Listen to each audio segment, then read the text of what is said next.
salah siapa ni? Pada tim SRG, Gulak Red Giant, banggakan Selangor, banggakan Malaysia.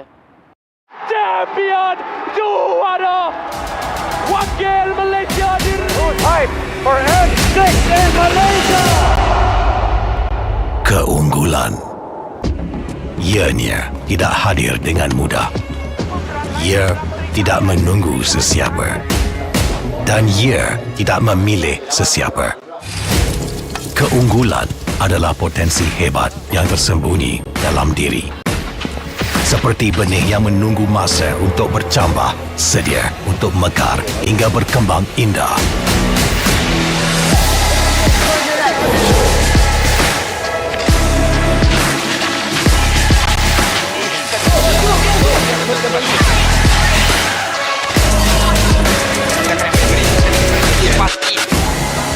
Ketika cabaran mendatang, ada yang hanya memerhati.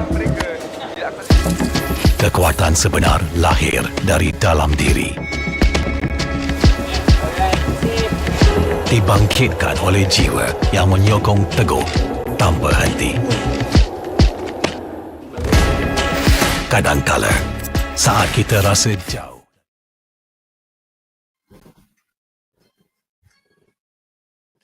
All right, ladies and gentlemen, welcome in. We have quite a game ready for every single one of you guys. And here we are here at Asian Esports Games 2024. My name is Abstract. With me here is Sadafa. And the both of us is going to be a caster for today.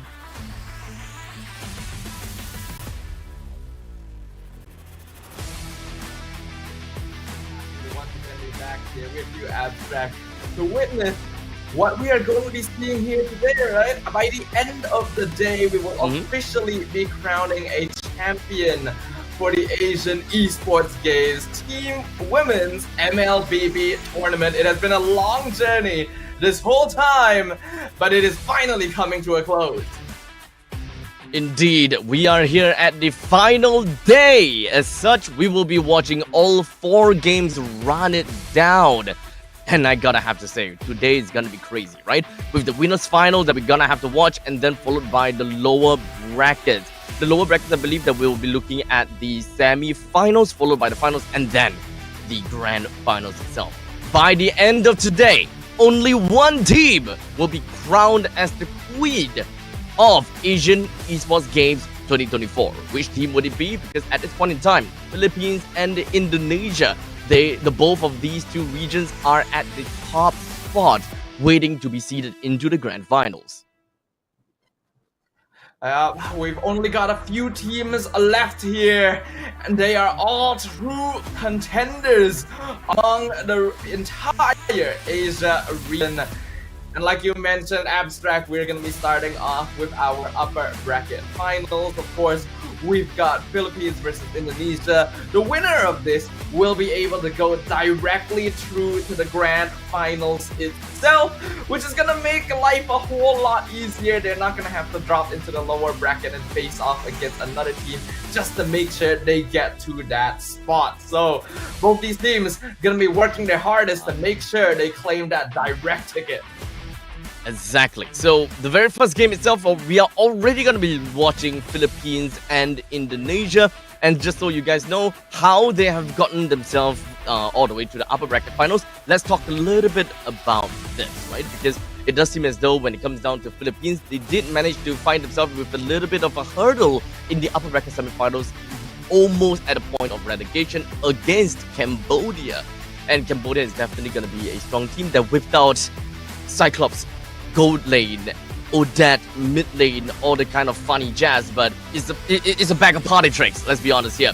Philippines, though, they still managed to triumph over Cambodia and found themselves in the upper bracket finals. While for the side of Indonesia, they have found themselves with a complete sweep against Vietnam as well as Malaysia. And at this point in time, let's be honest here, just from the scoreline itself and how Indonesia has been sweeping the rest of the games, it kind of seems as though Philippines might have a game for themselves here.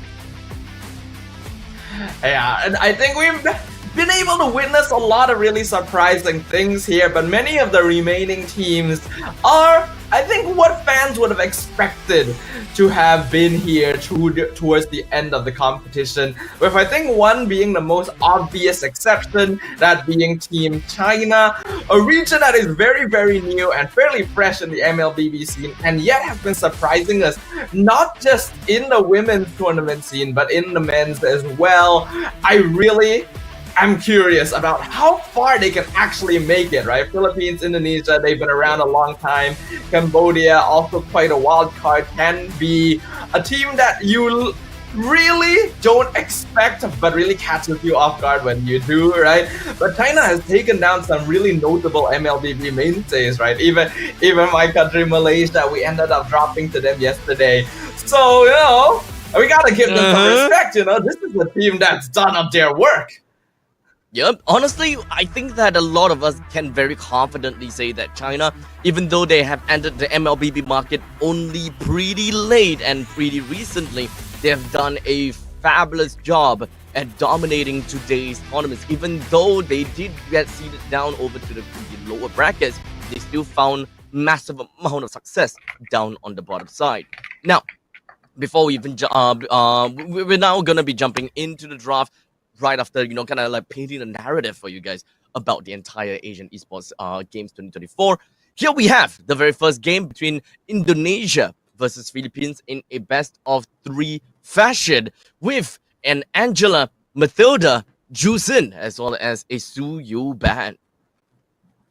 All right, things are pretty standard so far, though Indonesia definitely focusing very hard towards the support side of the hero pool, right? I think that is understandable. You are up against none other than Team Philippines, of course. So you want to make sure that they're not going to be able to play more supportive drafts that really take advantage of that early game to kind of stifle any of the earlier aggression you're going for. I think Chip falls into that category as well. So that's also going to be banned out. So, of course, we did lose our feed over to the game. There could be a chance that, we might have a little bit of a tweaking when it comes down to the draft itself. But so far, when it comes down to the Asian Esports Games at 2024 and its meta, we are definitely looking at a resurgence, or rather, we have always been looking at Hylos being one of the top priority picks, easily be one of the blind picks coming in from some of these teams. We haven't really seen a lot of Yves, surprisingly, but of course, when it comes down to the rest, such as a Hilda, it's always been the case when it comes down to being picked up and pretty fun to watch as well.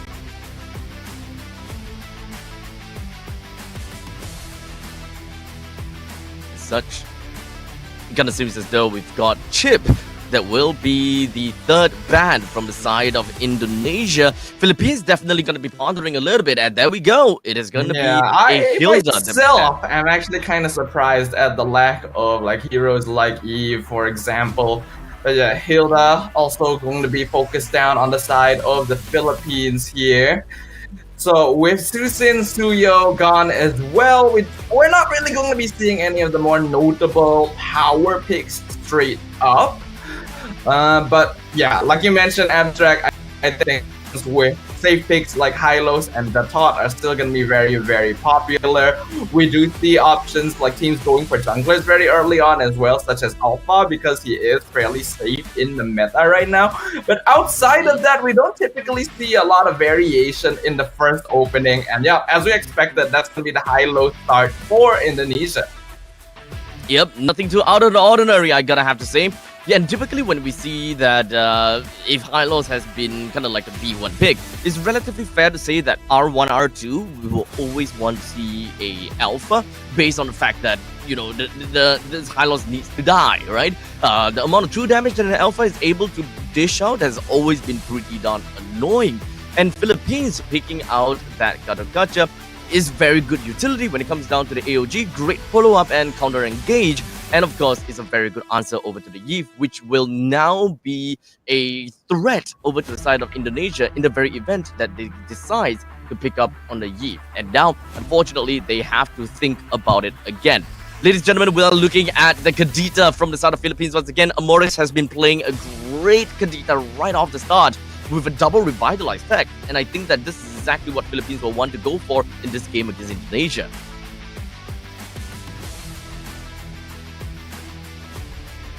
Yeah, this is actually very, very interesting. The Gatot response is somewhat expected, right? Gatot and Hylos are both very popular, going to be picked up fairly early on, but Kadita getting a lot of attention in this tournament in particular, right? It's oftentimes picked up as more of a niche counter to heroes like Eve, but we actually just grab it in general, so I'm assuming that it is actually more of a comfort pickup for a lot of these players. Harif as well as the Hayabusa is going to be closing out the first phase of the draft for Indonesia. And this as well is kind of surprising to me because Harif will typically have some trouble playing against a Gatot Kacha just because of how easily AOD can deny Zaman Fort. So Indonesia also leaning towards comfort. Yeah, so I believe that with only the Hylos being picked out, there is still a level of ambiguity from the side of Indonesia when it comes down to who's going to be the roamer and who's going to be the GOAT later. Khalid is going to be the final pickup for the side of the Philippines, completely leaving out the Alpha, which kind of leaves Indonesia with the choice to ban out that Alpha. And I think that that is definitely going to be one of the core bans that Indonesia would want to look out for, considering the fact that Philippines, at this point in time as we speak, doesn't really have a lot of heroes that can really melt down this Hylos fast enough.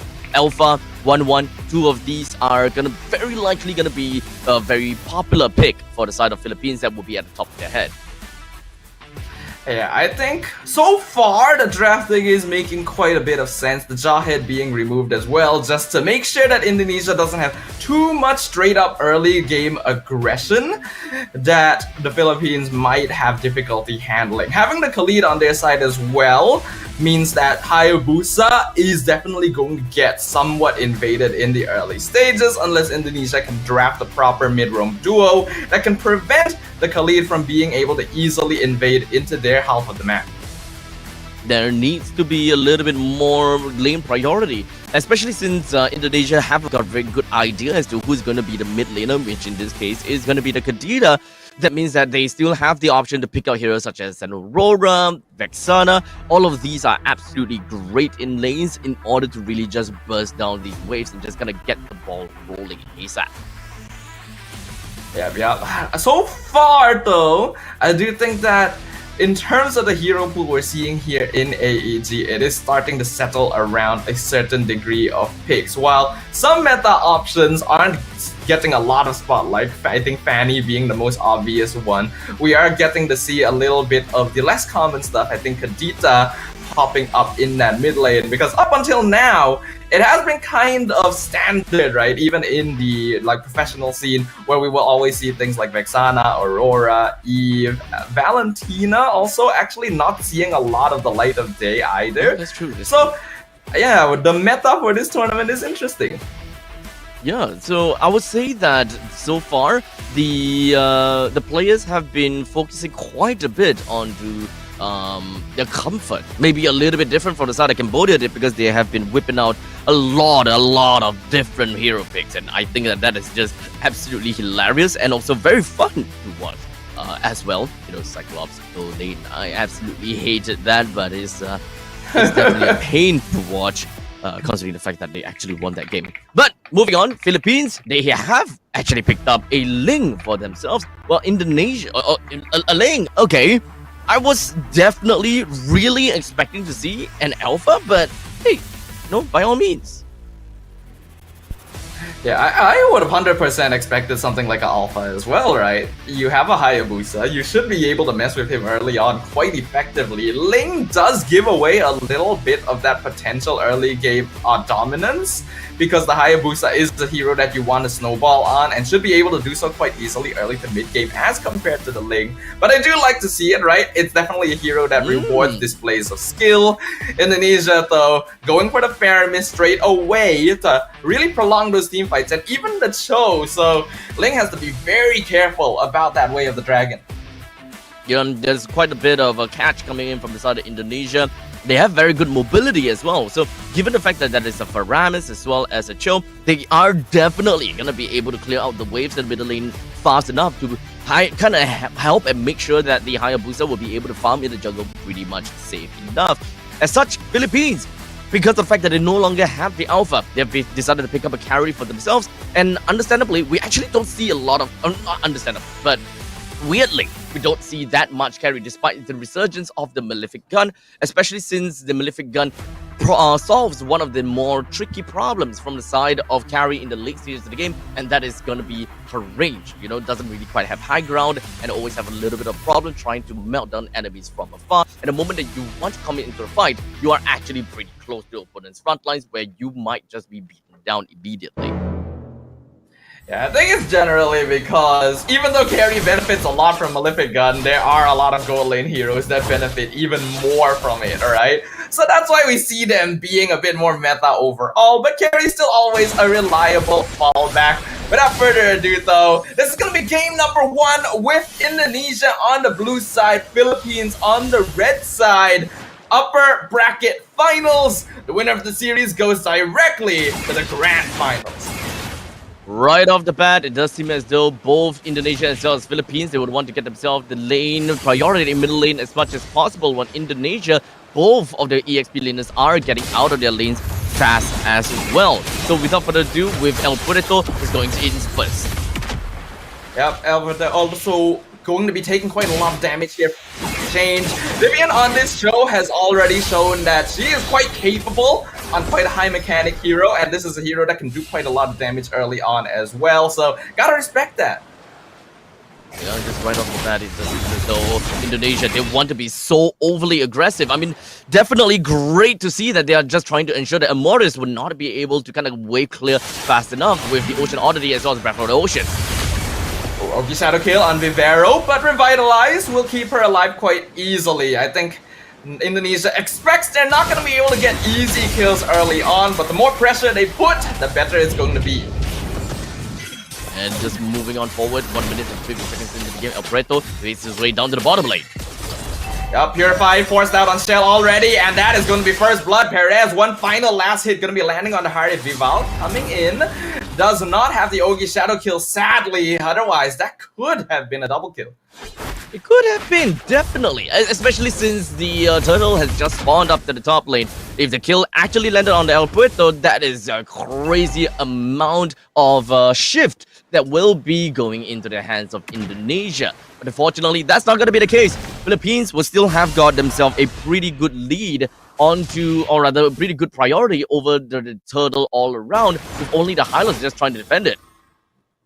Yeah, I think Team Philippines so far has been doing a very good job of dealing with aggression, but the moment I say that, Perez getting ganked, has to flicker away, still is able to survive. Meanwhile, in the riverside, Vivero taking quite a lot of hope from Cine and Vivian as well, but here comes Amoris in backline with Matrai. Flicker from Vivian, Shunpo shield actually keeping her alive! So still, no deaths on either team. This is absolutely crazy, but it doesn't seem like that's going to be over just yet. As Fumi Echo as well as Cine, they really want to get some priority. Yeah, Glorious Pathway comes in. El Puerto still gets the turtle away. Good retreat timing. Vival a bit too late for it. And that means that Indonesia just have to awkwardly walk out of the turtle pit with nothing. Yeah, I mean, with all that all said and done, the bottom lane is still pretty much going hard at it. As you can definitely tell that Chell, he can definitely deal a decent amount of damage against the carry in the early stages of the game. So I would say the Philippines will probably want to focus down in the bottom lane to ensure that the carry will be safe and sound for the next 5 minutes, or at least until the turret gets destroyed. Yeah, I can see that happening for sure. Cine in some trouble, actually playing around the wall. El Puerto gets caught out with the Ogi Shadow Kill. Netherrealm to keep Cine alive as well. The Ling being punished for trying to get some cheeky mid lane kills. And just like that, total coming up in about a minute or so. It's pretty much fair to say that Indonesia, they have been playing according to what they want to do in the early stages, right? With the Cho as well as the Faramis that can mostly be running around a lot, they can always provide a lot of support and to ensure that their main damage dealers just don't go down for the counter as easily, especially since we need the Hayabusa as well as the Harif to get a decent amount of farm before going into the mid stages of the game, which is post 8 minutes. If they have got a good laning phase, then it's pretty fair to say that they will be able to get themselves on the lead against their counterpart, and that is slightly going to increase the chances of winning in the later stages. Yeah, I think we have to recognize that team composition-wise, I think Indonesia peaks a little bit closer to the mid-game, whereas Philippines are quite comfortable playing for the late game. So while I do like that the Filipino team is willing to be kind of aggressive, they gotta be careful not to give too many kills over to the cores of Indonesia. And ooh, even missing out the Raging Sandstorm, Vivian already knowing that her opponents are waiting. It's gonna be a little bit tough at this point in time, let's be honest here. But right now, got the Indonesians that has already gotten priority of the Lord, Chel, Vival, as well as Dini. Vivero looking for an opportunity. They're definitely gonna strike soon. Yep, El Puerto jumping in, looking for the timing. Sydney gonna get the pull on Vivero, buying a lot of space. Vival gonna be able to get the turtle away. NetherRealm comes out as well to deny a lot of the rough waves damage. Fumi Echo now coming in from the flank with Glorious Pathway. A great stun and taunt coming in from Diagon, but she's all by herself in the backline. 1v4. So the Gatot will be the only casualty of this exchange. And just like that, seems like with only one man down from the side of Philippines and Indonesia having a pretty good lead on top of that. Oh, Vivero almost going down for the count, but luckily he does have the Raging Sandstorm to get himself away. And thus, Philippines, they have definitely wanting to put their face right in the face of Indonesia, but both teams have very similar early game win condition. And that is to get themselves a little bit more tempo into the midst of the game and to ensure that they get themselves a good, decent amount of lead. Because both teams, they are pause 1 and the pause 2 to eventually go crazy host top minutes. And I think that's exactly why we are seeing Indonesia hold a slight advantage at this time. Although their win conditions are somewhat similar, having this Faramis around really helps prolong team fights and turn things around even when the Philippines look for better engagements. We see a lot of the burst damage just straight up being directly negated. And that is preventing the Philippines from being able to get these quick pickoffs that they're good at. I think one of the very kind of like a wasted part is the fact that they drafted a Cho, but hold on a second, Philippines are getting attacked. Yeah, the Cho actually managing to avoid everything and even flickering in with Way of the Dragon. AOG knocks up 3, but there's not quite enough damage. El Puerto is not even part of the fight, and NetherRealm has already been dropped down, so Indonesia taking literally 0 damage from all of this. Vivian now quite far out, but I don't think Philippines can commit to this any longer. One thing that I definitely want to see is a little bit more pickoffs coming from the side of Indonesia since they do have a Cho. But unfortunately, they don't have anyone that can exactly make full use of the Way of the Dragon at the start of the game, right? If you're able to reposition the members from the side of Philippines, you can definitely burst that one person down, but Indonesia just doesn't have anyone to do that. But they're totally fine just taking things slow and continuing to harass. Way of the Dragon on top of El Puerto while Vival is taking the turtle. Tempest Blaze though gonna be punishing Vivian, but the rough wave is doing a lot of damage actually. There's no NetherRealm available, and that means that Indonesia actually getting burst down quite hard. They'll lose Vivero, but that's in exchange for a double kill on El Puerto. Now that is definitely tough, especially since Vivian didn't manage to find a Whale Dragon onto El Puerto. But back to the problem itself, they don't have anyone that can really burst anyone down that got hit by the Whale Dragon. As such, El Puerto have a very simple escape, and that is a simple tap of the Tempest of Blade to get herself in a safe position and also in a counter-attack position. As long as Philippines, they are ready to bring a Morris right in with the Ocean Oddity together with the Purify, or rather the Stone Age. It's gonna be great. Morris on flank gonna be able to burst down Shell despite the Zaman Force, and now Fumi Echo gonna be the next target. Glorious Halfway and Revitalized though keeps her topped up very easily. Vivian now 1v3 to defend the tower, and even Tempest of Blades committed to force out the NetherRealm in the mid lane. Philippines now starting to up the tempo at the 9-minute mark. We're really starting to see how Philippines like to engage in their fights, especially since Vivero does not have the flicker onto the Raging Sandstorm. And Morris being one of the main important engager going into Ocean Oddity and the, as well as the Petrify. That is definitely one of the main things that Philippines will want to do.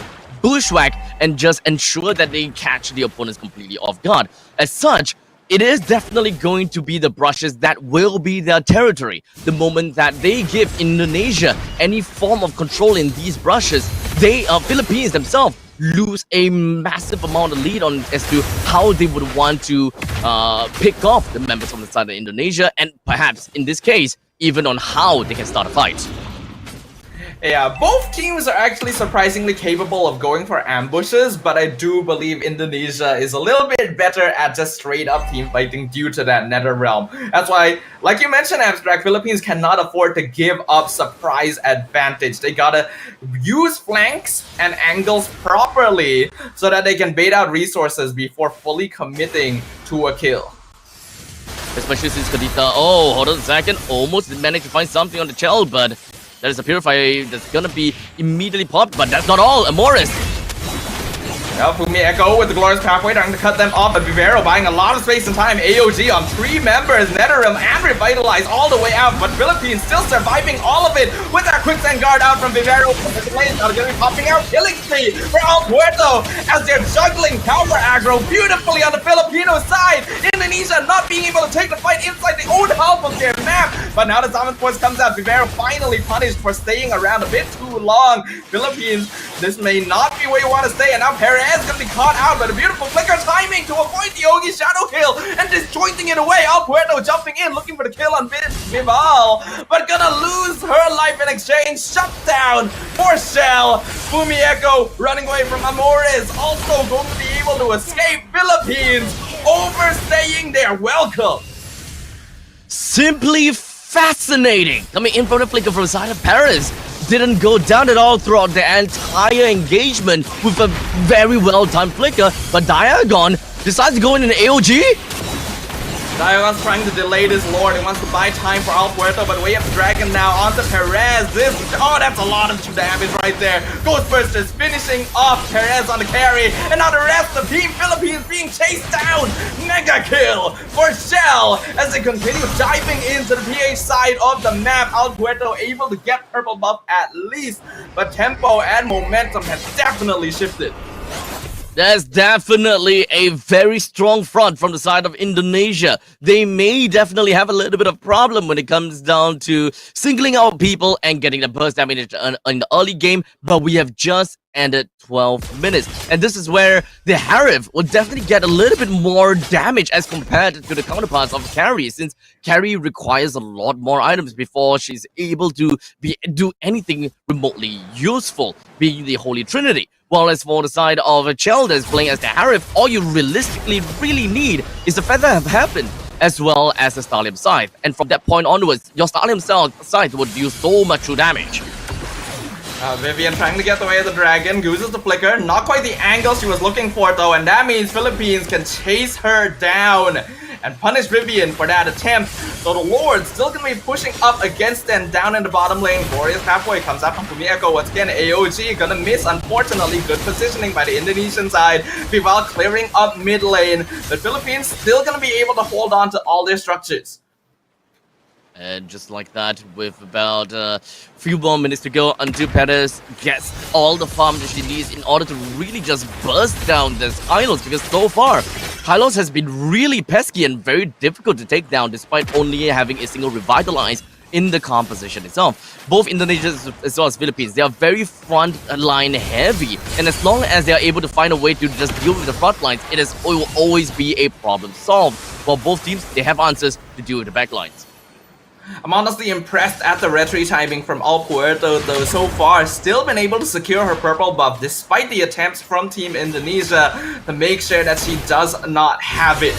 This is gonna give Philippines a little bit more time to play around, but Glorious Pathway comes out once again. AOG knock up on Fumi Echo only. Vivero, Breathing Sandstorm defensively, actually able to escape from Indonesia, but the mid inhibitor will fall. Ogi Shadow Kill comes out, but Petrify gonna cancel it. So Vival still picks up the killing spree. Wait, dragon onto El Puerto from the flank, saved for the perfect moment. Unstoppable streak for Shell, and now Indonesia looking for the coup de grace.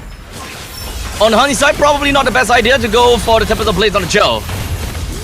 But they will still be able to jump forward, and Indonesia, beautiful gameplay, punishing Philippines left and right, and forcing their hand with an easy victory in game number 1.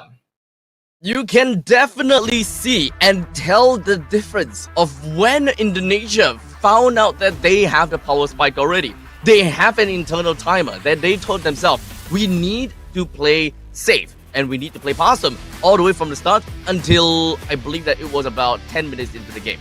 Only by 10 minutes in the game, they knew that they have got the number, they have got the damage above of their enemies, and they have that small little window to make it all work out, and that small little window for them to make it into this summit. And indeed, they managed to. In just a short matter of 2 minutes, we've got Indonesia that managed to flush out the entirety of Philippines out of their bushwhack positions, and they are just forcing Philippines in such an uncomfortable position, unable to, number one, be able to take the initiations because they put all of their eggs in a single basket right onto Amores. Amores being the only one that can initiate, and with no one else that is able to do anything because your Reggie Sandstorm doesn't have a flicker. Yeah, it's difficult for Philippines to play around this. That's why I do feel like they needed to let up on the aggression just a little bit, especially towards that early game, right? Indonesia is supposed to be the team that's trying to force things. When you have like a Hayabusa, when you have the Harith, it's very easy for you to rack up early game kills. But I feel like the Team Philippines ended up diving in too deep multiple times and giving away those kills for free anyway, which actually allowed Indonesia to adopt a slightly slower approach, waiting for the perfect timing to strike. Notably, the fight down in the bottom lane. We gotta have to talk about that, right? But in the meantime, we do have Chell that will be the MVP of game number 1. Definitely wanting to take a look at how Indonesia will continue on forward with all of that. Chell has been piloting to the extremes when it comes down to being the Harith and just being a force to be reckoned with. I have been saying in the drafts over and over again that Harith should not be having a very comfortable time against Gatot Kaca. And yet I have been seeing so many Hariths proves me wrong. I feel like Avatar of the Guardian isn't being appropriately saved to deny the Zaman Force very easily, but I also can't really blame Diagon for doing so because Indonesia just has way more tools and staying power comparatively. That cooldowns have to be expended just to try and make something happen. And in doing so, Philippines just end up perpetuating an infinite cycle where Indonesia always comes out on top. Indeed, I think that it's also kind of like a waiting game for the side of Indonesia, where Chell understood that if they gotta have to make a mark with the Zaman Force, they gotta have to make a mark within the 2 seconds, and that 2 seconds is the time for the Gatot Kaca to react, and of course the backswing of the AOG. As long as Chell understood that within this 2 seconds, I can bring that one person down, I will drop down the Zaman Force. Anything after the 2 seconds is completely negligible. It's okay if she don't get to be in the Zaman Force during that period of time. And I think that Indonesia, they have made full use of those small little time frame to the very T. Yeah, I think that was very, very impressive, not just from Shell as well, but from the entire Indonesian team. I think they used their resources very well, and were quite familiar with the cooldown timings, not to mention consistently punishing Philippines for trying to go for over-aggressive flanks. Although the game may have started a little bit slower on their end, that was still perfectly fine. With the Netherrealm and the Hylos would revitalize, it was very difficult for PH to try and break through that front line without first getting some items under their belt. Yeah, so you can definitely see that there has been some time in these in these kind of highlights where Diagon was kind of, contemplating, do I AOG into the Zaman Force? Do I have every single one of the players in my team that will come in to follow up? So there's definitely that matter of fact whereby if the AOG lands, who's here to back me up? Who have got the mobility? Do we have the Raging Sandstorm? Do we have the Ocean Oddity plus the Rough Wave combination? Because if they don't have any of those, they can't, number one, lock down for an extended period of time, and number two, they don't have enough damage. Because if you look at Philippines in a macro view, aside from the main damage dealers, they don't realistically have any form of ways they can really bring anyone down in an AOE. Because El Preto, your dashes and your strikes are all single target. Carry is all single target as well. Yeah, lots of good targets coming in here for the side of Indonesia, and I feel like they gained that draft very well too, right? We have to remember that Indonesia specifically banned out a lot of early game supports initially that would allow Team Philippines to play together as a 5-man. And I think this gave Team Philippines a bit of a false sense of what Indonesia wanted to do. I think they were under the impression that, hey, maybe Indonesia wants to play a more scattered team fight style since they don't want us to play with like Angela or Chip and stuff, right? So they went with the Kadita very early on to try and punish this. But then Indonesia just immediately pivots into the team fight style themselves, right? With the Nether Realm, which completely denies a lot of what PH wanted to do with that. And, well, we saw the result. It's definitely a little bit tough for Amores to be able to do anything at that point in time, especially since all Sydney needs to do is to have a Purify. The moment that you have a Purify and you see a Rough Waves coming in, you may be locked down by the Petrify, but hey, a single Purify and a single Nether Realm, you completely negate that burst damage from the Rough Waves, and every single one of your team will no longer be threatened by any form of AoE damage. A single moment, a single resource can make a big difference. So we'll go ahead and give the teams a bit of a moment now to make sure they revise their strategies and prepare for the next game, because we're going to be jumping into a very, very short break. And when we come back, it's going to be Game 2 between Team Indonesia and Philippines.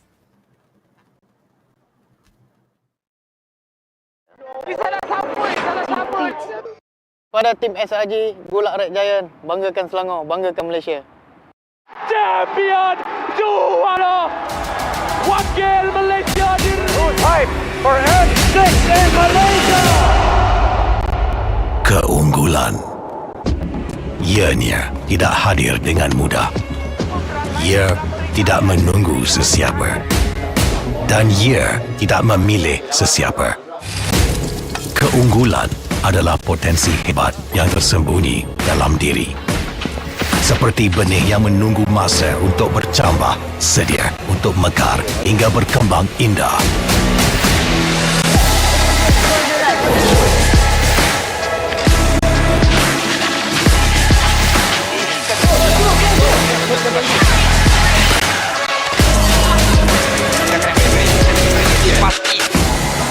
Ketika cabaran mendatang, ada yang hanya memerhati. Kekuatan sebenar lahir dari dalam diri. Dibangkitkan oleh jiwa yang menyokong teguh tanpa henti. Kadangkala, saat kita rasa jauh dari apa yang kita impikan, ia muncul dari arah yang tak dijangka. Saat itu, kita sedar potensi yang sebenar ada di sekeliling. Ini semua bukanlah satu kebetulan, tapi kita yakin ini semuanya aturan takdir. Setiap langkah bukan hanya untuk diri sendiri, tapi juga untuk mereka yang berdiri dan berjuang bersama agar kita melangkah lebih jauh, menjadi lebih hebat.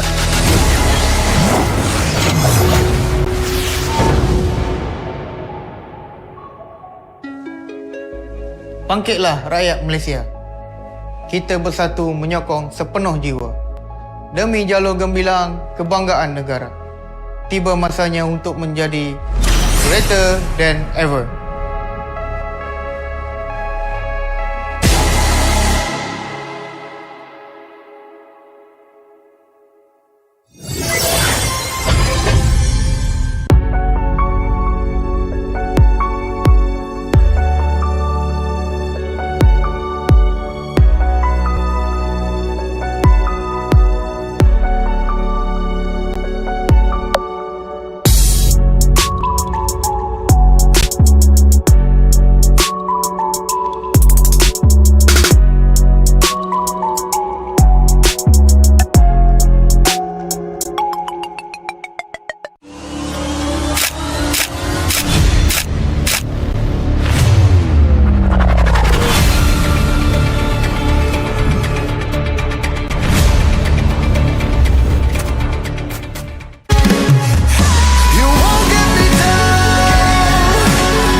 Pada tim SRG, Bulak Red Giant, banggakan Selangor, banggakan Malaysia. Champion juara wakil Malaysia time for N6 in Malaysia. Keunggulan ianya tak hadir dengan mudah.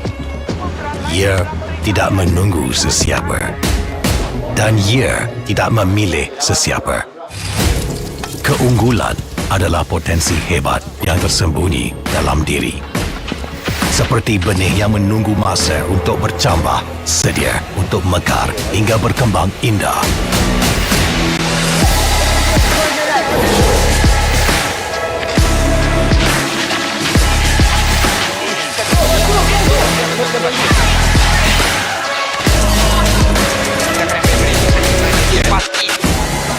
Ketika cabaran mendatang, ada yang hanya memerhati. Kekuatan sebenar lahir dari dalam diri. Dibangkitkan oleh jiwa yang menyokong teguh tanpa henti. Kadangkala, saat kita rasa jauh dari apa yang kita impikan, ia muncul dari arah yang tak dijangka. Saat itu, kita sedar potensi yang sebenar ada di sekeliling. Ini semua bukanlah satu kebetulan, tapi kita yakin ini semuanya aturan takdir. Setiap langkah bukan hanya untuk diri sendiri, tapi juga untuk mereka yang berdiri dan berjuang bersama agar kita melangkah lebih jauh, menjadi lebih hebat.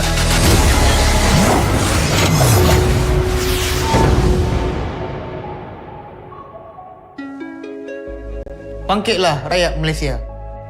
Kita bersatu menyokong sepenuh jiwa. Demi jalur gemilang kebanggaan negara. Tiba masanya untuk menjadi greater than ever.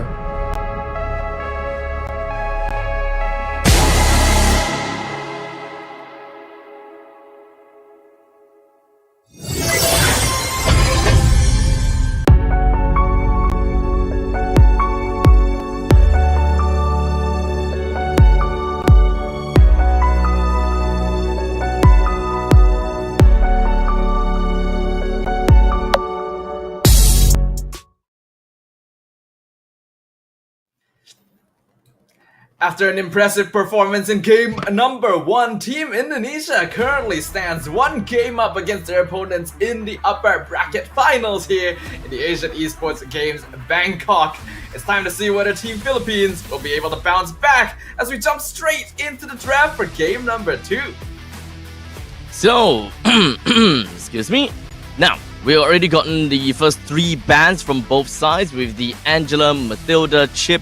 We've got Jusin Suga as well as Hilda that's been thrown into the banning pool already. So, without a doubt, I gotta have to say that when it comes down to the bans, there's nothing too out of the ordinary. We did definitely see that Angela ban, so it kind of seems as though like in the Indonesia, they're not really too keen in looking at a nice little Angeline combo, but they are going to be the one that picked out the Ling instead. So I thought that's pretty interesting, but Indonesia, they still gonna start off with a Cho, especially since how well it worked out. It kind of seems as though they want to continue on forward with that pick-off strategy that they managed to find out in the mid-stages of the game. Yeah, I believe Fumi Echo and Vivian on the high-low Cho combination is very, very solid. It's very good at opening up space for the Indonesian side. They have ended up switching junglers basically, with Team Philippines deciding to steal away the Hayabusa. So Indonesia gonna be showing them a little bit of something. We'll see if their link is a little bit more successful overall, but we are still going to be seeing that Kadita, which I am going to be completely honest, I'm not the biggest fan of. I feel like it can be very good in conditional situations, but we've already seen what happens if the enemy team is aware of it early in the draft. So, of course, I will say that Philippines, at least for Zara Modest, she has been very, very confident when it comes down to the Kadita. As such, the Kadita will always be one of the main priority picks for the Southern Philippines. And I think that Indonesia should kind of know that as well. That's why the first three picks, they didn't really quite bother too much on banning out any of these majors. But it's not like majors are very first ban worthy anyways. But regardless, as we move on through, we do have Faramis and CC that has been thrown into the banning pool. One thing that I suppose is the fact that Philippines is not looking at an alpha again. I always thought that, you know, if the opponents, you know, kind of open up with a high loss, it always will be a very good idea to go out with that pick onto the alpha, just so that you have a very decent answer to that tanky front lines, especially if you want to play front to back. Yeah, Alpha is generally a safer option to go for, but Assassin Junglers do reward you a little bit harder if you do have that successful early game. So I get the feeling that they just want to lean towards that and maybe match up to Indonesia in their early game aggression somewhat. But they're gonna go ahead and ban the Harif alongside the Fairvin. So these are both heroes that caused them a lot of trouble in game number 1 because it allowed Indonesia to really decide what timing they wanted to take their fights. In which case, we are going to see a little bit more finesse in maneuverability in game number 2, since you don't just have the easy get out of jail free card that is the Nether Realm. Yeah, so now that that is out of the picture, Philippines, they're gonna have to learn based on what they had gone in the previous game. Just following and just focusing onto a single initiative tool from the side of Kadita, then that is generally going to be a problem. Because at least for yesterday, we saw that happening for Philippines, and it would work definitely on people who fail to discern the kill zones of Philippines. How close can you get to the brushes before you might be in the kill range of both the Kadita or the Khalid? In this case, I hope that they don't think that just because they took out the Faramis, then it is just going to be free reign for the Kadita already. I mean, personally, picking Kadita when the enemy already has Hylos and Cho still doesn't really sit too well with me. But then we see the Fredrin come out here. So this is likely going to be EXP lane Fredrin, actually popping up a little bit more nowadays again as a pretty good frontline option to deal with tankier heroes like Hylos and Gatot in lane as well. So definitely when it comes down to Frederick, the main problem has always been mobility, right? And the very fact that Philippines drafted a Frederick into the EXP, that means that as long as you're able to find someone from the side of Indonesia to just really ragdoll against the Frederick, I think that you generally do very well in the lane and in the game if you're able to assist in many of these team fights that's involving the turtle, the objectives, middle lane as well. So with that all said, Kagura! Okay! Kill zone. Remember how we talked about kill zone? This is what Kadita wants to do. Oh, this is what Kagura wants to do, right? You're able to escape from all of these petrifies and all the kind of jazz with the Rashu Umbrella Flea, or perhaps even open up some of these maps with the Umbrella to ensure that there is no Kadita within of the brushes. I agree with you, Abstract. I really like this Kagura right now for exactly the reasons you prescribe, right? Having that inbuilt Purify to get away from Kadita and being able to scout bushes more easily. With a Bruno out as well, Indonesia already posing for a strong scaling composition.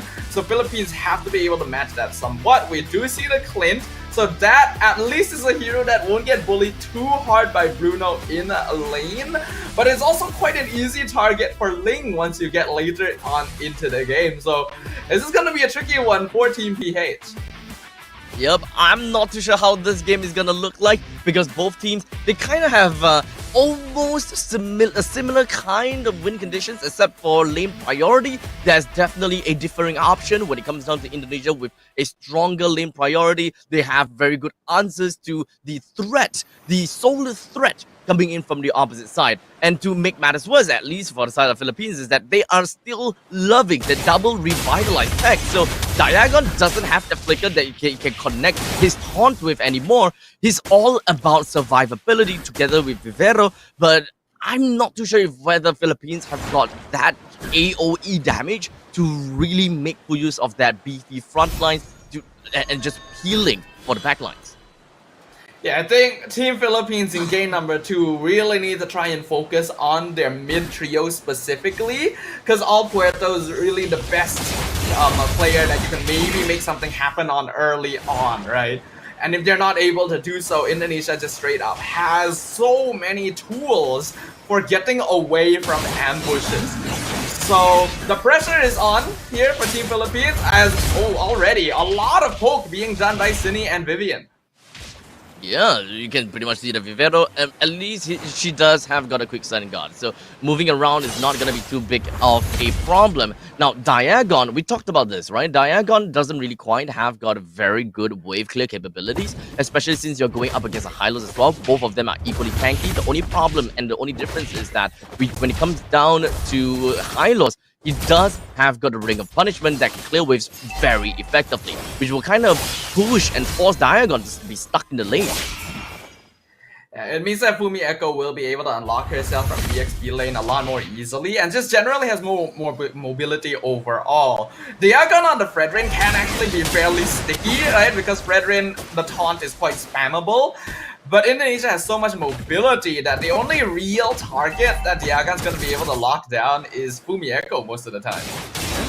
Yeah, in fact, that is very much true. But in the meantime, look at this. It does seem like Philippines want to go for a very early engage on the Fumi Echo with the Revitalize has already been taken out. So I will say that that is definitely going to be one of the great deals for Philippines, because taking away that Revitalize just severely dwindled down Indonesia's main survivability in the very first turtle fight. For Philippines, they still have double Revitalize. You gotta have to really watch out for the upcoming fight.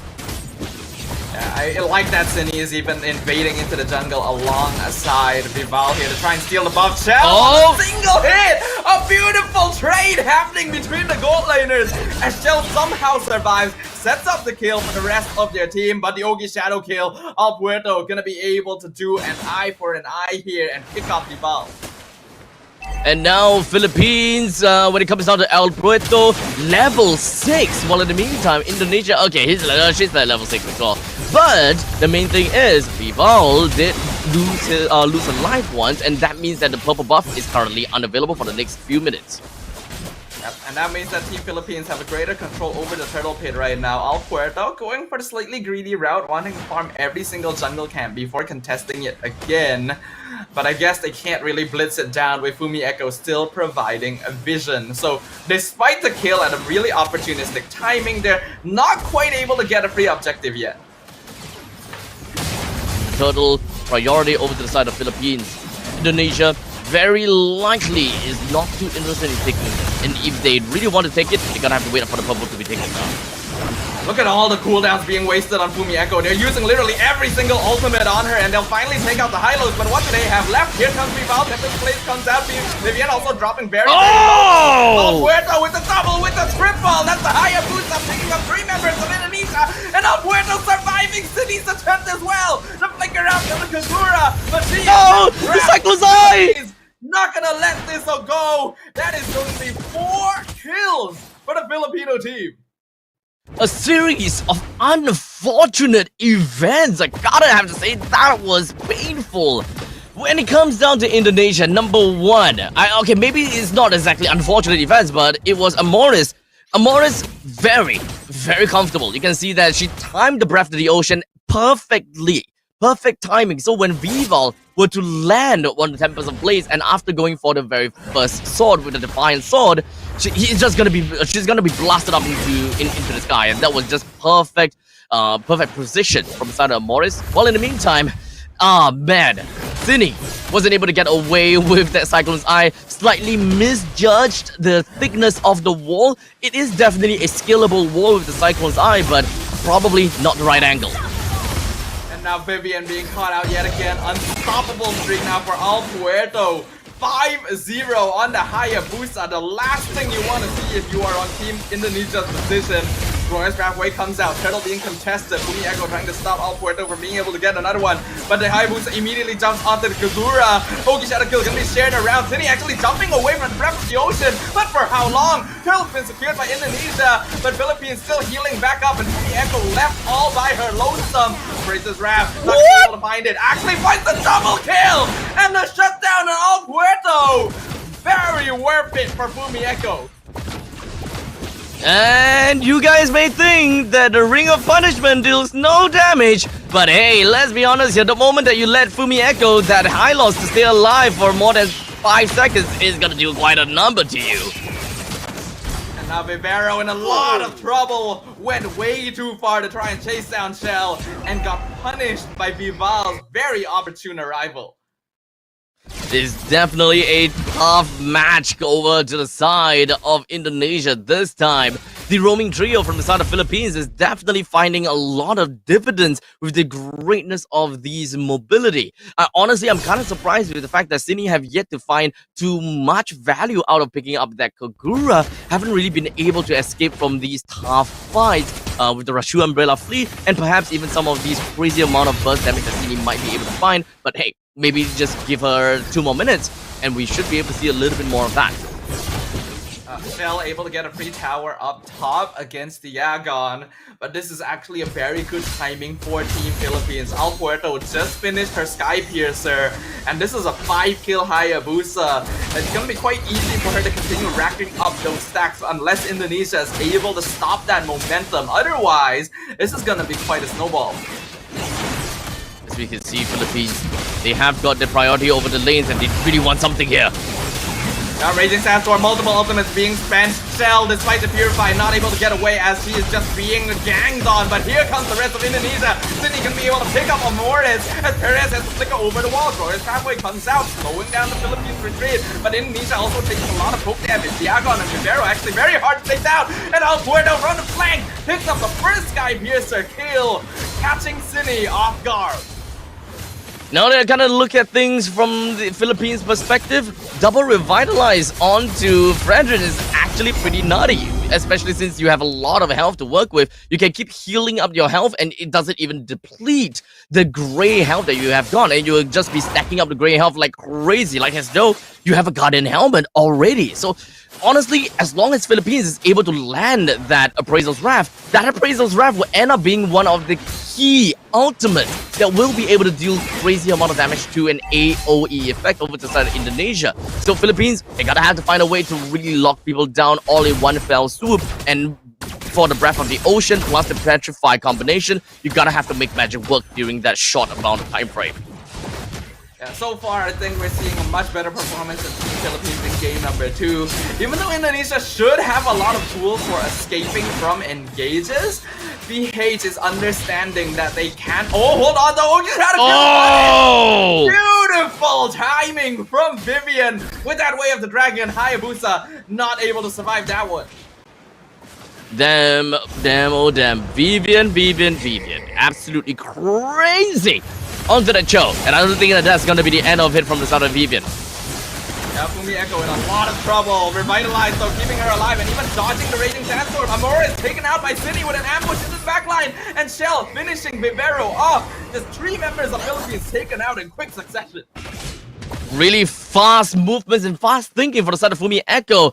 And considering the fact that one of the main ways that you gotta have to run away from is to turn onto the left side of the obstacles to really get yourself closer to the turret. But that wasn't even the perspective of Fumi Echo. Just staying within of that Glorious Pathway is more than enough, especially since, you know, you gotta have to count your the advantages, right? You're gonna count your decisions. And in this case, she don't want to go underneath the turret. She wants to stay in the Glorious Pathway and play it around Vivero. Throughout all of that, still survived. There was absolutely no value from Philippines in that previous fight. And now, with all of these duels and all this scrambling, it kind of seems as though the macro game is just not quite the thing. In fact, this is kind of reminiscent to what a Philippines versus Philippines would kind of look like. Yeah, I think Indonesia is doing a great job of slowing things down because they realize that PH can be a little bit trigger happy at times. They're spending a lot of resources on Fumi Echo in every single fight, and they're doing it again. Glorious Pathway comes out, Fumi Echo still alive with the Revitalize, and Tempest of the place comes out. Shell picking up another kill onto Vivero. This is literally what we were talking about. They cannot keep targeting Hylos. The moment that you keep targeting Hylos and just kind of throw all your abilities over to Fumi Echo, you kind of lose so much resources. Hold on a second. Vivian wanting to look for something here. And Vivian scouts out the Philippines but finds too many members. That's 1v4. Vivian gonna be taken out. But again, a lot of ultimates used just to finish her off. Amoris into the Lord pit. Shell actually gets the last hit, beating out both junglers. And Amoris now punished. Diagon chased down. Indonesia starting their snowball. 2k gold lead. Vival taking a lot of damage. Perez does actually have items. But things are not looking good for the Philippines. The comeback of the century from Southern Indonesia is starting to really set foot in the land of Dawn. Philippines have got a great start, but let's be honest here, Indonesia's micro decisions have constantly been showing triumph in some of these battles. Unfortunately for Vivero, one of the main initiators, I suppose, because the fact that you don't have a flicker is actually very difficult for you to initiate. But regardless, Vivero still goes for it anyways and found herself in uncharted waters time and time again. At least if you do have the flicker, you are able to adjust the trajectory of your Raging Sandstorm, at least so you will at the very least be able to hit someone. But the moment that you go a little bit too far, you miss everyone, yep, you're just gonna be a sitting duck over there for the backswing. I think Team Philippines really needs to be a little bit less trigger happy. Their lineup is so cooldown based, and they're using all of those cooldowns on Fumi Echo and Vivian. Speaking of, Glorious Halfway once again, the Lord has already broken down the bottom inhibitor. Philippines getting locked down together, a lot of damage taken. Raging Sandstorm only lands on Vivian, and Fumi Echo taking up the front line, soaking every single little thing thrown at her with the crowd to avoid the rough waves. Oh! Picking up a Mortis, Diagon with the appraisal ref does not do enough. It's gonna be another one down. Only 3 members standing for Team Philippines. Another minion wave pushing in, but Indonesia also needing to be careful here. They'll go ahead, back it off, play safe, go for the mid inhibitor instead. Oh man, looking at the side of Philippines, it kind of seems as though the win condition is just not quite really there. They are constantly trying to bring down Fumi Echo, but they can't bring Fumi Echo down at all. Oh, Hayabusa beaten down like a sitting duck. And that football actually chased her down to the ends of the earth right there. Petrify on Shell, but the rough waves used on the minion wave because Amoris just has no choice. Vivian with the conceal and backline, maybe a bit too greedy there. Will lose her life for that play. Praises Wrath again, not really doing all that much, but the goal now for Philippines is just to clear minions. And so far, they're still holding on to their crystal. Very close to eventually ending the game. Indonesia wanting to go for a full-out team wipe over to the side of Philippines, but unfortunately wasn't able to see the ends of it. But regardless, as long as they don't overextend themselves too much, they should be able to find themselves still in the game, considering the fact that, look at this, 37k gold for the side of Philippines and 43,000 gold for the side of Indonesia. Because we are definitely looking at quite a bit of a lead for the side of Indonesia for them to take this lot down easy peasy and then subsequently bring down the inhibitor turret in the top lane to slowly secure themselves the win. A lot of pressure is on Perez now. That's the only consistent damage Philippines has. Sini being forced out, but able to flicker away, and Raging Sandstorm wasted again. Vivero, you gotta hold on to your cooldown. Wave of Dragon used on the Khalid. Meanwhile, Fumi Echo 1v4, just tanking everything, and the Tempest plays right on top of Team Philippines. Vival able to jump away. The rest of the Indonesians are coming in. And actually doing a lot of damage to Shell and Sini, but they're still alive, and that is what matters. Vivero and Perez gone. Indonesia, full control over the Lord. As you can see, you gotta respect the Appraisal's Wrath, man. You gotta have to respect that. The moment that double revitalize has been put up and you can see the crazy amount of gray health on the side of Diagon, honestly, it's very easy to underestimate what kind of damage that Appraisal's Wrath will be able to bring in. But now Indonesia have got a sweet, sweet taste of that. I don't think that they will ever want to run right in the face of Diagon if Diagon is having a free reign. And of course, tunnel vision, very important. Philippines may want to play onto tunnel visioning from the side of Indonesia the moment that Indonesia all in onto a single person, such as Vivero, for example. That would have been the perfect time for Diagon to kind of unleash a counterattack. Is it gonna be? It's gonna be possible for Philippines to counterattack this. Their high ground defense is alright with Clint, but that's about all they have. And the Lord is pushing in mid lane to begin with the conceal. Diagon taking so much damage already. Joyce Carbon comes out of bridge to grab his heal back out with the right side. Vero taking a lot of damage. Shell actually being targeted by the rough waves, able to survive all of it, but Bifal already jumping in way too deep. Indonesia has to switch their plans around. They go for the final inhibitor instead, as they're not able to break down the crystal. It is now Indonesia. He's gonna tuck their tails between their legs and running from behind. Philippines pushed Indonesia away despite losing all of their inhibitor turret and exposing them into a barren wasteland. Philippines still managed to reclaim their jungle, push out all of these waves, and this is going to open things up a little bit more for Perez as well as El Puerto to get even more fun from this point onwards. Indonesia is starting to really respect Philippines for the amount of wave clear that they have got, and of course the damage that they have got as well. So Indonesia, they want to play safe and sound, but they gotta play it a little bit slow. But I'm not too sure if whether that is a sound decision.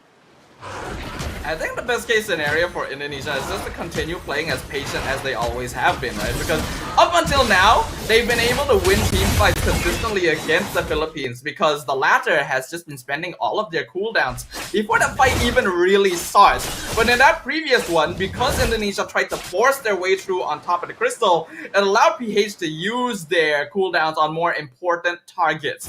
So they cannot replicate that unless they want Philippines to be able to actually make this comeback. Slowly but surely, Indonesia, they're slowly losing control of the game. 4,000 gold lead as we speak right now. Indonesia definitely had more at a certain point in time. But Philippines, I think that they have kind of changed the way that they play as well. They're actually putting Diagon to just kind of open up the map a little bit more and just kind of be the anchor of the team. Back then, I would say that Philippines, they have constantly been very hot-headed and fast on their fingers when it comes down to initiating with Amores. But you gotta have to remember, this is more or less the same kind of win condition from game 1 to game 2. Philippines wants to have the brushes. They need to have the element of surprise. And the moment that Indonesia gives that away to Philippines and yields, that is Philippines' #1 lifeline.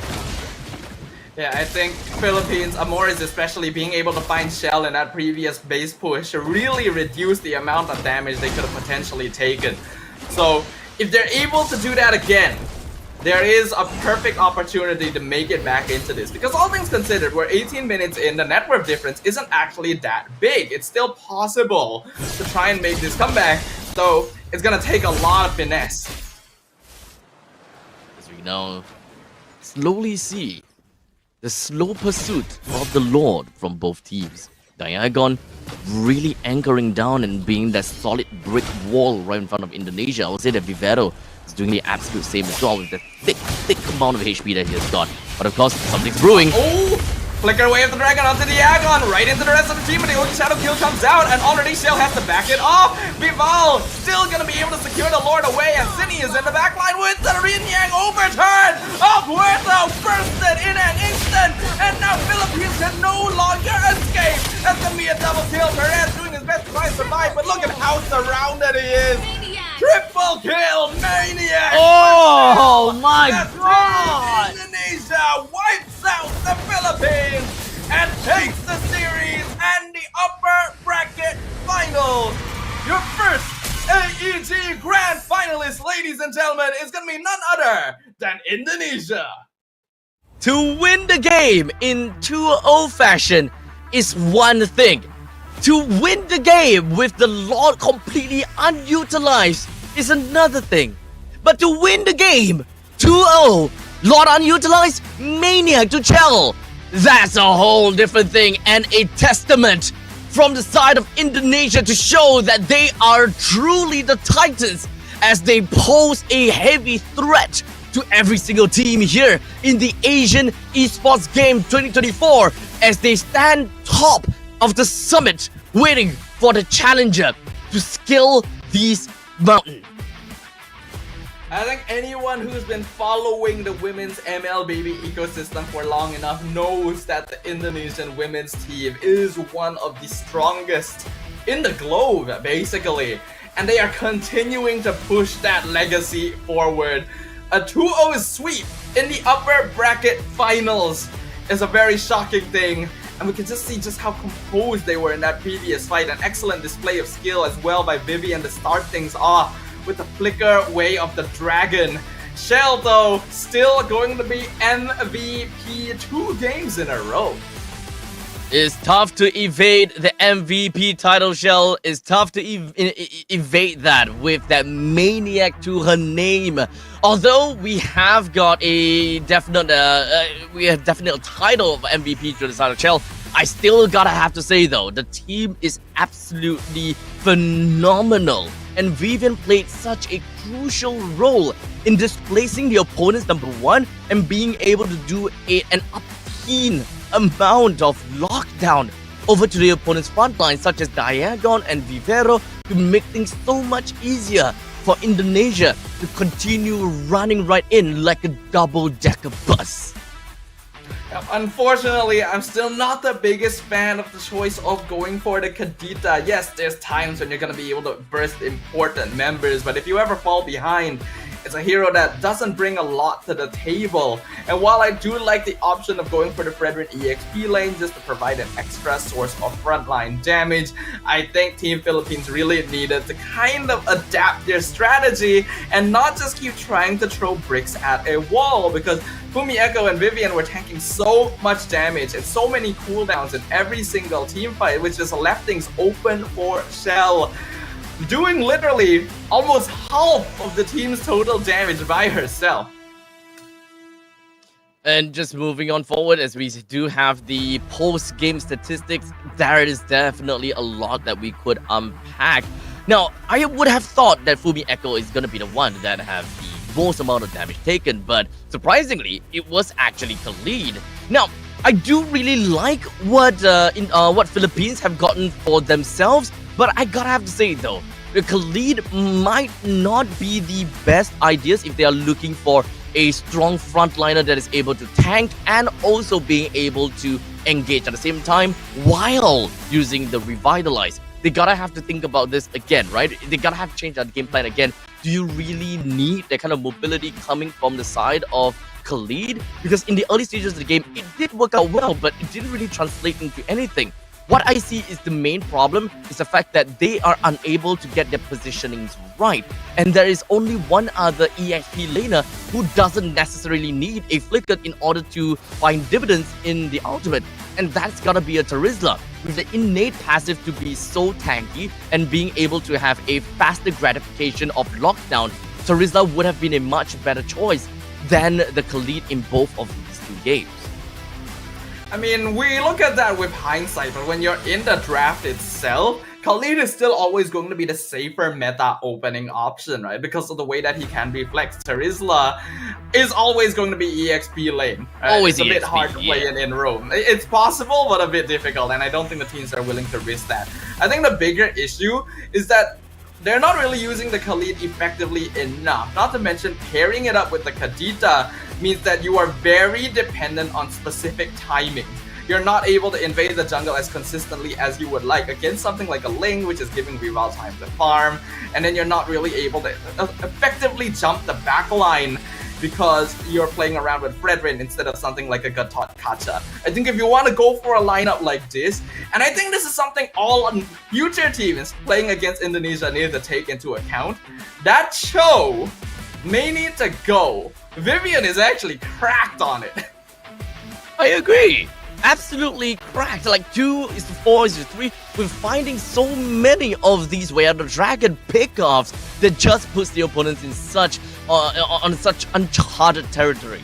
And you definitely do not want to see that, because the moment that one person is taken down, the frontliners, you can see that the entire train of Indonesia just came wrecking in. And that is not something that you are able to stop. especially since you have already expended every single one of your skill right off the get-go. You've got nothing when it comes down to their counter-engage. I think if you're going to try and be aggressive, you have to be more willing to be creative in your engagement, right? I think Team Philippines wanted to make things happen. They wanted to go for kills, wanted to get snowball. You have a Hayabusa after all, right? But you gotta try a different approach if just the front to back isn't working, right? That Hylos was surviving way too many fights. But I digress. That's all for the upper bracket finals, but we still got more matches coming back up. So we're gonna go on a short break to get our next set of teams prepared, and when we come back, we'll be jumping down to the lower bracket to see what's going on there. We'll see you guys in a few minutes.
Pada tim SRG, Gulak Red Giant, banggakan Selangor, banggakan Malaysia.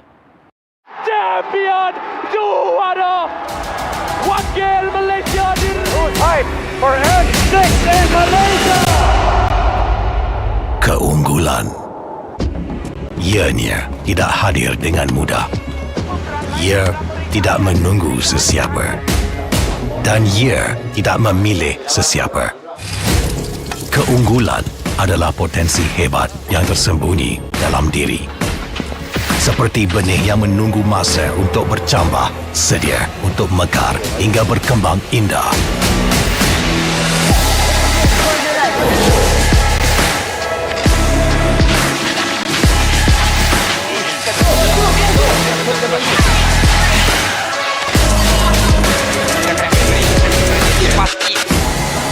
Ketika cabaran mendatang, ada yang hanya memerhati. Kekuatan sebenar lahir dari dalam diri. Dibangkitkan oleh jiwa yang menyokong teguh tanpa henti. Kadangkala, saat kita rasa jauh dari apa yang kita impikan, ia muncul dari arah yang tak dijangka. Saat itu, kita sedar potensi yang sebenar ada di sekeliling. Ini semua bukanlah satu kebetulan, tapi kita yakin ini semuanya aturan takdir. Setiap langkah bukan hanya untuk diri sendiri, tapi juga untuk mereka yang berdiri dan berjuang bersama agar kita melangkah lebih jauh, menjadi lebih hebat.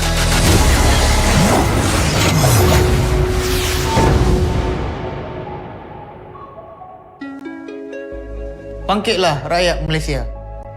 Kita bersatu menyokong sepenuh jiwa. Demi jalur gemilang kebanggaan negara. Tiba masanya untuk menjadi greater than ever.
Pada tim SRG, Gulak Red Giant, banggakan Selangor, banggakan Malaysia. Champion juara wakil Malaysia fight for N6 in Malaysia. Keunggulan ianya tidak hadir dengan mudah. Ia tidak menunggu sesiapa dan ia tidak memilih sesiapa. Keunggulan adalah potensi hebat yang tersembunyi dalam diri. Seperti benih yang menunggu masa untuk bercambah, sedia untuk mekar hingga berkembang indah.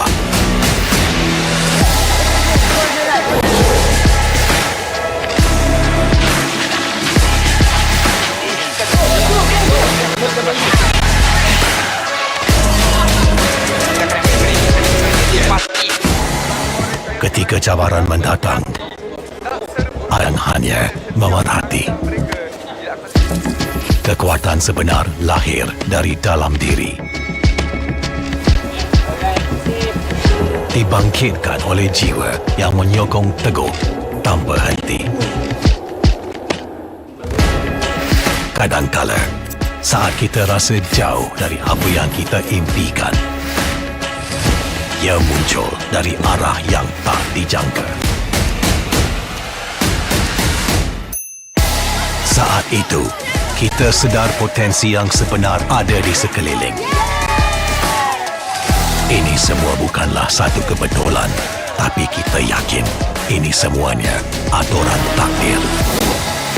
Setiap langkah bukan hanya untuk diri sendiri, tapi juga untuk mereka yang berdiri dan berjuang bersama agar kita melangkah lebih jauh, menjadi lebih hebat.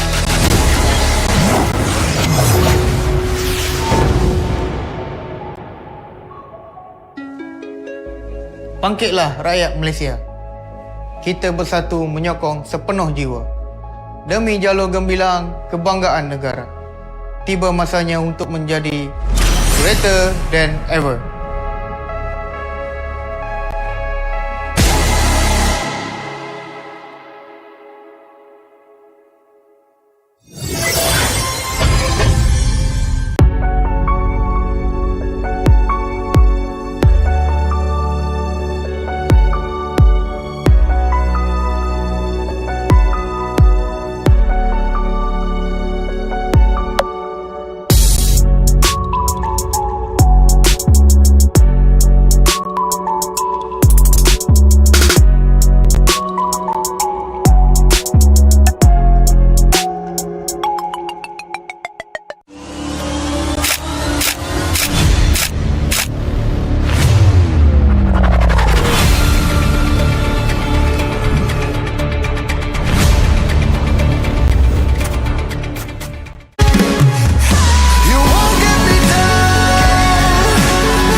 Pada tim SRG, Gulak Red Giant, banggakan Selangor, banggakan Malaysia.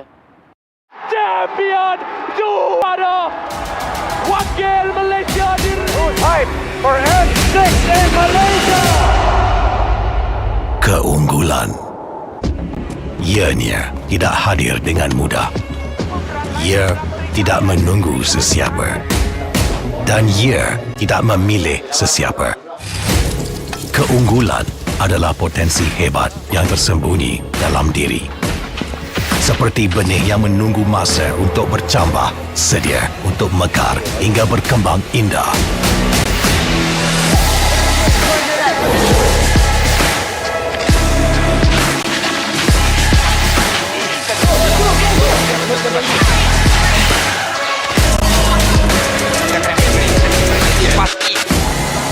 Ketika cabaran mendatang, ada yang hanya memerhati. Kekuatan sebenar lahir dari dalam diri. Dibangkitkan oleh jiwa yang menyokong teguh tanpa henti. Kadangkala, saat kita rasa jauh dari apa yang kita impikan, ia muncul dari arah yang tak dijangka. Saat itu, kita sedar potensi yang sebenar ada di sekeliling. Ini semua bukanlah satu kebetulan, tapi kita yakin ini semuanya aturan takdir. Setiap langkah bukan hanya untuk diri sendiri, tapi juga untuk mereka yang berdiri dan berjuang bersama agar kita melangkah lebih jauh, menjadi lebih hebat.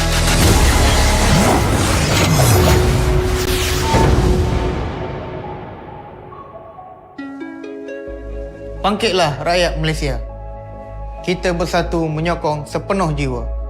Demi jalur gemilang kebanggaan negara. Tiba masanya untuk menjadi greater than ever.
Alright, ladies and gentlemen, welcome back. We have got quite a game in the previous game, and we do have Philippines versus Indonesia that we have just finished up.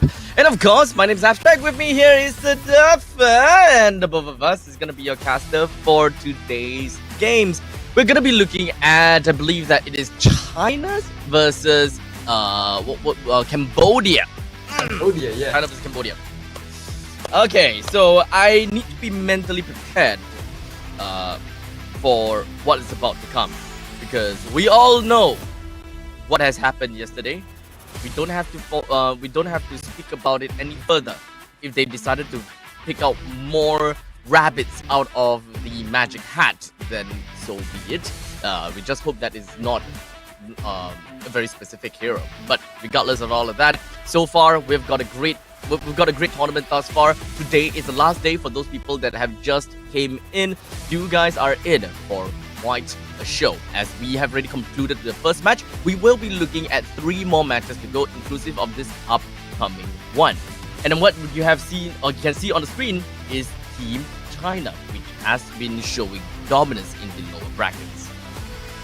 Team China has been surprising the entire world in recent times, not just in women's tournaments, but in the main men's tourneys as well, which is how quickly they've caught up with the rest of the globe in their capability of MLBB. This is not a team you can underestimate. They've made it this far. They're already in the top 4, and their next opponents are going to be a team that is also worth respecting.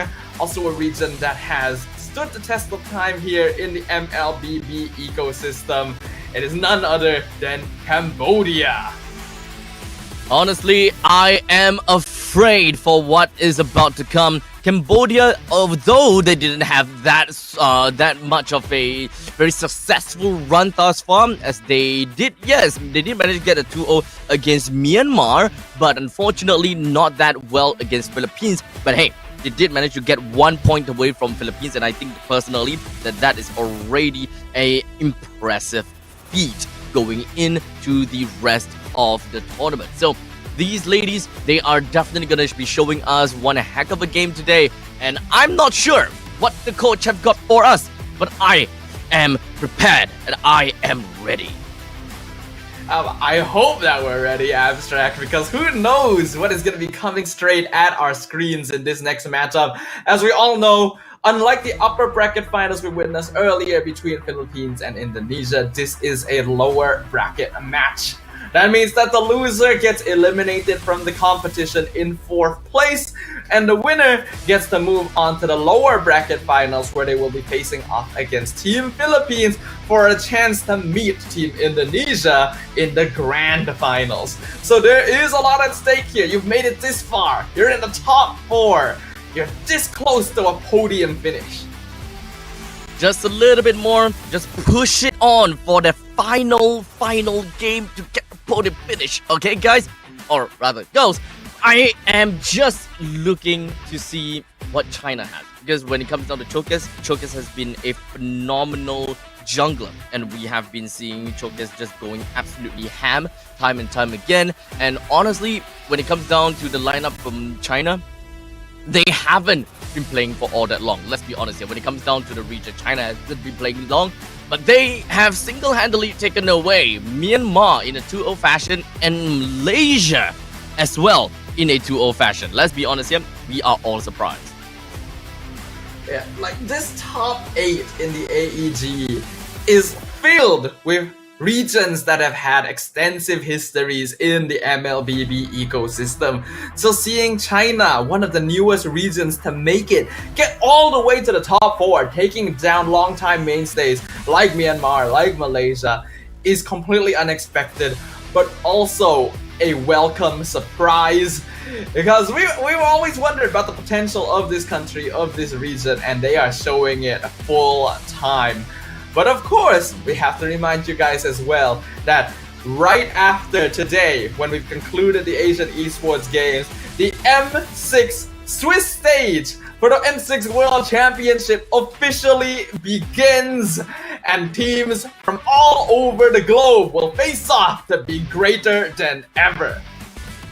Honestly, we have just been waiting for Swiss stage. It has been, hyping things up a lot. As such, this is a absolutely new era to all of the MLBB fans, right? The M6 World Championship is pretty much kicked off, going into the Swiss stage and then over to the playoffs. ending on the December of 15th, and it is basically time for us to witness the rise of new teams and players as they are ready to make their mark on history. With fresh talents and fierce competition, we are all looking for the next champion that will emerge and claim the ultimate glory. Yeah, it's going to be a really, really exciting one, especially with it being the first time that we have a Swiss stage format. So make sure to tune in then. But for now, keep your eyes glued to the screen because we are jumping into the draft for game number 1 in the losers bracket round 3 between China on the blue side versus Cambodia on the red. And we are already seeing a couple of bans come out here from both sides.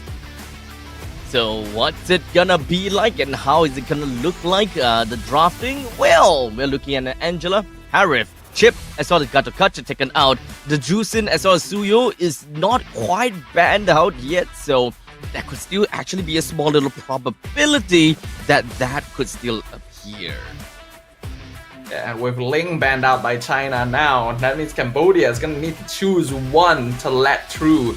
There is also the option of opening up the draft, let both Suyo and Zusin through so that you can at least get one or the other. But I do feel like out of the two, you probably want to get rid of Zusin most of all. But Cambodia can be going for my former suggestion, leaving it open. So China now gets to decide whether they want to open their draft with Suyo or Zusin.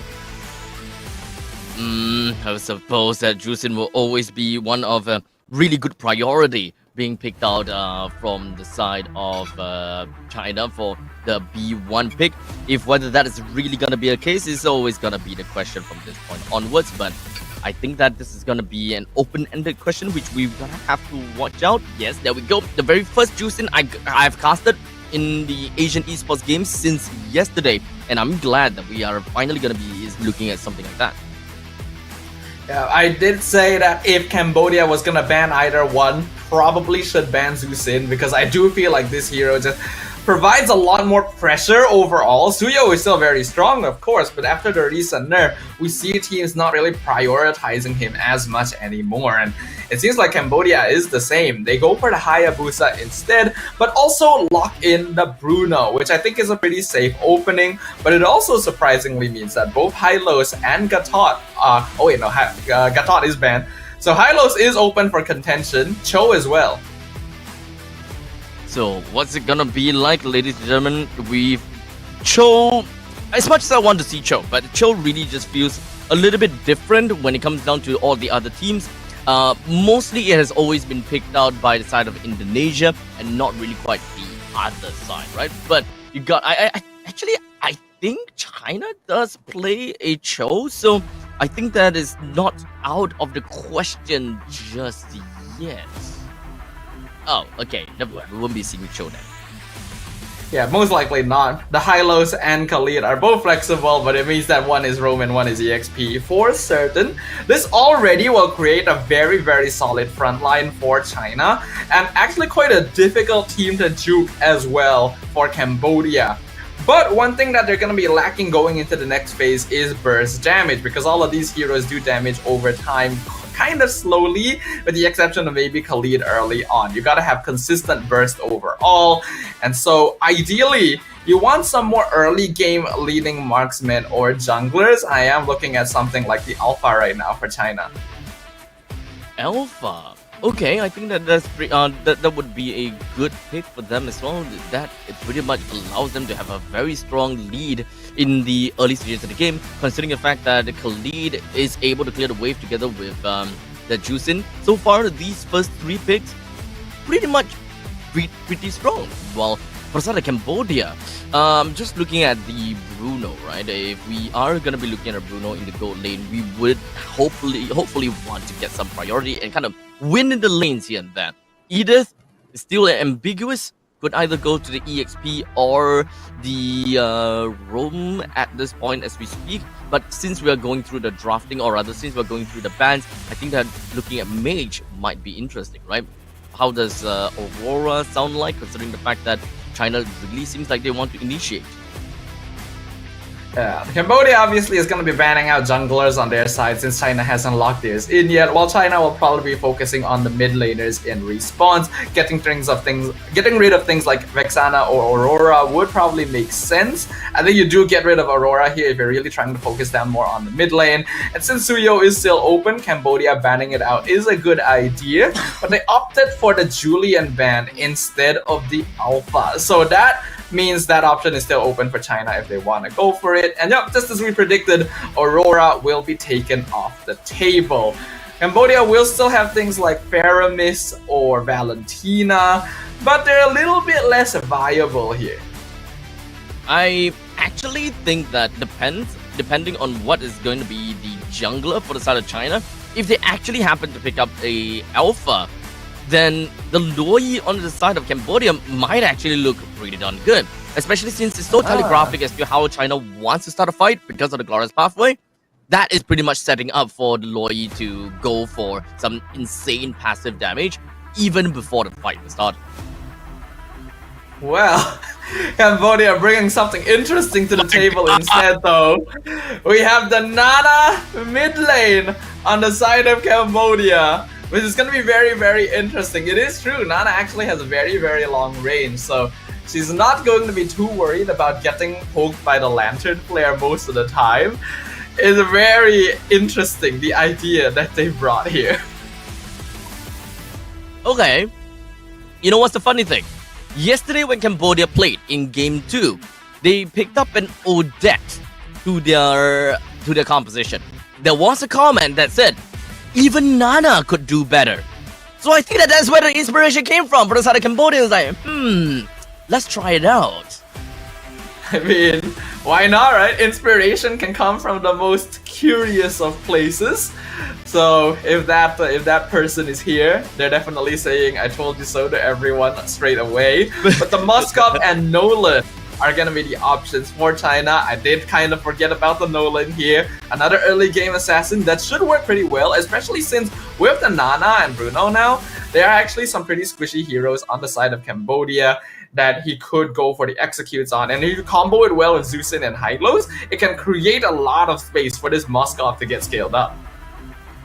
So with that all said and done, the entirety of China's composition has been laid out. Cambodia finishes it off with a Tigreal pick onto their side. So at this point in time, it's pretty fair to say that there is a lot of crowd control. Great initiations from the side of Edith, and they can definitely follow up with a nice little implosion. And we know just how much damage that a Nana could bring out in the late stages of the game when it comes down to Molina's Blitz as well as the Boomerang. I think a lot of people will always underestimate how much damage a Nana could deal just because she's one of the pioneer heroes that has been released with minimal amount of revamp. So we gotta have to look out for the scaling there for the Nana, for sure. There's a lot to look out for, but that means even more entertainment and even more MLBB action coming your way, ladies and gentlemen. Let's welcome game number 1 of the losers round 3 with the People's Republic of China on the blue side versus Cambodia on the red. And despite the strangeness of the Nana pickup, this is actually pretty standard compositions though. Navi losing passive this early. I don't quite understand why is Nabi actually kind of just going into the Lantern Flare despite her almost dying and all. So that's definitely a little bit curious, but hey, it's just a passive. The passive will be back in a short little bit. I don't think that that's going to be too big of a problem anyways. I think Nami just walked forward because she knew she still had the passive, so she wasn't going to die, and she needed to get the EXP from the first minion wave to hit level 2. Unfortunately, Uwe on the Tigreal, trying to go into the jungle to make sure that Khalid would not invade, cost Navi a lot of lane priority against the Hylos Yusin combination, which means China is going to be able to rotate a lot more easily in these first few minutes. Yeah, so I think that it will just be a matter of time before Cambodia kind of gets itself back to the feet. But Chokes dealt a crazy amount of damage on the Tegami, but Tegami decides to go back over to a bot channel, but he's gonna be fine for now. It is just a little bit of a poking from both of these two teams. It's gonna be okay. And this is why we talked about the Zeusin in the draft, right? Why I suggested Cambodia should ban it out. It just creates so much pressure. Nana was picked up because of the range of her abilities, and even then, with Hylos around, there's no way for Navi to walk up and lay it, and Vermouth is already being very active on the map, which is exactly what she should be doing. Cambodia actually has a good amount of early game burst damage, so Vermouth needs to expend her pressure to make sure they cannot execute on it. Pretty good rotations coming from both sides, but it does seem like a raging sandstorm from Jessica lands on the Tegami. Tegami wants to take the turtle, but unfortunately wasn't able to do so. As such, Nolan takes the turtle right underneath the noses of Cambodia, with Vermouth taking the first blood over to the side of Nana, while Jessica clips yet another one in the bag onto the side of Tegami, while the rest of China still continues to move on over to the side of Cambodia. The Earth Shatter did manage to land on two, but at the cost of his own life, while Jessica wants to finish it off onto UEE, but I don't think that she will be able to. Luckily, she survives to tell the tale. 3 kills though, that was beautifully played by the team from China. I think especially Chokis, her positioning was perfect. She was being targeted by 2 members of Cambodia, I believe it was Moshi and Ue, and was still able to dash perfectly in between them to not get CC'd and time the retry on the turtle at the precise timing. Not to mention Jessica being able to flicker in right as the turtle started to land the stun on Tegami with the Raging Sandstorm. Even though Cambodia should have better burst damage overall early, I think China is demonstrating an impressive mastery on how to play around a Zeusin combination, and is making it impossible for Cambodia to escape if the fight doesn't go their way. As the Lantern Flare is just going to be shining the light onto UEE and ensure that UEE will not get a free implosion right onto China. Cambodia now finds themselves in a tough spot, unable to ensure that Bruno is going to be having a great time. Cambodia, though, right now, they are trying to get a little bit of priority over the river, but it doesn't seem like they will be able to get too much of that. Yeah, Cambodia has a lineup that's actually fairly good at fighting and ganking, but you can see how much pressure Navi is under. If you don't have mid lane prio in an early game composition, you actually cannot really go for catches, and that's why it's so easy for Fanhua and Vermouth to walk around and provide information to the rest of their team. Even though we're only 4 minutes in, we're already seeing a 2k advantage for China, and I think that's only going to continue to grow unless Cambodia is able to find a big team fight initiation. Honestly, I don't think that this is looking all too great for the side of Cambodia, because they are giving a lot of these free damages over to the side of Zeusin, especially when it comes down to the Moshi as well as UEE, constantly just eating up all that Lantern Flare. I mean, I can definitely dig that they are pretty tanky. But in the meantime, after the top lane, Jessica finds the Raging Sandstorm onto Moshi, while the rest of the members from the side of China are just gonna be crippling in onto the side of Nabi. But Moshi, the onwards, catches onto Yinhuai, but not quite enough to bring her down, unfortunately, as Jessica re-enters and gets a kill down on the Moshi. Oh! Ooh, even a flicker forward! Wow.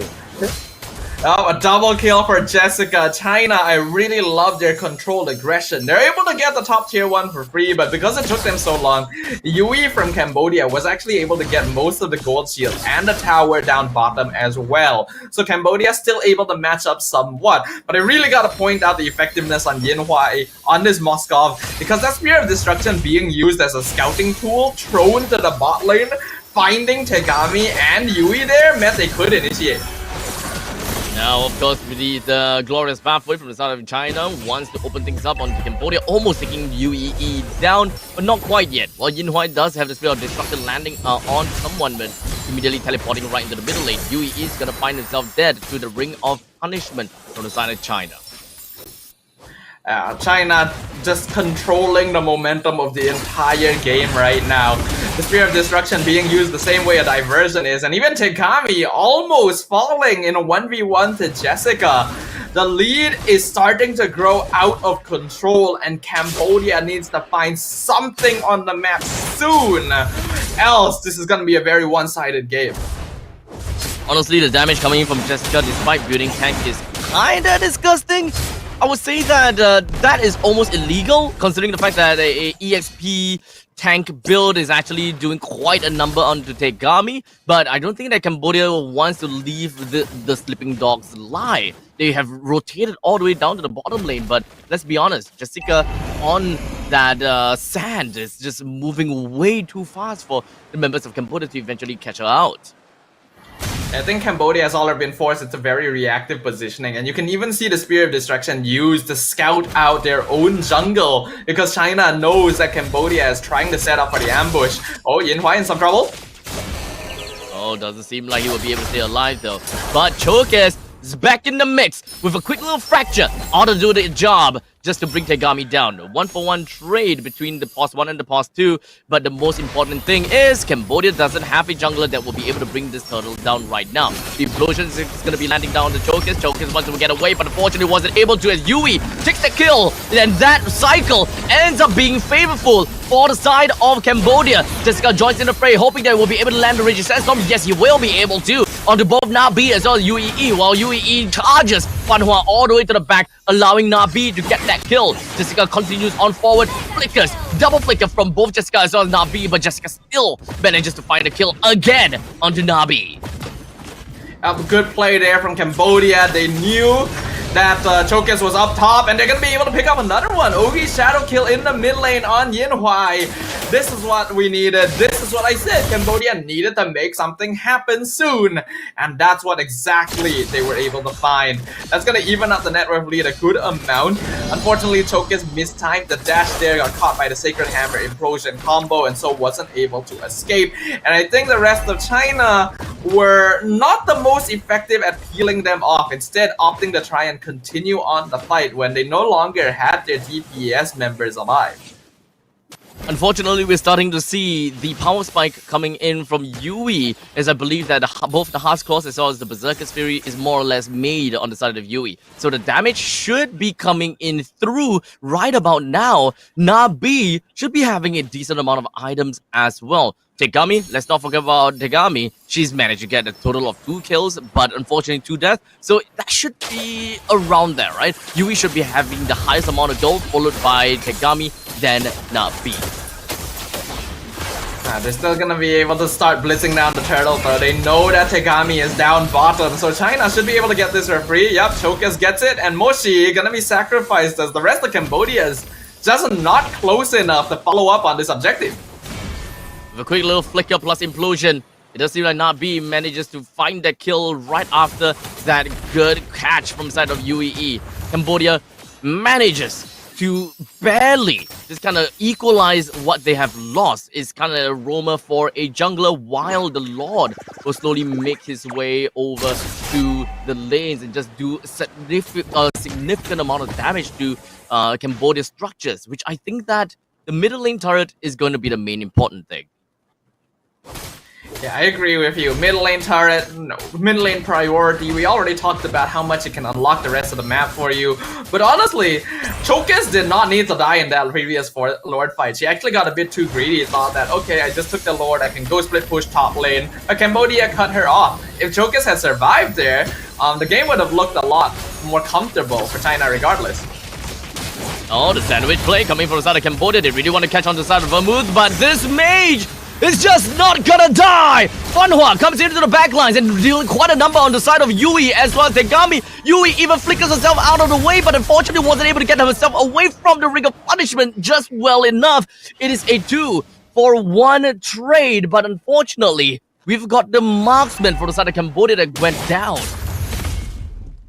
Yeah, I'm really impressed by the fact that Fan Hua was still able to get that kill. I feel like Yui should have focused a bit more on running to like get some spacing in to do DPS instead of just continuing to pelt footballs at her, because like her HP was already so low. You gotta be a little bit more aware of your positioning there. But Cambodia is at the very least able to fight China a little bit more on top of things, right? I think UEE on this Tigreal is a very important factor, because that implosion is being saved to catch out China when they try to go for re-engages. I like that Cambodia isn't trying to force fights with it. Instead, it's a very important cooldown to punish their opponents when they overextend, thinking that they might be able to reverse the advantage in team fights.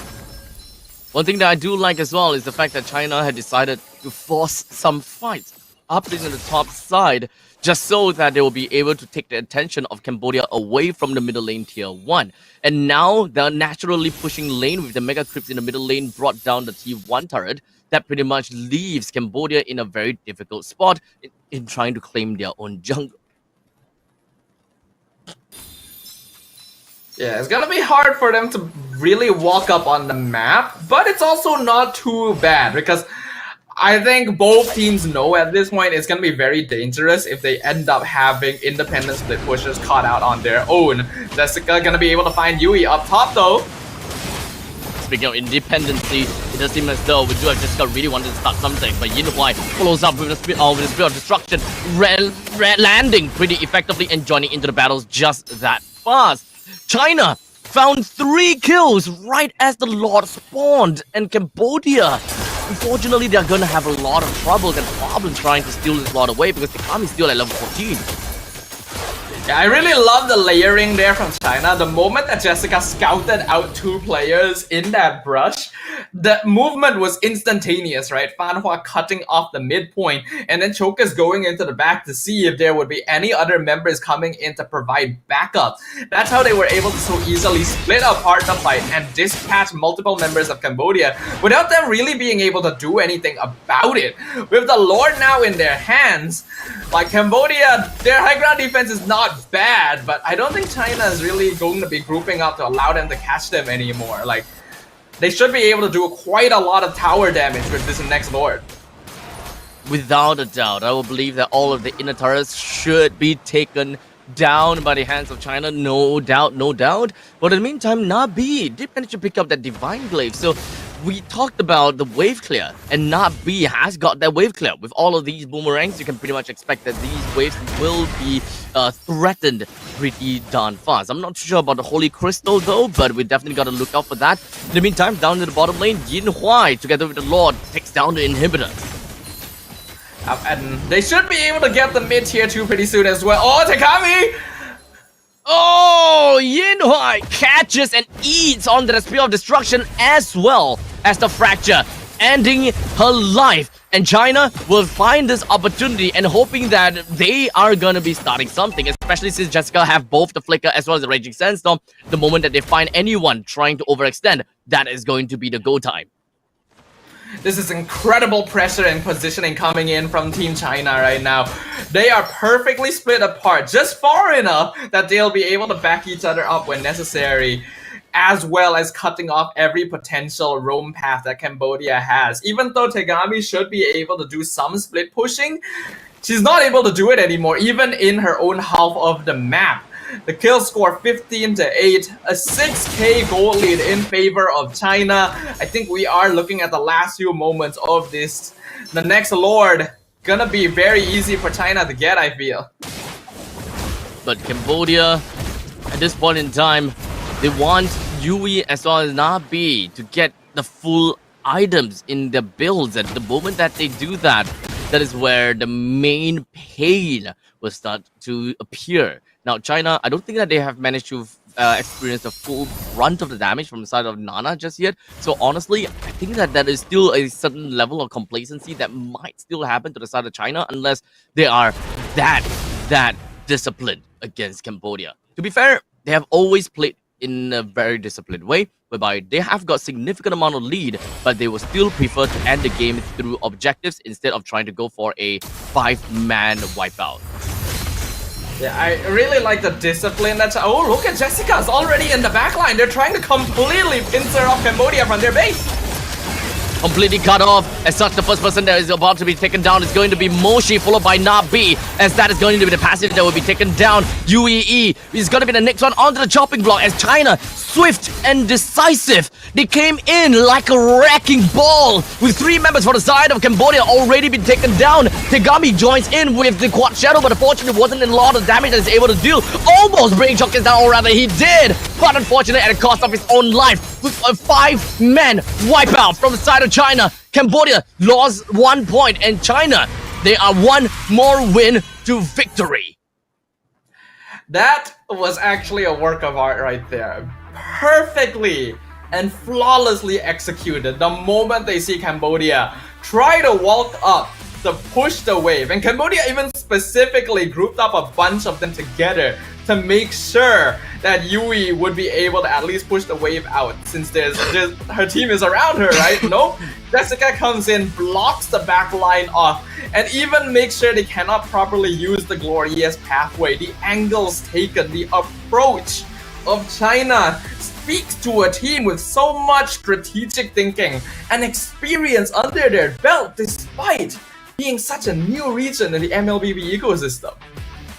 Is kind of scary if you ask me. They are growing exponentially, and just looking at the way they rotate, looking at the way that they set themselves up, I can't help but wonder how much training do they have to go through in order to replay a situation and a scenario like this for them to, kind of bring up a play like that without thinking, or rather in a very swift manner, right? It seems as though they have experienced this many times. Okay, guys, Jessica, cut them off. The rest of us go to the front. We'll make them find no way of retreat. And indeed, that was the case. And there was so much threat just from that movement itself. It's the kind of play that can only be done when you have a lot of confidence and trust in each other, right? Because a single wrong move and you are basically splitting yourself up against the enemy. They could easily pick you off one by one if your timing isn't perfect, to make sure that they are all disabled at the same time. So I agree with you, After. I really want to know what kind of training regimen we are seeing here, because this speaks volumes about the potential that this region has. They've only been playing MLBB for a year plus at most. How strong will they become with a little bit more time under their belt? Fun fact, I think that MLBB in China is still closed beta. So they are definitely running this really far. And while in the meantime, ladies and gentlemen, Fan Hua as the MVP of that game number 1. We definitely have seen Fan Hua being crazy when it comes down to being that high loss, creating so much space and just ensuring that there is a lot of possibilities for China to just find ways against Cambodia. It's really scary what it was possible here, because Fan Hua on the high lows was actually picking up kills herself, right? Usually Hylos is just meant to stand in front, soak damage, pop the glorious pathway, then run back with the revitalize once you've eaten enough. But nope, Fan Hua was continuing onwards, getting kills with the Ring of Punishment. Even the DPSs like the Hayabusa and the Bruno couldn't make a dent in her HP pool. And even in the few times where she did end up dying, her job was already done. It is a very, very bad sign when your opposing roamer is a threat not just as a damage sponge, but as a damage output as well. You don't see that all the time. And let's be honest here, right? When it comes down to these two teams and the way that they have played, there wasn't even a significant lead. And even if there was any form of lead, we're talking about roamer here that have got the roam boots. So whatever source of income, they are not the ones that are getting it. In fact, they are the ones at the most bottom of the leaderboard when it comes down to the economy. So I think that most of that is really credited over to Fan Hua's exceptional positioning, constantly being able to find herself in a really good spot where she directly threatens the backlines and force them to answer to this massive pony that is right in their face. Yeah, I think we have to really shut up her mouth as well on the Zusin. I said it right during the draft. You should probably ban Zusin, but they didn't do that. And when you are up against a Zusin, you really gotta focus on having mid lane priority. That's why they tried to go for the Nana to get range advantage, but because UEE wasn't there at level 1 to help out, Navi lost the lane way too quickly. Honestly, I think that Navi didn't really have a very good time in the early stages. There really was a exceptional need of UEE there in the middle lane, especially since when we see a Jusin, you gotta have to respect the fact that a Jusin is 100% gonna be poking the enemies, right? The Jusin will poke, while in the meantime, Fan Hua will be the one that's clearing the wave as much as possible. perhaps what's in the head of Cambodia is that they know that that is exactly what's going to happen, right? And they do not want to lose too much priority and too much control of the map if both Nabi as well as UEE is just stuck behind the lander flare. And I think I can understand that. If you don't have any way to clear the way fast enough before you get sent into the heavens by the Juicin, then maybe this is what they do. Deploy the UEE somewhere else first. Yeah, I mean, the problem is they did try to deploy her somewhere else first, and that ended up costing them a lot because mid lane priority, right? Zusin is a hero that actually doesn't clear waves all that quickly, so you have to punish her straight away so that she's not able to start roaming around the map and picking people up. Unfortunately, Cambodia was not able to do that, so already from the beginning, the early game went in the way that China wanted. After that, they continued building lead after lead. I think Vermouth was even able to get a wishing lantern as like a second or third item. Pretty greedy, but why not, right? Just go for more damage. Yeah, she actually finished that fairly early on in the game. So right now, China on path. One more game to be top 3 at AEG. We'll see if Cambodia can bounce back. But while we wait for the teams to get ready once again, we'll go ahead and jump into a quick break. And we will see you guys in just a little bit.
Pada tim SRG, Gulak Red Giant, banggakan Selangor, banggakan Malaysia. Champion juara wakil Malaysia fight for N6 in Malaysia. Keunggulan ianya tidak hadir dengan mudah. Ia tidak menunggu sesiapa dan ia tidak memilih sesiapa. Keunggulan adalah potensi hebat yang tersembunyi dalam diri. Seperti benih yang menunggu masa untuk bercambah, sedia untuk mekar hingga berkembang indah.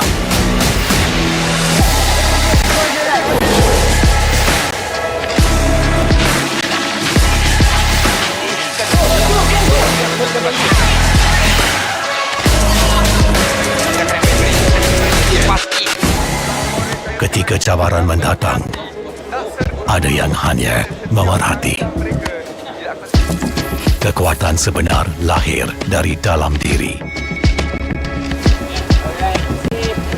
dibangkitkan oleh jiwa yang menyokong teguh tanpa henti.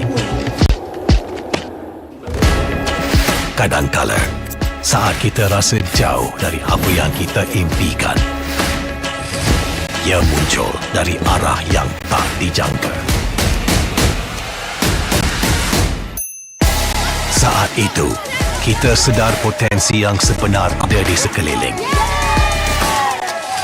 Ini semua bukanlah satu kebetulan, tapi kita yakin ini semuanya aturan takdir.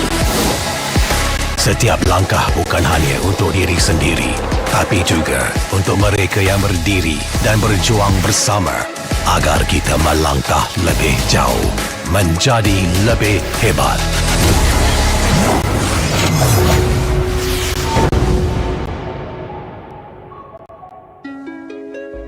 Bangkitlah rakyat Malaysia. Kita bersatu menyokong sepenuh jiwa. Demi jalur gemilang kebanggaan negara. Tiba masanya untuk menjadi greater than ever.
Pada tim SRG, Golak Red Giant, banggakan Selangor, banggakan Malaysia.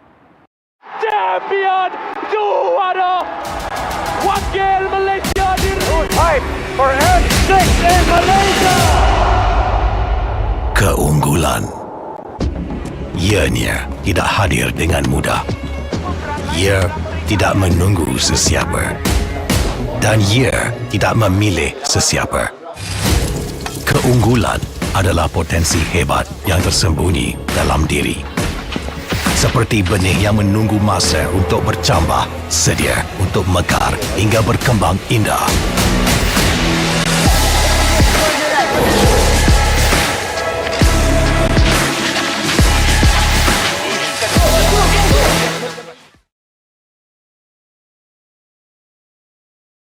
All right, ladies and gentlemen, welcome back into the the Asian Esports Games 2024. Well, the game indeed is what we are gonna be watching today. We've got game number 1 that has already been done and dusted. We're moving on to game number 2 between China versus Cambodia. I gotta have to say that the first game is definitely great. And speaking of game, this is the Game Awards. And MLBB has been nominated for the best esports game at the Game Awards 2024, which MLBB happens to be the only mobile game to be nominated, by the way. And for those people that don't know what the Game Awards is, the Game Awards is considered as an Oscar of all game award ceremonies, and is a very big achievement to be nominated. So head on over to www.thegameawards.com and vote for MLBB from now until 11th of December. Once again, head on over to www.thegameawards.com and vote for MLBB at the Game Awards. And, well, let's move on. Right back on track. Asian Esports Games. And it's abstract. Yep. Here's Sadafa. We're in for a great grade. I think so, right? It is the losers bracket round 3. For those of you who are just joining us right now, we are currently witnessing the battle between Team China and Team Cambodia, with the team from China currently 1 game up and 1 victory away from making it to the top 3 of the competition. Looks like they're going to be staying on the blue side of the draft, Cambodia on the red. And this time Cambodia has decided, okay, maybe we did need to ban that Zeusin after all. Now, of course, with the Juicin out, that is no longer gonna be a problem at all, because Juicin is one heck of an annoying hero. Let's be honest here, none of us wants to see a Juicin. None of us, because she's just plain annoying. I don't think that we have to say too much about that. But of course, when it comes down to the drafting and of course looking at the previous game, I will say that when it comes down to Cambodia, they definitely do have once again another hero that came out of the party hat, and that being Nana.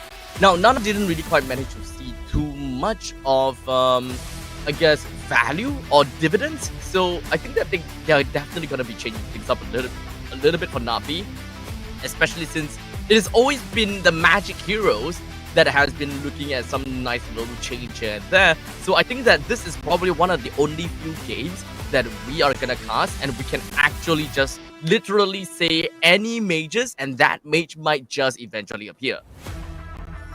Yeah, Cambodia does like being quite flexible with their mid lane pickup, which I do enjoy, right? We always like seeing more unique heroes in the Land of Dawn, not quite fixed to the meta all the time, and it can catch teams off guard as well. Unfortunately, in game 1, the Nana mid lane, I think not only didn't manage to do much, it kind of ended up being a weakling overall as well, because I feel like Navi just literally got to do nothing now, right? Just got pressured in lane right from the single team fight after that, just didn't have the items to contribute any sort of damage. And then because Nana is more of a siege mage, right, you want to be throwing spells from the back line, and China was consistently surrounding them from the back line, there was just no way to play. Ooh, Cambodia starting things off with a R1, R2 pick of a Hylos and a Vexana. So we are no longer gonna be looking at some party trick from the side of Cambodia. Okay, that's a bit sad. I definitely do want to see more crazy stuff from the side of Cambodia, but I guess this is their final lifeline. They want to make the best out of this against China, which has drafted a Hilda, Bruno, and an Aurora. Yep, so gonna be going back to standard here. But because they did end up banning the Zusin, the Hilda instead gets let through, so China was able to grab that straight away, which means that it's going to be very difficult to play against her in the EXP lane. Even heroes like Hylos are going to have a difficult time, so we'll see whether Cambodia wants to put Hylos in EXP or flex it into the roam position. At the very least, it means that Fanhua is not going to be able to replicate her MVP performance in game number 1 with that hero. Bruno and Aurora, though, will allow China to go for a bit of counter-engaged shenanigans against the Hylos and the Suiyo.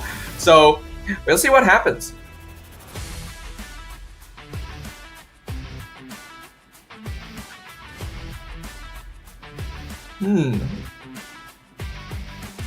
It seems like Abstract may be having some quick issues real quick, so no worries.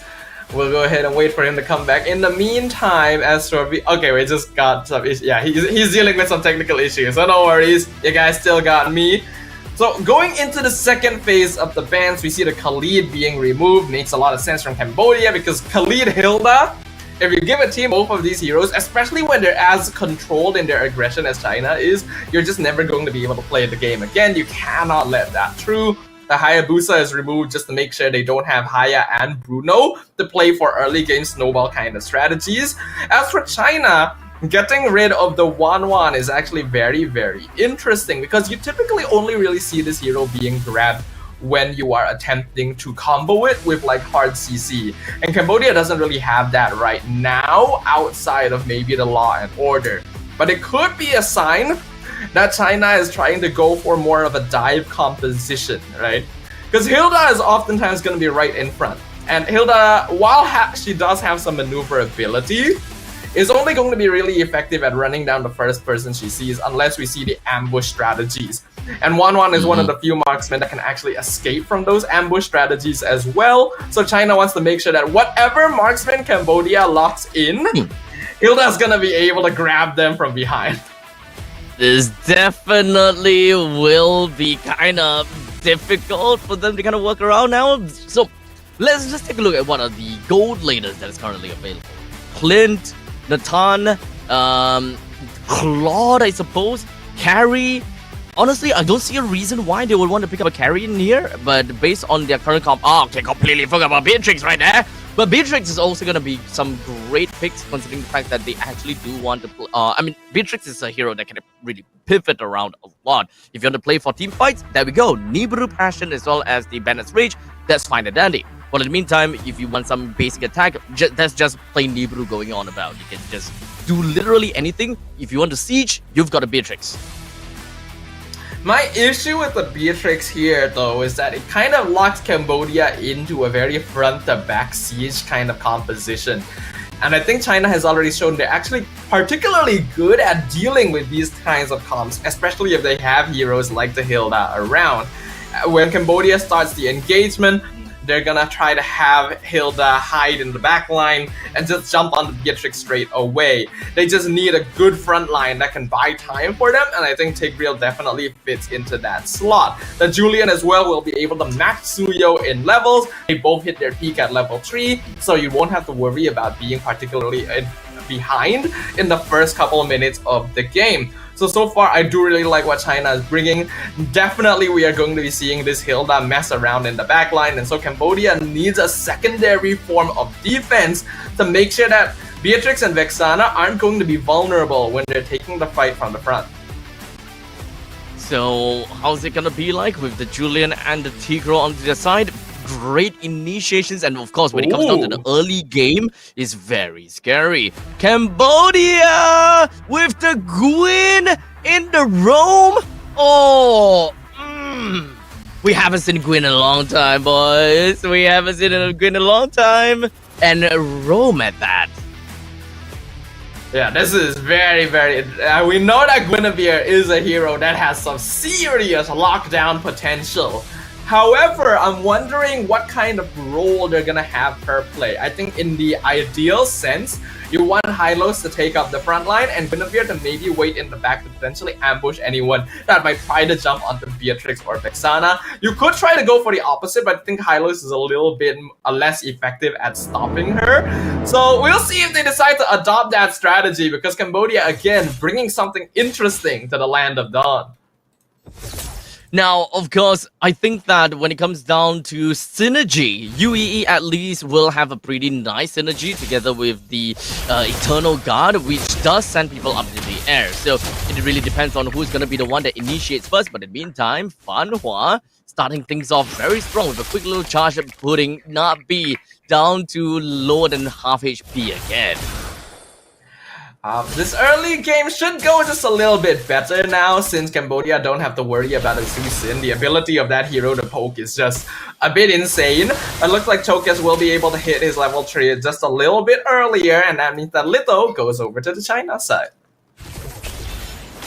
So, with this part of the game, you can pretty much expect that China have got very strong lane control throughout the map, right? Nabi and Fan Hua finds himself at a sliver, but surprisingly and luckily for both of them, they're all gonna be a-okay. Now, I'm actually kind of surprised with how UEE has decided to... oh, never mind, a great little Violet record. Oh, Chokas! How do you find that kill? UEE started off with a nice little spatial migration magical thought, but it didn't quite seem like it had a big mark. That is incredible composure under pressure. Immediately going for the enhanced chain. In a situation like that speaks to Chokas' ability as a player, but now Moshi in trouble. It does seem like she doesn't have a lot of HP to run away with, and I don't think that she will be able to use the Revitalize to get the HP back as well. 3v1, that's in Cambodia, 2 down for the count. Yeah, things are already starting to look a little bit rough here, actually, for Cambodia. China, we know that they're gonna be pretty strong early on with a Hilda and a Bruno in the side lanes, but they're getting a lot of map priority. And now down to the bottom lane, Yin Huai dealing a little bit of a decent amount of damage on the UEE, while in the meantime, a good little freeze plus a Fidget Glacier. The UEE, goodbye! Well, the Flinker plus Implosion, unfortunately not quite enough to kind of charge Yui backwards, as Yui had to expend the Flicker. But still, we can see the pressure, right? Cambodia being forced on the back foot once again. We are only 3 minutes into the game, and China already has a 1k net worth lead. This is not the start that you want, ideally, especially with a Suyo on your side. You want to be able to get kills if possible. And that's UEE taken down for the count 3 times in a row already.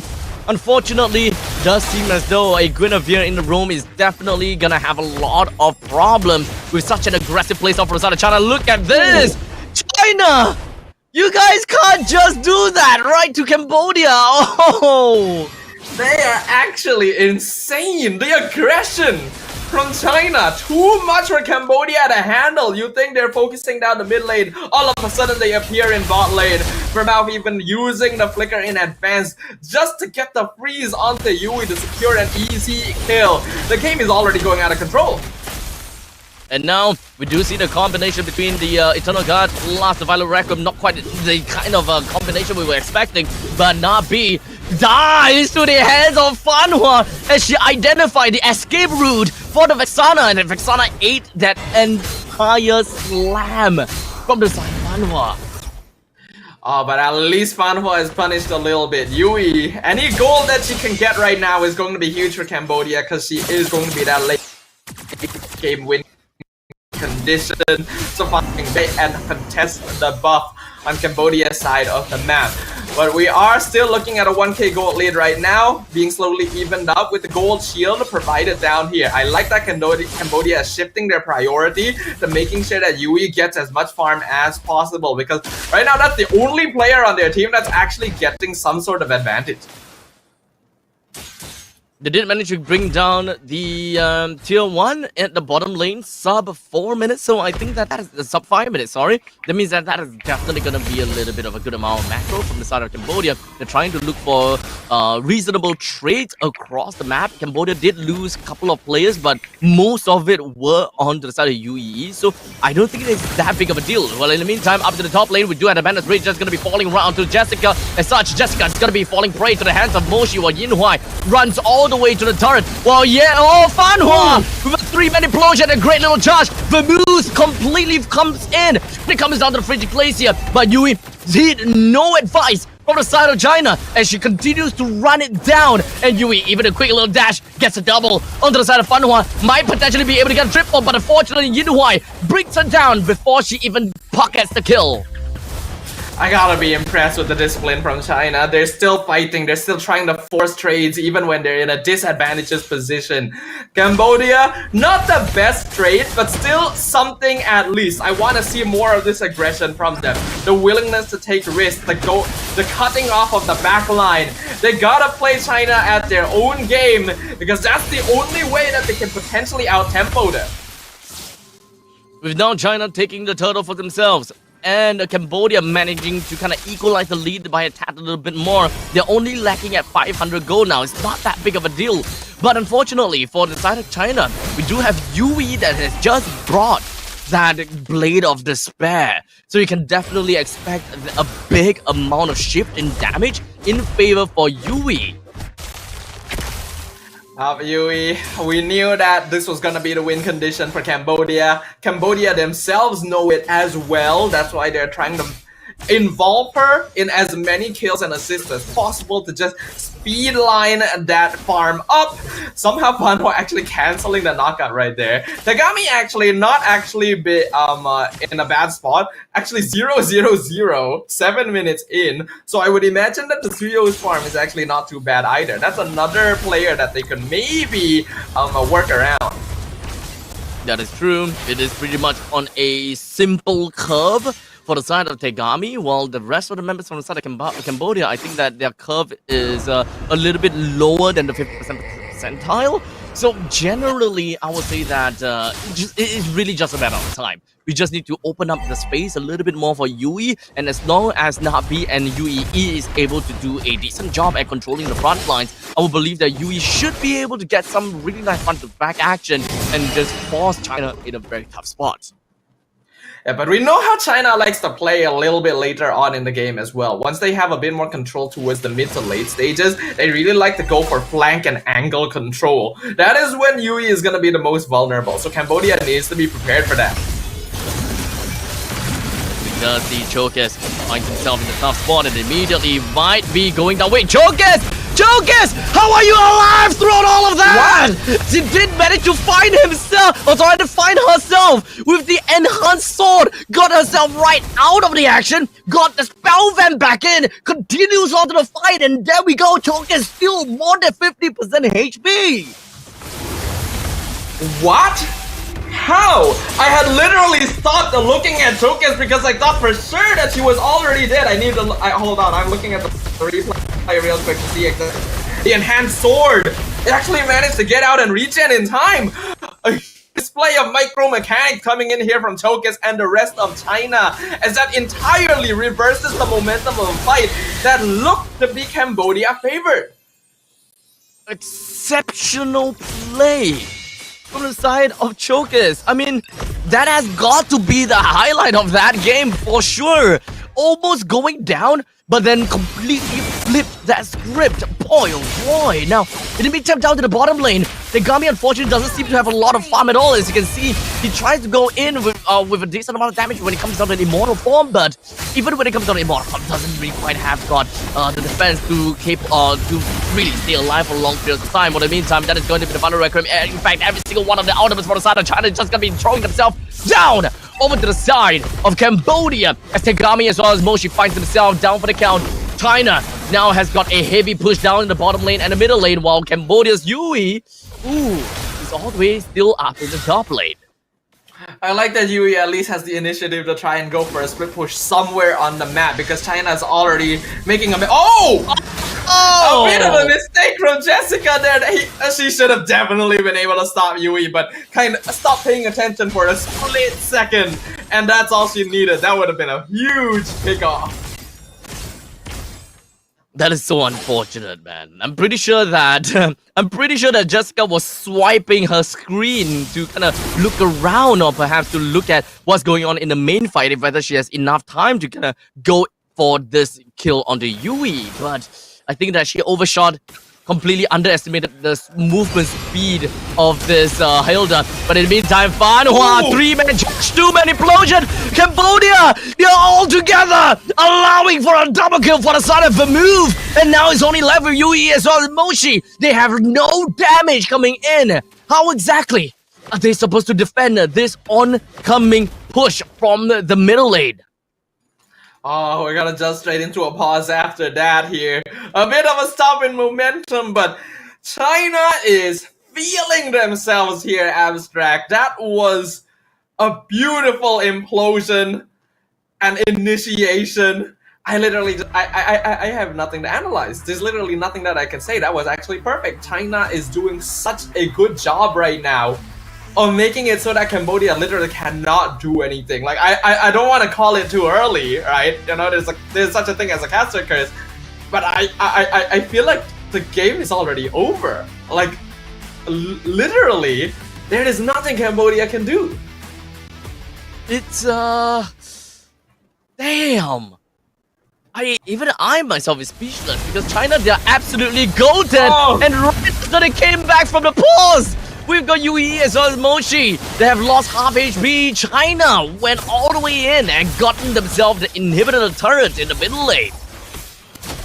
Cambodia need to make a miracle happen now. This is a 8k gold advantage in favor of China.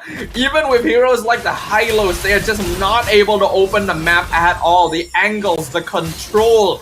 China is perfectly observing their opponent's movements and positioning themselves exactly where they need to be on the map to not just prevent rotation, but just scare Cambodia away entirely from even trying to make anything happen. We're 11 minutes and 20 seconds into this game. In China, they have gotten themselves 9,000 gold lead. Very, very convincing game thus far. Even though China didn't really quite manage to, hold it out that well in right after the laning phase, but they are here, boys. They are here because Cambodia now they're going to be suffering a quick little plunder from the side of Lord. While in the meantime, the Valorek is just going to be connecting on the Fanhua, but unfortunately not quite enough to bring her down just yet. Chokes all the way in with the enhanced sword, but that is going to be a quick little crowd that is just going to be working on the Chokes. Didn't really quite get her out of the tombstone though, but it's more than enough for her to buy enough time to ensure that the rest of the members from the side of China will be able to hold things out a little bit better. While in the meantime, the Pride of Ice is currently still available for the side of the move. Moshi ran right in the face, and it does seem like, oh no, Fanhua, no, not like this! Not like this! Not that pony again! Not the death pony, man! Not again! All things considered, Cambodia put up a very solid and respectable defense. China was positioning themselves very well just as before, but because Cambodia can actually play their front to back properly this time, they're in a more advantageous position to actually be able to defend their crystal. Tegami especially, I think, was a huge savior for them with that final dash in and burst on Yinhuai. If Bruno had survived, the game would already be over, but because they were able to pick her off, Cambodia still has a breathing room. The magical thumb, unfortunately, wasn't able to land on anyone at this point in time, as now the rest of the members from the side of China would really want to defend this middle lane, and unfortunately, the Glorious Pathway did not manage to help Moshi get away. Chokes tries to go for the enhanced size, lands on the Nabi. Look at that crazy amount of damage, the Flicker Blast Implosion lands right on top of the Nabi, and that allows China to pick off too, while Jessica continues to rampage herself onto Yui, almost bringing her down, but leaving Yui, the one that left behind, and the one that got away. Side lands on the two right by these perimeter of that skill ability, and now China, they conquered Cambodia all the way at the lower bracket. Yet another 2-0 fashion. China, They went a 2-0 menacing push down, and now they're going to the lower bracket finals against Philippines. They are in for podium. Abstract, that was straight up oppressive. China literally chased Cambodia down from the middle of the river all the way into their base and still making plays left and right. They are literally a living highlight reel. I cannot believe what I have witnessed. But this is incredible coming from a brand new MLBB region. China is now officially in the top 3 of the Asian Esports Games Bangkok, and they will get a revenge match with the Philippines to see who will meet Indonesia in the grand finals. Oh my goodness. Now, okay, so podium finishes, we will always have got a tier list, right? We will always have a tier list, and we be like, okay, top of the scoreboard, Indonesia, Philippines, Malaysia, Cambodia, sometimes even. Honestly, it's all great, fine and dandy, but we gotta have to give it over to China. China, they are doing an absolute phenomenal job. Quick shout out over to Chokes as well for being the MVP, understandably, with all those flashy plays and those outplays. Just from that single moment in that battle of that quick thinking of getting herself out, or no, not out, in deeper of the fight, just so that she can regen and spell vamp even more HP with the enhanced sword. Not only was Chokers escaping so many different situations, she was perfectly utilizing Julian's kit, the absolute perfect enhanced spell in every single situation, the sword to escape, the chains to get the knockup on top of the crystal itself, having the PM in the game despite being on the jungle position. Julian is a hero that has a lot of utility, but we've never seen this kind of gameplay before, ladies and gentlemen. But I am really glad that we get to witness this. This is utter mastery coming in from Team China. Team China, we gotta have to look up for them now. I don't think that anyone will want to underestimate Team China at this point in time, now that they have made it over to the podium finish. And I think that everyone in the world will have their eyes onto Team China. Perhaps, honestly, perhaps M7, we might be able to see the decisions of China even higher and even more. Because let's be honest here, when it comes down to the M6 wildcard, we have already seen an impressive domination from DYFG. Unfortunately, they didn't quite make it, but still, this is just a short time frame for China to kind of acclimatize to MLBB. And they're already reaching these levels of gameplay. I'm kind of terrified, Abstract. What kind of monsters are this region going to become with just a little bit more time under their belt? We could see in these highlights that although Cambodia was able to find some momentum a little bit further into the game by starting to play a bit more aggressively, that positioning started being punished over and over again. The controlled aggression and discipline from China, the fact that they are able to stay around in fights and trade even when they start off in bad positionings. Chokes being able to find a way out of this catch while baiting multiple spells. Cambodia, they are not a weak team, but China making this look easy. In fact, Cambodia is not easy at all. Cambodia, they are a team that showed relentlessness and resilience in their games. They took one game from Philippines. Let's remember that, alright? They took one game from Philippines. They adjusted and they knew how they would want to play in this Asian Esports games. But unfortunately, it seems like China has got the one that have a higher level of preparation. And in this case, China moving on and going to the lower bracket finals, facing off against Philippines. I honestly fear for Philippines. You know the meme of that Grim Reaper knocking onto the doors? The first door was Cambodia. Next doors might just actually be Philippines. Well, Philippines already beat China once in the upper bracket quarterfinals, so I don't think they're going to be going down without a fight. But we of course have to give some kudos over to Cambodia as well. They unfortunately ended their run just shy of a podium finish at 4th place, but that is still a very, very impressive record, being top 4 among 20 nations across Asia.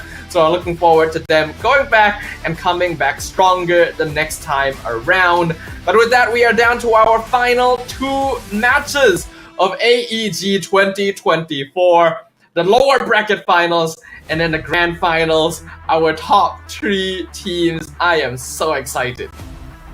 Indonesia, Philippines, China, top 3, and all of these teams, they are guaranteed to go home with a little bit of something. And some of you might be wondering what exactly are the stakes. We have a total of $5,800 that's on the line right here.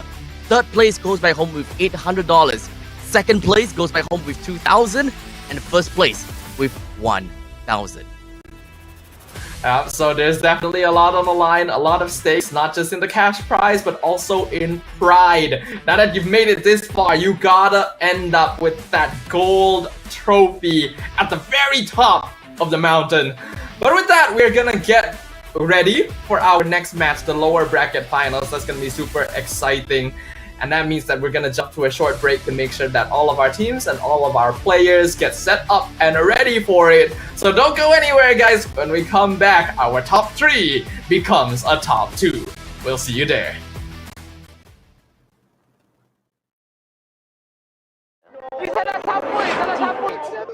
Pada tim SRG, Gulak Red Giant, banggakan Selangor, banggakan Malaysia. Champion juara wakil Malaysia fight for M6 in Malaysia. Keunggulan ianya tidak hadir dengan mudah. Ia tidak menunggu sesiapa dan ia tidak memilih sesiapa. Keunggulan adalah potensi hebat yang tersembunyi dalam diri. Seperti benih yang menunggu masa untuk bercambah, sedia untuk mekar hingga berkembang indah.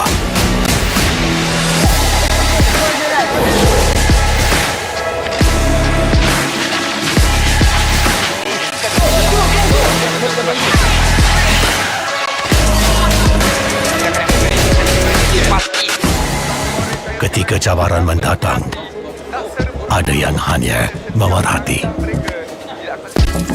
Kekuatan sebenar lahir dari dalam diri. Dibangkitkan oleh jiwa yang menyokong teguh tanpa henti. Kadangkala, saat kita rasa jauh dari apa yang kita impikan, ia muncul dari arah yang tak dijangka. Saat itu, kita sedar potensi yang sebenar ada di sekeliling. Ini semua bukanlah satu kebetulan, tapi kita yakin ini semuanya aturan takdir. Setiap langkah bukan hanya untuk diri sendiri, tapi juga untuk mereka yang berdiri dan berjuang bersama agar kita melangkah lebih jauh, menjadi lebih hebat.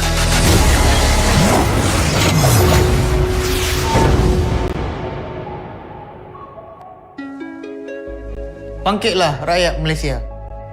Kita bersatu menyokong sepenuh jiwa. Demi jalur gemilang kebanggaan negara. Tiba masanya untuk menjadi greater than ever.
Pada tim SRG Gulak Red Giant, banggakan Selangor, banggakan Malaysia. Champion juara wakil Malaysia Time for M6 in Malaysia. Keunggulan. Ianya tidak hadir dengan mudah. Ia tidak menunggu sesiapa. Dan ia tidak memilih sesiapa. Keunggulan adalah potensi hebat yang tersembunyi dalam diri. Seperti benih yang menunggu masa untuk bercambah, sedia untuk mekar hingga berkembang indah.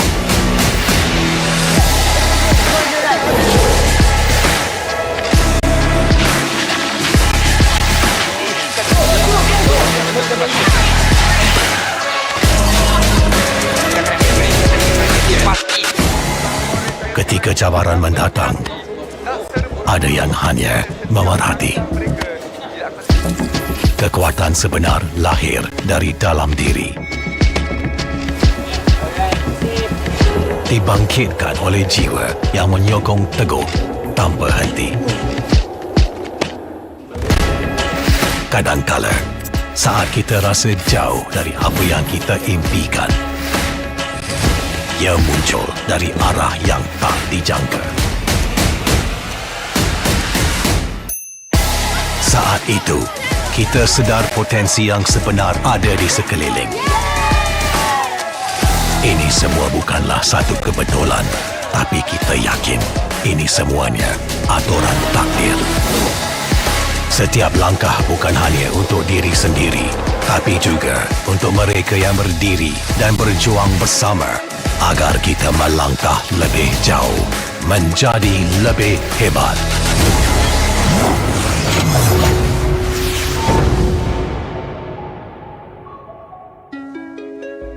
Bangkitlah rakyat Malaysia. Kita bersatu menyokong sepenuh jiwa. Demi jalur gemilang kebanggaan negara. Tiba masanya untuk menjadi greater than ever.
Pada tim SRG, Gulak Red Giant, banggakan Selangor, banggakan Malaysia. Champion juara wakil Malaysia fight for M6 in Malaysia. Keunggulan. Ianya tidak hadir dengan mudah. Ia tidak menunggu sesiapa. Dan ia tidak memilih sesiapa. Keunggulan adalah potensi hebat yang tersembunyi dalam diri. Seperti benih yang menunggu masa untuk bercambah, sedia untuk mekar hingga berkembang indah.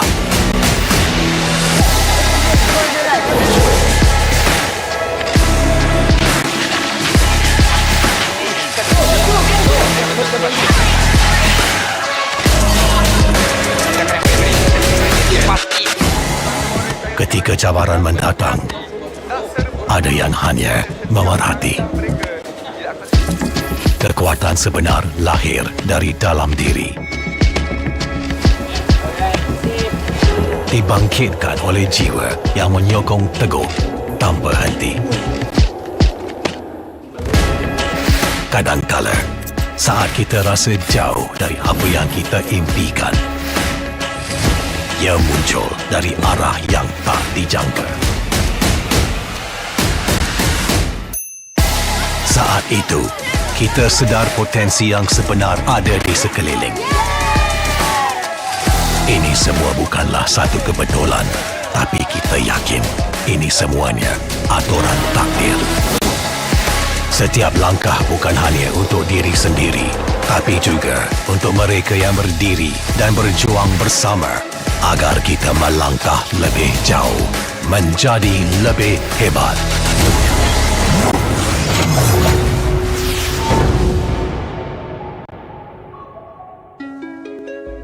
Bangkitlah rakyat Malaysia.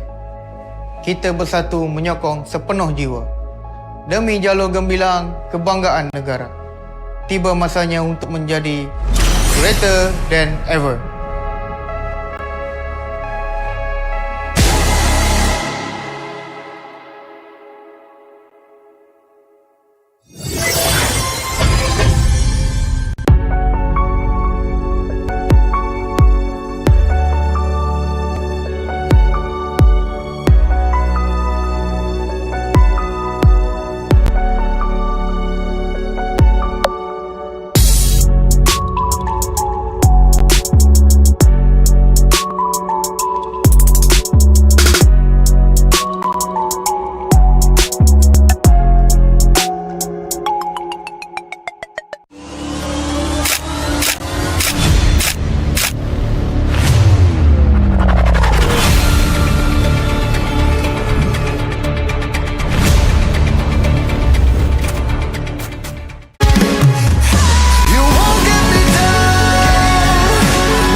Pada tim SRG Gulak Red Giant, banggakan Selangor, banggakan Malaysia. Champion juara wakil Malaysia fight for M6 in Malaysia. Keunggulan. Ianya tidak hadir dengan mudah. Ia tidak menunggu sesiapa. Dan ia tidak memilih sesiapa. Keunggulan adalah potensi hebat yang tersembunyi dalam diri. Seperti benih yang menunggu masa untuk bercambah, sedia untuk mekar hingga berkembang indah.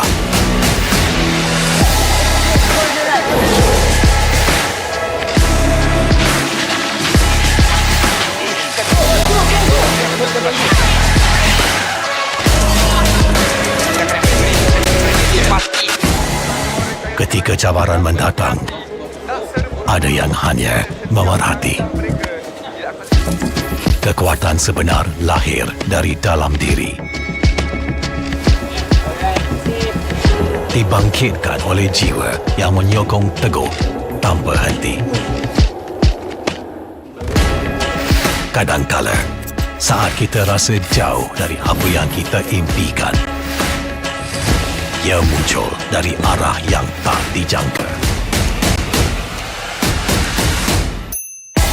Saat itu, kita sedar potensi yang sebenar ada di sekeliling. Ini semua bukanlah satu kebetulan, tapi kita yakin ini semuanya aturan takdir. Setiap langkah bukan hanya untuk diri sendiri, tapi juga untuk mereka yang berdiri dan berjuang bersama agar kita melangkah lebih jauh, menjadi lebih hebat.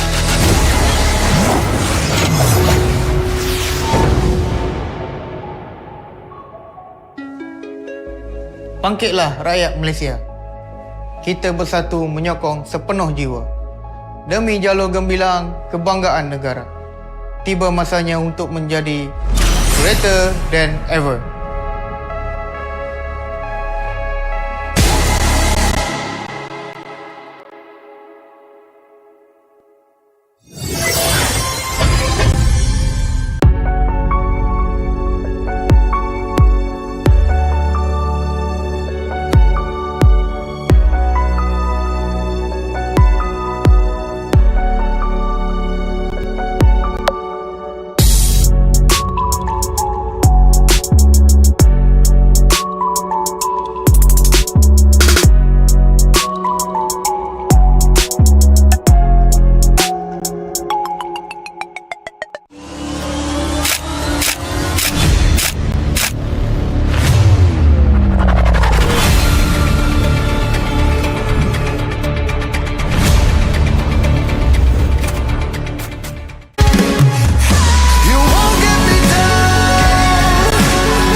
Pada tim SRG Bulak Red Giant, banggakan Selangor, banggakan Malaysia.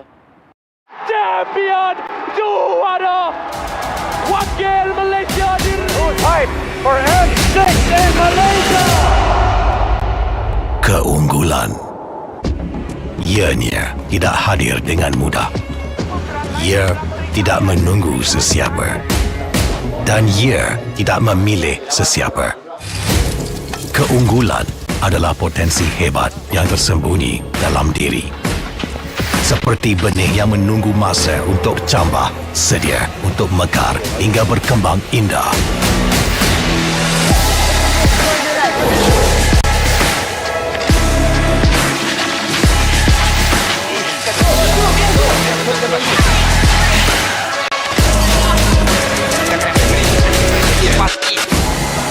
Ketika cabaran mendatang, ada yang hanya memerhati. Kekuatan sebenar lahir dari dalam diri. Dibangkitkan oleh jiwa yang menyokong teguh tanpa henti. Kadangkala, saat kita rasa jauh dari apa yang kita impikan, ia muncul dari arah yang tak dijangka. Saat itu, kita sedar potensi yang sebenar ada di sekeliling. Ini semua bukanlah satu kebetulan, tapi kita yakin ini semuanya aturan takdir. Setiap langkah bukan hanya untuk diri sendiri, tapi juga untuk mereka yang berdiri dan berjuang bersama agar kita melangkah lebih jauh, menjadi lebih hebat.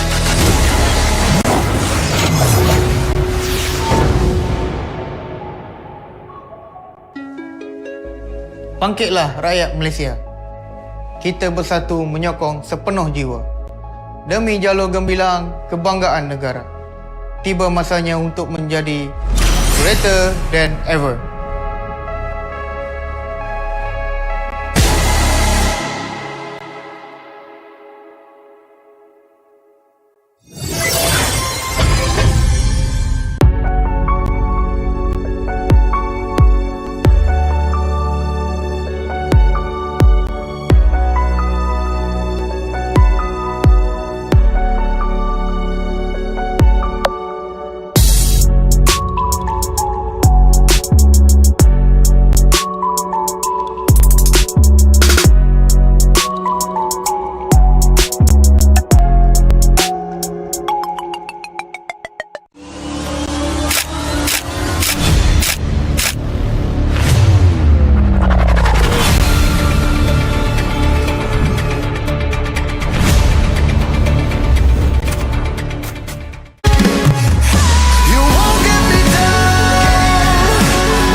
Pada tim SRG Golak Red Giant, banggakan Selangor, banggakan Malaysia. Champion juara wakil Malaysia fight for N6 in Malaysia. Keunggulan ianya tidak hadir dengan mudah. Ia tidak menunggu sesiapa dan ia tidak memilih sesiapa. Keunggulan adalah potensi hebat yang tersembunyi dalam diri. Seperti benih yang menunggu masa untuk bercambah, sedia untuk mekar hingga berkembang indah.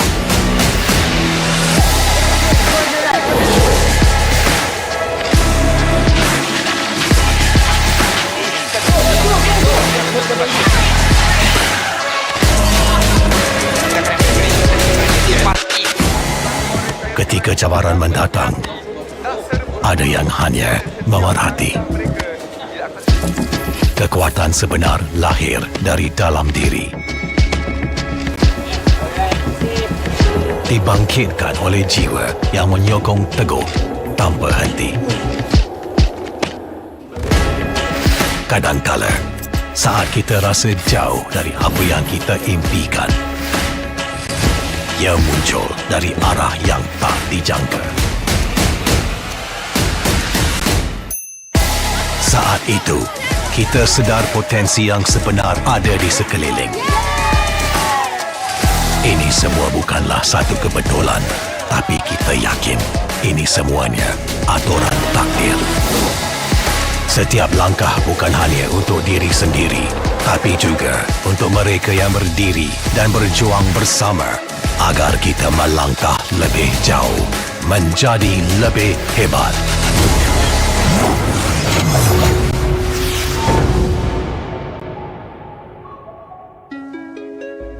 Bangkitlah rakyat Malaysia. Kita bersatu menyokong sepenuh jiwa. Demi jalur gemilang kebanggaan negara. Tiba masanya untuk menjadi greater than ever.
Pada tim SRG Gulak Red Giant, banggakan Selangor, banggakan Malaysia.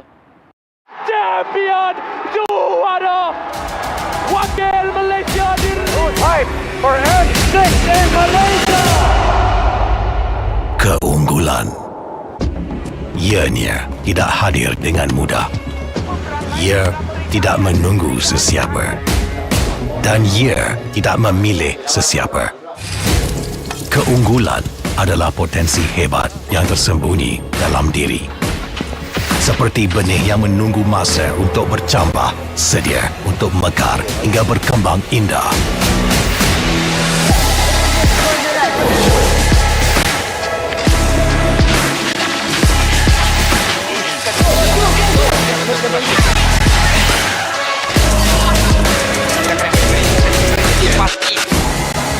Ketika cabaran mendatang, ada yang hanya memerhati.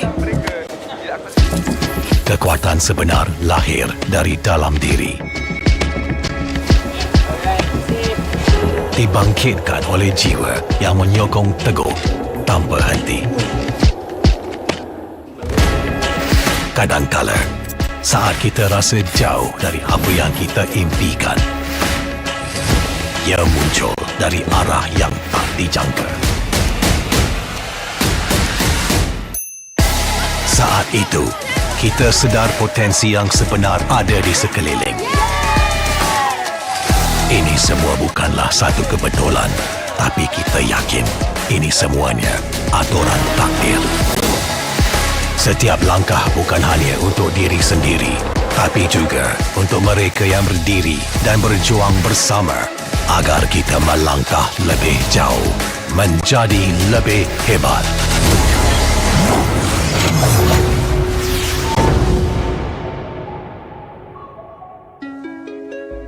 Bangkitlah rakyat Malaysia.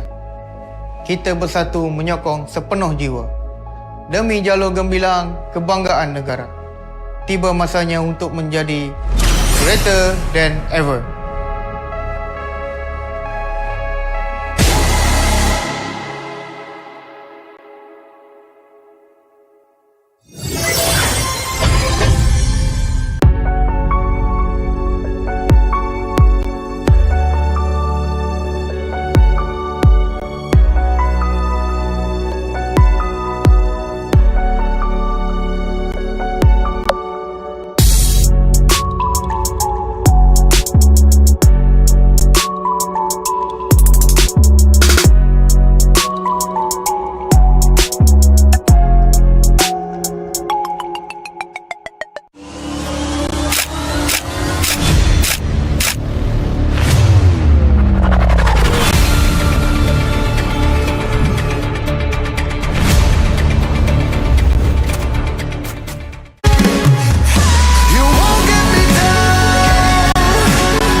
Pada tim SRG Gulak Red Giant, banggakan Selangor, banggakan Malaysia.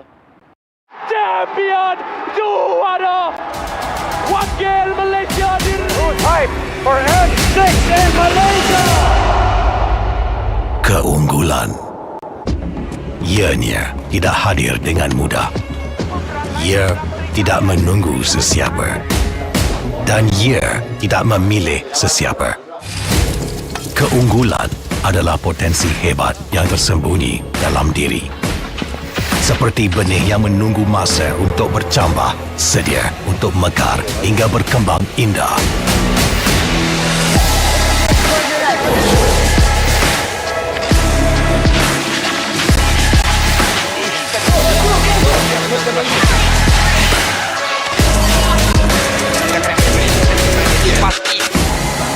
Ketika cabaran mendatang, ada yang hanya memerhati. Kekuatan sebenar lahir dari dalam diri. Dibangkitkan oleh jiwa yang menyokong teguh tanpa henti.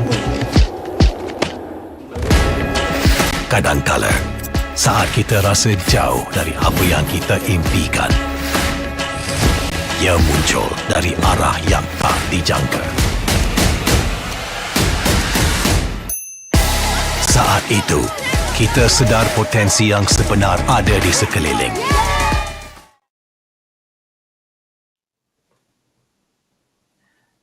Our pool of 20 nations has been cut down to only 3.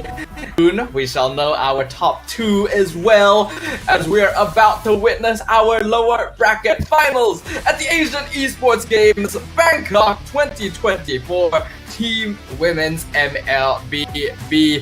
We're going to be witnessing the Philippines go up against China, and only one will be able to move on to the final stage.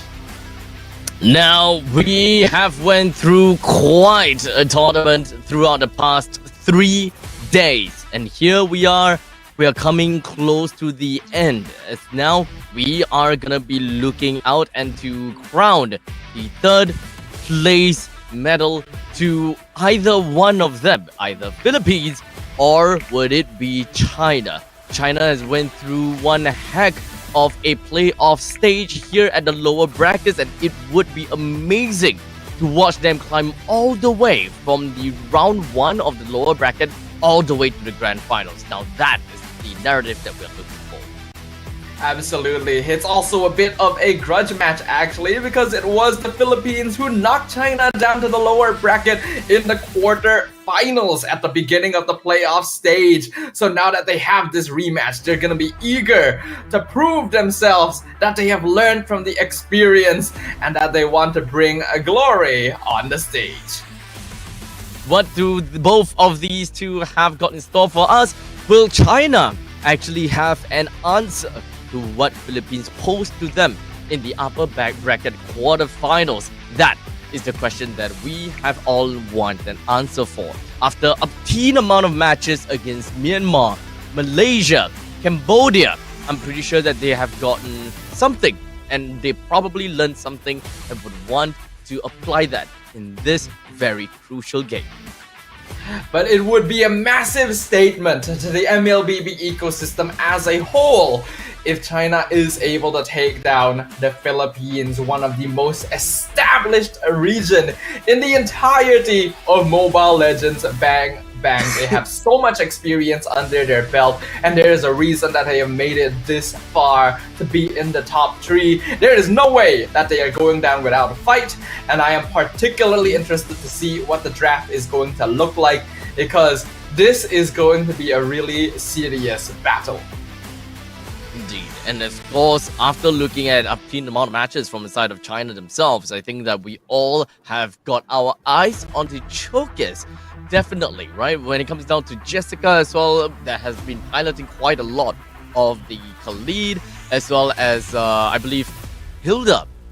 They have constantly been showing us exactly what they have been doing so far. But the rest, of course, when it comes to Yinhua, Fanhua, as well as Move, they all play together as a unit just so fabulously.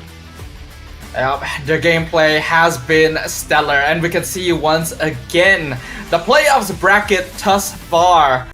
Like we mentioned, China and Philippines, they were the first match in the playoffs, and China did get knocked down, but they have made the entire lower bracket run, taking down multiple strong opponents along the way.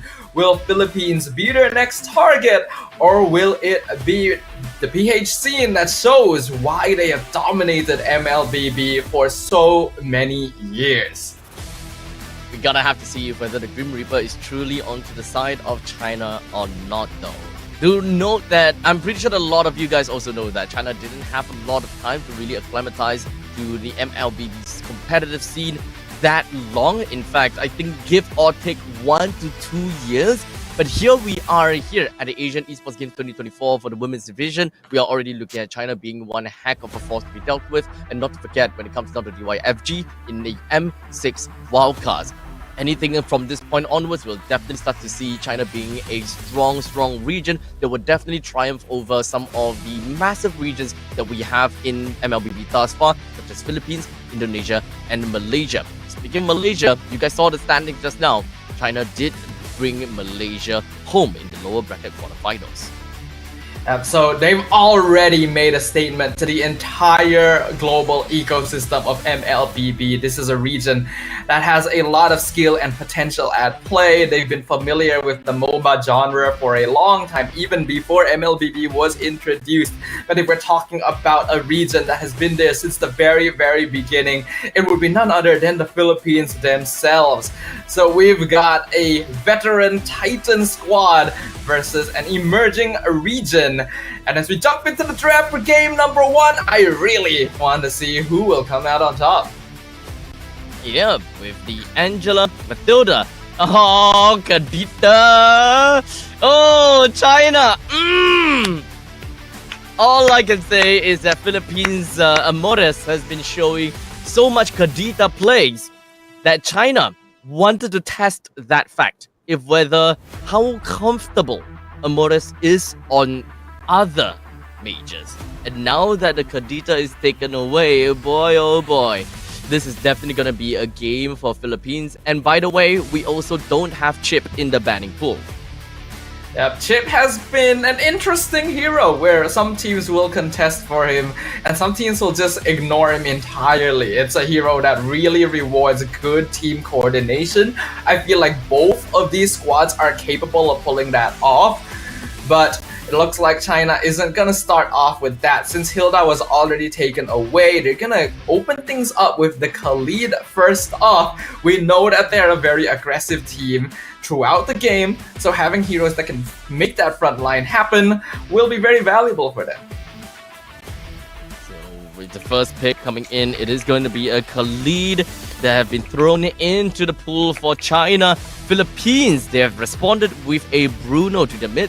I believe that there is still, okay, there we go. Gato Kacha is also going to be picked out right here. Hylos is still definitely up for contention for the side of China. But so far, when it comes down to Fanhua, I believe that Fanhua don't really play too... Wait, never mind. Fanhua does play the Hylos. And in fact, well, yeah, quite a mean Hylos as well. A very mean Hylos. So let me just take that back, right? Definitely play a Hylos. And that can still definitely be the case.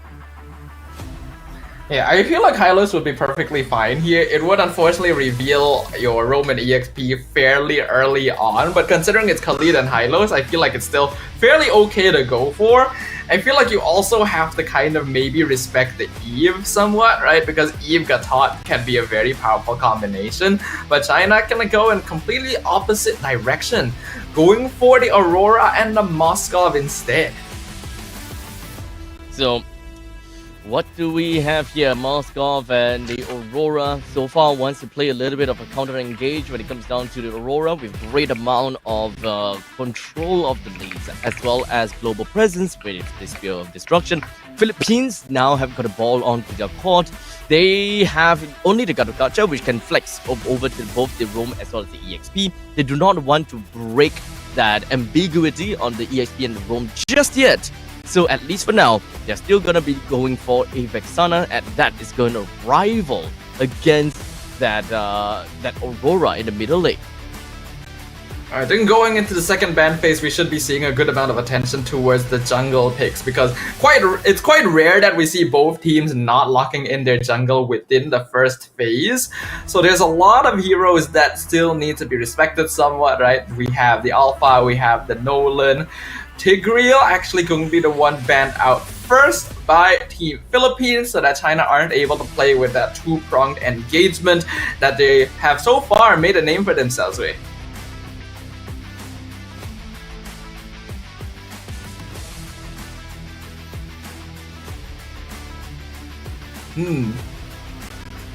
Looking at the state of things right now, with Tigreal and Hylo's taken off the table. Actually, is the jungle picks just gonna be left open entirely? My question is Completely. right now. Yeah. I mean, there's still a lot. I mean, the Alpha, we've got Nolan, and let's not forget about that. What was that guy's name again? Damn it, we've forgotten his name. Damn it. Which The guy? guy with the sword and the chains and the scythe. Julian? Yeah, totally. I totally knew it. But to be fair, it just slipped out of my mind. But Julian, pretty strong did hero ban it. thus far, and okay, never mind. We already saw how Chokus was playing Julian earlier. I am pretty sure Team Philippines Exactly. was watching their match against Cambodia. And Chokus, honestly, even among a lot of male players, I feel like that was some of the best Julian gameplay I have ever seen. You have to respect that. So, Philippines not gonna let it through, even though it's not usually one of the more contested meta junglers. So, what's it gonna be? Ling! Final ban from the side of China, and that pretty much puts the ball on the court for the side of Philippines. They have the option to kind of go for the jungler as we speak. They are looking at a little bit of an AoE kind of thing whereby they want to initiate as well as counter engage. Pretty good so far with the Eternal Guard as well as the Avatar of the Guardian.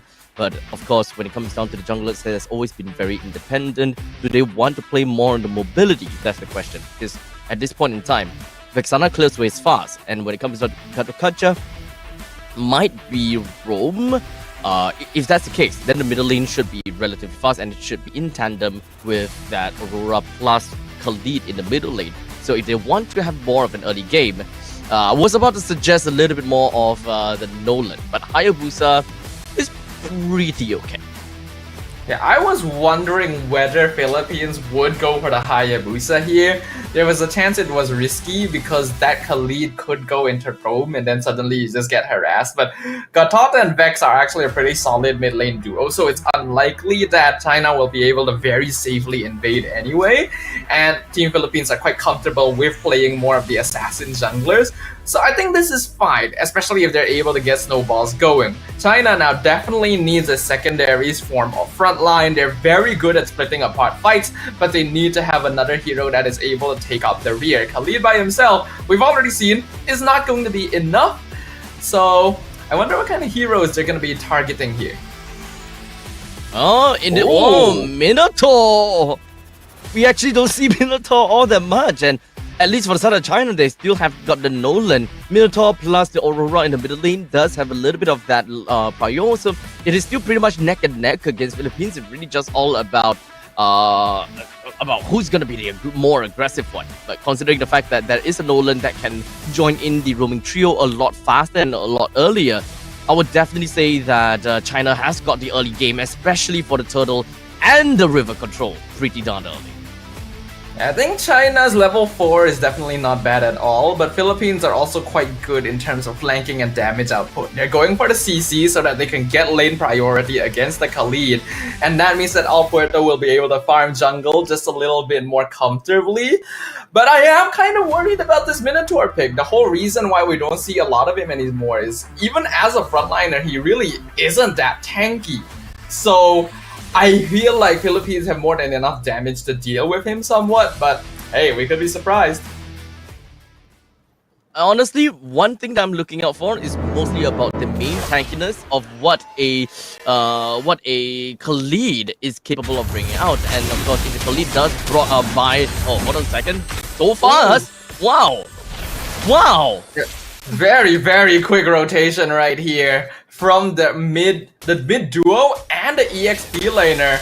Already multiple battle spells being baited out even before the 1 minute mark. We can see that China really prides themselves on mid lane prio.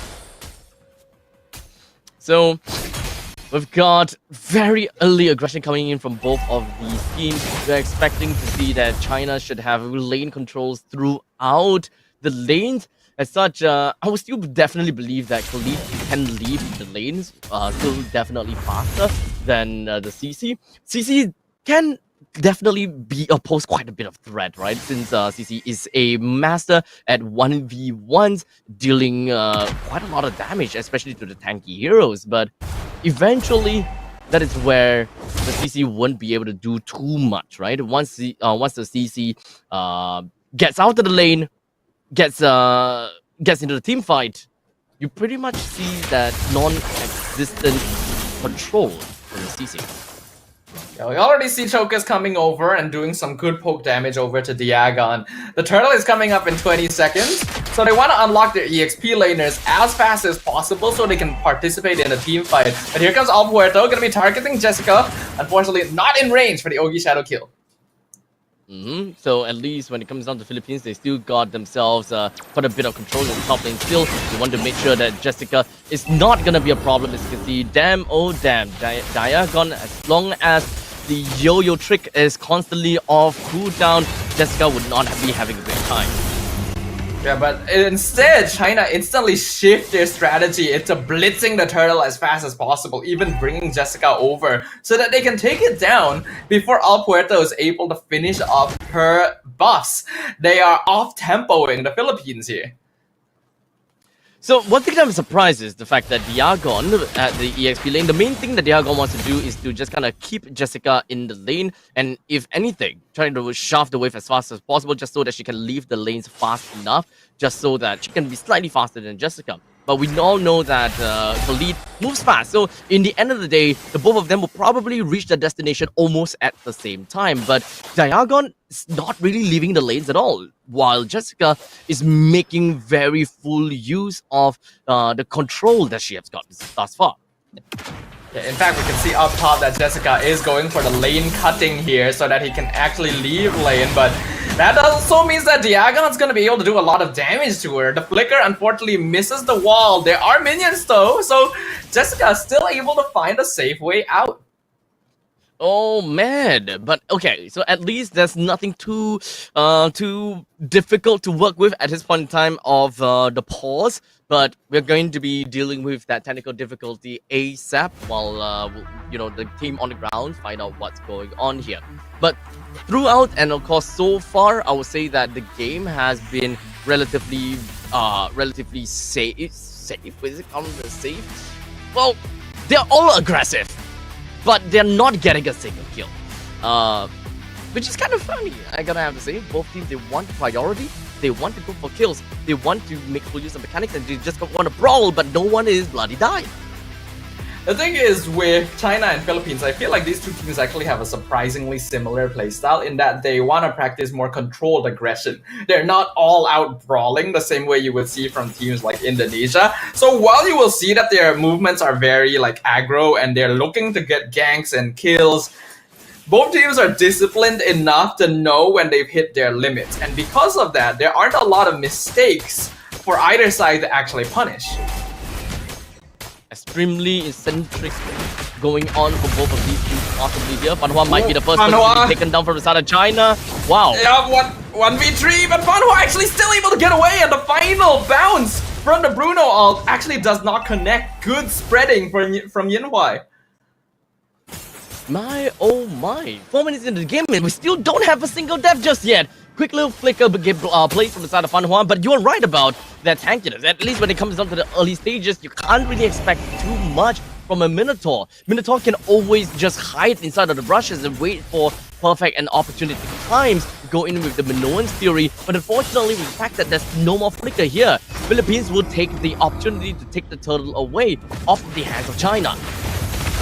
Yeah, so far, gameplay looking very disciplined here. Philippines giving up the first turtle, China giving up the second since they don't have the position. Ooh, Amoris almost bursted 100 to 0 almost melted by lethal ignition as well, but survives on literally 1%. Had to use her flicker though, so that's a battle spell baited. Yep, well, been done down the bottom lane. 3 members inside the Philippines. Seems like they really want a piece of Jessica, but let's be honest here. It's not gonna be that easy. And Jessica still have got Raging Sandstorm, just used it just to ensure that she's gonna be safe and sound, still underneath the turret's nose. And that is Philippines that unfortunately has expended quite a lot of resources down in the bottom. Oh, Choka is taking a bad 1v1. That is a Hayabusa. You need a little bit more backup before you're able to go for that. As Al Puerto with the Yogi Shadow kill finally picks up first blood after 5 in-game minutes. Long time since we finally saw a fight, or rather finally saw a kill, with how both of these teams want to be aggressive against one another. But once again, the team plays with such coordination that it's very difficult for anyone here to get a single kill.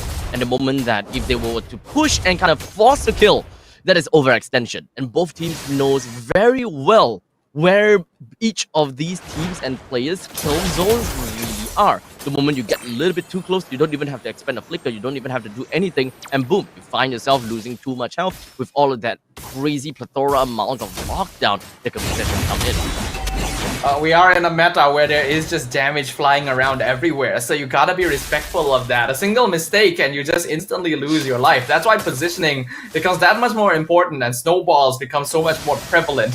While China did unfortunately give up first blood to the Philippines, they are still only about 1k behind, and in 6 minutes that's actually not too big of a difference.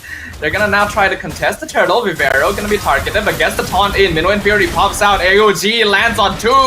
Chokus and Fanhua already taken off the table. Wow, my oh my. It does seem like the Minotaur wasn't able to stay alive enough, even though she did manage to complete that Minoa's Fury, but not really long enough to follow up with yet another stomp on the S1. So we can definitely start to see a little bit of difficulty in China's early game sustainability, and it's only in the late stages of the game where we start to see a little bit more of that. Yeah. So far, Philippines are the ones in control though, as Diagon now jumping onto the Yanhuai. Here comes the Hayabusa, and the Ogi Shadow kill will pick up a kill onto Yanhuai. Al Puerto now starting to build up on those Sky Piercer stacks. It's crazy how we saw China being so dominating in the previous games, but now when they go up against Philippines, they want to do the exact same, but they just can't seem to replicate that result. Minnow and Fury even use flicker forward to 4-man knockup, but the burst from Chokus is not enough. Fanhua will be traded for Vivero, and that's all China can get. It definitely seems as though that when it comes down to follow-ups, the follow-ups is always going to be the difficulty from the side of China. When it comes down to Fanhua, she can definitely counter and engage very effectively. We saw from the previous team fight with a great amount of, in fact, 4 members that flew up to the sky, even following up with another S1, have got ways to control, but in a grand scheme of things in AoE, they don't really quite have that much of a damage to deal to kill everyone. Because let's be honest, Minotaur's Fury, that's a huge AoE, but everyone else's skills and AoE skills doesn't really cover that wide of an area. Yeah, a lot of China is playing around utility. Oh no, Chokus gets terrified in the brush again, has to dash out. Bridget Glacier finds 2. That's actually a lot of damage to Perez and Amora, but they're able to walk back into lane. Al Puerto now taking the litho, gonna be backing off as well. Spear of Destruction actually lands onto Perez. Yanhuai gonna take it. Perez has to flicker out. AOG lands in. Purify used by Yanhuai. Diagon punishes Red Jessica for jumping too far forward, and now the Minnow and Fury to knock up Nivero and get the kill. That's 2 kills into the hands of China. Vivero being the only one down, while Philippines, they can definitely still try to contest for this upcoming Lord. El Puerto, level 13, while Chokus still at level 12. There's definitely still a certain level of possibility for Chokus to reach level 13, since she's only like kind of half bar of the way into getting herself. Fanhua in trouble. Diagon already whittling her down, and the killing spree claimed by Al Puerto. The freeze a bit too late to save her, and now the vengeance comes out, and Yanhuai kills herself on it! Diagon being the front runner for the Philippines. China cannot break them down. This is absolutely scary. The Philippines move together like an absolute unit, and China can't seem to find any of these possibilities and any of these openings to go for any form of assassinations. We see that Chokes was positioning herself just to look for a way to get a kill down to Perez, but it so far hasn't been well enough because the positioning from the Bruno has always been so clear, has always been so safe, and ensures that she only gets close to rushes that has been opened. Yeah, Philippines are now basically doing the same thing China has been doing to other teams. Up in the top lane, Jessica and Choke is trying to gank El Puerto, but El Puerto just has so many stacks and actually gets the mega kill on Jessica instead. Choke is not really able to do anything, and now Philippines get a free tower down bottom because they know that they have the numerical advantage. Unfortunately, we're experiencing yet another pause for this game. I'll say that both Philippines as well as China, they are in...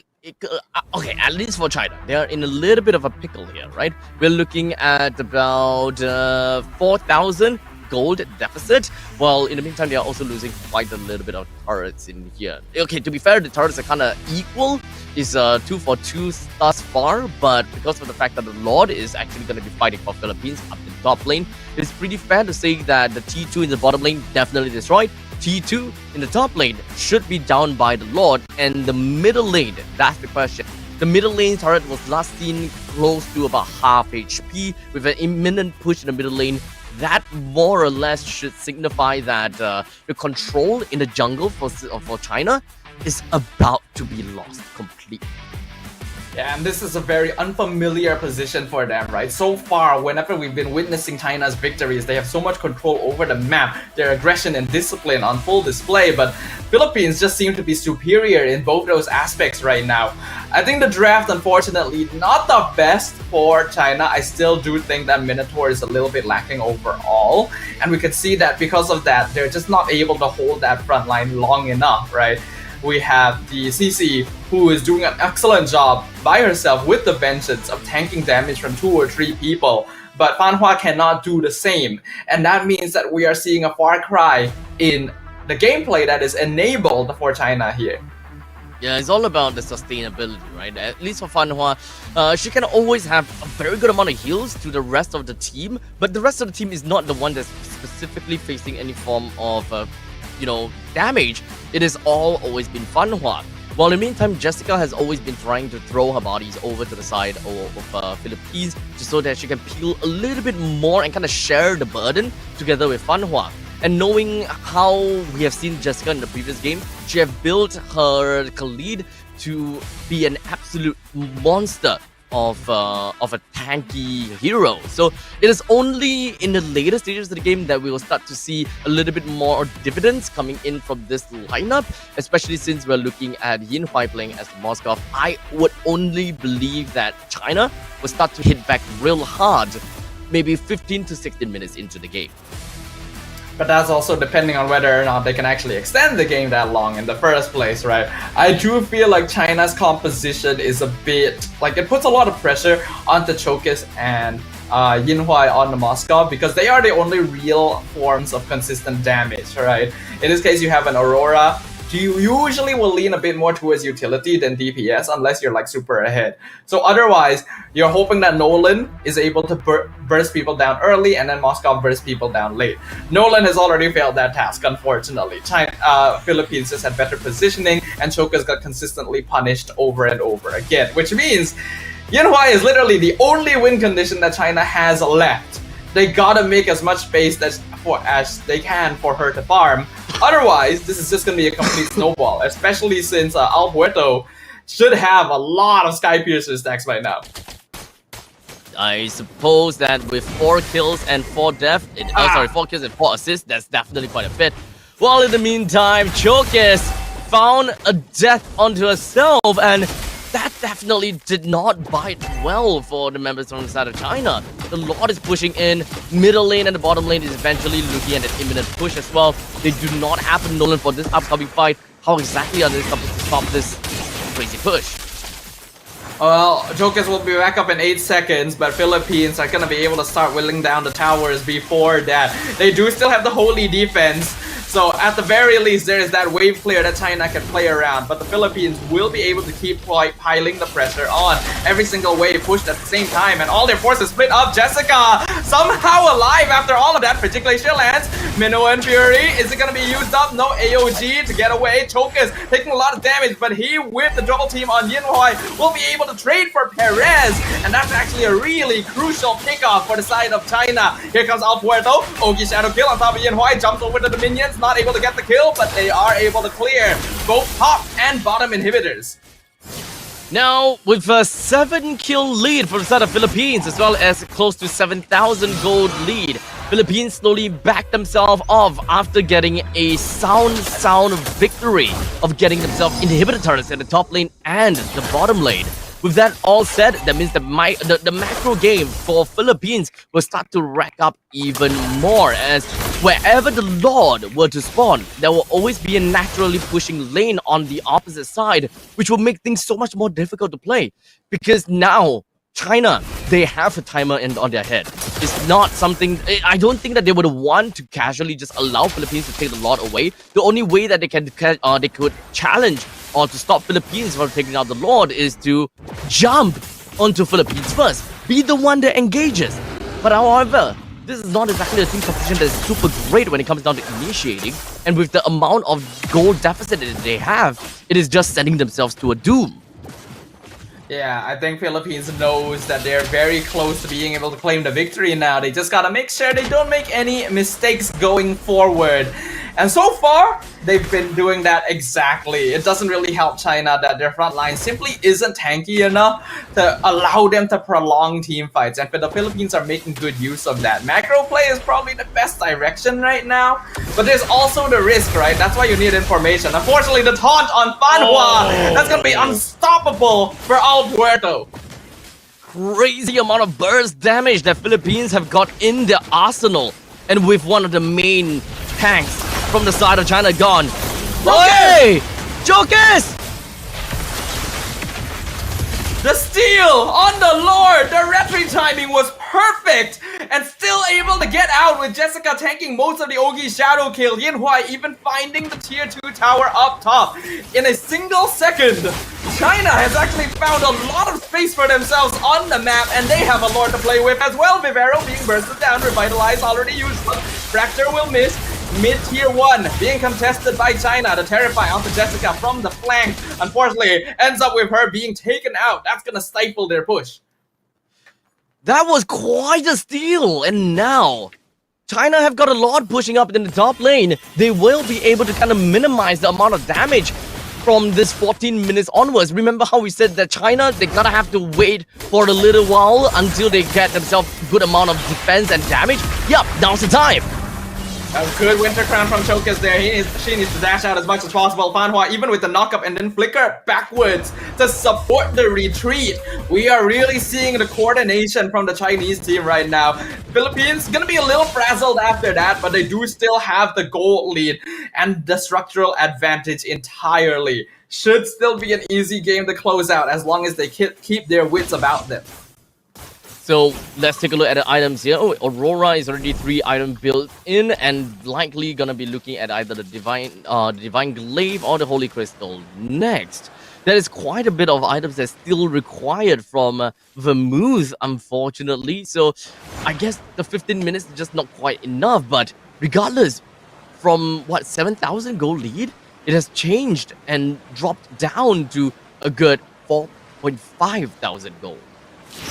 It's still a good amount, but China now trying to engage again. Jessica gonna be caught out, uses the Raging Sandstorm into the Winter Crown. Meanwhile, Fanhua not able to get the ultimate out in time. So that's gonna be 1 member down already. The Minotaur picked up the Agon, continuing chase down China.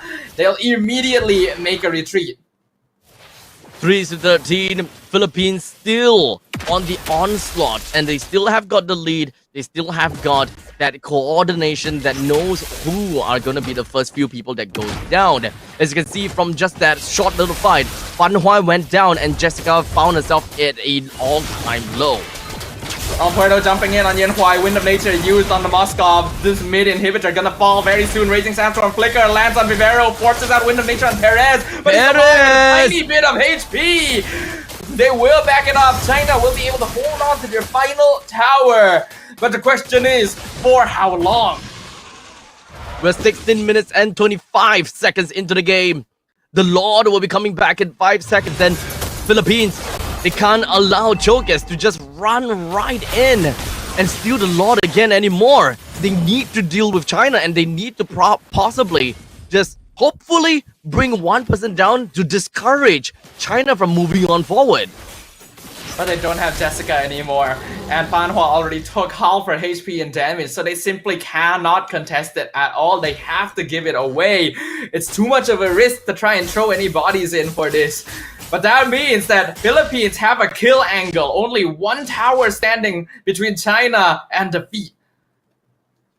The Lord would eventually move down from either the top or the bottom lane. The middle lane will eventually be brought down amidst of all of that chaos. The Philippines will be erupting within of China's homes. So honestly, this is a tough get around. We are looking at 4,000 goal lead from Philippines. China, we need to see a lot more of these bigger plays from Vermouth as well as Fanhua in order for Yinhuai to really pop off. So far, we haven't really quite managed to see too much utility from the splash damage that the Moskov is capable of bringing out. Yeah, but now that final inhib is also gone. The Lord is crashing in. Philippines are gonna look to try and end this wherever they can. The minions are on top of the crystal. Diaga and All Puerto on the flank. Fanhua eating so much damage and not really able to set anything up. Looking forward, Ninja Fury misses completely. Raging Sandstorm into the Winter Crown on Jessica, but they're not really able to stop anyone from the Philippines. Ogi Shadow Kill comes out and China is just being melted away as the crystal will be broken down. And it's gonna be Philippines who takes game number 1. The core and the crystal cracked open by the famous soccer boy. Definitely, when it comes down to the Malefic gun, it is a crazy amount of power spike and a lot of quality of life that has been credited over to the side of the Bruno. Nothing too much to worry about. As such, he will be able to hammer away for days. Philippines takes the first game away from China in a convincing fashion all the way from the start to the end, only allowing China to get a minimal amount of kills. In fact, only 3 kills despite their composition being very strong in the lanes. Yeah, their lane priority should be pretty solid, but I wouldn't really say they had lane priority in every lane, right? Because Bruno versus Moskov is going to be in favor of PH, and CC versus Khalid is in favor of CC, you know, so the only place they could really play around was the mid lane, and I don't think Minotaur gives quite enough priority. So I think because of that, Philippines were in control of most of the map, and All Puerto was able to roam around and farm and get kills quite comfortably. Yeah, I think that one of the main things that kind of helps out per se, or the one thing that kind of gets it working for China, is the fact that their roaming trio includes of the Nolan, and the Nolan will always be able to get one pacing above of the Hayabusa. But unfortunately, that wasn't exactly the case all that well. But ladies and gentlemen, this is definitely the MVP that we have for here. Perez that's playing as the Bruno. Crazy amount of damage that just absolutely obliterated everyone from the side of China like a hot knife through butter. I think Perez basically had a mostly free game. With the draft that China has, it's very difficult for them to be able to jump into the backline. Perez was also positioning herself very, very wisely to make sure that there was no chance that someone like Chokes would be able to jump on top of her, and that allowed the Bruno to just consistently output damage throughout the entirety of the game. I think that going into the next game, China definitely needs to revisit their draft a little bit. I'm not actually that big of a fan of the first pick, Khalid, and then pairing it up with the Minotaur means that you just don't have any way of diving the backline, forcing them into more of a front-to-back composition, which they seem less comfortable on. Yeah, so eventually I think that there needs to be a little bit of a change when it comes down to China's way of playing. Technically speaking, I wouldn't say that composition was much of a problem per se, but it's more of the pacing of the game, right? I think that when it comes down to Chokers, the pacing is definitely there, but they couldn't find the kills that is necessary for them to get that snowball ongoing, because I believe that is what usually goes on well for China, is to dominate in the early stages, get themselves the early stage farm, and kind of further accelerate the growth of those late game heroes to eventually be able to get their power spike by 14 minutes, which is going to be way faster than all the other marksmen that is onto the opposite side. Yeah, but I think the lack of lane priority really stopped them from being able to play the game the way that they would have initially wanted to, right? I think Philippines did a very, very good job of responding to China's potential aggression. And because their draft gives them multiple winning lanes, it means that they are able to somewhat predict which part of the map their opponents are going to be playing around. That allows them to respond very, very quickly. And because they luckily were able to get that first blood onto Chokis of all people, it meant that Al Puerto didn't have to worry about a jungler that would, on paper, be more effective than him in the early game. I think one of the other things is considering the fact that they did have a Minotaur, and the Minotaur is always good, but it's not necessarily a pick that is revolved around Minotaur. You are definitely able to buy a lot of time with the S1 as well as the Minotaur's Fury, but what kind of time are you exactly buying throughout all of that, right? From the clip that we saw, you managed to knock up all 4 people, you knock up again with the S1, but throughout all of that, the only form of damage that we saw was purely from the Minotaur. There's not much of a follow-up because of the fact that most of the members from the side of China is not exactly that fast in terms of rotation, with the only fast one being Jessica. But I think that fight without Jessica was the main problem as well, because the Desert Tornado deals a lot of AoE damage, and that's more than enough to bruise most, if not all, of the people that has been caught by the Minotaur's Fury. Yeah, I think Philippines does look to be in a pretty comfortable position right now, though. They've already refreshed themselves after their loss earlier in the day against Indonesia, and are very eager to claim that second grand final spot. As for China, there needs to be a little bit of going back to the drawing board. I do still feel like an opening with Hylos or Gatot would have been a bit better for them instead of going straight for Khalid, because while he does play a similar role to Hilda, I think he's a little bit less consistent overall, right? A bit more punishable. And we saw that in game number 2. Yeah, so unfortunately, that didn't go too well, but we have seen how Jessica piloted the Khalid. So it's fair to say that it is mostly just kind of like a one-off situation for China. We'll hopefully see them being able to kind of reset their mentality and come back stronger for game 2. Well, they need a little bit of time to reset that mentality, so we're gonna go ahead and give it to them. We'll get the players all set up and go on a very short break, and once we come back, it's gonna be game 2 to find out if Philippines are able to claim that clean sweep, or if China will surprise us all once again. See you guys in a moment.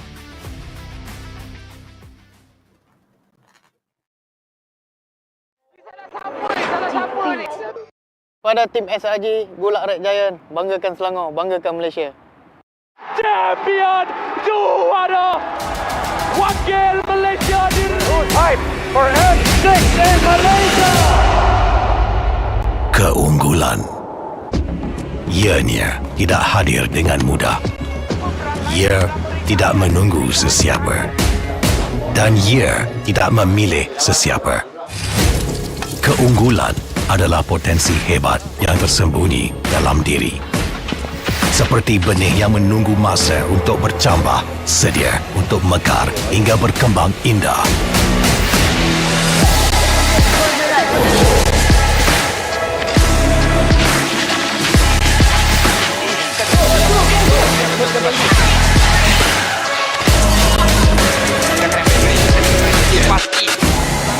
Ketika cabaran mendatang, ada yang hanya memerhati. Kekuatan sebenar lahir dari dalam diri. Dibangkitkan oleh jiwa yang menyokong teguh tanpa henti. Kadangkala, saat kita rasa jauh dari apa yang kita impikan, ia muncul dari arah yang tak dijangka. Saat itu, kita sedar potensi yang sebenar ada di sekeliling. Ini semua bukanlah satu kebetulan, tapi kita yakin ini semuanya aturan takdir. Setiap langkah bukan hanya untuk diri sendiri, tapi juga untuk mereka yang berdiri dan berjuang bersama agar kita melangkah lebih jauh, menjadi lebih hebat.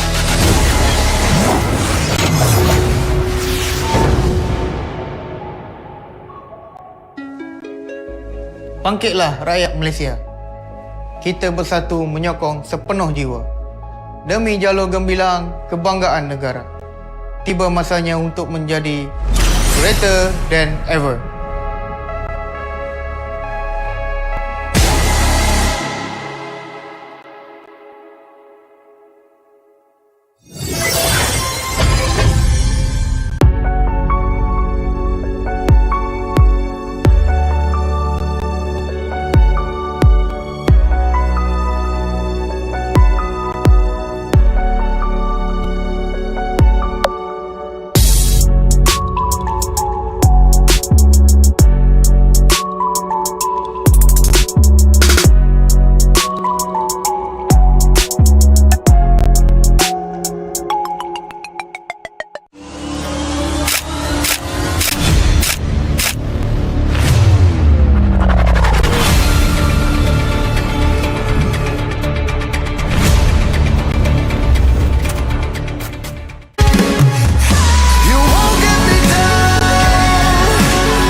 Pada tim SRG, Golak Red Giant, banggakan Selangor, banggakan Malaysia.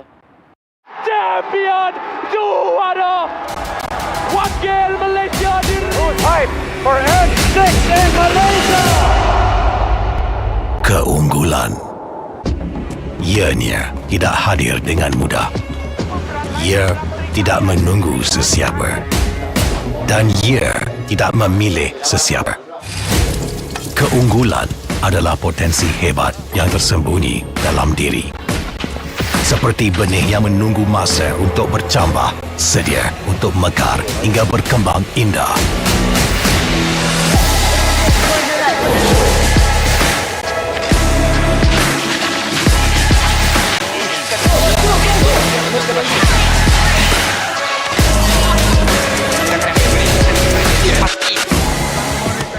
cabaran mendatang, ada yang hanya memerhati.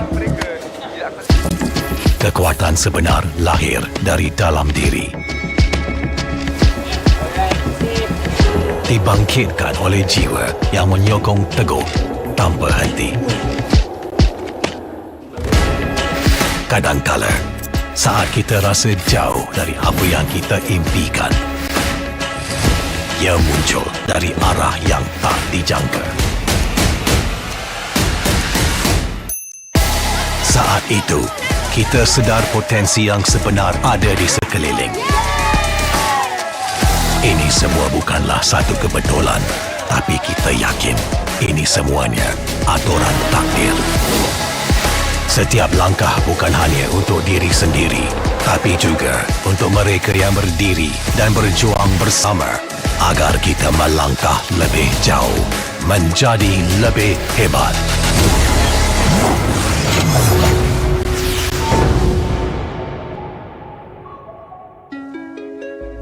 Bangkitlah rakyat Malaysia. Kita bersatu menyokong sepenuh jiwa. Demi jalur gemilang kebanggaan negara. Tiba masanya untuk menjadi greater than ever.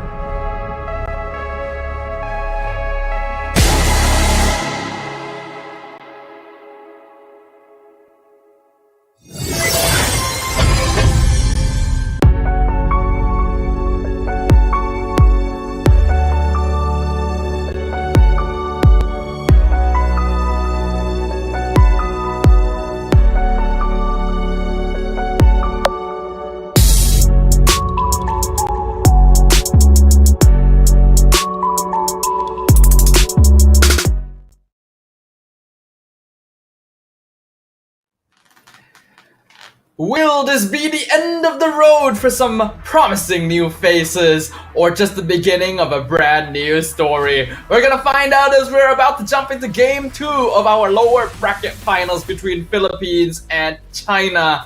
My name is Stafa, once again joined by Abstract for what could be a very exciting conclusion to our second grand finalist. Honestly, when it comes down to the lower bracket finals between Philippines and China, we are definitely shaking within our boots, right? It's kind of tough to watch because we both love these two teams, especially these two regions. Number one, Philippines has always been strong and we expect them to be strong. While in the meantime, China haven't really had a lot of that exposure in MLBB. As such, looking at them being able to contest with one of these giants always tells us a massive story. China has already been impressing us as a region so far throughout this entire tournament, but this is one of the big guns. No joke, it is going to be one of the biggest challenges they will ever have to face. And Philippines, it's just another day for them. So far, the game's not looking all too difficult, but in the draft for game number 2, something will need to switch up, or we're gonna be seeing Philippines get their grudge match against Indonesia. Yep, right now, let's just jump into the draft and take a look at what we have got thus far with the Angela, Matilda, and of course, once again, the Khadija ban over to the side of China. While Philippines have banned out the Bruno, Suyo, as well as the Zid. I think everything makes a lot of sense right now. I especially like that Philippines switched up their final ban to Bruno, because that is actually a very effective first pick that China could have opted for, just to make sure that they will have lane priority in the goal lane no matter what. But since that's gone, I thought for sure that China was gonna go like Hylos or something, but they go Moskov instead. Oh, first pick Moskov. Don't really see that start all that often, but now the ball has gone to court and over to the side of Philippines. Chip is currently available, but the question is if whether they do play more of that, if they do play Chip itself. But looking at the fact that so many of these heroes currently available, such as the Hilda as well as the Hylos, I can't help but believe that Philippines might want to prioritize some of these early heroes as well as heroes that have very strong laning presence, just so that they can kind of get the ball rolling. So Philippines will do exactly that. They're gonna grab away the high-lows to make sure that Ban Hua won't have access to him, and even pair it up with the Aurora, one of the mages that would be good at handling the glory halfway. So a good opening, but yeah, like you mentioned, China does still have Hilda available. You could even go for the Eve on top of things. I'm really surprised that we haven't been seeing much Eve, considering how much value I feel she brings to the table. But let's see if China agrees. Yeah, this is exactly the same kind of situation from yesterday, where there just isn't so much Eves. I will always believe that Eve is gonna be good, great amount of utility, great amount of damage on top of all of that. So the fact that we don't really see that today as well is definitely a head-scratching moment. Now China, with their B2, B3, Vexana, as well as the Hilda pick. So Hilda, yes, definitely we can always expect that Hilda goes over to the EXP. Right off the bat, just looking at these three heroes, they mostly just show that they want to win the lanes, but not necessarily about how they want to play into or how they want to play as a 5. Oh, and there's the Natan, one of the more powerful late game marksmen available. Once he's got that Holy Crystal, you just melt instantly. I'm worried if China will be able to reach that point in time. Hilda is a great way of responding, being able to find Natan in the backlines, but in game number 1, Philippines made sure that China could never break through their front line in the first place. I would have actually liked it if China was able to pick up something like the Gatod at this point. But I also understand that if they went Hilda Gatod, then it would be very easy for Philippines to ban out all the remaining mages. So they kind of had no choice but to go in this direction. Yeah, so with that all said and done, let's take a look at what other heroes is gonna be great for Philippines, since the winning condition is already out. They want to play for team fight. They already have a pretty decent counter engage coming from the side of Aurora. Looking for someone that can actually engage well will always be a very good idea. Heroes such as a Khalid is currently still available in the pool if they would want to put a Khalid either in the gold, either in the EXP or the roam. It is all still very much viable. And of course, if they were to go for that as well, we were talking about roving trio. Pretty fast wave clears, pretty fast movements, but we also gotta have to remember that there is a Hilda on the opposite side. So if the Hilda goes to the EXP, it would be great for the Khalid to be on the roam instead. Yeah, I can see where you're coming from, but Hilda Khalid doesn't actually offer the most effective team fighting potential. It means that you have to go for like full out aggro in the first few minutes, and if that doesn't work out, the heroes fall off pretty quickly. Philippines not even too worried about that. They banned the Tigreal just to make sure you don't have the big team fight setup, but also the Joy. So focusing a bit more on the jungle pickups. Now China does still have that Julian to fall back to, but we know that this is a team that really needs a secondary front line, and let's see whether or not they're going to be able to get it. They also didn't ban the Gatod, so if Philippines want to go for a high-lows Gatod combo, that's also possible.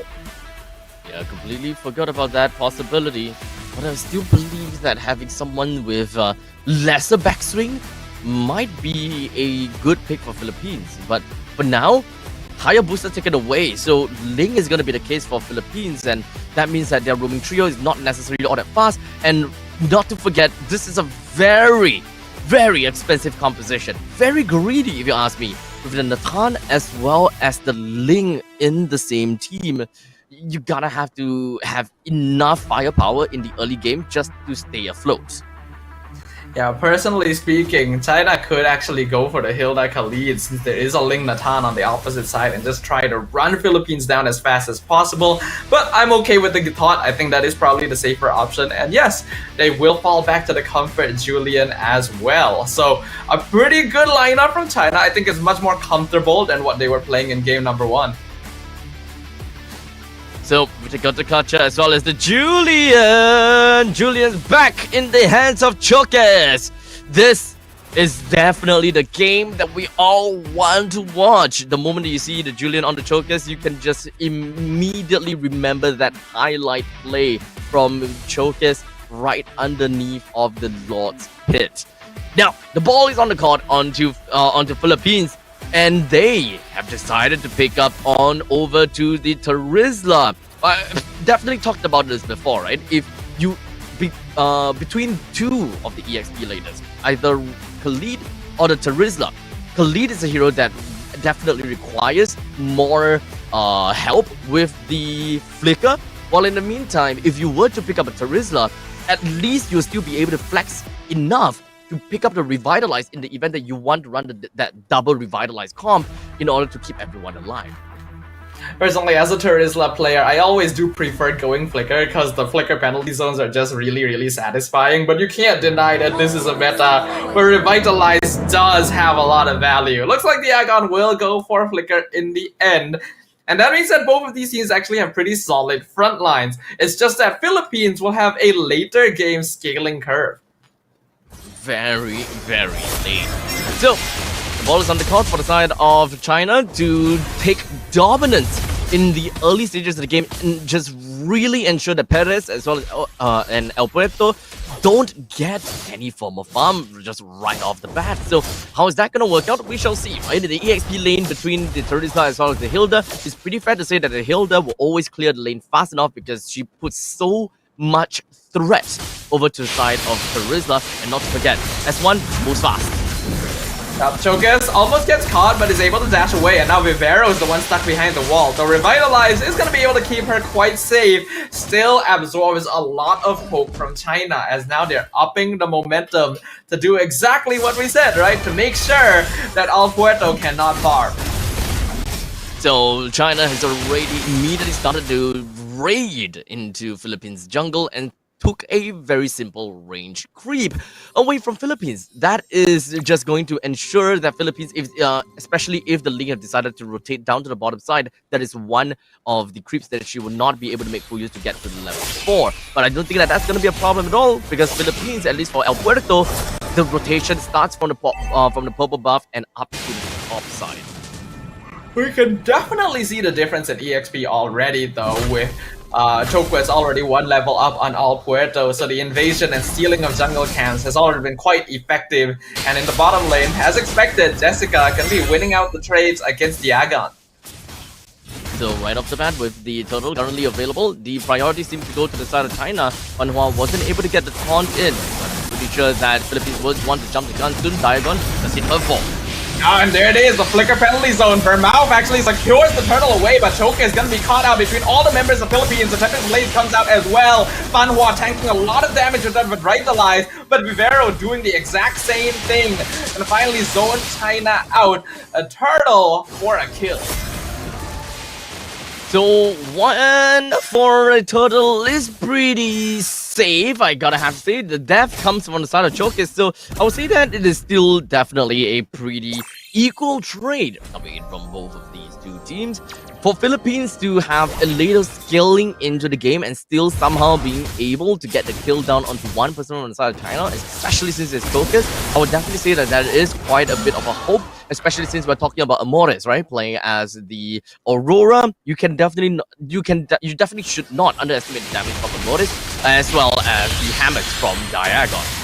Full combo from Amores. Fanhua dropping low. AOG to re-engage actually to set up the knockup for Chokis. Glorious pathway, but Amores still has the passive, able to walk away. And now El Puerto is on top of Chokis. Tempest Blades comes out, and Enchanted Sword's gonna be able to allow her to escape though, and they will trade for Vivero.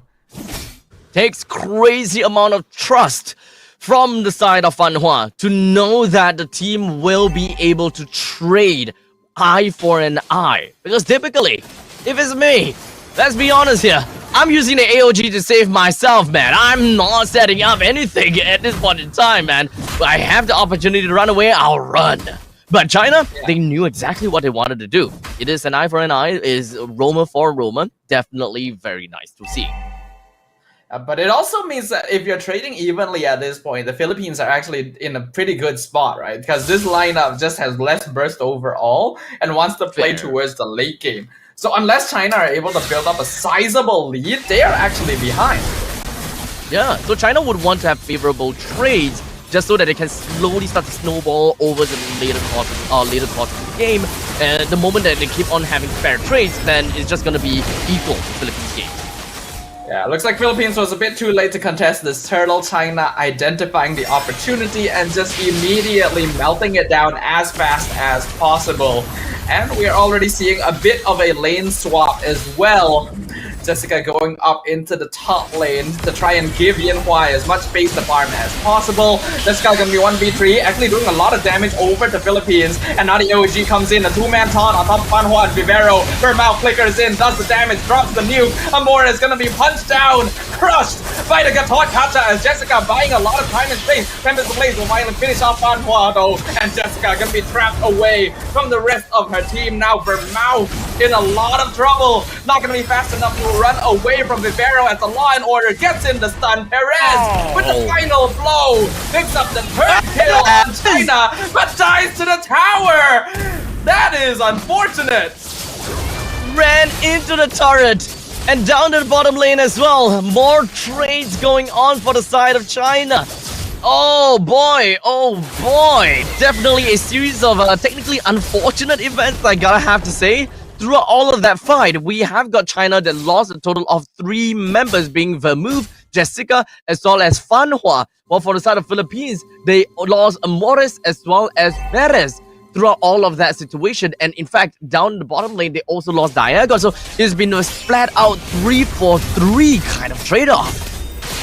Yeah, it's a great trade for China, but they're gonna need a lot more here. They only have about a 1k gold lead 6 minutes in. This should definitely be much bigger considering the kind of drafts we are seeing. So Philippines are still on track, and China are gonna continue trying to make sure that they're not able to keep up.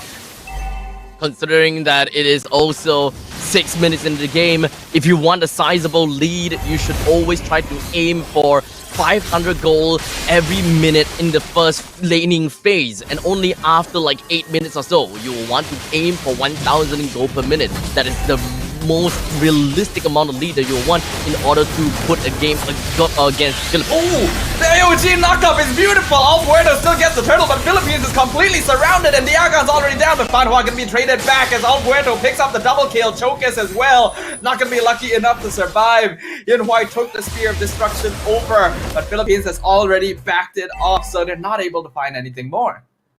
Oh no, Philippines, they have managed to get themselves favorable trades in that one. And that means that they have gotten themselves back on track in terms of the economical situation. China looking great, especially since Chokes is actually having a little bit of difficulty trying to be able to burst anyone down in this game.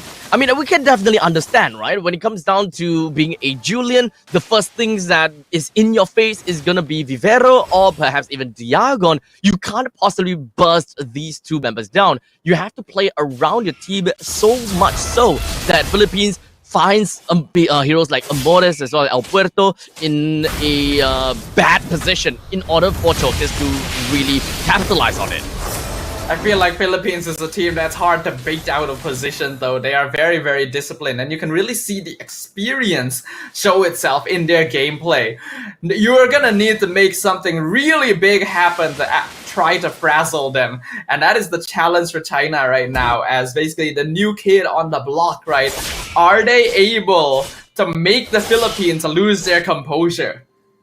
I think the items building up for the side of Philippines is definitely strong and steady at this point in time. With only a 500 gold deficit, Philippines should be back in the game and also be able to, you know, kind of feed El Puerto with even more amount of kills. At this point in time, we're talking about 3 kills, no death, 1 assist. It's already a very favorable and a sizable amount for a Ling against a competition like this.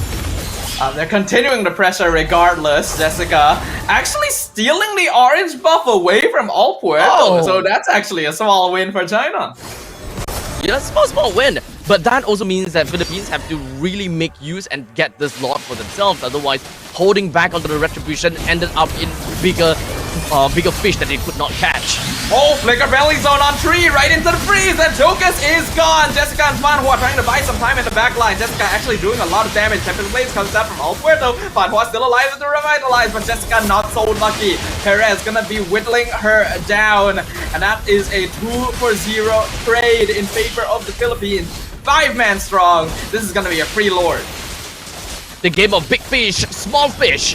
Philippines sacrificed their orange buff just so that they can get a kill on the Chokers, Jessica, and the Lord.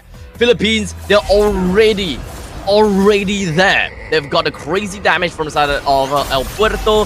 Perez is more or less happy with the amount of gold that she has gotten for herself. We don't really quite have got a graph when it comes to the gold, but I'm pretty sure the Perez have gotten more farm than Yinhuai, considering the KDA. Amora is being targeted. Still has her passive, but doesn't even need to use it. Frigid Glacier zones them out, and now the AOG, the combo on top of Philippines. That is a shutdown on El Puerto, and Yinhuai finds another hit on Perez.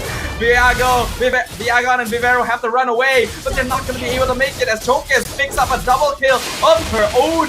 3 kills in favor of China with the Lord pushing on top. They actually turned it around. Spoke too soon. I spoke way too soon. China immediately got that game the moment that the AOG landed right on the spot where El Puerto kind of pathed herself over to that one specific wall, and that completely knocked her down the wall, and the sequences of crowd control just came in and got that kill onto the link just that easily. This case, it is more likely about positioning. Philippines just wasn't really quite prepared for a fight like that, especially since they already have a lot pushing up in the top lane. I don't think Philippines was expecting a counter-attack from China this aggressively when there's already a threat up in the top lane. Yeah, definitely was not something they were fully prepared for, and they still took the fight anyway because they figured they would have to damage the matchup, and if they were able to get multiple kills, it would have actually allowed them to get a lot of structures even with that first Lord. But I think their overexcitement caused some overcommitment as well. They weren't patient enough, and that let China hit them with really big AoE damage. So with that all said, Philippines, they did get the Lord, they lost the fight though. But in terms of the war, I think that it is still pretty much on a stalemate, even though China is the one that is really pushing onto the advantage. While Chokes takes down the T2 up in the top lane, Philippines seems to be giving quite a bit of respect over to China and just allowing them to run rampant within of their own jungle. Yeah, they don't really have much of a choice. They need a bit of time to regroup and to make sure that they're doing housekeeping on all of their waves. I really like what I'm seeing from China right now. There is a lack of fear, even of going up against one of the MLBB community's mainstay regions. Despite being behind, still continuing to play the game exactly the way they want to and forcing PH to their tempo. But this is not quite enough, is it? Philippines, they still need to buy some time, while China, they're only 2,000 gold above. They can definitely pull off a miracle again as long as they're able to play from a little bit of an off angle and kind of like an off timing kind of play. As long as they are able to engage on the right person at the right time, and especially to knock onto El Puerto, then it will be great. Because so far, Chokes has always been the first person to be taken down throughout the heat of the battle. And as long as Chokes kind of bide her time, waited it out until the final moment to come in, that would probably be the way to go. Yeah, that would be the ideal situation. But just look at how effective Jessica is being by herself, scouting out the entirety of the Filipino lineup. The rest of China in position. Philippines don't actually know where they are, but it's pretty safe to say that they are in this push. Vivero gonna take a lot of damage. Flicker penalty zone catches out Chokes, but the Winter Crown comes in to avoid the Frigid Glacier, and now Jessica is wrecking havoc on the Filipino backline. Vivero is already gone. El Puerto kept it to place defensively, should be able to dash away. Diagon buying space for Amores. They're slowing them down and making sure they don't take any more casualties than that. Not a single casualty from the side of China. Well, Philippines unfortunately lost Vivero. Now, the rest of China will put the face first right over to the Elemental Lord. Chokes takes the Lord down in sub 14 minutes. This is still the Luminous Lord. We're not looking at the Evolved Lord just yet. So just a single charge of the Lord will be expected. But there's only inhibitor turrets left, so it's not that big of a deal when it comes down to the charge, but it's all about the base stats that we are looking for. Yeah, China has full control over the map right now. They have more structures than Philippines, who right now are only limited to their inhibitors, and the Lord is pushing down mid. The one good thing for the Philippines, though, is that the wave isn't actually synced very well from China, so Perez is able to drop it down to half HP before it starts crashing into the base.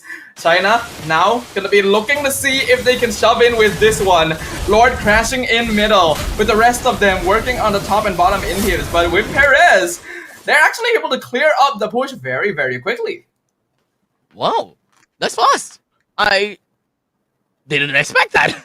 There is still a second wave of creeps coming in though, and they are still mega creeps. But I think based on what Philippines have showed us thus far, I think that they should be able to clear all of these with no problems whatsoever. You see, China, they are not going on the aggressive at all, despite having close to about, what, 4,000 goal lead? So I think that is actually going to be a little bit of a mistake from China to not try to aggress over against Philippines. No, I think it is the right decision, because when Philippines are playing base defense, they're actually very good at holding on to their base. Unless you have a free lane where an inhibitor is down, the only way China can go for aggressive play is if they spend cooldowns to jump in. But if they jump in with those cooldowns too early, then Perez just stands at the back, pelting them down with damage. And if you give too much gold to Natan at this stage of the game, you are actually throwing. Fair. I would definitely say that trying to end the game would be the main part of China before the game goes over too late, especially since you're looking out for a Natan as well as a Ling. It's kind of scary to think about that thought in the late stages of the game. It kind of comes down to the point whereby China is at the damned if you do, damned if you don't kind of situation where decisions is kind of hard to make. If you don't have the Lord fighting for you, do you push in? And if you don't, that means that you are just gonna be sitting around waiting for something to happen while Perez and El Puerto gets the fucking loot. I mean, unfortunately, that is the nature of China's draft, right? They're not actually that good as a siege composition. If you try to go all in and rush down the base, Philippines straight up have the advantage. So the only way you do push in is either by having the Lord on your side or baiting Philippines out onto the map and going for flank team fights so that you can actually try pushing in when you have the numbers advantage.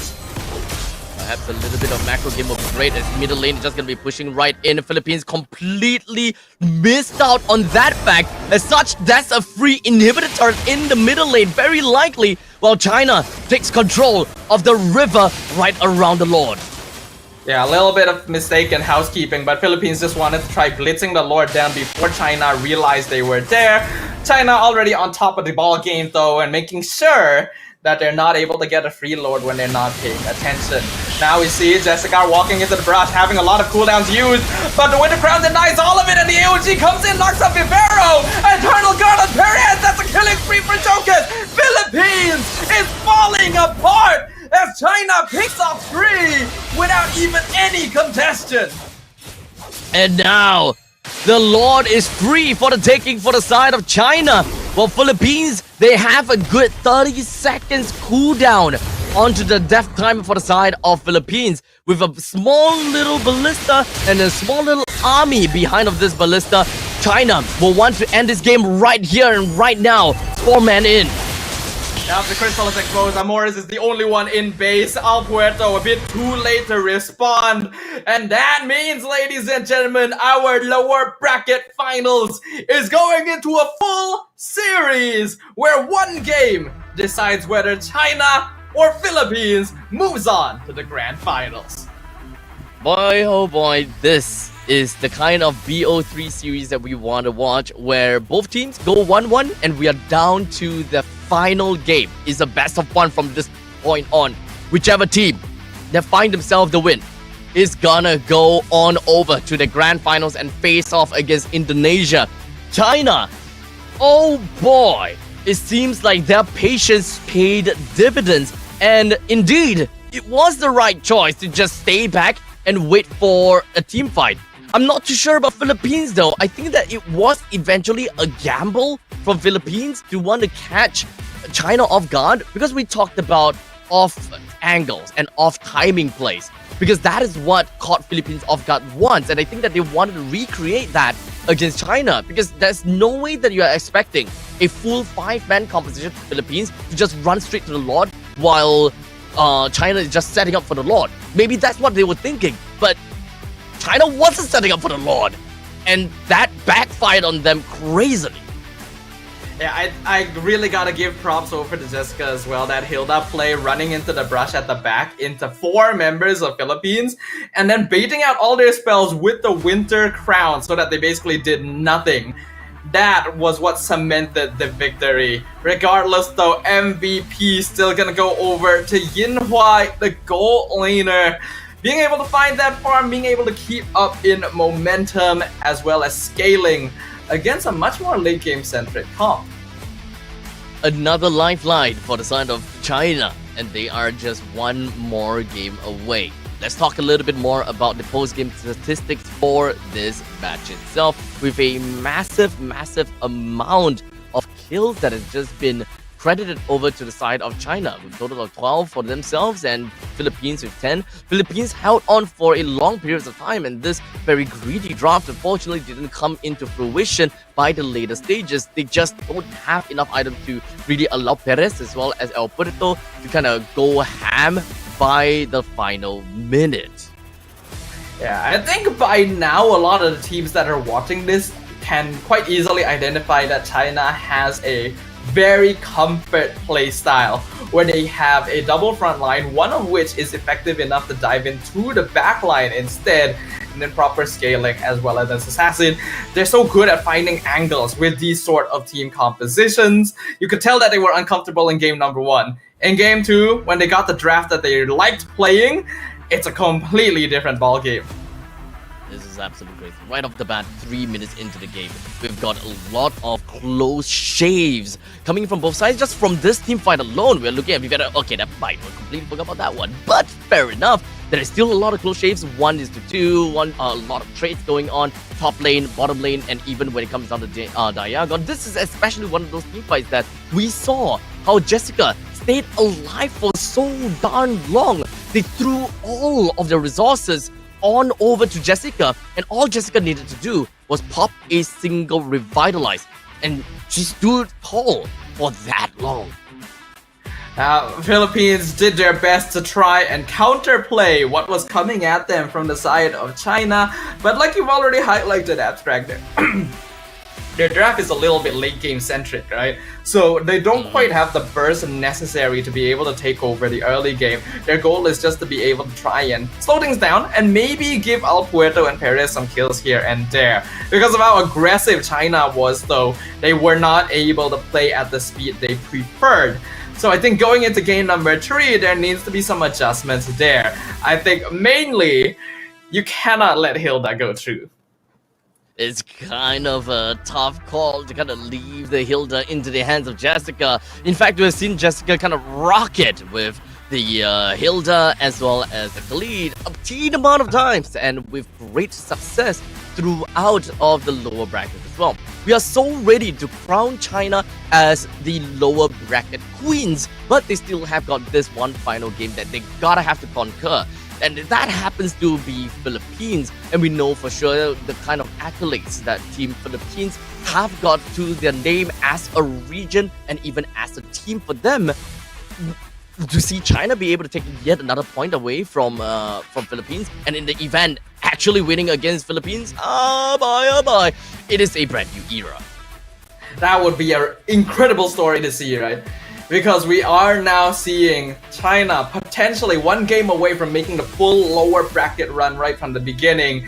And we could be seeing Philippines lose another chance of making it into grand finals when they were the ones who knocked China down in the first place. But we can't count them out yet. They're an experienced team. They're definitely going to be able to adjust to this. So we will just wait and see, which means we'll jump to a short break for now. Make sure the players are reset and ready when we jump into the final game of this series. So make sure you guys are around to join us then. We'll be right back.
Pada tim SRG Gulak Red Giant, banggakan Selangor, banggakan Malaysia.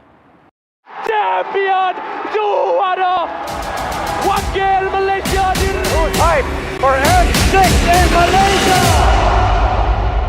Keunggulan ianya tidak hadir dengan mudah. Ia tidak menunggu sesiapa dan ia tidak memilih sesiapa. Keunggulan adalah potensi hebat yang tersembunyi dalam diri. Seperti benih yang menunggu masa untuk bercambah, sedia untuk mekar hingga berkembang indah.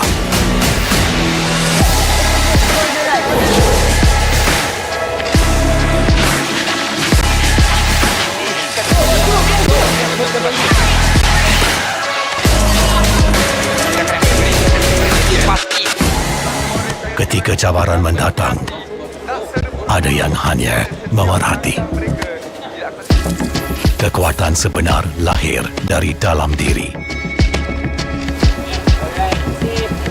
Dibangkitkan oleh jiwa yang menyokong teguh tanpa henti. Kadangkala, saat kita rasa jauh dari apa yang kita impikan, ia muncul dari arah yang tak dijangka. Saat itu, kita sedar potensi yang sebenar ada di sekeliling. Ini semua bukanlah satu kebetulan, tapi kita yakin ini semuanya aturan takdir.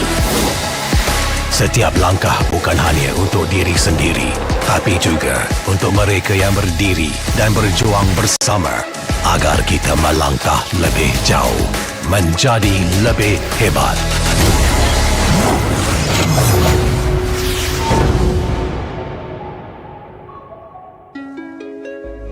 Bangkitlah rakyat Malaysia. Kita bersatu menyokong sepenuh jiwa. Demi jalur gemilang kebanggaan negara. Tiba masanya untuk menjadi greater than ever.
A single game is now our little take for us to find out who our second grand finalist is going to be here at the Asian Esports Games Bangkok 2024 Team Women's MLBB competition.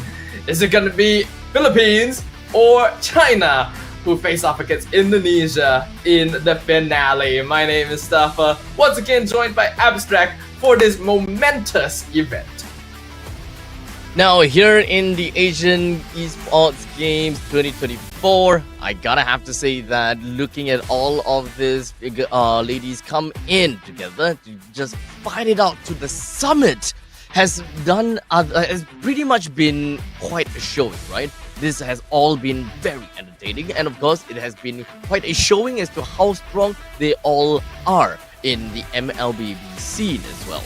And now that we have come down to looking at the top 3 teams or top 3 countries, we're now coming into close to an end because we have just one more game to go, and then afterwards they are going up against Indonesia at the grand finals, which I believe would be a best of 5. Now, so far, China has been banning out that Kadita off of Philippines time and time again. But it doesn't quite seem that it's that big of a deal because, let's be honest here, when it comes down to Amores, she's not one-trick Kadita as much as we all would like to think. She's not one-trick Kadita. You can play the Vexana, you can play the Aurora. It just so happens that they much prefers the Kadita. Yeah, personally speaking, I also feel like it's not really a hero that you have to be respecting every single time. But hey, that's what China has decided. So as long as it works for them, I don't see why not, right? And it certainly did work for them in game number 2. And now we can see that this is a lineup that does want to have a draft that suits their playstyle specifically. We questioned a little bit of that Moscow first pick, but it ended up working out very well for them. So will they do it again since they are still on blue side? We shall see how that's gonna work. So far, they have always been putting themselves on the blue side, and Philippines has always been on the red. So they're now looking at the fact that Chip is still available. So far, none of these players are very interested in picking up the Chip. So I think that we can kind of throw that out of the window and believe that, yeah, Chip is just not a thing at all. And not think about Chip at all. So, you're right. It is indeed going to be a Moskov that will be first picked out by the side of China. In fact, I do believe that largely when it comes down to the draft, we might be looking at very similar kind of draft actually going on here. But I do like that Philippines has switched things up by stealing the Hilda away, so we're not going to be seeing Jessica tear up the backline with this hero once again. But personally, I don't really like the Vexana being picked up this early on. I feel like the Philippines really wanted to prioritize it. They could still leave it for a last pick. Grabbing something along the lines of a Hylos or Gatot right now would be a lot more effective in my opinion. Or even going for the jungler beforehand to try and deny it away from China. But this does mean that China actually does have the option of going Hylos Gatot themselves. It's just whether or not they want to do that, or if they prefer prioritizing something else. I think so far, when it comes down to China, they have been playing double Revitalize, so I wouldn't be too surprised if they were to go for that. But in the meantime, China still wants to keep the status quo by having the Gatakacha as well as the Julian, albeit in a different drafting sequence. They have decided to pick up the Julian in the first half of the phase instead of the second half this time. Yep. I think that makes sense, right? Philippines banned out Julian in the second half during game 1, let it through in game 2, and then Chokas was able to play pretty well with it. So this time they know that if they don't grab the Julian right now, very likely Philippines is gonna ban it later on, so better to secure it first.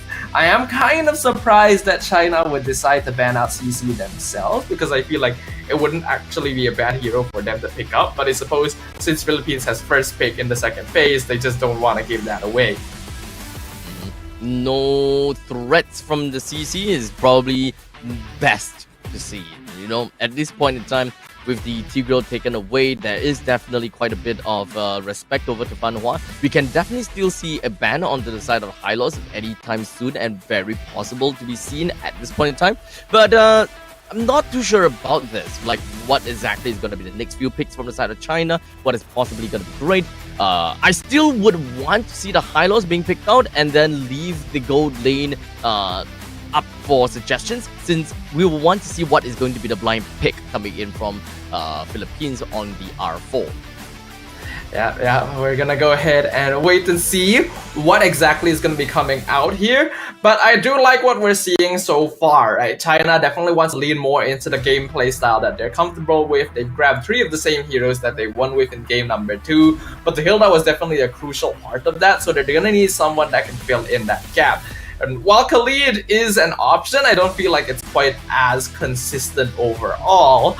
Whereas Philippines, I think, are doing pretty good right now. Right? Having the Nolan on their side means that they can play a bit more early, especially since they have Hilda this time as well. So China needs to respect that. Now, from this point onwards, just want to see what's the goal. I mean, what's the goal later for the side of Philippines is gonna look like. I mean, so far what they have got is the first pick onto the Moskov. It worked out great in the previous game, so moving on forward, if they are able to make sure that the Moskov continuously have got great time in the lane, that's number 1, and in the meantime be able to get themselves good amount of lane priorities. Next, it's also gonna be pretty decent. So far with Julian as well as Katakacha, it's still relatively fair to say that the early game should still be a-okay for them, provided that the mage... Do we still have got the Aurora in place? I think the Aurora is still available and it's still unbanned yet. The last that we saw was 4 bans of each side. Yeah, we haven't seen for sure though. I think we weren't able to catch the final couple of bans, right? I think Philippines did just continue banning out the Tigreal. I think that's the one that I saw last, because yeah, China loves playing with this double frontline sort of composition, especially if both of them have some form of catch or engage. So the implosion is really difficult to deal with depending on the situation, and Philippines does not want to handle that, especially since China has already grabbed 3 other comfort picks up until now, right? So a lot of thought needs to be put into the next stages of the drafting side to see exactly what is necessary, considering the stakes that are on the line. It is, after all now, basically a best of 1. Yeah, and not to forget, when it comes down to these this game, the team that unfortunately lose will be crowned as the 3rd place and will be going back home with $800 US. Well, if you whichever team that wins, they are definitely going up and will be fighting for that $3,000 US.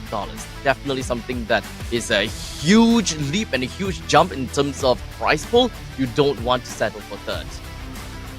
I'm not too sure how the draft is proceeding, but from what I could see there for that short moment, it might have been close to completion already, so maybe we'll be able to jump into the game very, very soon. Didn't really get to see exactly which heroes they finally picked up at the end, but we'll be able to find that out in the Land of Dawn and tell you guys what kind of dynamics we should be expecting for game number 3.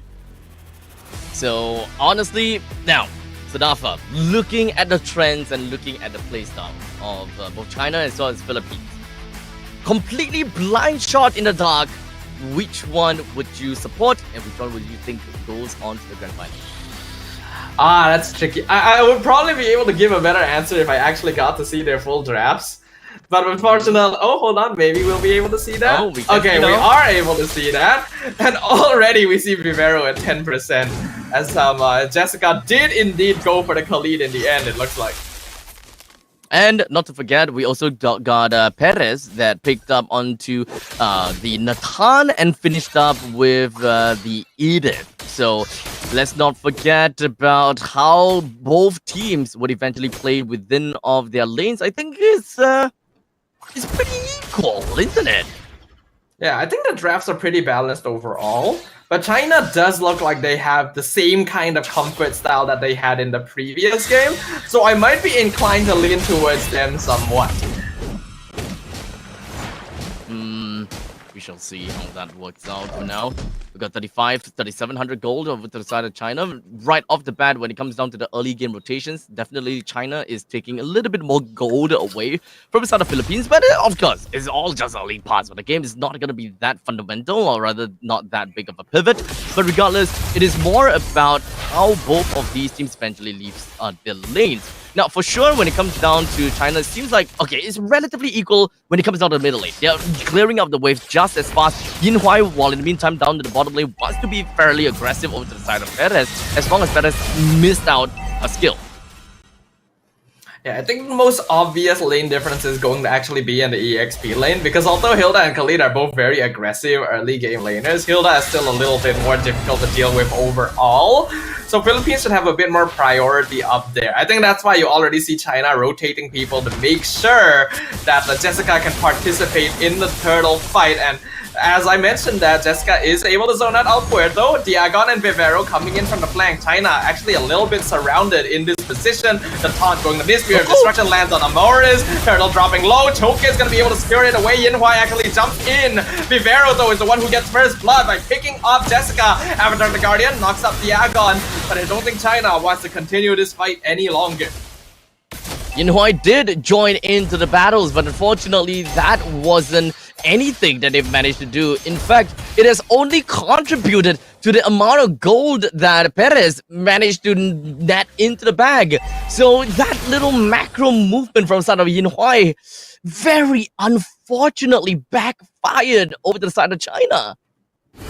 Yeah, I think that was really not a wise choice. I do appreciate the idea of bringing in your gold laner, but you only really need to do that if you can say for certain that you're about to win the fight, and you can tell that China wasn't that sure. Because of that, Perez gets the entire gold shield and now also wins the 1v1 against Yinhuai. Chokas will finally finish Perez off, but the damage is already done in the gold lane. Now to Terrify onto Fanhua, and Philippines are all down here and get a second kill on top of it. Oh, that's not gonna be great. Both teams, the roaming trio, understandably will be able to go online at the same time, and generally they are strong in the early stages of the game, but we can very clearly tell that Philippines, they have got they managed to grab hold of the reins of this game for now. And the gold lane has got a phenomenal start as well, taking away all of the energy turrets, gets the kill. She did die, yes, but as Sadafa said, damage is done. It's not about the trades anymore, it's about the gold laners.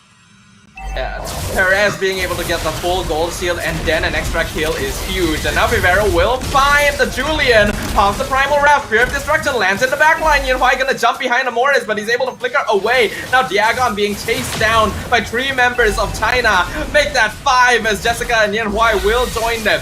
Diagon still actually surviving for quite a long time, but the question is for how long? She is basically isolated now in the backline. All this time, though, being used by El Puerto effectively to steal the bottom half of Chokas' jungle. 4 minutes and 40 seconds into the game, and the bottom lane T1 has already been destroyed. Forced a little bit of a lane swap between Philippines as well as China up to the top lane for the gold laners to nestle themselves well in. That pretty much means that unfortunately the Khalid is still stuck in the lane and have a little bit of problem moving out of the lane fast enough. While for the while for the side of the Edith, she's already out and roaming. Yeah, that is the thing about like having the Hilda around as well, right? Khalid and Hilda do similar things, but Hilda unlocks herself from the lane so much more effectively just because of how much pressure she exerts with her presence. Because that Philippines are able to adopt much more aggressive positions on the map. Despite that though, the net worth difference isn't actually all that big. Only about 500 gold in favor of the PH side. So China are still keeping up in farm. Slowly but surely, I will say that China, they should be able to get themselves a pretty good lead and as well as a pretty good power spike by the mid-season of the game. Possibly 8 to 9 minutes of the game, that is probably when China will want to stay strong. While Philippines, Perez might not be able to join into the fight all that much because of very potential split pushing that they will want to do just into response to the Moskov. Oh, very good combo coming in here from Jessica. A full-out attack onto Amoras in the mid lane, and a free kill with some backup from Vermouth. So China already clawing their way back, and the net worth is now even 6 minutes in. I will believe that with 300 gold over the side of China, they will want to increase the lead a little bit more. Now, of course, the gold laners are pretty much going to be stuck in the top lane for an extended period of time. They want to get as much farm as possible, especially Perez knows that, okay, this game is on her. The early and to the mid series of the games, the team will carry Perez just so that they will be able to get there even further from that point onward. The total is going to be popped to the bottom lane though, so this is what we're going to have to watch. Surprisingly, even though the turtle is down on the bottom half of the map, we are seeing a lot of rotations up towards the top. Philippines making sure that Perez isn't continuously harassed, while China is starting to rotate down over to help out Chokis with that turtle as well. Though by doing this, they are giving Perez a bit of a free lane up top. So that's something they have to pay attention to. They've already lost a tower up there. Now the priority goes over the side of China, but it's believed as though that the Philippines want to fight back. Al Puerto gonna be able to steal the turtle away. Very nice timing on the retribution, as China was not able to force them away from the 50-50. Now China goes back over to the middle lanes, gets themselves a quick little defense down over to the T1 to ensure that they don't lose anymore. Philippines have been very hard-headed when it comes down to clearing out all of these T1s and such. The top lane and the bottom lane T1 has already been destroyed. The next one is gonna be the middle lane. And speaking of, Al Puerto even catching out Chokis in her own jungle and winning out that 1v1. Philippines now regaining the lead and forcing China back into defensive positions. This could actually be quite bad. Fracture even dropping Vermouth and Fanhua to 10%. They are taking so many towers with this. Philippines is just absolutely dominating when it comes down to all of these objective takes. The next T2 in the middle lane is taken down, and I believe that the bottom lane is almost taken down with one more shot of the ballista, but we can pretty much take it as though that turret is gone. And oh, that's not good! Middle lane, the whole defense! 8 minutes and 30 seconds in! A very quick rush down here. China not quite reaching the point in the game where they're comfortable enough to start doing the things that we know them for, and Philippines knows it. They're gonna prolong this period as much as possible by exerting more and more pressure, gaining more and more gold lead, and making it so that China are afraid to extend out onto the map. Without a doubt, as long as Philippines is able to land just a single hit and chip off the turret in the middle lane. Oh, actually they don't have to. Since the bottom lane and the top lane T2 is actually still up, it will be able to telegraph the Lord down to the middle lane. This is one of the few times that it's actually good that your side turrets are still up. So this way, the next Lord is guaranteed to run down in the middle lane, and the Holy Defense will not even be able to chip off any form of HP off of the Lord, as well as the Mega Creeps. This is looking to be great for Philippines already. Even Choke is trying to come from the flank, scouted out by Diagon. It's a 1v4, but even if Diagon dies here, which I think probably, yup, she will. Killing spree for Jessica does not mind it, because Al Puerto is able to get the Lord for free, and China can no longer find the position to gank them because they've already backed it off from the river.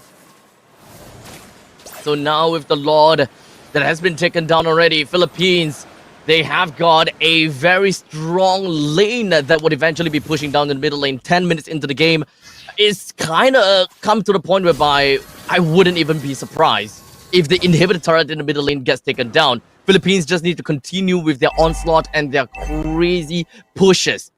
As long as they show absolutely no respect over to China, and with all of that obscene amount of crowd control that they have from the side of Vivero, it could very well be possible.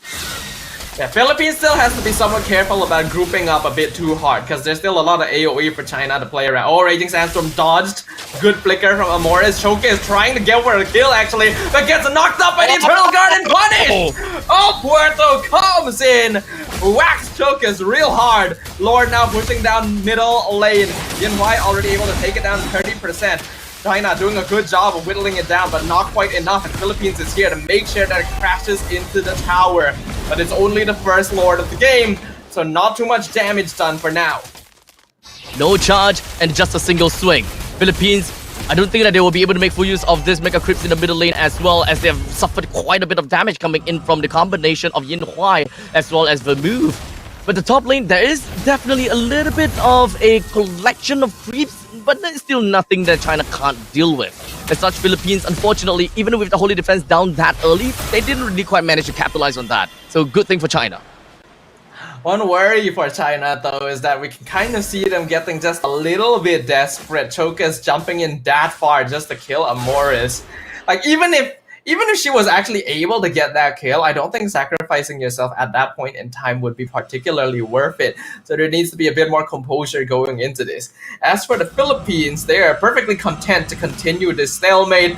We already know how powerful Natan can be once you get the max slots. They don't even worry that Yin Huai will be able to farm the match here.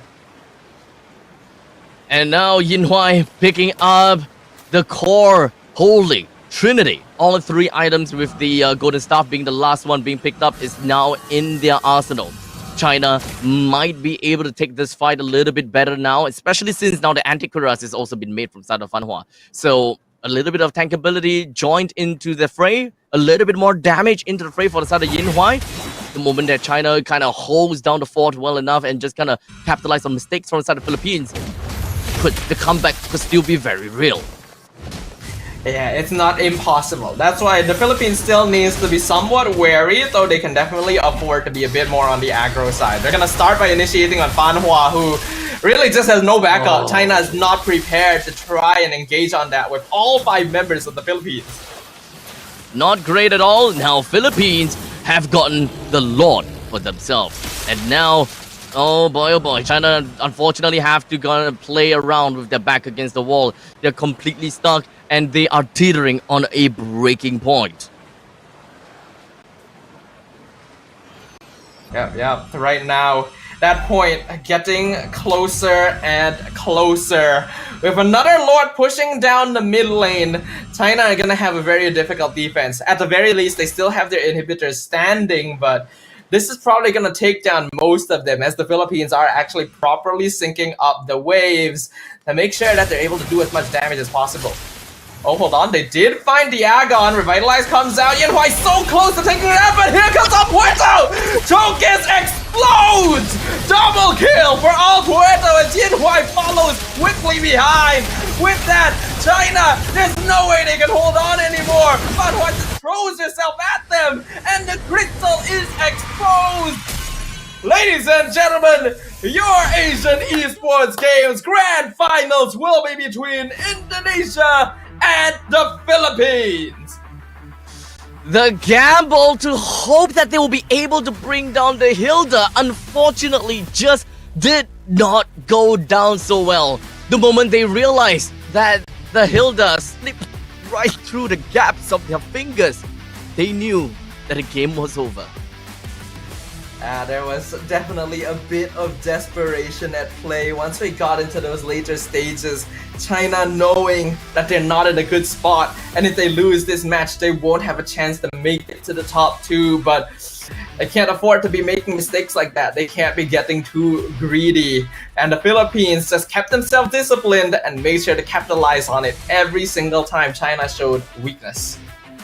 Top 3 finish for the side of China. We all definitely gonna have to appreciate the strength coming in from these ladies. Although I'm definitely a little bit sad that we cannot write a new script coming in for the grand finals, because looking at China being able to beat down Philippines, that would be so good to watch. And then going up against Indonesia afterwards, oh man. Unfortunately, the queens of the lower brackets is not going to be crowned respectively to China, as Philippines have now stopped China's run at the lower bracket. The same way they dropped them to the lower bracket in the quarters, they've ended their journey in the lower bracket finals. El Puerto getting MVP, Dan Nolan being able to rack up kills left and right. It's a disappointing end for China, but an impressive performance by Team Philippines here, showing us why their region has remained an MLBB mainstay for such a long time. Really good controlled aggression and beating China at their own game. So now, the post-game stats gives us a very good idea. The amount of damage and the amount of tankiness that Diagon has got for herself is absolutely crazy. With 33,000 damage? Wait, really? 33,000 damage dealt by the Hilda? And that's the highest? Hilda's just a different beast altogether, man. I really do feel like this is a hero that has to be respected no matter who you are facing. But congratulations to the Philippines. They will be able to face off against Indonesia in the grand finals right after this. And GG well played to China. They've already made a statement to the entire world.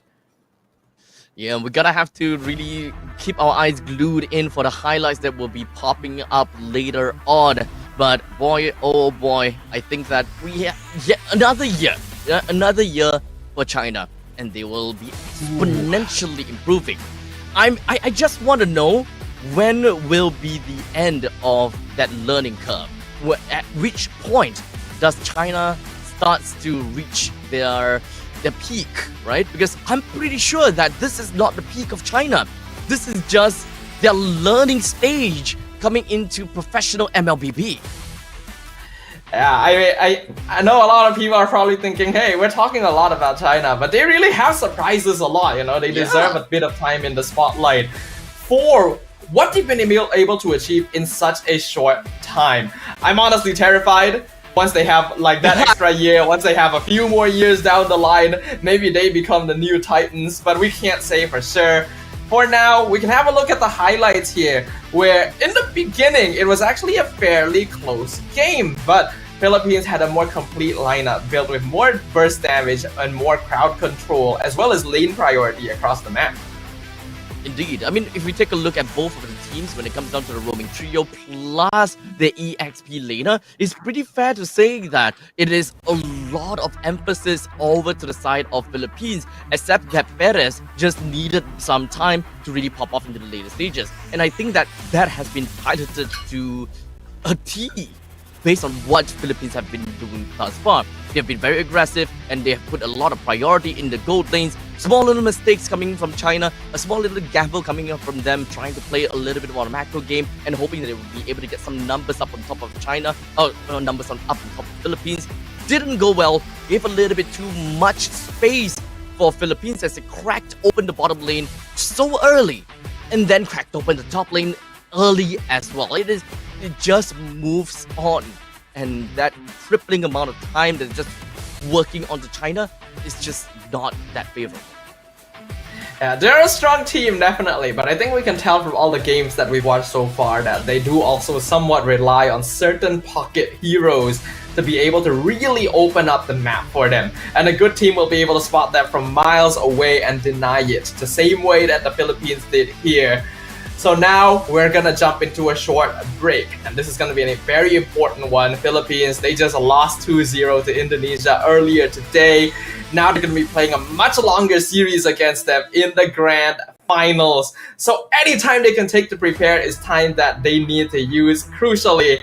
And this is also a great time for us to have a quick break, take a short rest, and come back fully refreshed for the finale of the Asian Esports Games. Don't go anywhere. We'll see you guys soon.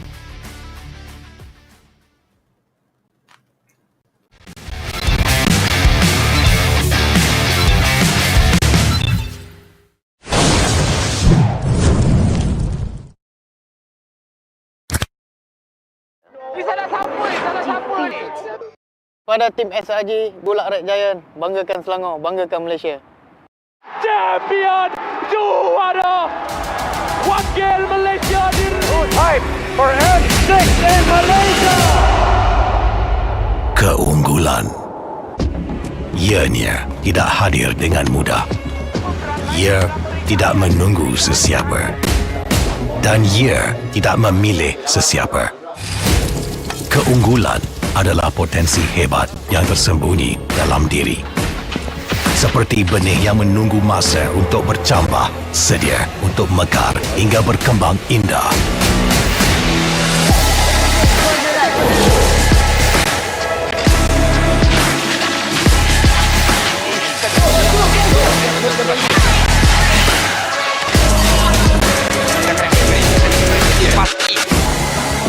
ketika cabaran mendatang, ada yang hanya memerhati. Kekuatan sebenar lahir dari dalam diri. Dibangkitkan oleh jiwa yang menyokong teguh tanpa henti. Kadangkala, saat kita rasa jauh dari apa yang kita impikan, ia muncul dari arah yang tak dijangka. Saat itu, kita sedar potensi yang sebenar ada di sekeliling. Ini semua bukanlah satu kebetulan, tapi kita yakin ini semuanya aturan takdir. Setiap langkah bukan hanya untuk diri sendiri, tapi juga untuk mereka yang berdiri dan berjuang bersama agar kita melangkah lebih jauh, menjadi lebih hebat.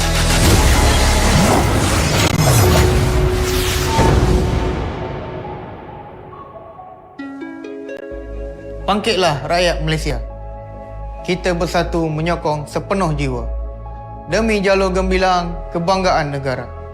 Tiba masanya untuk menjadi greater than ever.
Pada tim SRG Gulak Red Giant, banggakan Selangor, banggakan Malaysia. Champion juara wakil Malaysia Hype for N6 in Malaysia.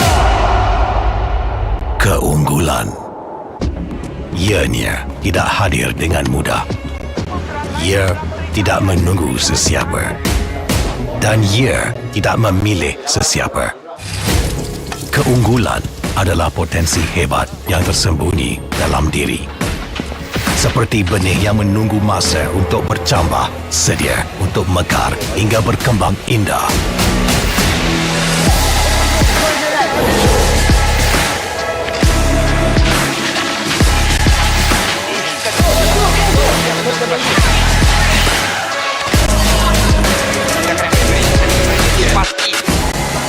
Ketika cabaran mendatang, ada yang hanya memerhati. Kekuatan sebenar lahir dari dalam diri. Dibangkitkan oleh jiwa yang menyokong teguh tanpa henti. Kadangkala, saat kita rasa jauh dari apa yang kita impikan, ia muncul dari arah yang tak dijangka. Saat itu, kita sedar potensi yang sebenar ada di sekeliling. Ini semua bukanlah satu kebetulan, tapi kita yakin ini semua aturan takdir. Setiap langkah bukan hanya untuk diri sendiri, tapi juga untuk mereka yang berdiri dan berjuang bersama agar kita melangkah lebih jauh, menjadi lebih hebat.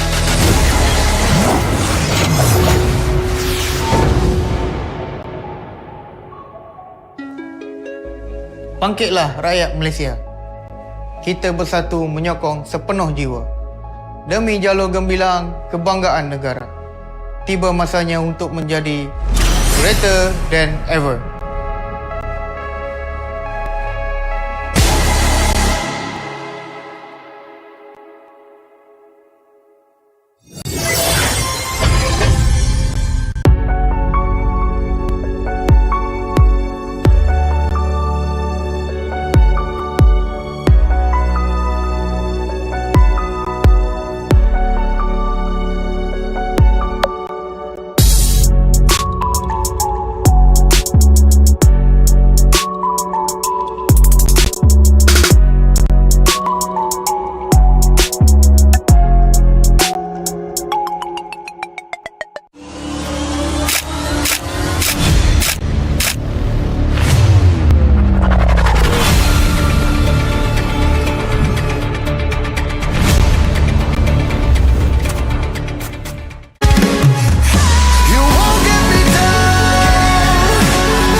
Pada tim SRG Golak Red Giant, banggakan Selangor, banggakan Malaysia.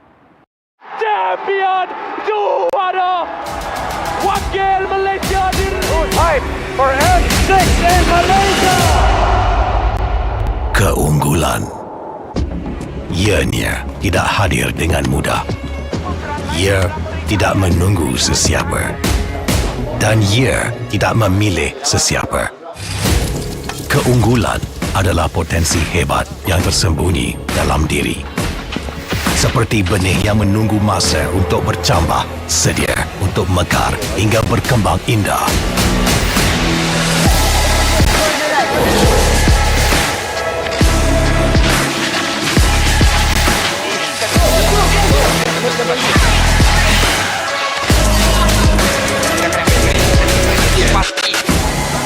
Ketika cabaran mendatang, ada yang hanya memerhati. Kekuatan sebenar lahir dari dalam diri. Dibangkitkan oleh jiwa yang menyokong teguh tanpa henti. Kadangkala, saat kita rasa jauh dari apa yang kita impikan, ia muncul dari arah yang tak dijangka. Saat itu, kita sedar potensi yang sebenar ada di sekeliling. Ini semua bukanlah satu kebetulan, tapi kita yakin ini semuanya aturan takdir. Setiap langkah bukan hanya untuk diri sendiri, tapi juga untuk mereka yang berdiri dan berjuang bersama agar kita melangkah lebih jauh, menjadi lebih hebat.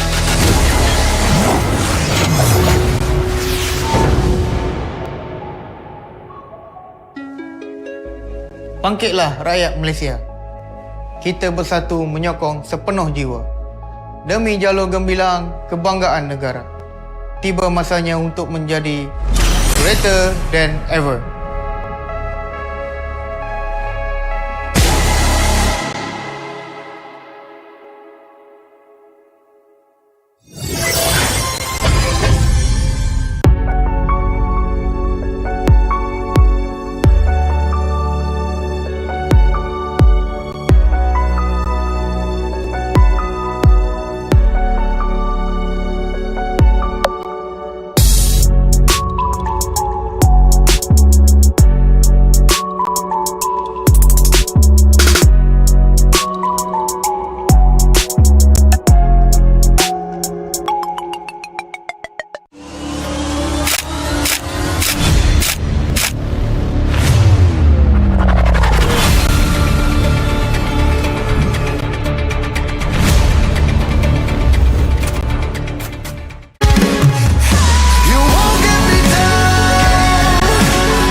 Pada tim SRG, Gulak Red Giant, banggakan Selangor, banggakan Malaysia. Champion juara wakil Malaysia Time for N6 in Malaysia. Keunggulan ianya tidak hadir dengan mudah. Ia tidak menunggu sesiapa. Dan ia tidak memilih sesiapa. Keunggulan adalah potensi hebat yang tersembunyi dalam diri. Seperti benih yang menunggu masa untuk bercambah, sedia untuk mekar hingga berkembang indah.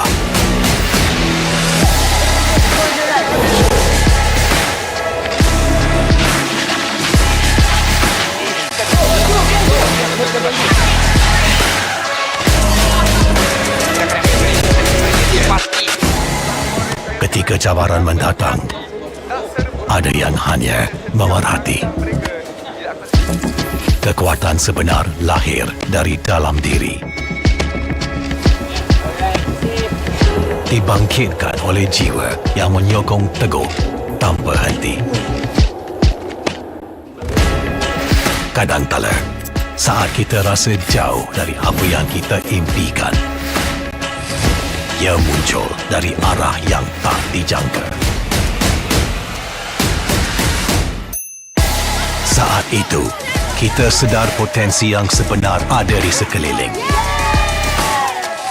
Ini semua bukanlah satu kebetulan, tapi kita yakin ini semuanya aturan takdir. Setiap langkah bukan hanya untuk diri sendiri, tapi juga untuk mereka yang berdiri dan berjuang bersama agar kita melangkah lebih jauh, menjadi lebih hebat.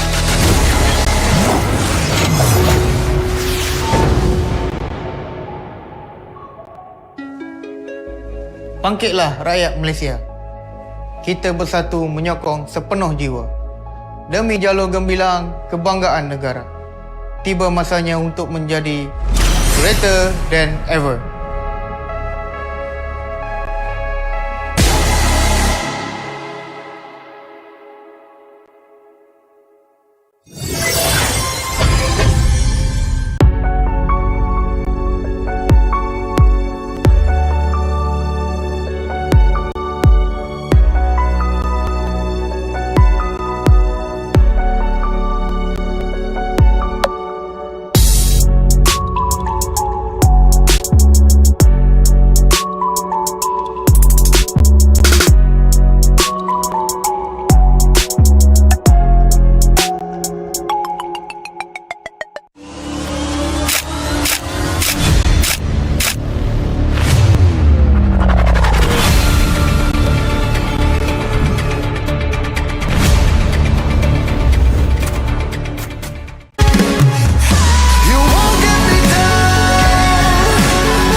Pada tim SRG Golak Red Giant, banggakan Selangor, banggakan Malaysia.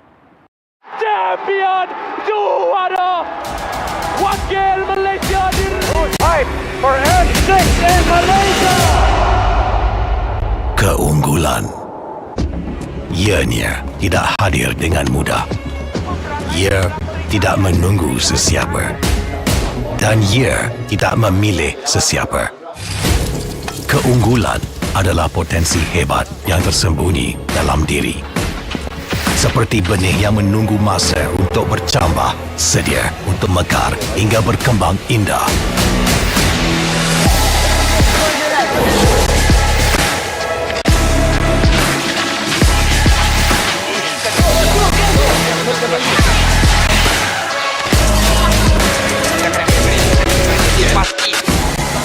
Ketika cabaran mendatang, ada yang hanya memerhati.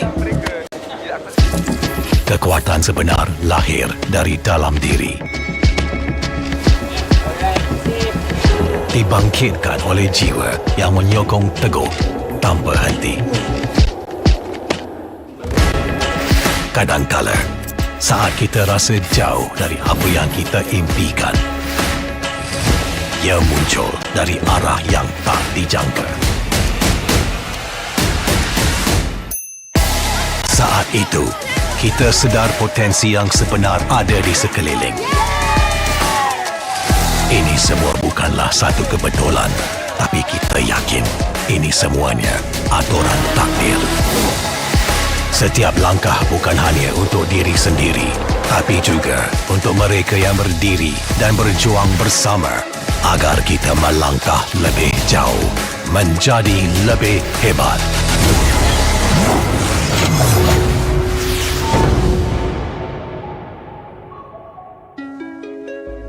Bangkitlah rakyat Malaysia. Kita bersatu menyokong sepenuh jiwa. Demi jalur gemilang kebanggaan negara. Tiba masanya untuk menjadi greater than ever.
Alright, ladies and gentlemen, welcome back to the Asian Esports Games 2024. We have went through 3 days of MLBB games here, and we are down to the final day, the final match between Indonesia versus Philippines. It has definitely been a long road for Philippines, especially while Indonesia has been nestling themselves in the summit waiting since yesterday.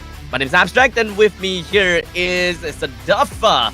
And both of us are going to be your caster for today as we watch the walk-ins of Indonesia. Indonesia, the team that has been able to claim their grand final spot through the upper bracket, has definitely had a much more straightforward pathway to the top, and now they are close to being able to claim that title. Consistently considered as one of the top women's MLBB teams in the entire globe, they are eager to retain that trophy and continue their legacy. Now, of course, Indonesia, they have been up here for a long time, and they have been absolutely dominating every single people in here and have been showing a stellar performance thus far. Well, of course, in the meantime, on the opposite side, we've got Team of Philippines that have shown absolute grit through the upper brackets. They have been knocked down to the lower brackets by Indonesia themselves, and they are here with a vengeance.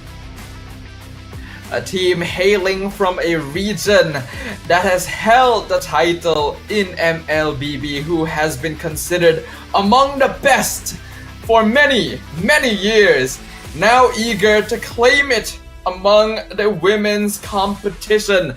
Just like you mentioned, Abstract, they did end up losing the upper bracket finals to Indonesia earlier in the day, but have managed to claw their way back up into the top 2 after taking down China in the lower bracket finals. However, that also means that they've played more games in total, and hopefully their stamina will be able to hold on, because this is going to be a very long series.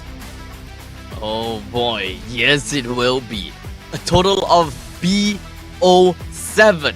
We will watch all the 7 games in the event that Indonesia and Philippines were to go down to the wire for every single game. If it's all a seesaw, back and forth, back and forth.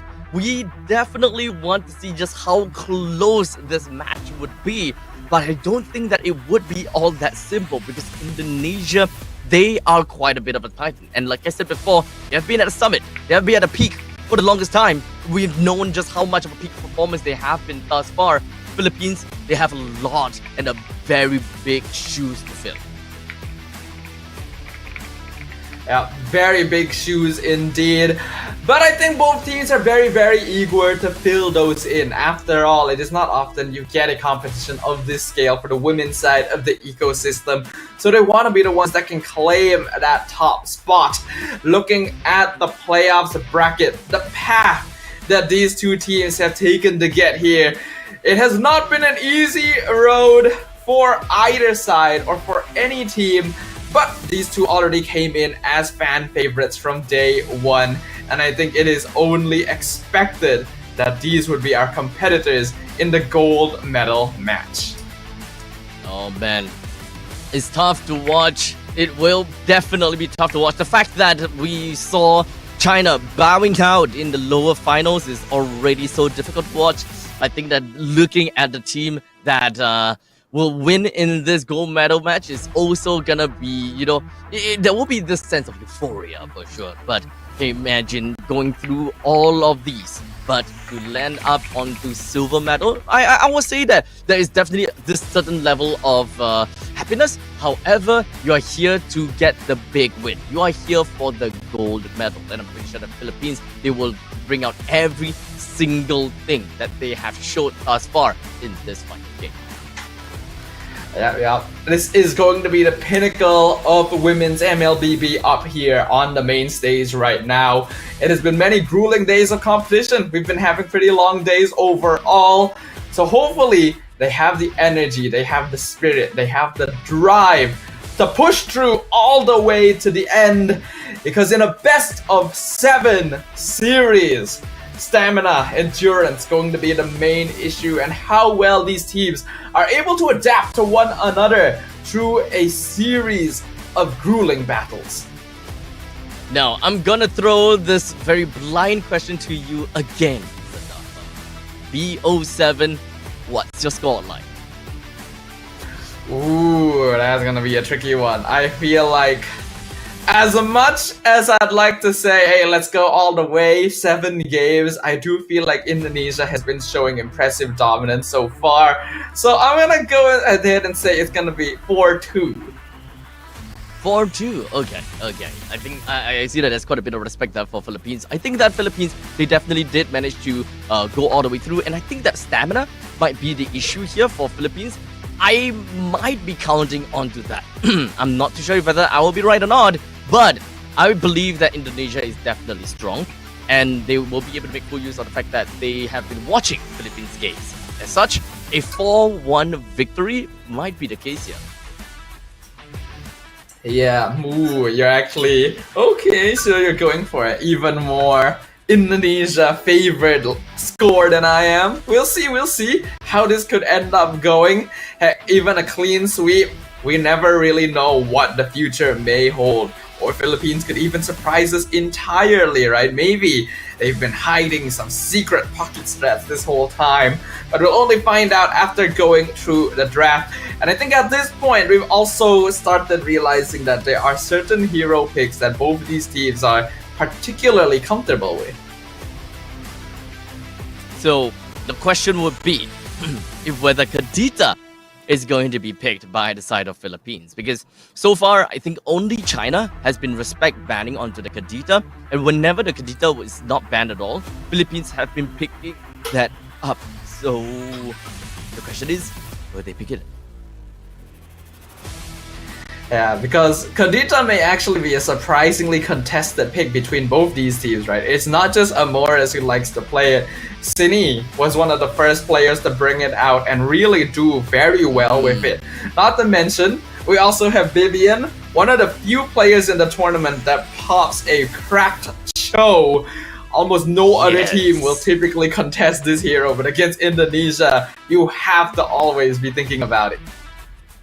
Now, of course, we are here to watch the entire game number 1, ladies and gentlemen. So far, we've got the Hilda, Mathilda, Angela, and Chip that's banned out. So far, Jusin as well as Suyo has yet to be banned out, and I think that one of these is actually going to be leaked. I don't think that Indonesia is going to give the Jusin away to Philippines, will they? Ooh, there is a possibility. If they let the Zeus in through, then they could technically also steal away things like the Kadita. But right now, there's still a lot open in the pool, right? There's still the Suyo. We still have the Hylos Gatot. We've seen some Moskov and Bruno being heavily contested. Also, heroes like the Eve and Lo Yi, I feel like may get a chance to show up in this matchup in particular, considering the skill levels of the teams involved. I think that they're gonna have to open both the Suyo and the Jusin here. Oh, wait! They're not gonna give the Jusin away.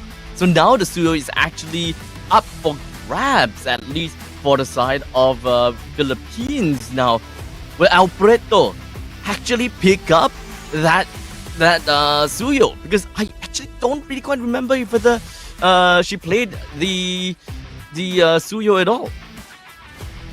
The thing is about Suyo nowadays is that he really is just not much of a first pick material anymore, right? That's why even earlier when we were watching the Cambodia lineup, I was suggesting, oh, you should ban Zusin instead. But Philippines will go ahead and grab it regardless. He's definitely not as strong as he used to be, but still a very solid hero. It's just that there's more counterplay against him now. Yeah, so technically speaking, the Alpha is still going to be a very decent pickup coming from the side of Indonesia. Right off the bat, they have decided to pick up a Hylos for themselves. So at least when it comes down to the tanky department, Indonesian have got that covered. Mages, on the other hand, a lot of all these mages are still up. Vexana, Aurora, Lo Yi, they are all heroes that we can pretty much expect. But jungle-wise is where we start to kind of rack our brains. Alpha, Hayabusa, Julian, Nolan, all four of these are also very highly contested in the Asian Esports games. Yeah, absolutely. These are all very popular heroes among some of these women's teams. And I think so far, teams are going to try and make it so that they can keep the draft a little bit more on the open side, right? We got Harif and Hylos together. I think Philippines can definitely counteract this by going ahead and grabbing something like the Gatot Kacha. Again, Avatar Guardian, very good solution to Zaman Force. And if they pair it up with like the Eve, for example, then you already have a really hard-hitting team fight crowd control lineup. Yeah, so Philippines immediately snagged onto the Hayabusa, and Gatot Kacha indeed will be the pickup for the side of Philippines, directly threatening the longevity of that Zaman Force. But we have seen a couple of times before of that Harif playing into a Gatot Kacha. They have 2 seconds to make it work. As such, I think Indonesia, what they can look forward to is just look for a composition that can allow them to go for very bursty compositions, a very bursty way to kind of get the enemies. As such, I would say that the Nolan might actually be a pretty good pick here. Actually, something that I want to first consider is Philippines picked Suyo and Hayabusa. So, where are they intending to field this? We have seen variations of this in the past. I feel like it is most likely Suyo XP if anything. I remember we've seen some Hayabusa gold in the past on the world stage. Not something I would particularly recommend. So probably the former, but this is already a very interesting start. Oh, good catch. It completely slipped out of my mind. That is a double, typically jungle heroes in one lineup. So we gotta have to watch the draft go on before we can have a very good idea of what Philippines is cooking at this moment as we speak. So we're just gonna be looking at the rest of the bans. Kadita immediately banned out from the side of Indonesia as they picked up that Vexana for themselves. One thing I will point out is that if Philippines was intending to do this and put Suyo in the EXP lane, it might have been nicer to keep the jungle pick until the very end to keep it as a surprise.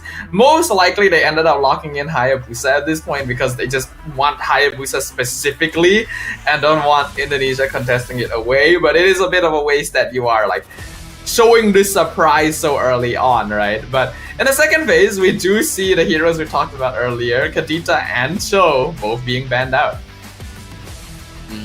So there is definitely that level of respect coming in from both teams, with Indonesia targeting down onto Amores, while Philippines targeting down onto Vivian. So it is still actually up for grabs, just kind of ambiguous as to how the Hylos as well as the Gatot Kacha is eventually going to be picking out. But Philippines have decided to go for bans on heroes that are primarily displacement heroes, as well as heroes that are really good at early game aggression.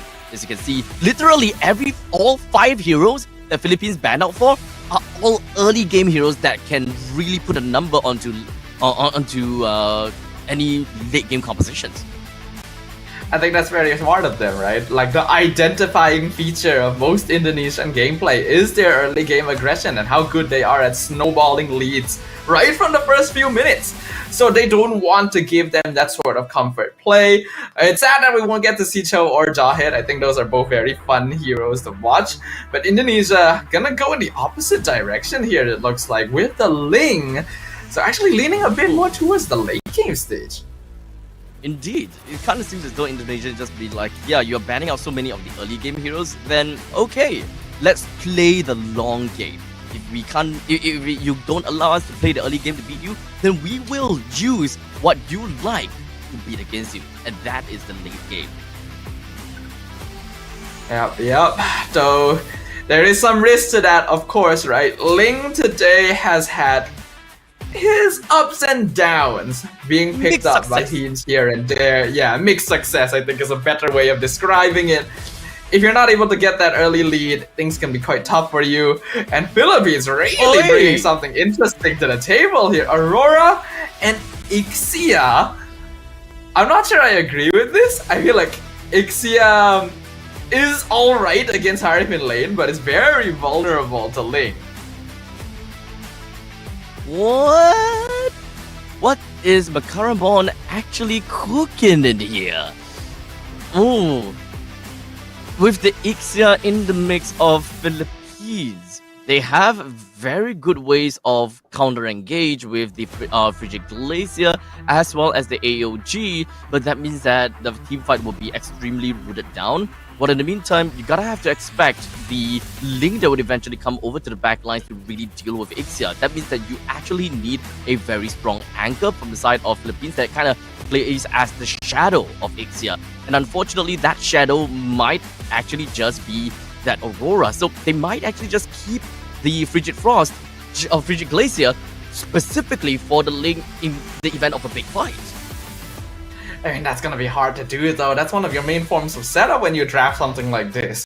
So if you save it specifically for the Ling, all Porto has to do is just not be part of the fight, which is perfectly fine for a Ling, right? And you're always gonna be holding on to it, waiting to see where they pop up. So a lot of aerial denial is coming from both teams, right? We've got Katakacha, we've got the Aurora, we've got Phovius as well as the Zaman Force. They both want to play for area. They want to win these river fights. But of course, if we talk about river fights, we are always gonna go back into lane priority. Which one of these teams is gonna leave their lane a lot sooner? Unfortunately, I don't get that opportunity to actually see a Suyo in the EXP lane all that much, so I'm not particularly sure about the priority of a Suyo against a Phovius. I feel like Phovius should have a better time. Like, he's just very, very good at dueling. So you do still have to respect the percentage HP damage that Suyo has. As long as you do so, though, you are perfectly okay. Mid lane, freeze onto Cine. Vivian in some trouble. I don't think that Sin is gonna go down that early, but luckily for the Southern Indonesia, they are all gonna be safe and sound for now. Now, the fun thing about the bottom lane is it does seem as though Fumi Echo is controlling the lane, freezing the lanes a little bit while Diagon took the opportunity to kind of shaft the wave a little bit. So this is where we gotta have to find out a little bit about how this matchup is gonna look like, as Fumi Echo is probably gonna start things out onto Diagon, but the HP of Fumi Echo is not looking good. But V-Ball joins in the fray, doesn't have Diagon to immediately go for the auto attack out of the Finch Poise. As such, Diagon takes the first kill down over to the side of Fumi Echo. The Tempest of Blaze available for the side of V-Ball, almost bringing down Diagon, survives with just a sliver. The S1 gets Diagon away. That was a masterclass by Diagon. There's no better way of describing it. Using that ultimate to get that extra HP regen. If not for that, Diagon would have actually fallen to Vival and it would have been EXP for EXP trade. But because of that, Fumi Echo actually missed out on an EXP minion. That's immediately gonna put her behind just in terms of levels. And I did notice Diagon with a vengeance, Fumi Echo with the flicker, a little bit of a reversal with the battle spells you usually see. Is that Diagon actually a little bit better in the direct fights? Fumi Echo with the flicker, okay. I'm not too sure how that's gonna look like, but ladies and gentlemen, I think it is pretty fair to say that Suyo is dominating the lane against against the Phobius. Look at that. There's just not much of a challenge, even if the Infernal Pursuit is available for this Phobius. But as we speak, Philippines, they've pulled the turtle right out for a little bit. Indonesia, they're not really quite interested in taking up this fight as of now. The immortal form coming from Diagon just ensures that amount of damage taken reduction is so high that Diagon is just not receiving any of these poke damages. Yeah, very good spacing from both sides.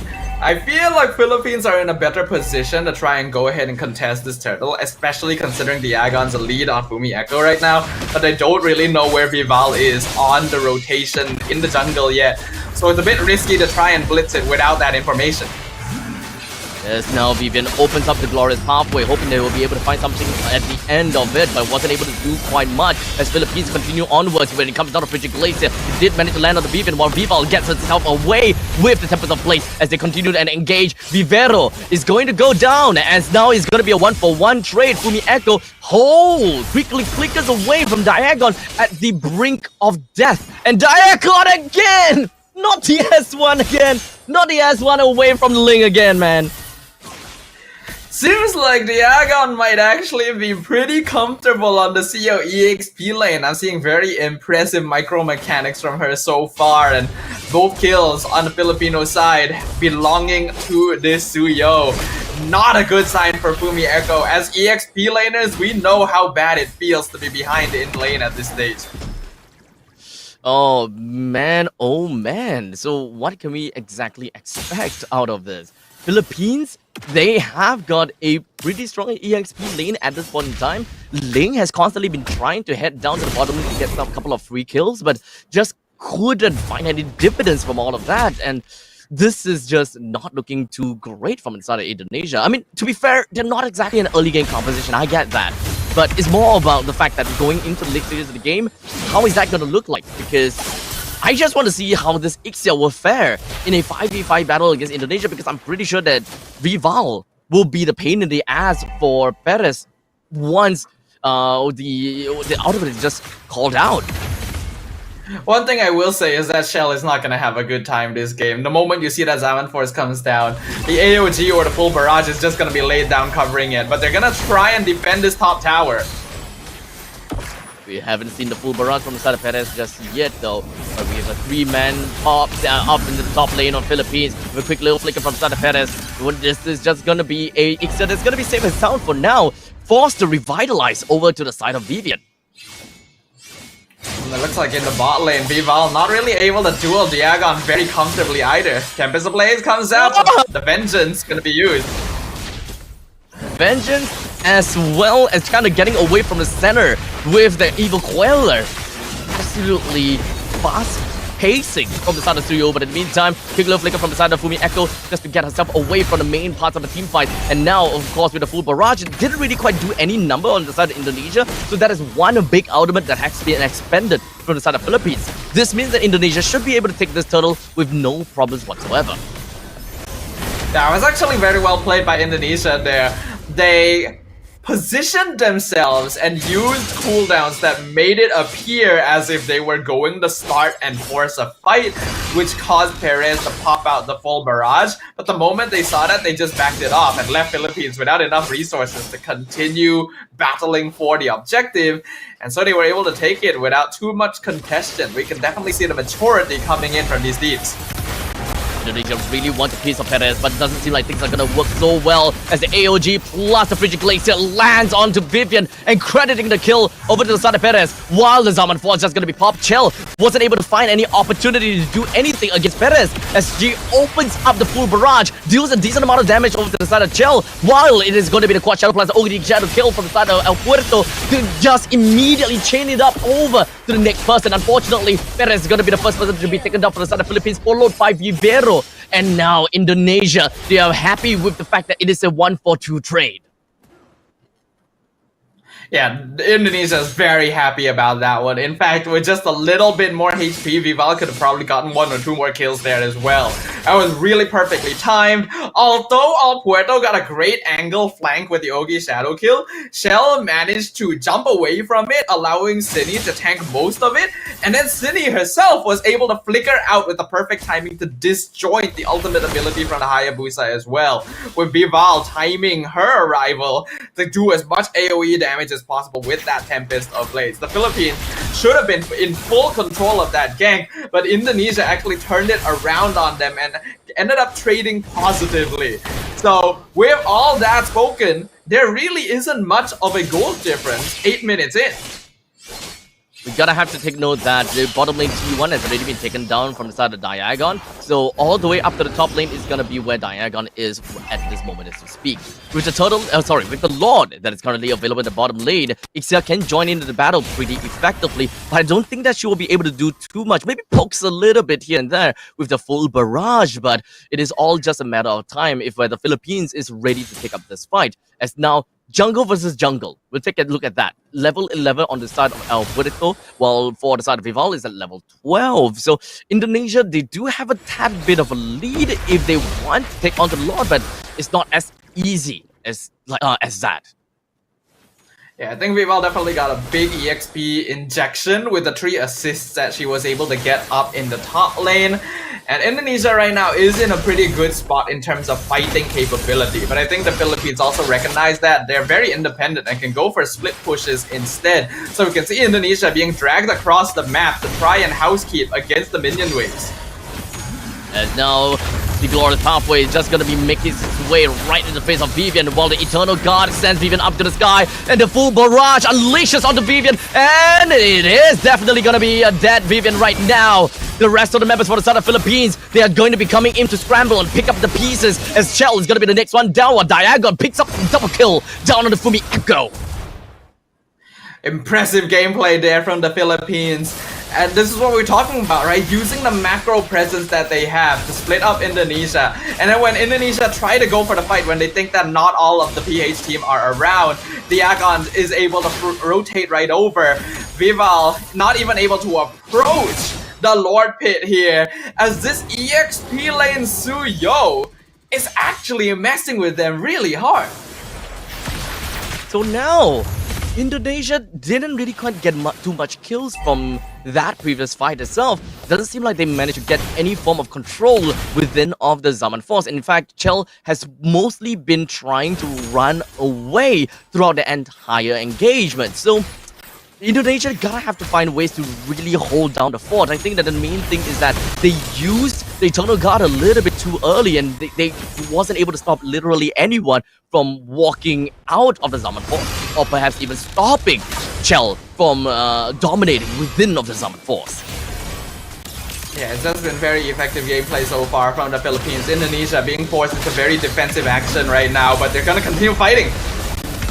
And now the AOG from Vivero gets herself out of that Frigid Glacier. This is gonna be fine and dandy for now, but unfortunately Perez found herself taken down by a train wreck of an Indonesia. The bottom lane Lord unfortunately wasn't able to find any dividends, but the main thing is Philippines should be able to take this T1 no problem.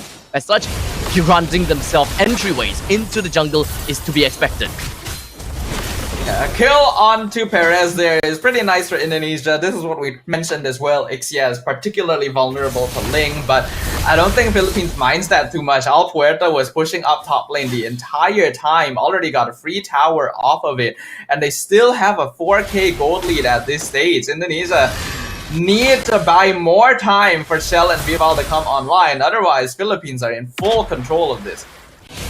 Let's be honest here, when it comes down to that that Suyo is paying dividends. It's really strong in the early stages of the game, and right now we're just kind of looking to see just what else can he possibly do in the upcoming team fight. We know that Soul Sever can either give a lot of damage based on the lost HP, or just generally keep Diagon alive in the fight, especially since he's gonna be in the she's gonna be in the immortal form. That is double front lines from the Gatakacha plus the Suyo. At first, I kind of doubt the sustainability from the Suyo, but let's be honest here, the Brave Smite is actually working pretty well. I mean, Suyo can be actually surprisingly bulky, but as a hero, that usually depends on whether he's actually ahead or not, right? Suyo is the type that really does well with an item advantage, but if he doesn't have that lead, he ends up being pretty squishy. So because Diagon is already 4-0 on this hero, it's actually quite difficult for Indonesia to deal with her. And even now, it's a 1v3. Wow! Didn't even got brought down to half HP. Being in the immortal form plus the vengeance completely feels as though they mitigated a crazy amount of damage. Now couple that with a revitalized, I think Diagon might actually just be an unkillable beast in the eyes of Indonesia. Honestly, watching this, I kind of want to play Suyo EXP lane now. Apologies to anyone who queues up with me in pubs later on, but this is surprisingly effective from the side of Philippines. We thought that Povia should be able to win out that 1v1 somewhat, but good lane control and pressure from Diagon right at level 1 already put her very far behind. And then the kill after that was just the cherry on top. With no EXP lane priority to play around, Indonesia simply does not have enough early game burst and pressure, and that has allowed Philippines to continue extending their lead throughout the entire game. So 7-4 and 14 minutes into the game, Indonesia. What kind of power spike can we be expecting from them, right? With a Harif as well as the Ling, we can definitely expect more firepower from them. Maybe about 16 minutes from now, since they are currently at 35,000 gold. We should want to see them at around 42,000 gold to really make solid statements over to the side of Perez, right? Because front lines, very tanky. Indonesia don't really have that kind of damage. Even for Chell, I think that she would find it a little bit difficult trying to bring down Diagon. Yeah, Shell needs at least Holy Crystal, and I think Vival needs like her third or fourth item. And Indonesia has not reached that point in time yet. The Lord's just pushing in, and the inhibitors are falling one by one. So how's this gonna look like? As now it is going to be a quick little jump in from the side of AOG. Vivian just opens things up, just run right into the face of Perez. But I don't think that Vivian is gonna do too much, because the amount of damage from the side of Perez is just whittling down Vivian just crazy. While the full barrage opens up the curtains just to ensure that Vivian would not be able to get away. The front two liners from the side of Philippines may have been taken down, but no one is gonna be stopping El Puerto as well as Perez from bringing down the middle lane and the bottom lane in the inhibitor turrets. Yeah, the inhibitor towers are already all gone for Indonesia, and now the crystal is wide open. It is still a 3-for-3 matchup. I'm not sure the Philippines can just force this. I don't think that Chell... Oh, never mind! Chell manages to run away, but with an incoming creep wave in the middle lane, Indonesia will close that out almost immediately, as now Philippines, they're going back to the drawing board and waiting for the next opportune moment to take the Lord and eventually end the game.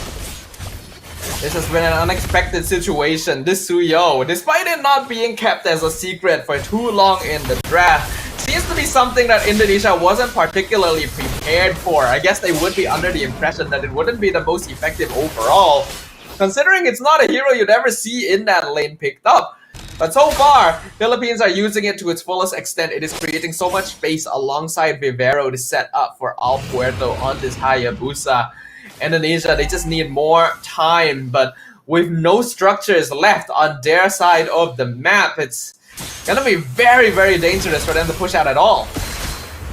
Oh, Vivian actually just running right into the face of Morris as well as Vivero, but doesn't seem like Vivian is going to go down anytime soon just yet. But Vivero doesn't have a lot of HP to be working with just yet. The quick little purify from the side of Chell wants to get away, but it is the Ogi Shadow kill that brought Chell as well as got the Cine down to a pretty low amount of HP, but at least the Winter Crown did manage to make sure that they are going to be staying alive. Throughout all of this engagement, the only person that went down is going to be Vival. For the side of Diagon, she still wants to go on through, but wait, El Puerto went a little bit too deep, and City gets a kill down over to the members of Philippines.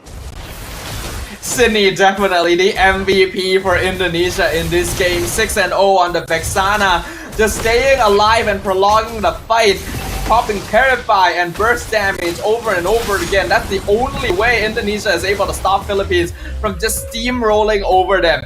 In the previous fight, we actually saw it being fairly even, but Philippines just had so much survivability and damage from the backline that it seemed like Indonesia wouldn't be able to catch up anymore. So it shows that they do still have damage to play around with, so their opponents cannot disrespect them. There is so much possible ways for Philippines and Indonesia themselves to run over to the back line. Whoever managed to do their job the best will always come up on top. And in this case, Indonesia, it is actually pretty nice for the fact that Chell got away from the Ogi Shadow kill by transferring over to Cine, and then Cine popped off with the Winter Crown to ensure that she will be staying alive from all of that. As such, El Puerto went through all of that nonsense just to get zero dividends. But now they're gonna have to defend against all 3 waves at once. This is so many minions for the Philippines. As now the full barrage is just going to be popped on the side of Perez, but unfortunately that's not going to be a long-lasting one. As now the rest of the members from Indonesia is just going to be jumping themselves around to Perez, brings her down almost immediately. For Vivian as well as Fumi Echo, they want to prolong this fight as much as possible just to ensure that their backline will be able to do a decent amount as Vival as well as Shell, the last 2 members remaining. Or never mind, we still have Sydney, but the rest of the members from the side of Philippines are all just going to be absolutely fundamentally melted down by Shell, and she got away with all of that, with no problems whatsoever. The minions are doing a lot of damage to the crystal, but with Cine and Shell alive, they're actually still able to hold. Indonesia have evened out the goal difference. Cine, the absolute goddess that she is on the Land of Dawn right now. The damage coming out from this Vexana needs to be respected. Shell being able to survive that as well means that they can go for more. They can push straight down mid. What? That amount of damage is absolutely illegal, bundled with crazy mobility. This is why Harif is such a force to be reckoned with. This Indonesia, they have a barren wasteland at home. They went for a phenomenal defense, and now they're looking to go for a comeback. I'm not too sure whether they can or not, but they absolutely need to go for a 5-man wipeout and end the game straight from the middle lane. Yeah, Philippines cannot afford to wait for this too much longer themselves, right? If Indonesia are given more time to scale up, we already see how much of a problem this is actually becoming for them. That base defense is deceptively effective from ID. Philippines, they still have control. They still have a lot of leeway to work with since they've only lost 1 tower the entire game.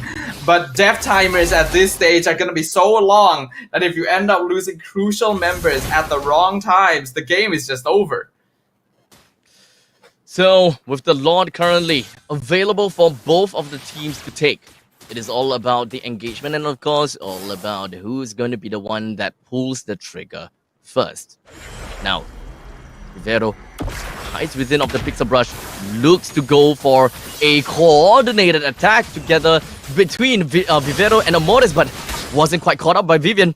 Very vigilant to ensure that she gets away from that attack. The Philippines are able to see that Cine is stuck in base, having to deal with all the pushing minion waves. No inhibitors means that if you're gonna have someone back in base at all times to make sure that there isn't a backdoor happening. And we can see Diagon just consistently pushing down bot lane to make sure that she stays there as well. The moment Philippines finds the opportunity, they are going to start really melting down this Lord, because it is going to be free as long as Indonesia can be kept in their base. As now, the Lord down to 18,000 HP. Indonesia holds onto the Lord for a little bit. Does seem like they want to reset this by a tad little bit. Yes, they are going to go for the reset, as I believe that they still don't have the Vexana with them in the battles. And Indonesia themselves knows exactly how important having the Vexana is in the upcoming teamfights because of the previous engagement. Yeah, but Cine just cannot be unlocked from the base at all. In fact, I'm kind of surprised the Philippines aren't trying to force something a little bit more, knowing that Indonesia is going to be at a numbers advantage. This is actually a very tense Lord dance. We are 22 minutes into the game. Net worth differences really don't matter anything at this point. It is all about execution. Philippines, they still have some space to make mistakes because, yes, they still have towers. Indonesia, though, have to be incredibly cautious. Oh, this is tough, right? Actually throwing Cine, the mage, to clear the waves in the base. This is actually a little bit tough for us to follow, because even after clearing all these waves, you gotta have to walk slowly back over to the team fight. And all Philippines need to do is just disengage from the Lord, and then wait for the lanes at the bottom lane to eventually push out again. And bing bada boom, you can go back for the Lord again. It's a slow one here, Abstract. There's a reason it's called a Lord dance, and this one is a particularly slow dance between these two very, very well-matched teams. There's a lot of experience here facing off against one another as well, and understanding of each other's habits. Lord dropping the half HP. Is this finally gonna be it? Oh no, Vival, she's not around as such. She's stunned by she's stunned by Diagon, but it's okay. It's still okay. Vival goes to the back. Actually found El Puerto. Not quite enough to bring her down though. Everyone knows their lives need so much right now, but Shell is engaging. Oh, Paris! Taken down by the hands of Shell. And now Indonesia, they're just running it down over to Vivero. Didn't quite get enough to bring Vivero down and even pop the immortality just yet, but a solid push. A really good initiative from Shell there. She was definitely the one who made the call, saw Perez out of position, and instantly went for the punish. This is because the rest of Indonesia had been able to chase away more key members like El Puerto as well, so Shell felt like there was no danger to her life, and that's gonna be pretty good. But Perez is only down for another 30 seconds, and it's still difficult for Indonesia to try and steal the Lord within that timing. So, 5 members from the side of Indonesia ready to go for the push. They need to get this locked down ASAP as the bottom lane is already slowly pushing in. There's still a wave of creeps though, so they should be technically fine for now.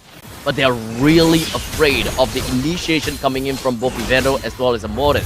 They can't get hit by both of these abilities at the same time. The moment that they do, the front line will be melted down, and unfortunately Vivian is in no condition to continue to fight. Not a lot of HP to work with, not a lot of mana to work with too. The Agon is also being very annoying, just consistently making sure that Cine can never leave the base by pushing both mid and bottom at the same time. Minions are so difficult to clear at this point, but Indonesia cannot risk leaving Shell or Vival in the base to clear them up, because these are your only main sources of DPS now that we have gotten into the 25-minute mark. Oh boy, a long game for the very first game of the Grand Finals match. What a way to start. The Lord's Dance is starting to really hold on for a long time. The Lord's HP has been extended to 67,000 HP. At this point in time, there is absolutely no way that you can blitz this down anymore, and it's still slowly, steadily increasing to 73,000 HP. El Puerto and Diagon tried to gank Vival in the bot lane as well, but she's already been able to maneuver away from them, so there's no way of getting a jungle advantage yet either. I think they can only just keep going with this push and pull in terms of the minion waves, hoping that there will be a mistake made and an opportunity created. Otherwise, who knows how long this is gonna be stalemated. Oh man, how long would this be? Would there ever be a point in time where the game drags on for so long, it becomes completely impossible with a certain lineup to bring down the Lord? I think it's a little bit tricky to say, all things considered, right? Even though Philippines still have way more towers than Indonesia at this point, the game can actually go either way, right? It's just a little bit easier if the Philippines want to like set up for a backdoor attempt or something, right? But if you're going for straight up team fight, whoever is able to get the like big wipeout first, just straight up wins the game. Doesn't matter which side you're on. Honestly, I'm just kind of baffled from the side of Philippines that they're not making full use of the fact that Vexana was sent to base to kind of wave clear, right? Because you already have information that Vexana is all the way at the base. The moment that you take a fight and you time yourself, okay, we've got 4 seconds to make this work. We just need to jump onto Chell or we need to jump onto Vival. We find that, we get out. That way, they will be able to get themselves a nice, sizable numbers advantage in order to eventually take the Lord down. But so far, they haven't really quite acted on the movements of Vexana just yet. The issue is that the Philippines are actually still a little bit wary. At this stage in time, it's still kind of difficult to break through the front line of Vivian and Fumi Echo when they start a fight.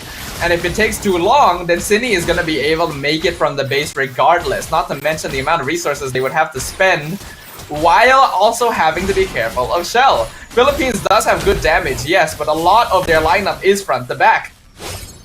Oh, Diagon actually finding herself actually sandwiched between Sini as well as Chell. That is two of the main damage dealers from the side of Indonesia that has been pulled away.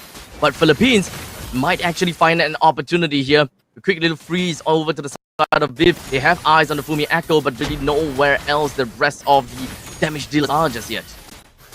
Yeah, and despite all of that, the Agon's still gonna be playing around the bot lane, looking for that split push instead. This is officially a stalemate, ladies and gentlemen, and this is only game 1 of the grand finals. Neither side willing to take a risk when this is the perfect time in the series to try and make something happen. This is probably the biggest stalemate I have ever casted on so far. Like, it hasn't been a long time, I gotta be honest. Like, yes, we have games that lasted this long, but not exactly a point in time where both teams are just hovering in their jungles, waiting for the opponents to make the move on the Lord. This is probably the first time. I mean, we talked about how important stamina is going to be in a best of 7, and right now they're already testing it when the series has just begun. I have no idea how long this game 1 is going to last, Abstract, and I'm a little bit afraid. Yep, Ghost, do something. Wait, they're doing something now! Indonesia, Fumi Echo with a pursuit down onto Morris, and now they are backing off now. Oh. Got a bit too excited too quickly there, sir. Yeah, I was actually it's a little bit manifesting. Yeah, a little bit of a manifestation. You know what? I hoping understand. That if I go loud, they will go all in too.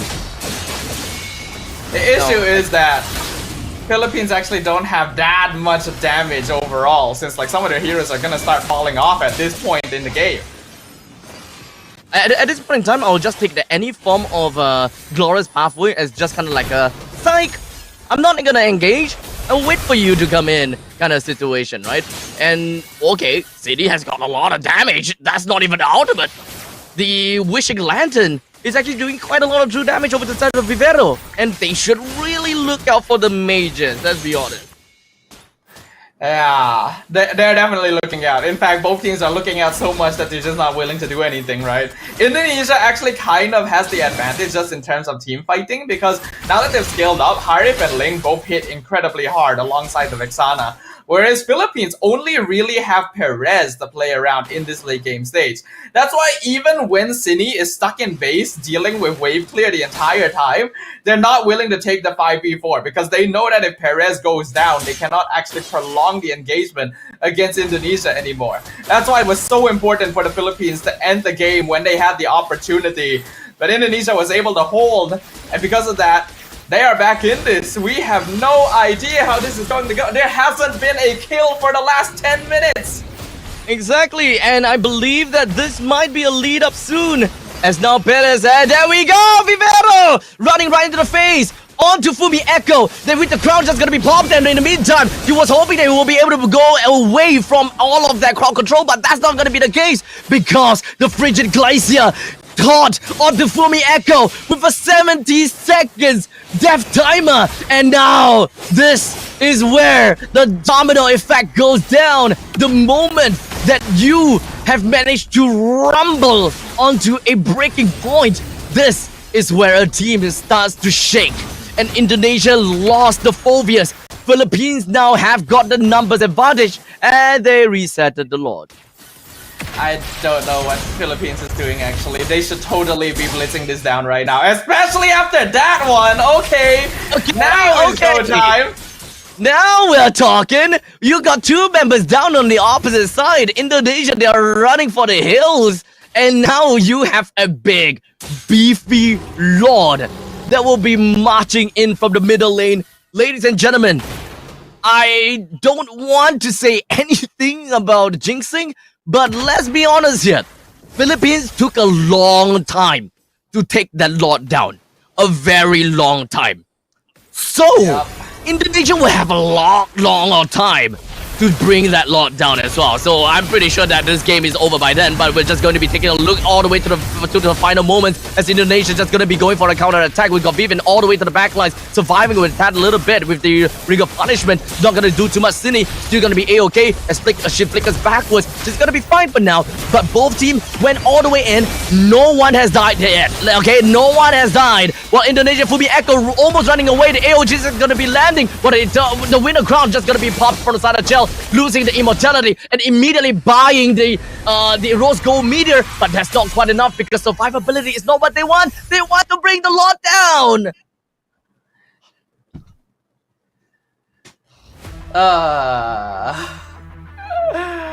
We have only just begun, people. This is only the beginning, and Abstract is already dead. F's in the chat for Abstract, everyone. 33-minute game 1. A victory for the Philippines in our best of 7 grand finals. A grueling marathon of a game. I hope we don't have too many of those. We asked for 5, 6 games. It could go to 7 games and all. But if we have to watch games that runs 35 minutes, yeah, maybe not. But maybe not. Maybe not. So we shall see how that's gonna work out. Philippines did manage to take 1 point away from Indonesia. I am still technically on the path, right? Because I called for 4-1 victory, but this is actually momentum. Philippines might actually be able to steamroll with this amount of momentum and hope that they will be able to do a decent job moving on forward, going up against Indonesia for the next 3 games if they manage to clean sweep them. Yeah, this is actually the first game that Team Philippines has been able to take from Indonesia the entire day. And I'm not like biased or anything, Abstract, but I'm going to be honest, I don't really like the way they won it. They literally just prolonged the game as long as possible, hoping for Indonesia to make a mistake instead of being proactive in like setting something up, right? Every single time Cine was stuck in base defending minion waves, they didn't take the Lord. They could go for it. When they got a kill on Fumi Echo, while Cine was defending top, they didn't take the Lord. They had the wait specifically until Vival decided to try and take matters into her own hands before they decided, now we can take Lord. I don't know, man. I feel like it's too safe, you know? Way too safe. Way too safe. That's why macro decisions as well as macro play is so important, so that we don't reach this kind of extent. If you have naturally pushing lanes on one side, then you can always be able to make full use of that because you're already going into a fight 5 versus 4. And in that case, there have even been times where Cine and Vival was last seen at the bottom lane, but Philippines still did not pull the trigger. Definitely a little bit infuriating, but still, at least Philippines still won the game. A win is still a win. It is still a win. I mean, we've seen a lot of teams play this sort of more passive style in the past, right? Something that we always say is that it's not really playing to win, it's playing not to lose. I just think that the Philippines are demonstrating the cleanest example of it, right? Typically when teams do that, they're a bit overly reactive. But in this case, Philippines are actually doing it the correct way. It's just that, man, this is only game 1, guys. Like, you still have a best of 7 grand finals here. I am really worried about what this is going to do to the overall stamina of both teams. And I'm kind of hoping that we are going to see like faster games in general, not just for, you know, our sakes, but because these teams, the longer they are on that stage, the more prone to mistakes they are going to be. And that's not what we want the grand finals to devolve into. So 4-1 was my call, and I think that because Philippines, they managed to get game number 1, the momentum that they have gotten might actually just help them springboard to get themselves a little bit more wins from here. You might be right about this, Sadafa. You might be right. A 4-2 might actually be the case here. But you know, it's still too early for us to say anything at this point in time. Indonesia still look really strong back in the group stages as well as the playoff. And the very fact that they absolutely dominated the upper brackets, we gotta give credit where credit's due. Indonesia is one heck of a titan.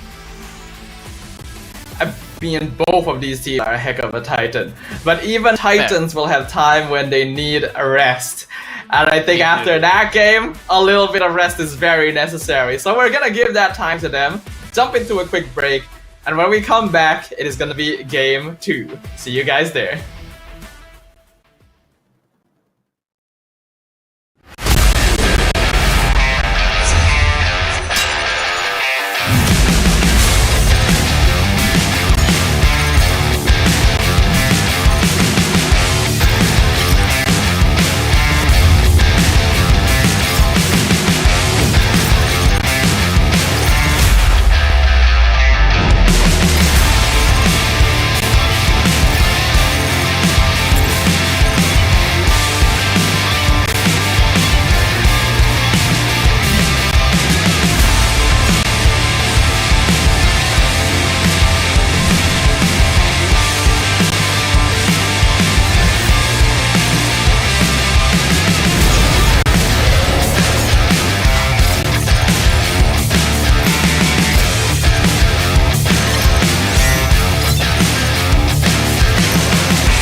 Pada tim SRG, Gulak Red Giant, banggakan Selangor, banggakan Malaysia.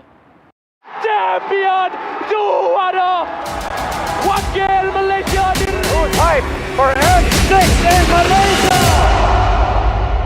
Keunggulan. Ianya tidak hadir dengan mudah. Ia tidak menunggu sesiapa. Dan ia tidak memilih sesiapa. Keunggulan adalah potensi hebat yang tersembunyi dalam diri. Seperti benih yang menunggu masa untuk bercambah, sedia untuk mekar hingga berkembang indah.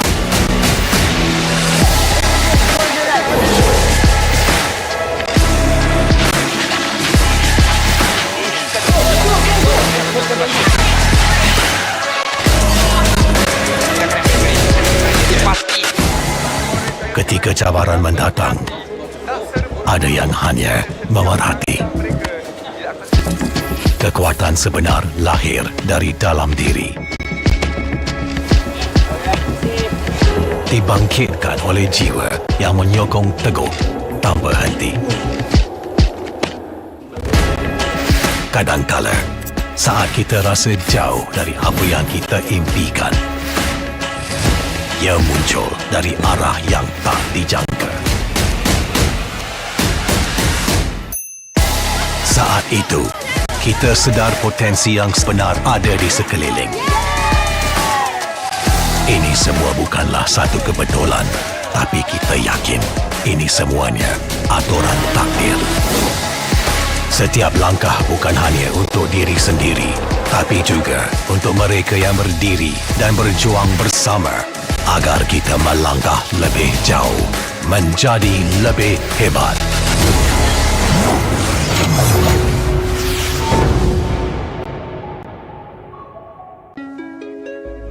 Bangkitlah rakyat Malaysia. Kita bersatu menyokong sepenuh jiwa. Demi jalur gemilang kebanggaan negara. Tiba masanya untuk menjadi greater than ever.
Pada tim SRG, Golak Red Giant, banggakan Selangor, banggakan Malaysia. Champion juara wakil Malaysia time for N6 in Malaysia. Keunggulan ianya tidak hadir dengan mudah. Ia tidak menunggu sesiapa dan ia tidak memilih sesiapa. Keunggulan adalah potensi hebat yang tersembunyi dalam diri. Seperti benih yang menunggu masa untuk bercambah, sedia untuk mekar hingga berkembang indah.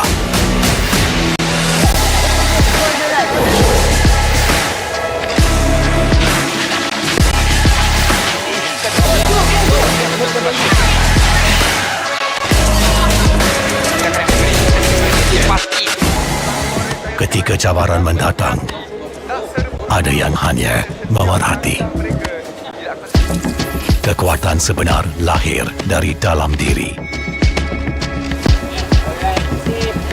Dibangkitkan oleh jiwa yang menyokong teguh tanpa henti.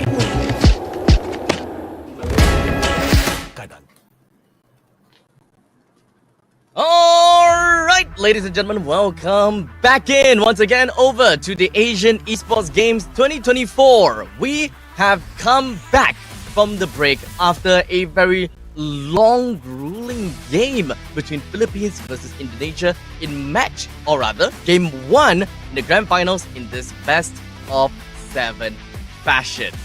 This has got to be the longest game. Sadafa and I gotta agree in unison. But I don't know. I love a good macro game. I'm from Singapore, so we play a lot of macro, right? Sadafa comes from Malaysia, so they play a lot of micro and a lot of brawling. So we have quite differing opinions here. But I think more or less we have a very good idea about how macro works. Yeah, I think we have a good idea of how macro works, like... you know what? I'm just gonna move past it at this point, right? I was not satisfied with game number 1. Still congratulations to Philippines, right? It was a hard-earned victory. Yes. They kept their gameplay clean all the way through. It's the fact that they played it safe and didn't make a single mistake that they were able to bait out Indonesia into doing those things and losing out those 1v1s that risked it all. But I like it when teams do things like that, right? When they're trying to break out of a stalemate. Because I'll tell you now, if Indonesia did not try to make that happen, if they did not make those mistakes, we would still be in game 1. That's fair, yeah. So I want to see something that's a little bit more active overall, right? This is the grand finals.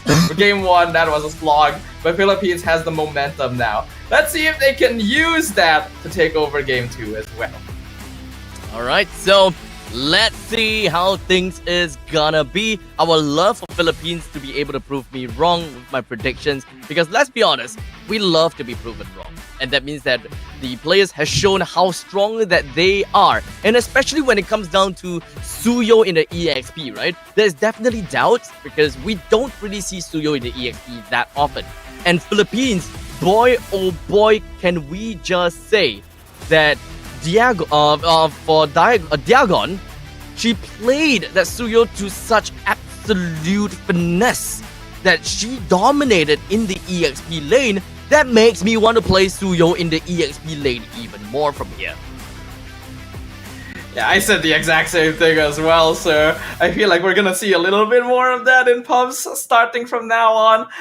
But Philippines are still gonna be on the blue side. So Indonesia has the option of getting rid of it. Though Zusin, I feel, is still going to be a greater threat in the end. So with that said and done, Suyo is actually left open for the Philippines to pick up. We'll see whether they decide to do it again. Oh man, Suyo is open again, ladies and gentlemen. Suyo is open. Philippines, you guys know, okay? Not every day is Sunday, but apparently in this case, Indonesia is delivering the Sunday over to Philippines. And I don't think that Indonesia is respecting the fact that the Suyo was played with such greatness by the hands of Diagon. And there we go. Look, at this point in time, this Suyo is flexible now. I don't think that we have ever said that before, but Suyo is now flexible in the hands of Philippines. Yeah, I mean, if it's not broken, why fix it, right? Suyo, Diagon on the Suyo was already able to straight up win the lane without question against something like a Phobius in game number 1. So if they can leave it as a flexible option, it is actually a perfectly viable first pick. As for Indonesia, I think going with the high-lows first is absolutely fine. But yes, I agree. Stealing away the Hayabusa is somewhat necessary. Force Philippines to play the Suyo in the jungle. So with the Hayabusa and the high loss picked up from the side of Indonesia, now we no longer will be able to see the Hayabusa on the side of Philippines. So We shall see how that's gonna work. Do they want to pick up an alpha just so that they can deal with the Hylos? Okay, I'm not gonna assume that the Suyo is automatically gonna go with the EXP, but they can definitely set up a little bit of ambiguity over to that pick. So picking up a little bit of that picking up that mid laner would be a pretty fair choice at this point in time. Especially, okay, so wow, okay. Right off the bat, picked up the Khalid as well as the Jawhead. Very aggressive. Okay. I like this. I think this is actually a very smart idea from Philippines. In the previous game, they had to deal with Indonesia going for a very scaly type of composition, and although they were in control earlier on, they ended up losing some of that momentum once farm was gained on the Indonesian side. So if this time they can try and force the game to a close sooner by going on more early aggro heroes, especially against the Hayabusa, they should be able to retain more control.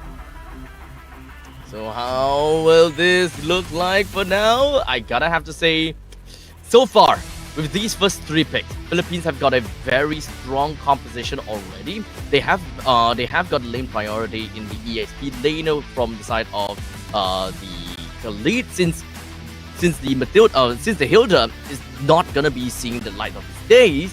So we're good on that. Middle lane, we don't really have a very good idea just yet, at least for the Aurora as well as the Vexana. It's still currently available, so we just gotta leave it that. It still can be picked up on the side of Philippines.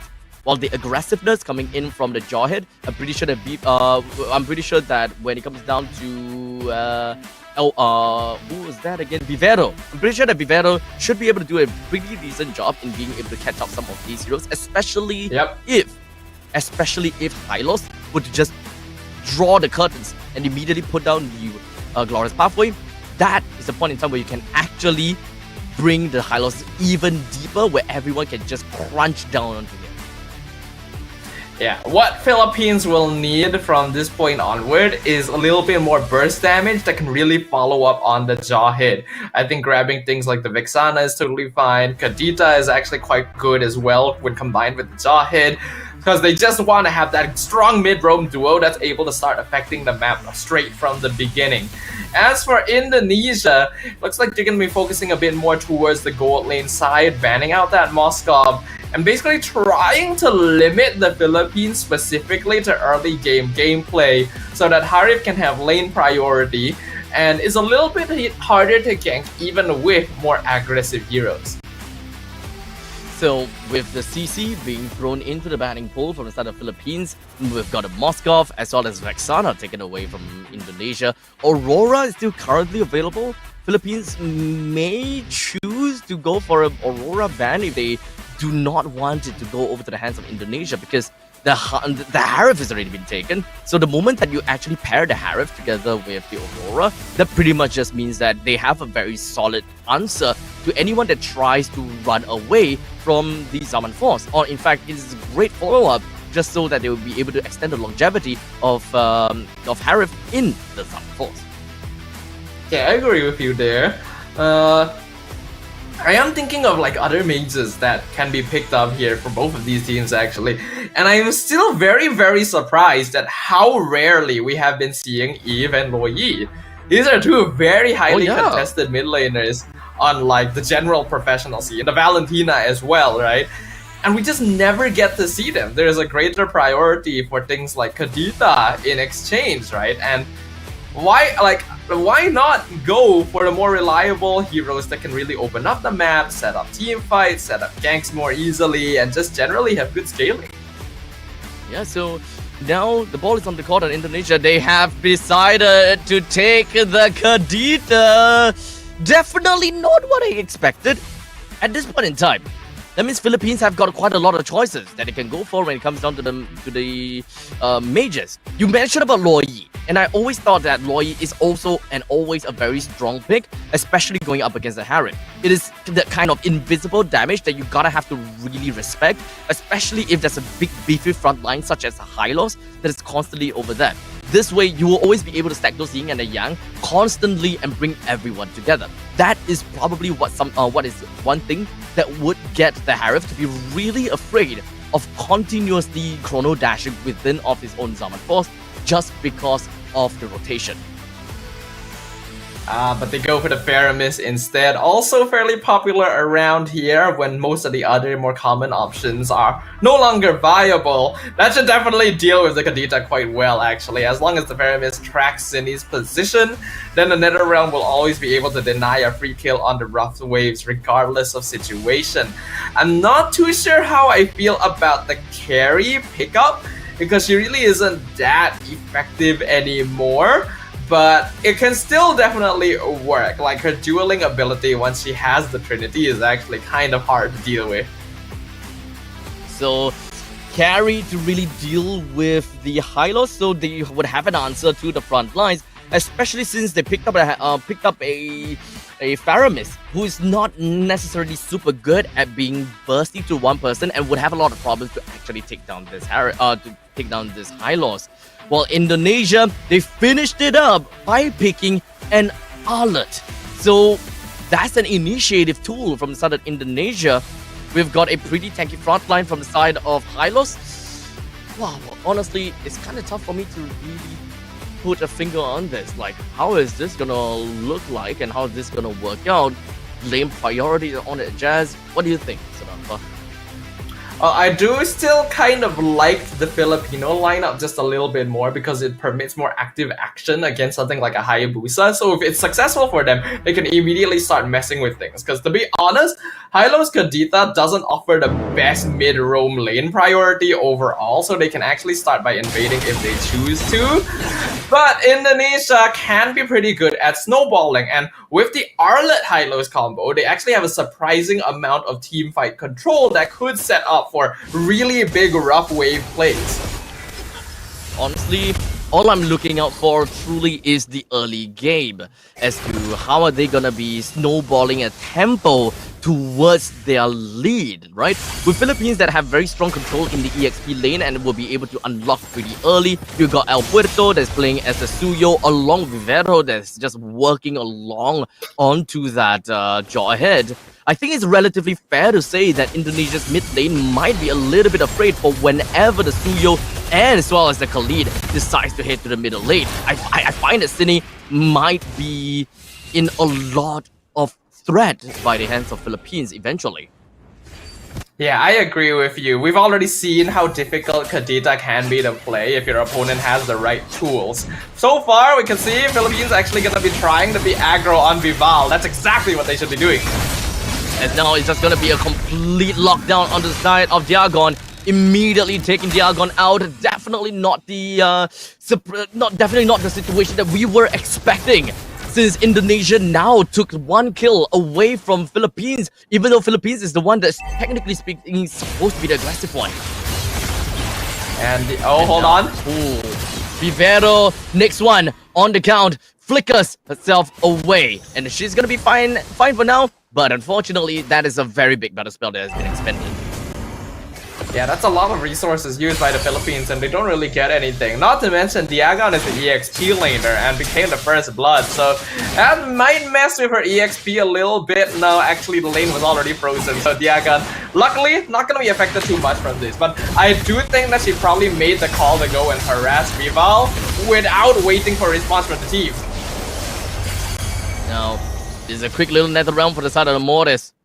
While the rest of the side of Indonesia decided to not continue with a fight against the Mortis, since it is pretty much annoying to deal with the NetherRealm, as we speak. Now, with all the rotations coming in, through and through, Indonesia seems to be able to clear out their waves pretty fast in the EXP lane, and just we've got the Arl that is already heading heading away down to the bottom side, or rather the middle side. So it's all about gaining control over to the river line once again. Whoever is able to get the information, as long as whoever is going to be opening up the maps, it's always going to be fine and dandy. As now Vivero hits herself in the face of Vivian, not going to be able to find anything yet.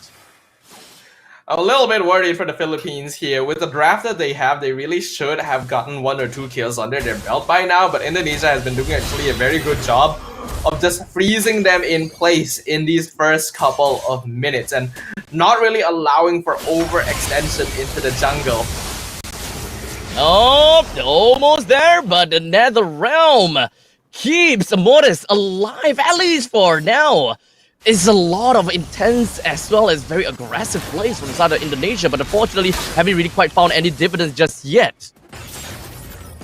Yeah, not quite yet here. So this is very similar to what we were seeing in game number 1 as well. These teams are surprisingly evenly matched. And even when it seems like one side should have greater advantage in the first couple of minutes of the game, we can see that they're both very good at knowing their limits and just how far they can extend on the map. So you can see that display, you can see that experience where they are not going to be caught out too easily, and we're not going to see many mistakes right at the beginning of the game, because that is when their minds are going to be the freshest overall.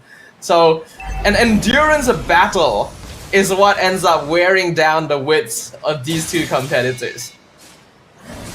Now, the total is going to be brought out by the hands of Alberto, and now Diago on even trying to push Vivian away, but I don't think that this fight is going to go too well for the side of Indonesia for now, as the net realms is going to be popped immediately, ensuring that Alberto as well as Amores is going to be fine for now. But all the way at the backside, Vivero was hoping that it will be able to do something against the side of Vival as well as City, but that didn't work out so well. Indonesia takes a kill from that team fight.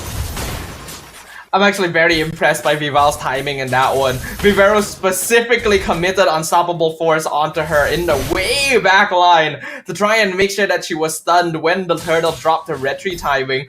But the instant quad shadow in and retry, and then the reversal, the pick off Rivero for it, Indonesia looking pretty comfortable right now. And if they're able to continue getting kills onto Vival specifically, this Hayabusa can become a threat very quickly.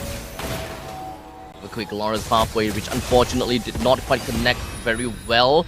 It is all about a game of attrition. Since both teams, they haven't really managed to find too much of the lead in the early stages. No, Vivero, no! Wait, never mind. Well, she's tanky enough, and now she's tanking up every single one of the shadow kill, but Vival still finds those shurikens right in the face of Vivero. This is a very unusual situation. A Jawhead should normally be able to handle a Hayabusa pretty well, but Vivero and Team Philippines, having been put quite behind at this stage, isn't actually tanky enough to deal with the damage that Vival has. And now that it's 2 kills on the Hayabusa, it's lucky for PH that Vival doesn't have the Sky Piercer yet. Otherwise, this early game would already just be over. Now Indonesia, I think that they want to do a little bit of comeback gaming against the start of the Philippines. For the Reggie Sands combination of the two is not going to do too much though. Bastini went over to the back lines and really wanted to do quite a number on the opponent, but wasn't able to do quite much. Vivero, the one that goes down from the side of Indonesia. Indonesia have constantly been able to get kills, but Philippines on the other hand hasn't really managed to find anything yet.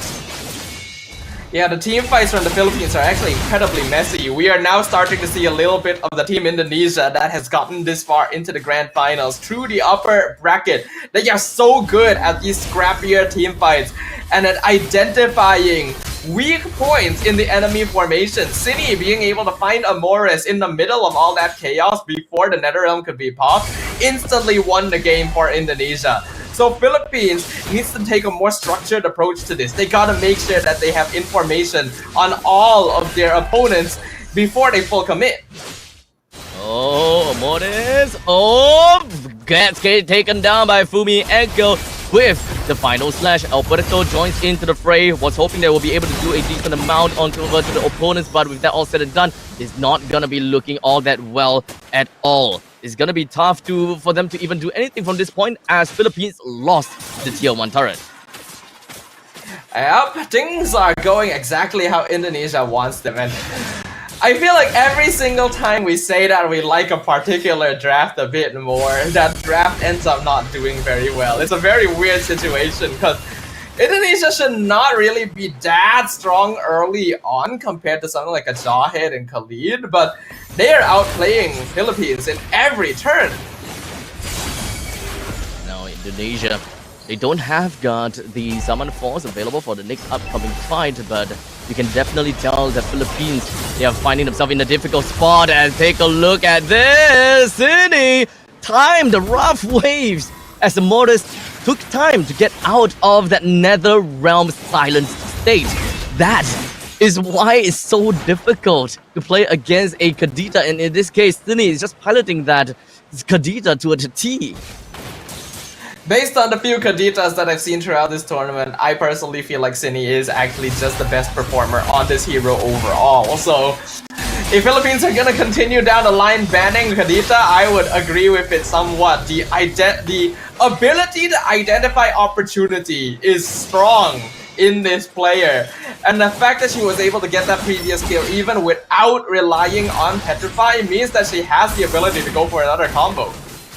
As Vivero goes in for the unstoppable force, connects down to the deep and flickers herself away, gets caught into the nether realm, so she's gonna be fine and dandy for now. Well, Indonesia last slash, final slash is gonna be landing, but the rough waves dealing quite a bit of amount of damage, but no one is gonna be going down just yet. Vivero survives with a slipper. Oh, never mind. Tell with the synchro vision. There was quite a good amount, and Vivian as well. Look at all of these people that is getting away with just a hair to the name. Man, I feel like Game 1 and Game 2 of these Grand Finals can be put in a textbook for what it means between a team playing comfort and not. Indonesia is performing like a completely different lineup in game number 2 compared to what we saw in game 1 when they had to play more for scaling around the hero like Ling. Here, they're going for snowballs, they're going for scrappy fights, they are counter-engaging onto the Philippines and perfectly identifying cracks in the armor that they can break right open. The game so far has been so one-sided. 9 kills to 0.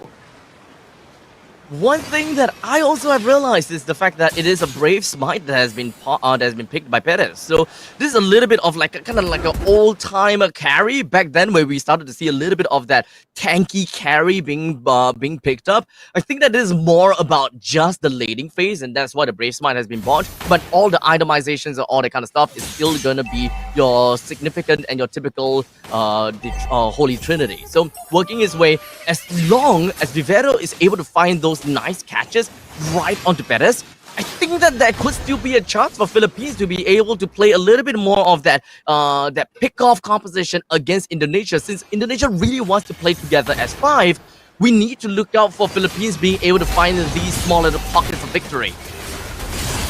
Yeah, but you know, Shell also just got Holy Crystal a moment ago, and now they are pushing straight in. It doesn't seem like things are going to be looking great for Vivero. They are not able to pick off anyone at all. Perez immediately dashes away while Diagon goes in with a quick sand gun, hoping that she will be able to stay alive. But unfortunately, Chell is just dealing a little bit too much damage. And I don't think that a Soul 7 from the side of Alberto will be able to do enough to get the kill down in Indonesia. But at least clearing out the wave, as well as killing the Lord, is more than enough as Indonesia knocks on to the inhibitor turret in the middle lane. They didn't even end up losing anyone in that previous exchange, even though they're inside the Filipino base. This game has been so one-sided that the crystal is gonna be taken down like it doesn't even exist. Game 2, the total opposite of the opening of the Grand Finals, as Indonesia evens it up 1-1. Indonesia with their brawl games, they are good with their micro game. It's very synonymous to Malaysia. Well, Singapore is very synonymous to Philippines. Singapore, Philippines, macro game. Micro game, Indonesia, Malaysia. Boom, boom, pow, bing, bada, boom. Great, great games coming in from both of these two teams. I gotta have to say that Indonesia, they were very decisive with their fight. While Philippines, what they wanted to do was just simply drag on the game for a little while longer. They have the pick-off that worked out for them. The carry should be able to deal crazy amount of damage to high HP and high value targets. While in the meantime, for Suyo, with the Soul Sever, he should be able to bring down and be the executioner of the team. But unfortunately, I think that just doesn't match up, because when they pick up the Faramis, that is already one big chunk of damage output that they are losing. And whenever they pop off in the Nether Realm, what they have been doing thus far was to disengage. That's the whole main point of what the Philippines want to do. They want to keep on disengage and disengage and disengage until they reach their power spike, and then they fight back. Except, I feel like that is a bit of a mistake as well. There's a lack of cohesion in the way that the draft was completed and the way the players approached it. right? In that you have a jawhead, you have someone that can set up fights so quickly, so easily, and you're not properly playing around him. The Faramis doesn't have enough burst. Al Puerto needs to be participating, but I didn't see the Suyo on the map like for the entire game, and because of that, we see Vival getting the MVP for game number 2. Hayabusa being stolen away was a stroke of genius, really smart adjustment to make sure that Indonesia could go for the timing that they're more comfortable with and punish Philippines for trying to play slower on a draft that promotes early game aggression. So honestly, man, I just really thought that we might be able to expect a little bit more from the side of Philippines, right? With a very strong lane in the EXP, with a Suyo that generally clears the way, clears the jungle faster than a Hayabusa, and being able to deal a lot of damage in the early game as compared to the Hayabusa. We've got a Jawhead, which is a pick-off hero with the Unstoppable Force plus the Force Injector. With just these 3 heroes, we would have expected that the early game would go into the hands of Philippines. But I think that there could be a little bit of a tunnel vision from the side of Philippines, whereby they know that their win condition lies in the late game. So the moment that they pick up the Faramis, they're just like, okay, we're gonna start playing safe from the start, and then try to be neck and neck with Indonesia right off the bat. Yeah, like, I don't know. It just feels weird to me. It felt like there was a disconnect in terms of how the draft went. Because even from that very first play, when Diagon tried to jump in to stop Vival from farming, I feel like that could have happened earlier. And even if you wanted to capitalize on that, for some reason, Diagon jumped in way deep by herself, and the rest of her team was just waiting outside of the jungle for something to happen. Like, you could have full committed there and almost guaranteed a kill, but there was this reactiveness to it that didn't really follow what Diagon wanted to do. And then after that, Al Puerto focused on farming, even though on a Suyo you have so much early game burst damage that if you start roaming around with Vivero or Diagon, you can probably like pressure or like rack up snowball, and none of that just happened. Indonesia was just like completely taking over the game at that point. I think that maybe Vivero is just not too comfortable when it comes down to the Jawhead. We will look, I think that in the early game, we need to get that kind of catch. We need that kind of pickoff to really work well into the mid stages of the game. But to see that Indonesia is able to end the game in 11 minutes, I will say that is very much worth, is very much of a credit over to Indonesia for being able to end the game that early with that kind of composition as well. We gotta have to agree with that. Yeah, I mean, Indonesia ended the game in a third of the time it took for game 1, you know, so I feel like it's a much more decisive victory overall. It kind of balances out. But speaking of a third, we will have our third game coming up right after this, ladies and gentlemen. So once again, we'll give some time for the players and for all of you guys at home to take a break, go to the bathroom if you need to, because when we come back, let's see which team is able to get that lead back. We'll see you guys in a moment. Dari apa yang kita impikan, ia muncul dari arah yang tak dijangka. Saat itu, kita sedar potensi yang sebenar ada di sekeliling. Ini semua bukanlah satu kebetulan, tapi kita yakin ini semuanya aturan takdir. Setiap langkah bukan hanya untuk diri sendiri, tapi juga untuk mereka yang berdiri dan berjuang bersama agar kita melangkah lebih jauh, menjadi lebih hebat.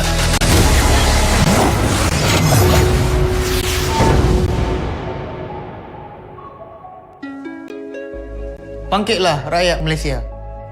Kita bersatu menyokong sepenuh jiwa demi jalur gemilang kebanggaan negara. Tiba masanya untuk menjadi greater than ever.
Pada tim SRG, Gulak Red Giant, banggakan Selangor, banggakan Malaysia.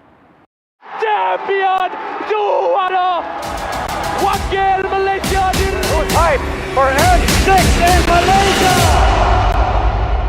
Keunggulan ianya tidak hadir dengan mudah. Ia tidak menunggu sesiapa dan ia tidak memilih sesiapa. Keunggulan adalah potensi hebat yang tersembunyi dalam diri. Seperti benih yang menunggu masa untuk bercambah, sedia untuk mekar hingga berkembang indah.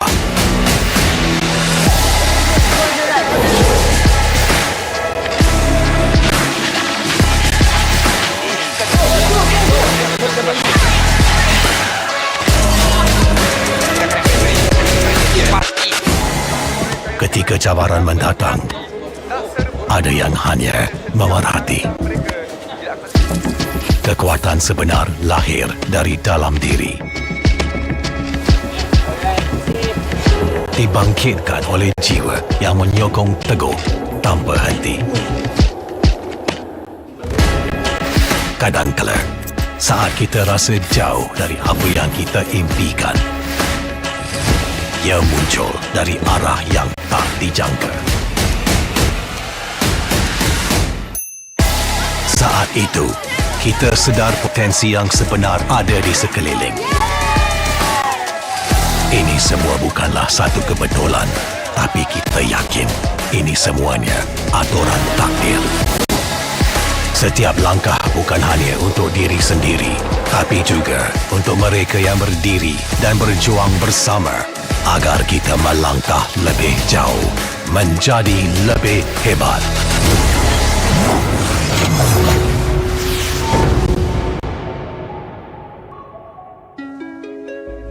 Bangkitlah rakyat Malaysia. Kita bersatu menyokong sepenuh jiwa. Demi jalur gemilang kebanggaan negara. Tiba masanya untuk menjadi greater than ever.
All right, ladies and gentlemen, welcome back to the Asian Esports Games 2024. My name is Abstract. With me here is Dafa. Game number 2 just recently concluded between Indonesia versus Philippines.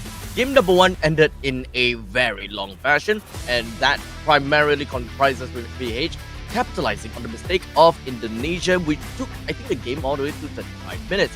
While on the flip side, game number 2, Indonesia took the game by the storm by going to game number 2 and ended the game in sub 12 minutes. It's a very vast big of difference.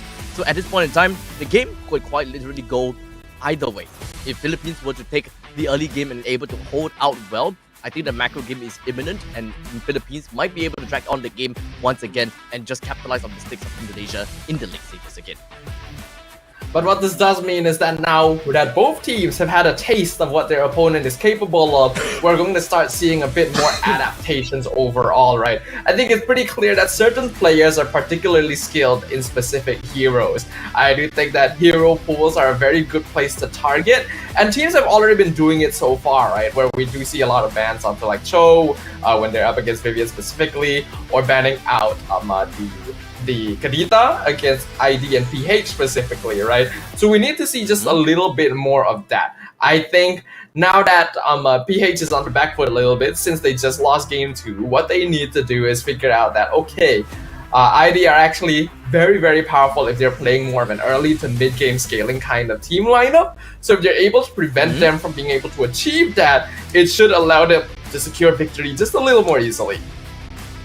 I think that also is a very important thing to note, because game number 1, what Philippines did was they went out for an all-out early game hero ban out, right?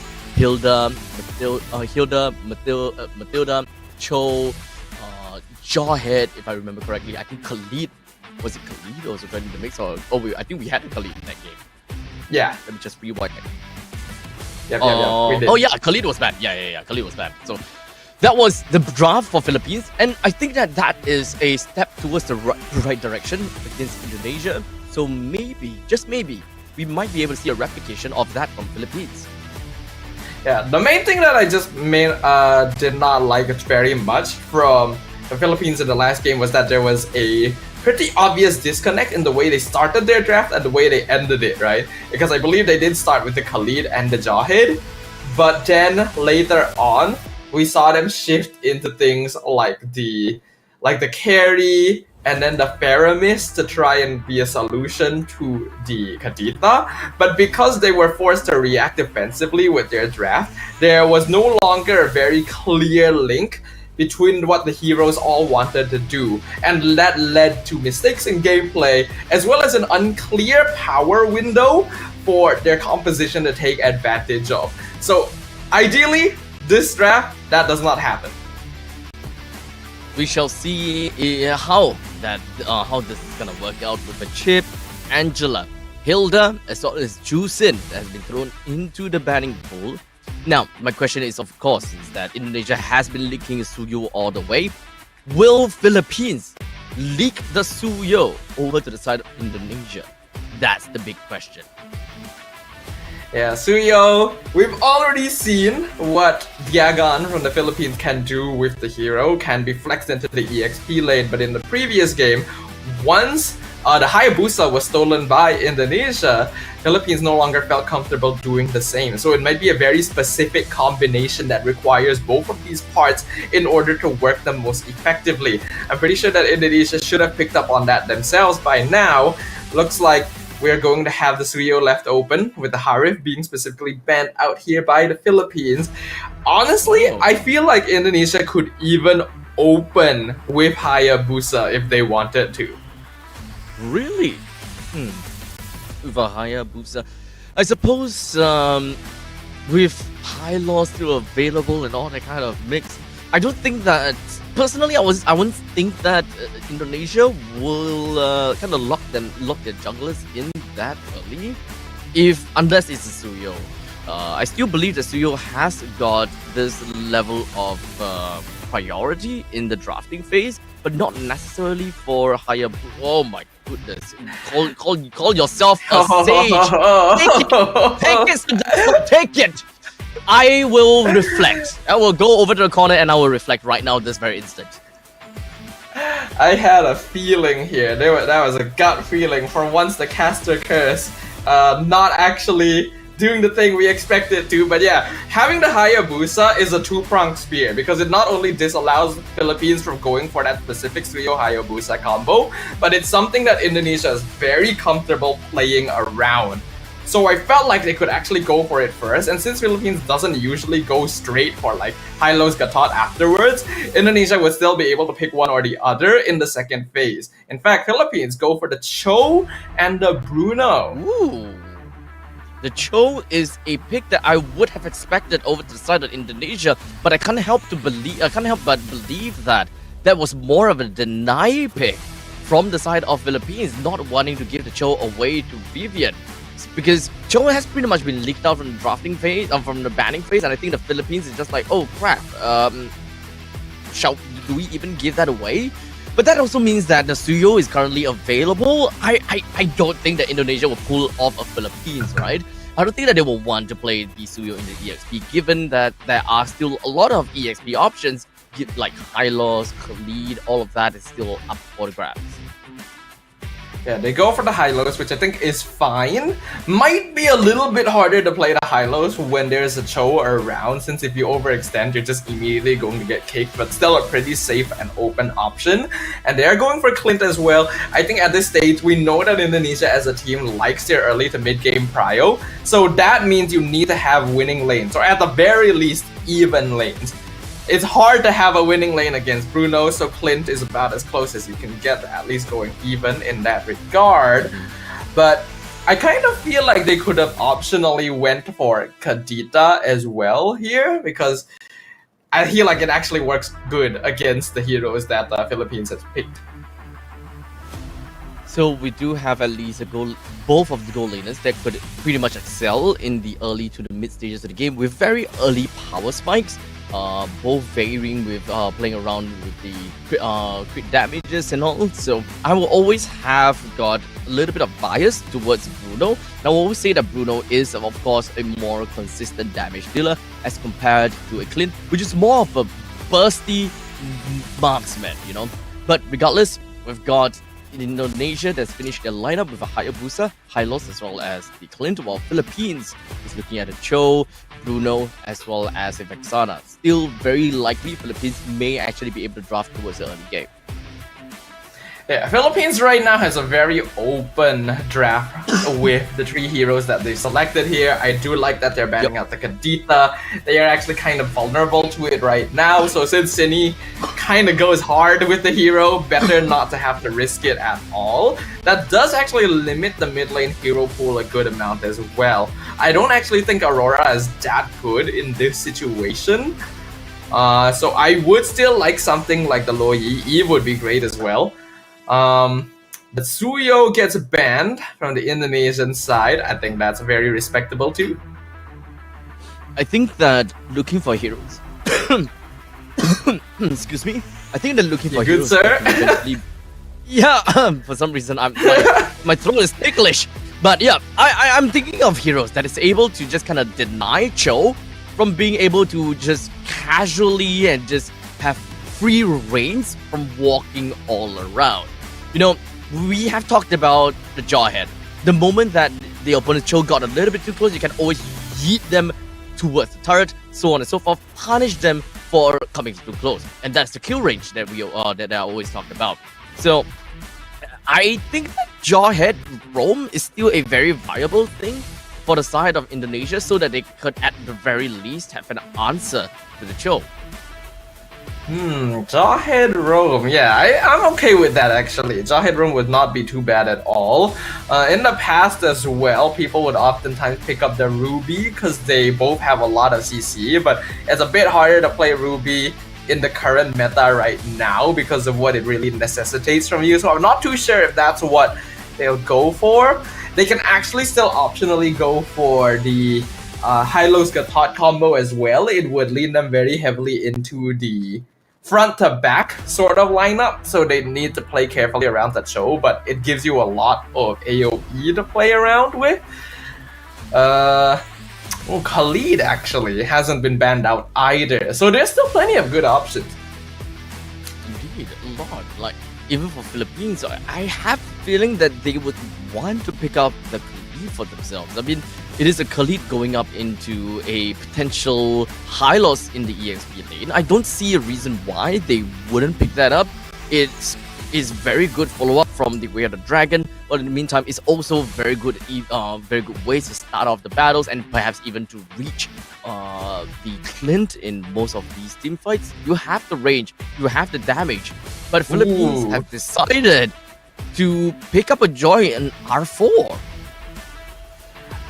Joy, okay. Indonesia needs to draft very carefully now. This is a hero that completely runs over the game if you don't counter her properly. You have to look into straight out single target lockdown. So since Cho is gone, the best thing next would be Kaja, in my opinion. Good against Joy, actually not too bad against Cho as well. For Indonesia to play around more of a burst composition. They would ideally want a high damage a mage if they're going in that way as well. But with Kadita and Vexana gone, I'm still not a big fan of the Faramis, but I think it's alright. And they go Khalid. Oh, I'm not a big fan of this. Honestly, when you mentioned about a Kaja can definitely work out pretty well as well. To me, when it comes down to the roam, it's really either the Kaja or the Jawhead. At least when it comes down to Jawhead, when you activate your missiles, not only do you threaten the roamer from getting close to you, you can also threaten this Joy whenever they're just dashing around you. You have good amount of single target damage if all of them just go straight over to the Joy. With the Unstoppable Force plus the Force Ejector, I don't think that the Joy will be able to see the light of day. So just from these 4 picks from Philippines and the 5 picks for Indonesia, I would say that Philippines have a way better draft already. And then they go for the Phobius as the last option as well. Yeah, I agree with you. I do like Philippines draft quite a bit here. The Faramis can work, definitely. It's a more defensive rather than offensive answer to the Joy because if the NetherRealm timing is popped correctly, then you basically negate the majority of Joy's electrifying beats. But if you don't do it right, then you just have no way of dealing with her because you just have no reliable CC actually on the Indonesia side to play with outside of Law and Order. So they put themselves in a tough situation where they have answers, but it takes a lot of executional difficulty to do it. Oh wow, the other thing that we gotta have to look out for, El Puerto is working onto the temporal raid. So this is the kind of Joy whereby you will see a dash out, dash kind of combination. I'm excited to see how this is going to work out. I'm super stoked to see Philippines being able to take the early game because Indonesia, they may have been able to take game number 2 by a storm. I would want to see the Philippines take this game by the storm. Yeah, the one thing we have to note is that while in the past Joy was more of an early game hero, I think she's more of a late game hero now. So Indonesia, if they can stop El Puerto from being able to farm safely, will have the advantage. But they don't really have lane priority, so it's a bit hard for them to do that too. Oh, so middle lane at least, the clear times are almost very similar. EXP lane, the Phobius should be able to have a decent amount of time. But in the meantime, for the bottom lane, the gold lane, I think that it is more about a skill matchup. The only problem when it comes down to this is all about mobility, is that Philippines need to expand the skills in order to catch up to Indonesia, while Indonesia is naturally fast, especially or only because of this Khalid. Yeah, I can see where you're coming from there. Indonesia already trying to be as annoying as they can be. Vival did actually manage to steal a jungle camp away from the Filipino side of the map there. So that should help the Hayabusa get just a slight EXP advantage over El Puerto. But I highly doubt either of these teams are going to force anything until that very first turtle spawns, because they just don't really have the setup for a quick burst kill. Dutch Vivian finds herself right in the face of Philippines. We do have a little bit of the electrifying beast to ensure that El Puerto gets the purple buff. But yes, indeed, we'll be able to. But this is where... Wait, gets the purple buff. minutes and 30 seconds into the game. Okay. Wait, am I just a little bit dumb? This is the first turtle, right? Why is Alberto still at level 4? Just got the purple and the orange buff just spawned. That's the second batch of buffs there. So Alberto is level 5 after getting the second batch of buffs. Was a little bit lower on EXP because he ended up losing out on that one jungle buff, but Right. Okay. Because I was like kind of thinking, wait, both of them were actually spawning at almost the same time. If you go for the second batch of purple plus one batch of orange, that should land you at level 5 already. And then she's still at level 4. It's just like, 2 batches? So that means that there was, and of course, when it comes down to timing as well, right? that threw me off guard so much. Okay, so we weren't able to catch that turtle fight, unfortunately, but it looks like Philippines were able to get first blood, with Vivero finding the kill onto Vivian. So, Philippines starting off pretty good. Should be okay for now. Especially since with this competition for Philippines, they want to play fast, they want to play annoying, they want to win the early stages of the game. But when it comes down to rotations, it's not quite much, right? Philippines, maybe they are they mostly would want to play 4 objectives, but they gotta have to be really careful when it comes down to rotating space. A little bit of a ganking might be possible from the side of Vivero, especially right about now. Didn't really quite see any catches yet.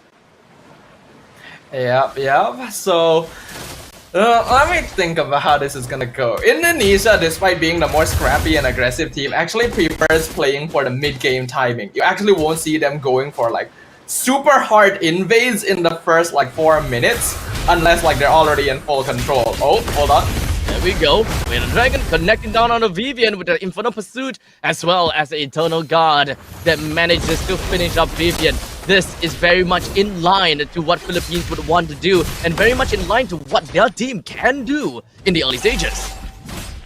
And this is why I thought the Kaja would have been a better pick. Like, yeah, obviously still gonna be vulnerable to Cho, but you're not gonna be trying to run up too far on the river to create vision. Kaja just plays a different way than that. And now, Vivian in kind of a tough spot. 2 deaths this early means the Khalid has become kind of squishy.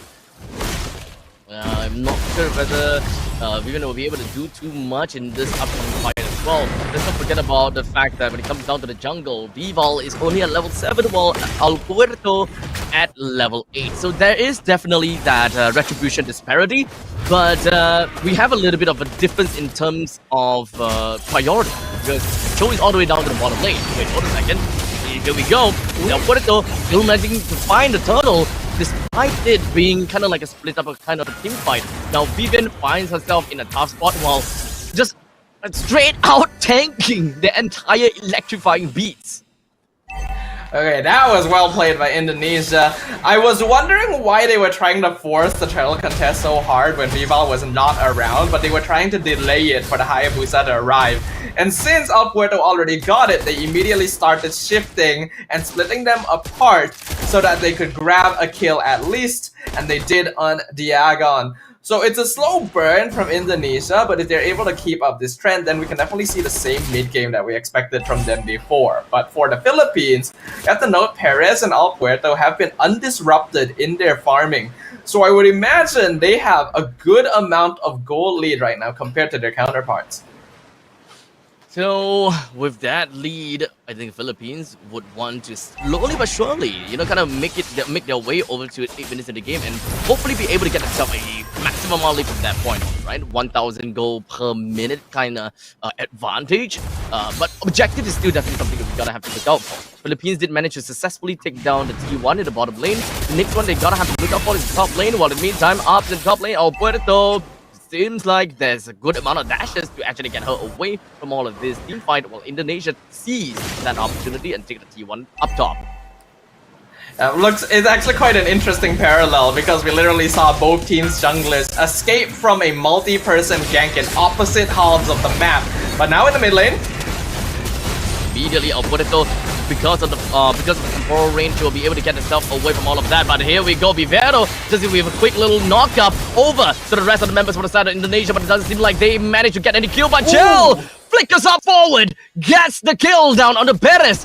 Indonesia defying the odds of what is supposed to work out in the early game by seizing a total of 2 kills, I think, throughout the entire, 3 kills throughout the entire battle. That team fight was 100% Cine.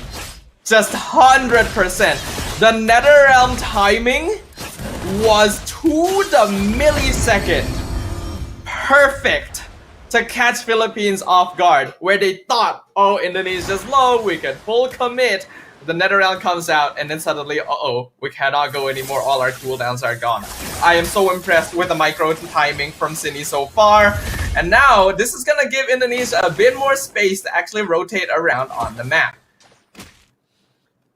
The quick little tome that has been bought from the side of Cine, we can pretty much expect a lot more of the skills that is going to be thrown out from the side of Faramis. While Chell heads herself down to the bottom lane, gets the T1 just so effectively, while Philippines looks for trade elsewhere, will be able to bring down the T2 that effectively as well.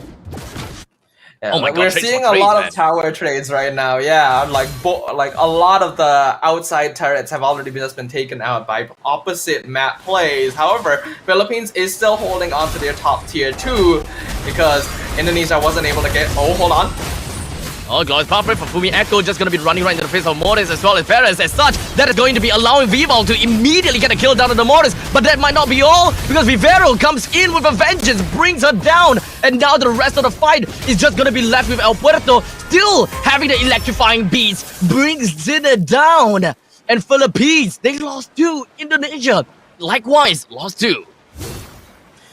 We are really seeing the potential of both these teams right now. There is a reason they have both made it into the grand finals. In the previous fight, Indonesia was able to come out on top by taking advantage of a massive NetherRealm onto the entire squad. But this time, because they ended up splitting themselves too far apart, the Philippines were able to deal with them independently. I think especially Vival needs to be more respectful of Vivero.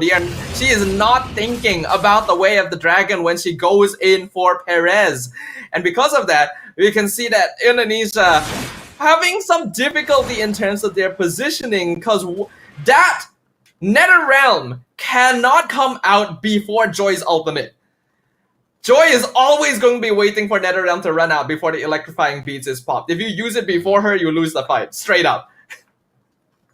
It's all about timing, and I suppose that it's kind of like who have to draw their gun first, which in this case, it is all about timing, and we gotta have to see who gets forced to come to that point in time. Now, with 10 minutes and 25 seconds into the game, the Lord is currently available, and it does definitely seem as though Indonesia wants to get themselves a little bit of priority on top of that. For Philippines, they have eyes on Indonesia, but not necessarily in position to prepare just yet. While Cho, Vivero, all the way at the back, looking for a little bit of an off angle onto someone, but unfortunately, I don't think the Philippines have got enough information as to where the rest of Indonesia are. So the win conditions for a team fight is Vivero gets Way of the Dragon onto Vival, and El Puerto is able to electrifying beats after the NetherRealm.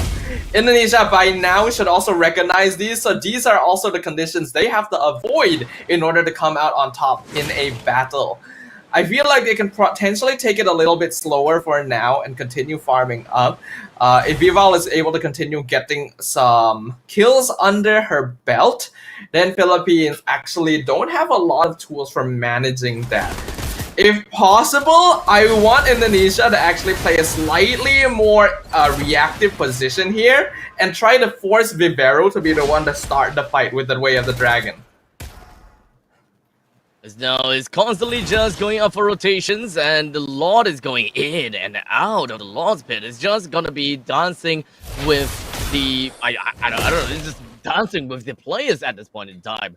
Well, Philippines is looking for the exact time to eventually launch an attack, especially for Vivero, right? Vivero wants to be the one that displaces one and eventually finds a good kill, but it's not gonna be easy because Philippines, they need to find a way to eventually be able to catch up, and of course, follow up that is going to be the Way of Dragon connecting down to Fumi Echo, but was not a follow-up kick afterwards.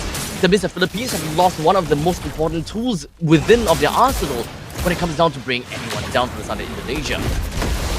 That's one of the conditions I literally talked about, right? Force Vivero to start the fight. Uh-oh, but they used Netherrealm before electrifying beads. This could be trouble. Oh, two-man Raging Sandstorm. Unfortunately, Vivian could not survive long enough. Where's the damage from the side of Indonesia? Perez brings down Vival. And the next one on the chopping block, they want chance. Oh, they want gel so bad.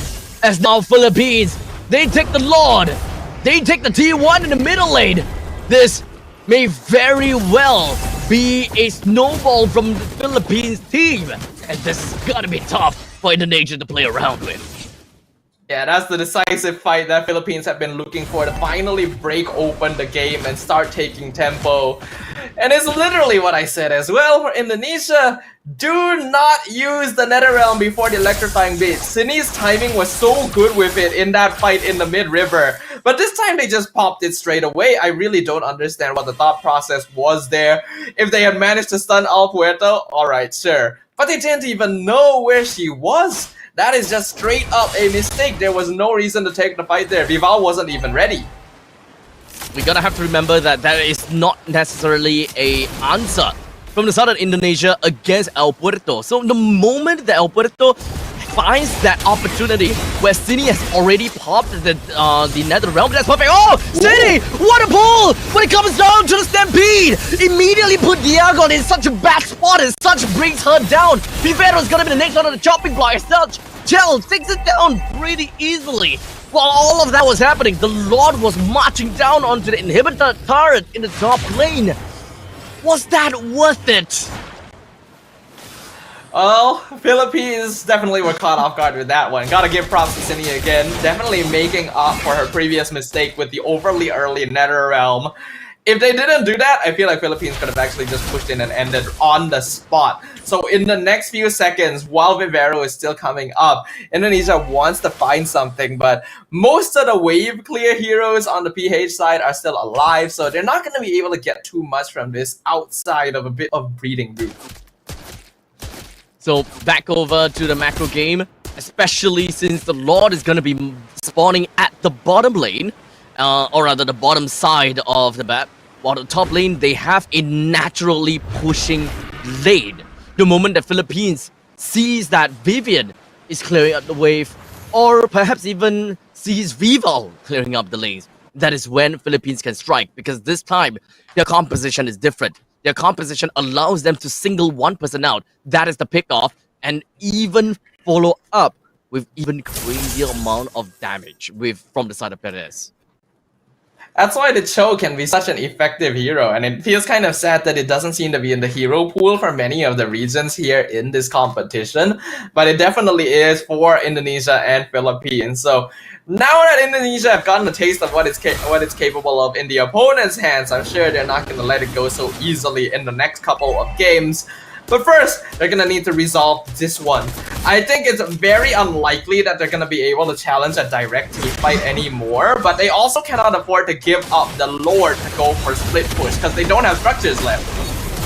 Oh, Vivero almost taken down by the hands on Indonesia. But for now, it is going to be Puerto that did manage to get the kill down on the Lord, while the rest of the members for the side of Indonesia is just going to be marching right in. Unfortunately, that is also going to be the Netherrealm that has already been popped. Volchel takes a mega kill, while Vival goes in with the shadow kill. Swiftly dispatched Perez as such 1-for-1 trade with the Lord marching in from the middle lane.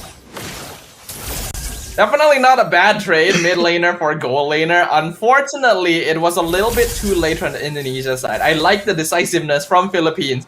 They saw Vival in the top lane, immediately committed to the Lord because they knew that Indonesia wasn't ready to fight them for it. However, since Shell is still alive, they should be able to deal with this Lord somewhat easily, and they'll be able to fight another day.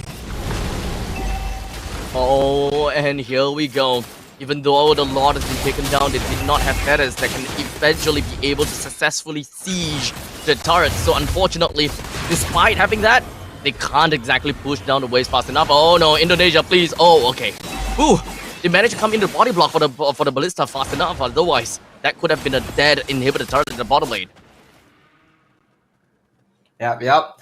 Indonesia doing a good job of holding the game for now, but with only one inhibitor standing, it's going to be hard to continue holding on to the defense. They managed to prolong the game a pretty long time in game number 1, but in this case, Philippines have ways of just breaking the fight wide open with Cho and Joy. Oh! Vival! But unfortunately, the next one on the chopping block is gonna be Fumi Echo. Wait, chill! Taken down by El Puerto as well! Well, El Puerto went in for City! That's the next one that has been taken down. Philippines! They don't need no law to help them end this game. Let's be fair with the Jikundo. That's another one. Philippines takes another game. That is a not back to back, but this is just a seesaw, rock and rock. Philippines take game 1, and then they reclaimed game 3. It's like they're constantly just learning. Boy, oh boy, Philippines, they are so decisive with this win. I absolutely respect that. Yeah, the Filipino team is definitely looking a bit more disciplined overall, and I think that their approach to the draft is a little bit smarter as well. They've started figuring out what are the win conditions that Indonesia likes to play around, as well as the hero pool that they actually have available to them.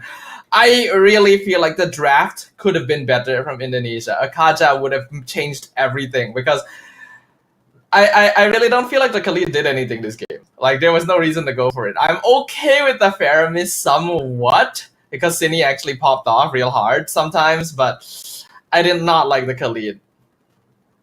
I think we mentioned that before, right? The Khalid doesn't really quite give any form of value in a team fight, especially since the main thing that we are looking out for is to deny that joy. The opponent, the main thing that they want to do is really just to single out the opponents, especially with the Way of the Dragon, followed by Jikundo, followed by the Way of the Dragon. We've got so many people for the side of Philippines that can funnel all of the damage to this one person. And in the meantime, El Puerto can just dive into the back lines while all of that chaos is happening. And Indonesia, they don't have anyone that can really stop El Puerto while all of that is happening. And ladies and gentlemen, just as we're talking about El Puerto, that's the MVP. These are the kinds of fights that a Joy player will enjoy the most. All right. And I get it, Philippines was on the red side. If they had picked Joy as the last pick, then okay, there's nothing you can do about it. But the Joy was the second last pick. Philippines could still draft their mid and roam, a really powerful duo to deal with a Joy, right? If you combine Kaja with some good burst mage, she just doesn't do anything. But they did not do that. I don't know if it's a hero pool issue or if they just thought that the Netherrealm would be good enough, but then they didn't really use it in the correct way either. So there's a lot of issues that can be worked out in this game in particular, because we know that Indonesia has the potential. It just didn't feel like enough respect was being given over to the hero picks. Boy, oh boy. I think that for Indonesia, they gotta have to go back to the drawing board again. And Sadafa, right now, all I can say, my predictions out of the window already. The Philippines have already proven themselves to be a strong force, despite the fact that they have been knocked down by Indonesia before in the semi-finals. And I was primarily just taking reference from that, right? Indonesia, they were strong in that semi-finals. They knew exactly how they want to play against Philippines. But look, if this is the best of 3, Philippines would have won the game already. Yep, and that's just how it is, right? Especially with these sort of things. I feel like there were moments of brilliance. I think especially in this mid-fight. Just look at the timing on the Netherrealm. It is perfectly timed for when the Philippines had already committed fully. And that is when we can see Indonesia just turn the fight entirely around. But then after that, I'm not really a fan of the things that they were trying to force. I feel like they were not respecting the enemy's positioning. They were not keeping track of the resources that would be their ultimate foil. And yeah, this is what I mentioned during the draft as well, right?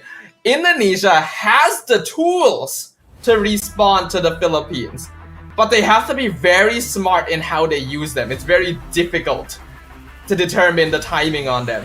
And I think they felt that firsthand.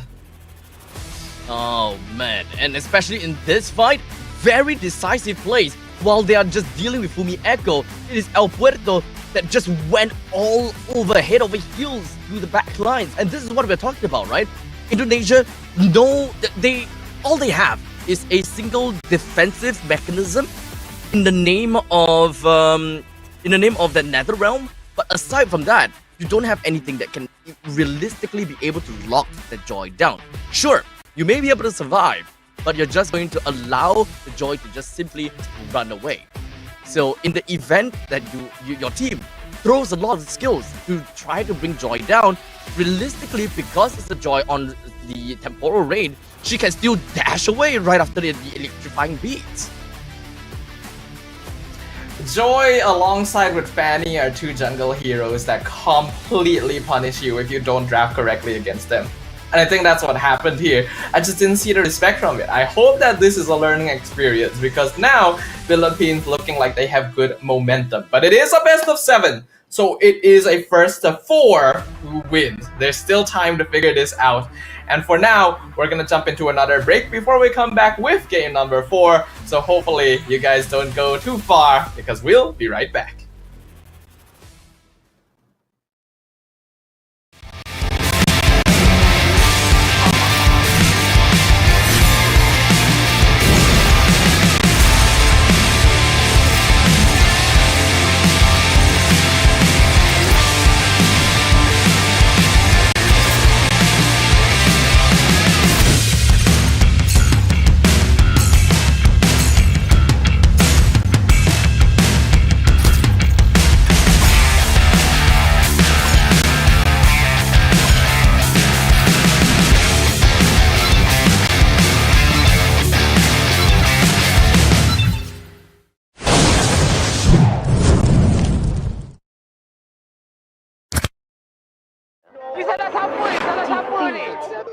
Pada tim SRG, Gulak Red Giant, banggakan Selangor, banggakan Malaysia. Champion juara wakil Malaysia fight for N6 in Malaysia. Keunggulan ianya tidak hadir dengan mudah. Ia tidak menunggu sesiapa dan ia tidak memilih sesiapa. Keunggulan adalah potensi hebat yang tersembunyi dalam diri. Seperti benih yang menunggu masa untuk bercambah, sedia untuk mekar hingga berkembang indah.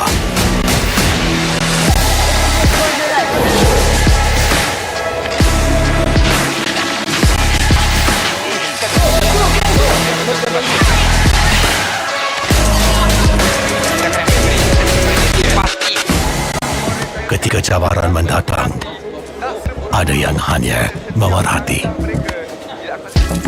Kekuatan sebenar lahir dari dalam diri. Dibangkitkan oleh jiwa yang menyokong teguh tanpa henti.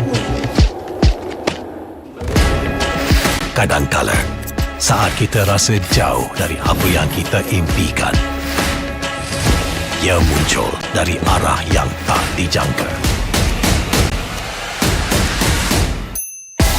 Saat itu, kita sedar potensi yang sebenar ada di sekeliling. Ini semua bukanlah satu kebetulan, tapi kita yakin ini semuanya aturan takdir. Setiap langkah bukan hanya untuk diri sendiri, tapi juga untuk mereka yang berdiri dan berjuang bersama agar kita melangkah lebih jauh, menjadi lebih hebat.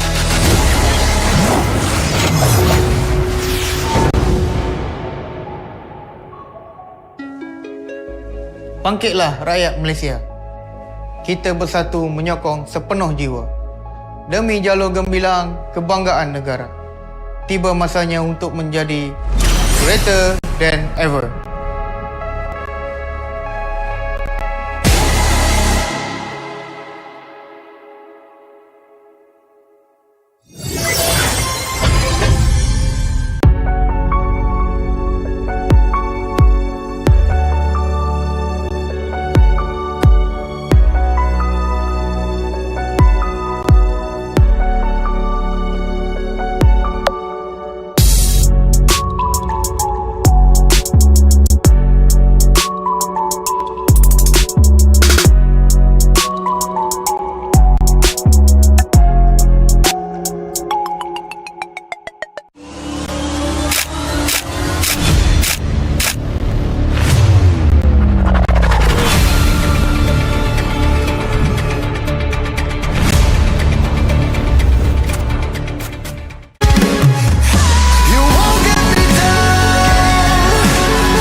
Kepada tim SRG Golak Red Giant, banggakan Selangor, banggakan Malaysia. Champion juara wakil Malaysia time for M6 in Malaysia. Keunggulan ianya tidak hadir dengan mudah. Ia tidak menunggu sesiapa dan ia tidak memilih sesiapa. Keunggulan adalah potensi hebat yang tersembunyi dalam diri. Seperti benih yang menunggu masa untuk bercambah, sedia untuk mekar hingga berkembang indah.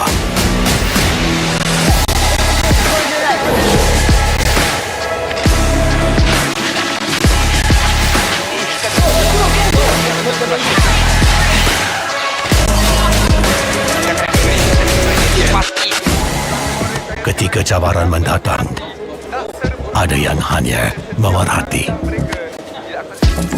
Kekuatan sebenar lahir dari dalam diri.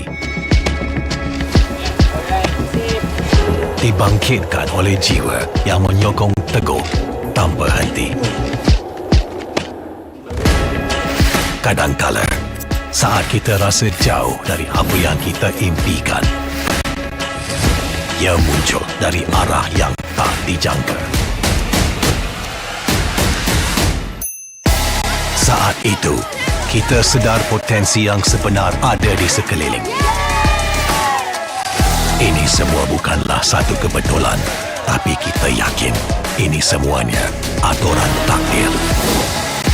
Setiap langkah bukan hanya untuk diri sendiri, tapi juga untuk mereka yang berdiri dan berjuang bersama agar kita melangkah lebih jauh, menjadi lebih hebat.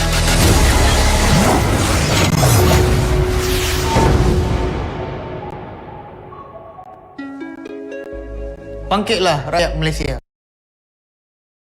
The grand finals have been a doozy so far here at the Asian Esports Games Bangkok 2024. But we are halfway through our best of 7 series. 3 games have passed us by, and Team Philippines is currently in the lead, scoring 2-1 for Indonesia.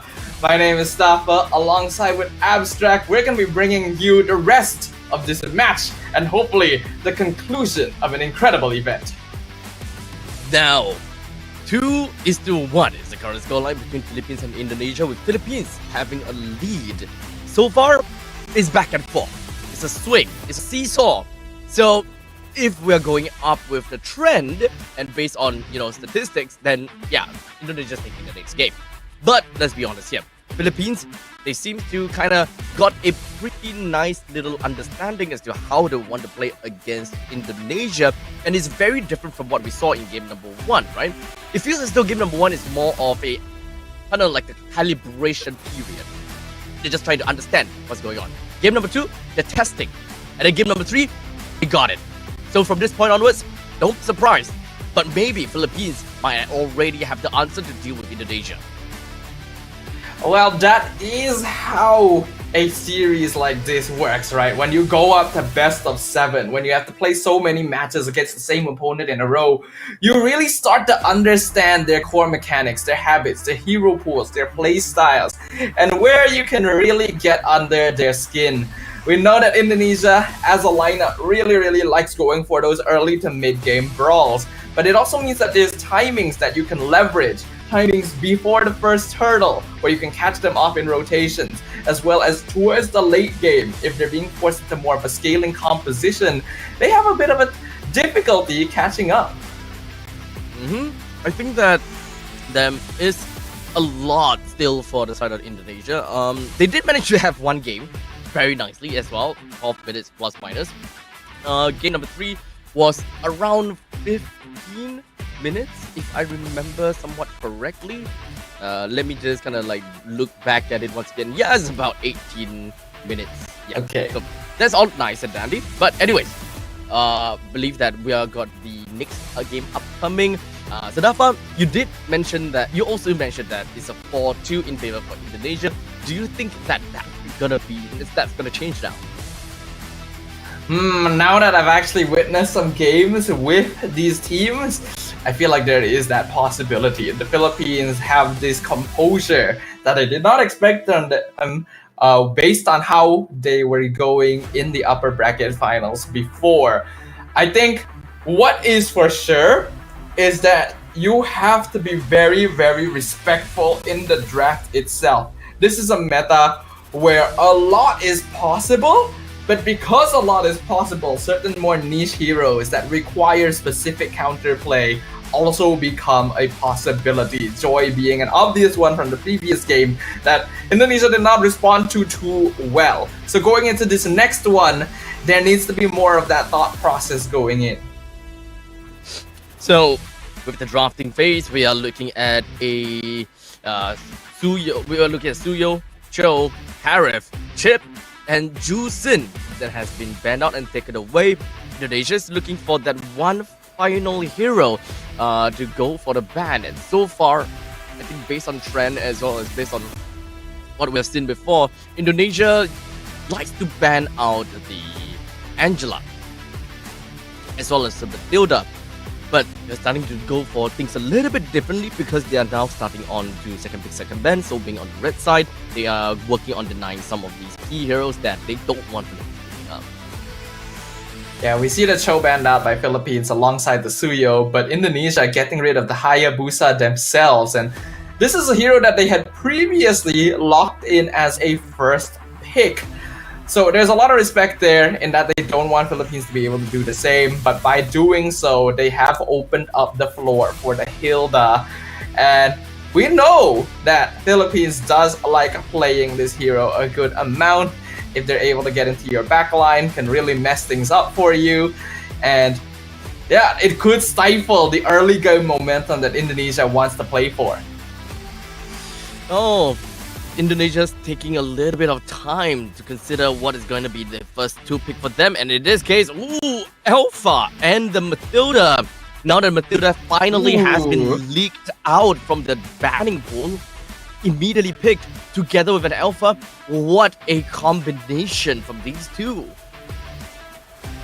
Yep, Alpha Matilda is a very strong combo. It is one of the premier jungle roam combos, especially in the early game.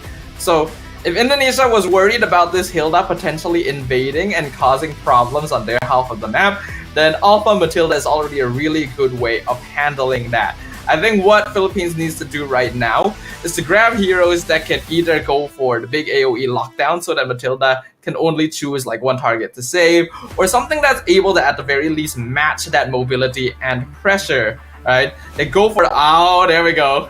There is the other roam jungle combo. Is the Alpha Matilda versus Angeling. Oh my god. What is this game? If anyone were to ever come up to you and they ask you which jungle roam combo is the strongest, tell them to watch this one. Tell them to watch this match, because this is very likely gonna be the answer to which one is the scary combination. At least when it comes down to Indonesia, picking up the Alpha Matilda, it is pretty much all about pacing. You are able to enable a very strong pacing in your game from the get-go. And of course, when it comes down to true skill combinations, Alpha is a very comical hero. And being able to pull away just from a single button and into the Matilda, it is a scary thing to see. And there are many variations that you can expect to see how the guiding wind plus the skill of Alpha is going to be worked around. But regardless, it is definitely the combo to see. While Philippines, it is mostly all about survivability. You also do have very strong map presence because of the fact that this Angela could be defending lanes, could be pushing lanes, and only at the final moment, hard guard right over to the lane. Yeah, Angela provides a lot of global presence, but Matilda provides a lot of overall utility. So that is the exchange that you'll typically see between these two support roamers. In the second phase now, we do see Indonesia getting rid of the Edith. That's a very hard lockdown hero, so even guiding wind sometimes can't save you, which makes sense. And combos really well with the Angela too, so they don't want to give Philippines more ways of setting up team fights. In the same way, the Philippines don't want to give Indonesia heroes that can start operating off of that level 4 power spike alongside the Matilda setup, like the Kadita. So you can see that there is a much greater understanding between these teams now that they've been able to play 3 games against each other. Yeah, so the coach is really getting their brains in the game with the Kadita either taken out. We still got 2 more bans that really needs to be seen from the side of Philippines. I mean, once the Kadita is kind of out of the picture, I think that Indonesia, they gotta have to, go back to the basics and take a look at what are the majors that they have gotten for themselves. With the most common majors that we have mostly been seeing with the Aurora and the Vexana. With the Vexana now taken out, Aurora would be the case that we normally see from the side of Indonesia. But I still am a huge fan of Loyi. Loyi is still always a very good hero, especially since you are able to deny areas.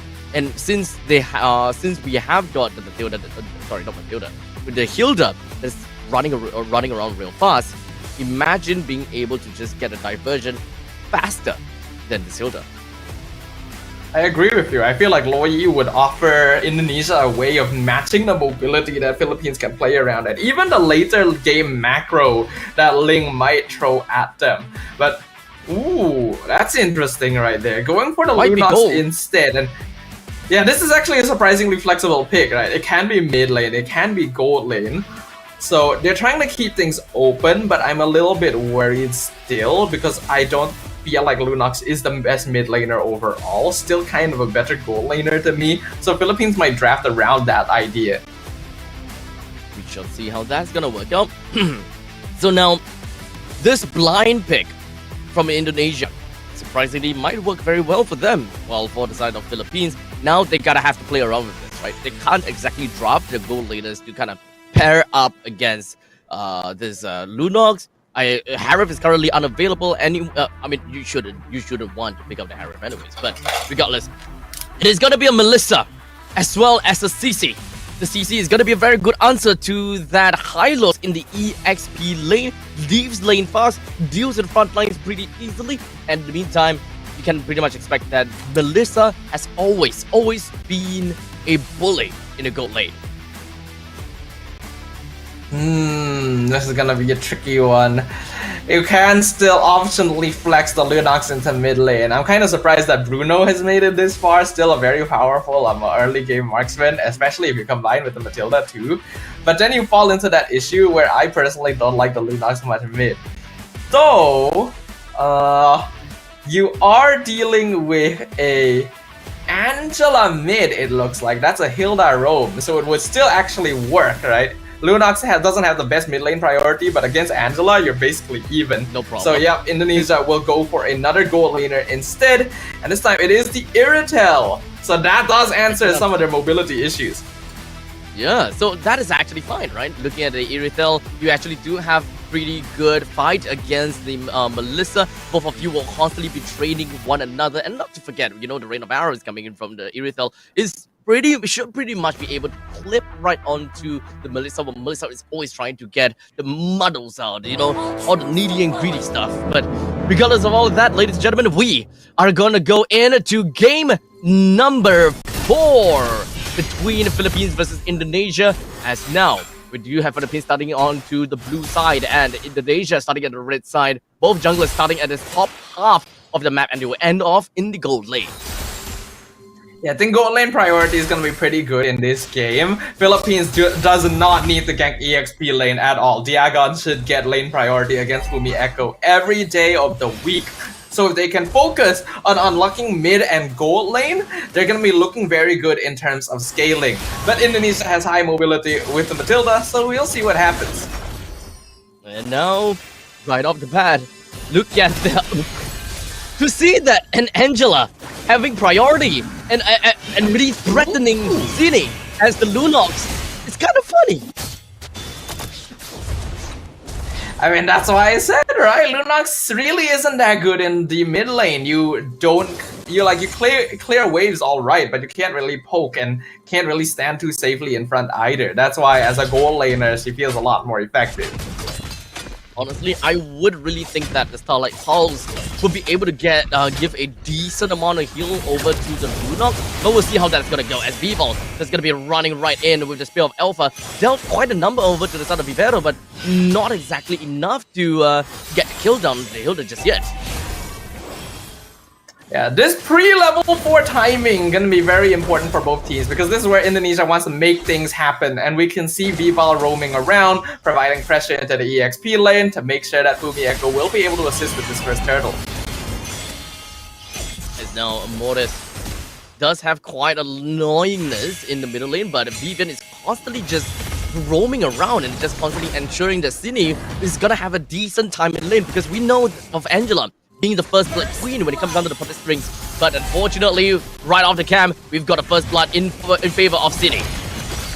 Yeah, Cine able to pick up the Angela. That means no hard guard here. First turtle now being contested. Vivero with the Revitalize in the back line on top of Alpuerto as Vival jumps in, steals away the turtle with the retreat timing, and now Alpuerto has no more way out. Indonesia taking a decisive victory for the first objective. Yo, look, at this point in time, both of these two teams, Philippines as well as Indonesia, they're just trading with each other on which game they want to win in the early game, man. Indonesia now having 1,000 goal lead on top of Philippines, and it has technically been a little bit of a trend, whereby you win early game equals to you win the game. But we're only 3 minutes in. I don't want to jump into, jumping the gun just yet, but Indonesia in that previous fight was pretty clean.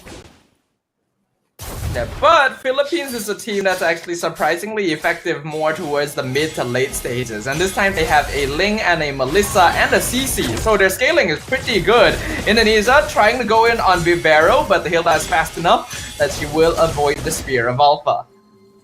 Actually, now that you mentioned it, I thought that it's very good to note down that with the 3 heroes that can that have pretty good power spike, the entirety of Philippines, they are pretty well balanced, right? You got a late game coming in from El Puerto, Perez as well. Mid lane you've got Diagon, and then in the early game you got Mortis as well as Vivero. So in all around you've got damage. Vivero not going to be able to heal enough with the Revitalize Alpha. He just has so much burst with that true damage. And Indonesia already with 3 kills to 0 in the first 4 minutes. Oh man, this is reminiscent to game number 2. But the fact that we have Vivero and Mortis in these heroes shouldn't be the case. Hard guard with CC is also a very powerful combination. That's why you typically see teams that draft Angela go for more than one hero that she can jump on. In this case, it is Ling and CC. Turtle gonna be contested once again. It is a 4v3 by Indonesia. Meanwhile, in the bottom lane, Alpuerto trying to dive on top of Shell, but not able to get that kill. And Indonesia even takes the turtle away. Now, they're gonna be able to steal the purple buff, and Alpuerto just cannot do anything about it.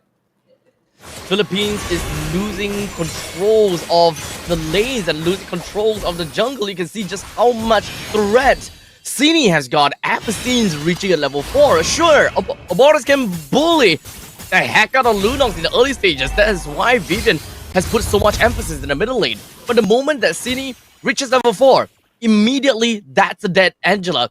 And Angela wouldn't even be able to do anything. You can't even do wave clear fast enough in order to help the rest of the team. And if you do want to help the team, you have to sacrifice some of these creeps in lane, because once you hard guard away, that is creeps that will be marching over to your turret. I will just straight up say, the win condition for Philippines in this game is to survive the mid game. If they're able to do that, their scaling should carry them through the later stages. But Indonesia will be in complete control starting from now to around like the 12-minute mark. Just because there's so much burst damage, hard guard and benches used on Diagon, able to reflect some damage onto Vival at least. So this is what I'm talking about. Philippines, they don't need kills. They just need to survive. Look, I'm not expecting that level of spell vamp coming in from Diagon.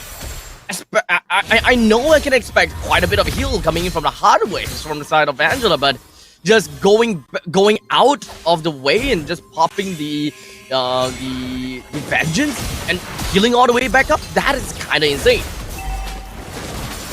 They're still gonna continue on the pressure here from Indonesia. Even the glorious path, Spirit of Alpha actually missed on Diagon. Curtain Call comes out. Diagon able to spell vamp a lot of the HP back. And Indonesia are not able to find the kills they need. But they're still creating a pretty big lead for themselves by stealing away jungle camps. Yep. It's all about the jungle camps that will be taken away, especially the purple buff, just so that they can cripple El Puerto even more from this point onwards. And that's the control that we're talking about, right? Here's the problem.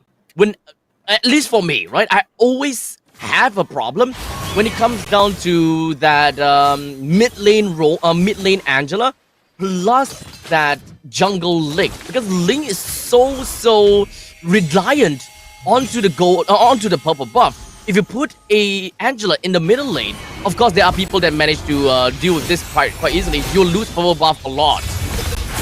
Hard guard being used on Perez to keep her alive, but there's just too much damage from Indonesia. They are wailing on the Philippines. Double kill already. And now even Amora is being chased down underneath her own tier 2. That's gonna be a killing spree for Cine. And the window of timing for the Philippines is closing. In theory, Philippines can actually move out of the lane, especially when it comes down to EXP, in order to ensure that their purple buff is untouched. But still, we are talking about a CC. CC has got the defensive mechanism in the early stages, but not necessarily that kill threat against a three-man roam from Indonesia. Yeah, this is quite a threat indeed. I feel like Indonesia is going to be trying to end this game as soon as possible. They know that Philippines will scale up very well. Oh, beautiful 3-man knockup on the Circling Eagle. Purify used by Vivian.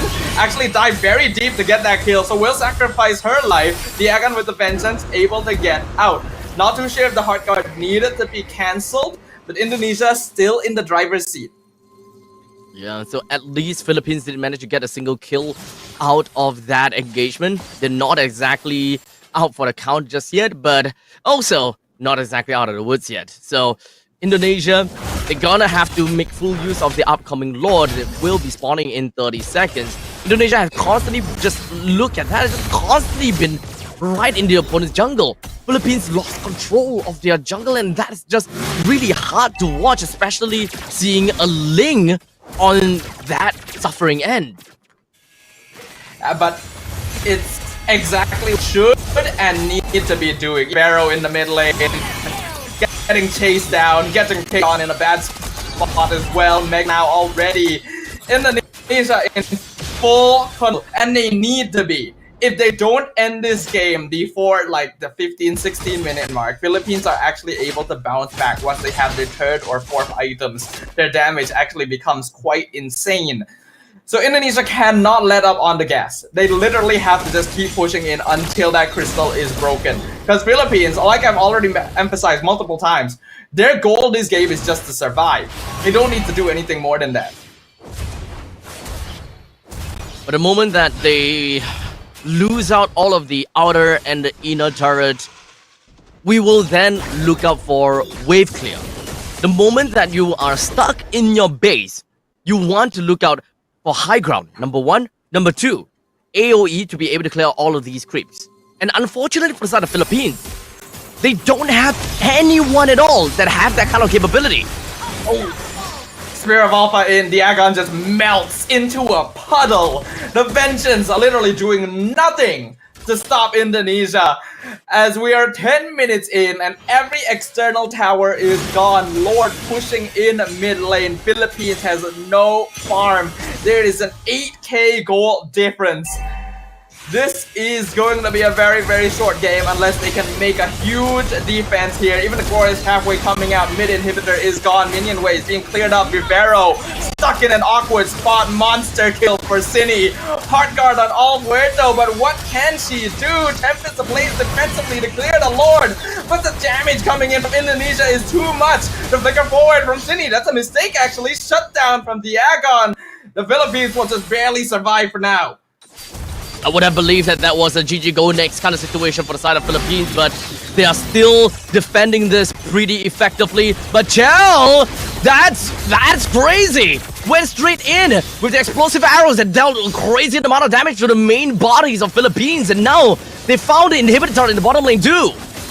They're going in again. Glorious Pathway comes out. Vivero jumps in, tries to set something up, but she's just gone. And the rest of Philippines can do nothing but stand there and watch as Shell pelts down the crystal. The Heart Guard has come out with the crown, finally used on Vival. Could be punished here, but still able to trade for Perez in the end. It is a 2v3 situation, and yet Shell is the one that is actually pressuring the Philippines. The Agon dropping low, one hit away from death, but able to jump back into the base. Shell probably doesn't want to stay here for too much longer. They're out of minions. Oh, but they're still gonna work on the crystal. Almost! They get punished from the minions, sacrificing their life, and they will go ahead and end things. Ladies and gentlemen, we are going to a 2-2 score. You can see just how desperate Indonesia is to end the game there. And they know because they cannot afford to go late game. And this is kind of like a once in a lifetime, or not once in a lifetime, but once in a game time opportunity where the opponents is just constantly being cycled over and over and over again. And based on the resources that they have got, they can still go for it. They can still fight. They have the lead.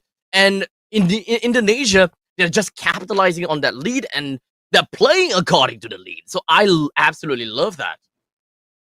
Yeah, it's good identification, right? And good adjustment from what we saw earlier going into the Matilda Alpha so that you could play around the timing that you're more comfortable with. Philippines tried to match that by going Angela, Ling, Cici, which should be able to give you at least a little bit of pressure into the mid game, but doesn't give you enough presence in the early minutes to stop Indonesia from running you down.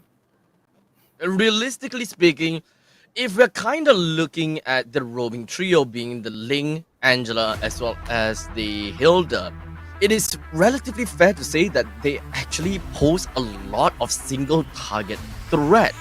However, in the early stages of the game, I actually don't remember seeing the Angela and the Hilda traveling all that often. So I'm kind of surprised with the kind of mobility and the kind of play from Philippines. They can definitely defend all of that, especially the purple buff.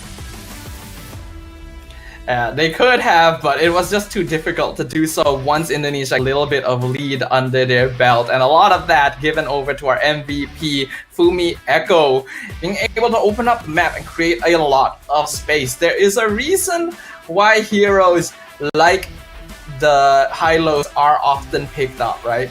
The ability to just pop that Glorious Pathway down, be an absolute sandbag, and you know that Philippines really doesn't have that much damage early on, right? You only really have to worry about Vivero. And since Vivero is also the main front line, oftentimes she is dying before she can actually apply any of that pressure. So, ladies and gentlemen, 2-2. We're 4 games in this best of 7 game. This is where we actually go down all the way down to the wire. We might actually see all 7 games then. So Dafa's prediction is still up for grabs. But hey, look, we asked for a best of 7, whereby it could very potentially go 6 games, 7 games. But we didn't ask for 35 for this game. Game number 1 was only time. Game one was the only time. So let's just let skipping go start. But it is certainly impressive to see just how well matched these teams actually are. We are about to enter Game 5 of the Grand Finals, and neither team has match point yet. It has been a back and forth every single time. I think the draft really needs some looking at from this point onwards. I think especially we shouldn't see Ling anymore. Unfortunately, as fun as the hero is to watch, it's a bit too much of a too much of a liability when there's so many like early game junglers running around, right? Now, ladies and gentlemen, with Indonesia getting themselves, this is almost this is kind of like a sub 12 minutes game. constantly just rotating over and over again, cycling over and over again. This is what I'm talking about, right? Indonesia, they're not going to be stopping they're not going to stop from anything at all. They played according to their game plan. They played according to their lead up onto this point. We're looking at a good 8,000 gold lead. And Chell has been getting a good amount of that sustainability from the Matilda as well. That's all fine and great. 2-2. Let's recap a bit, because I think that this is very important. Back in the group stage of the Asian Esports Games 2024, Philippines and Indonesia found themselves in the same group, mind you, Group D, also known as the Group of Death, with Indonesia 4-0 and Philippines 3-1. Indonesia then moved on over to, both teams rather, moved on over to the playoff, with Philippines getting a 2-0 again, Indonesia going up 2-0 against Philippines, knocking Philippines to the lower bracket. Let's remember that. Yeah, there is already history between these two teams in this tournament itself, not to mention the rivalry that these regions have held in the MLBB ecosystem ever since the very, very beginning. So I think it is definitely poetic of how close this grand final series has come to so far. But yeah, like, it's not really hard to tell what's going to happen. I think the draft really plays a very, very big role in determining who is going to be able to come out on top. So I'm really hoping that we get to see some smart ideas going into the next one. I think certain heroes are obviously not that good against this particular opponent, so just leave them off the table and see where that brings you. For now, I believe we are going to be jumping into a very quick break before we go on into game number 5, and this time we are guaranteed to have a team at match point. So let's find out who it's gonna be in a little bit.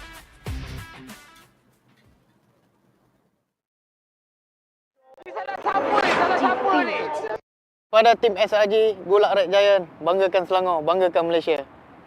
Champion juara wakil Malaysia time for F6 in Malaysia. Keunggulan. Ianya tidak hadir dengan mudah. Ia tidak menunggu sesiapa. Dan ia tidak memilih sesiapa. Keunggulan adalah potensi hebat yang tersembunyi dalam diri. Seperti benih yang menunggu masa untuk bercambah, sedia untuk mekar hingga berkembang indah.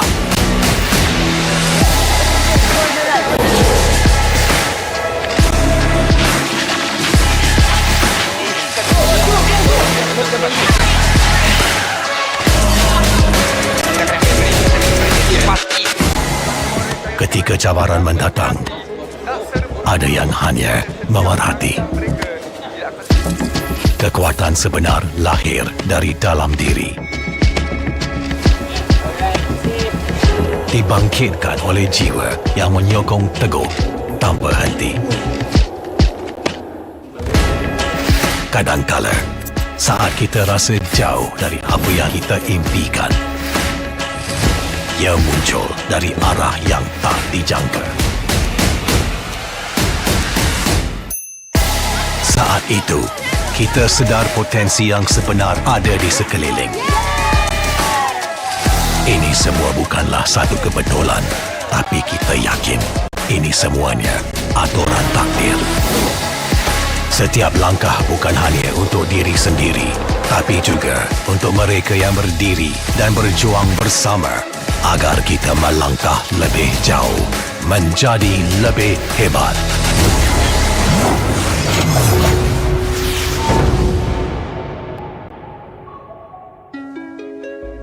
Bangkitlah rakyat Malaysia. Kita bersatu menyokong sepenuh jiwa. Demi jalur gemilang kebanggaan negara. Tiba masanya untuk menjadi greater than ever.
Pada tim SRG Gulak Red Giant, banggakan Selangor, banggakan Malaysia.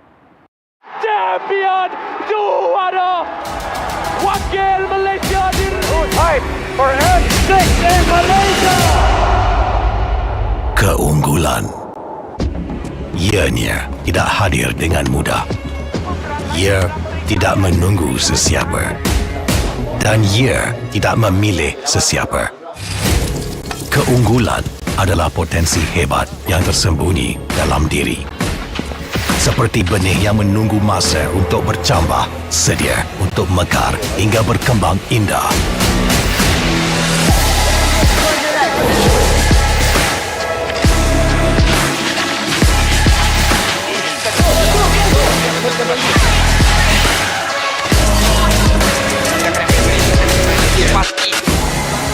Ketika cabaran mendatang, ada yang hanya memerhati.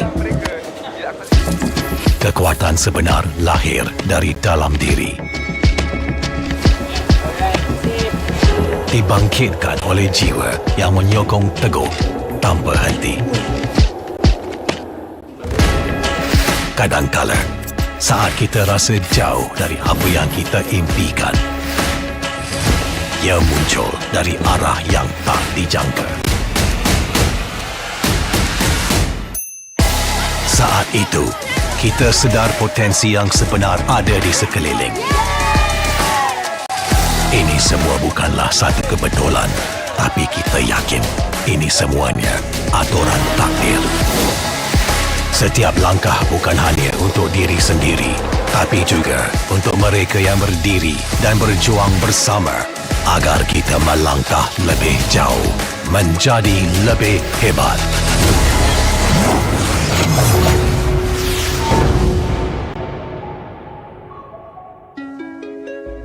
Bangkitlah rakyat Malaysia. Kita bersatu menyokong sepenuh jiwa. Demi jalur gemilang kebanggaan negara. Tiba masanya untuk menjadi greater than ever.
Pada tim SRG, Gulak Red Giant, banggakan Selangor, banggakan Malaysia. Champion juara wakil Malaysia fight for N6 in Malaysia. Keunggulan ianya tidak hadir dengan mudah. Ia tidak menunggu sesiapa dan ia tidak memilih sesiapa. Keunggulan adalah potensi hebat yang tersembunyi dalam diri. Seperti benih yang menunggu masa untuk bercambah, sedia untuk mekar hingga berkembang indah.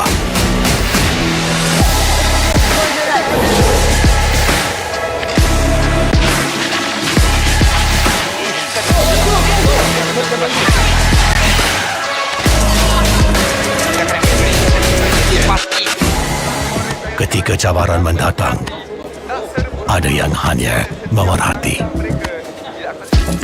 Kekuatan sebenar lahir dari dalam diri. Dibangkitkan oleh jiwa yang menyokong teguh tanpa henti.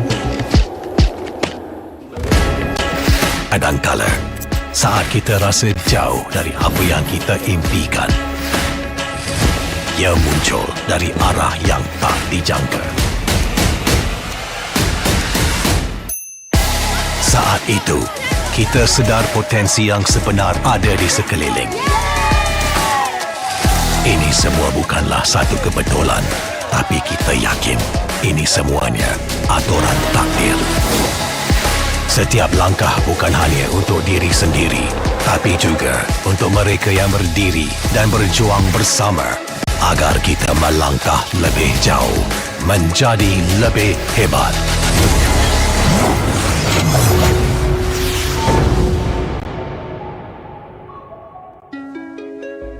Bangkitlah rakyat Malaysia. Kita bersatu menyokong sepenuh jiwa. Demi jalur gemilang kebanggaan negara. Tiba masanya untuk menjadi greater than ever.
Pada tim SRG, Gulak Red Giant, banggakan Selangor, banggakan Malaysia. Champion juara wakil Malaysia fight for N6 in Malaysia. Keunggulan ianya tidak hadir dengan mudah.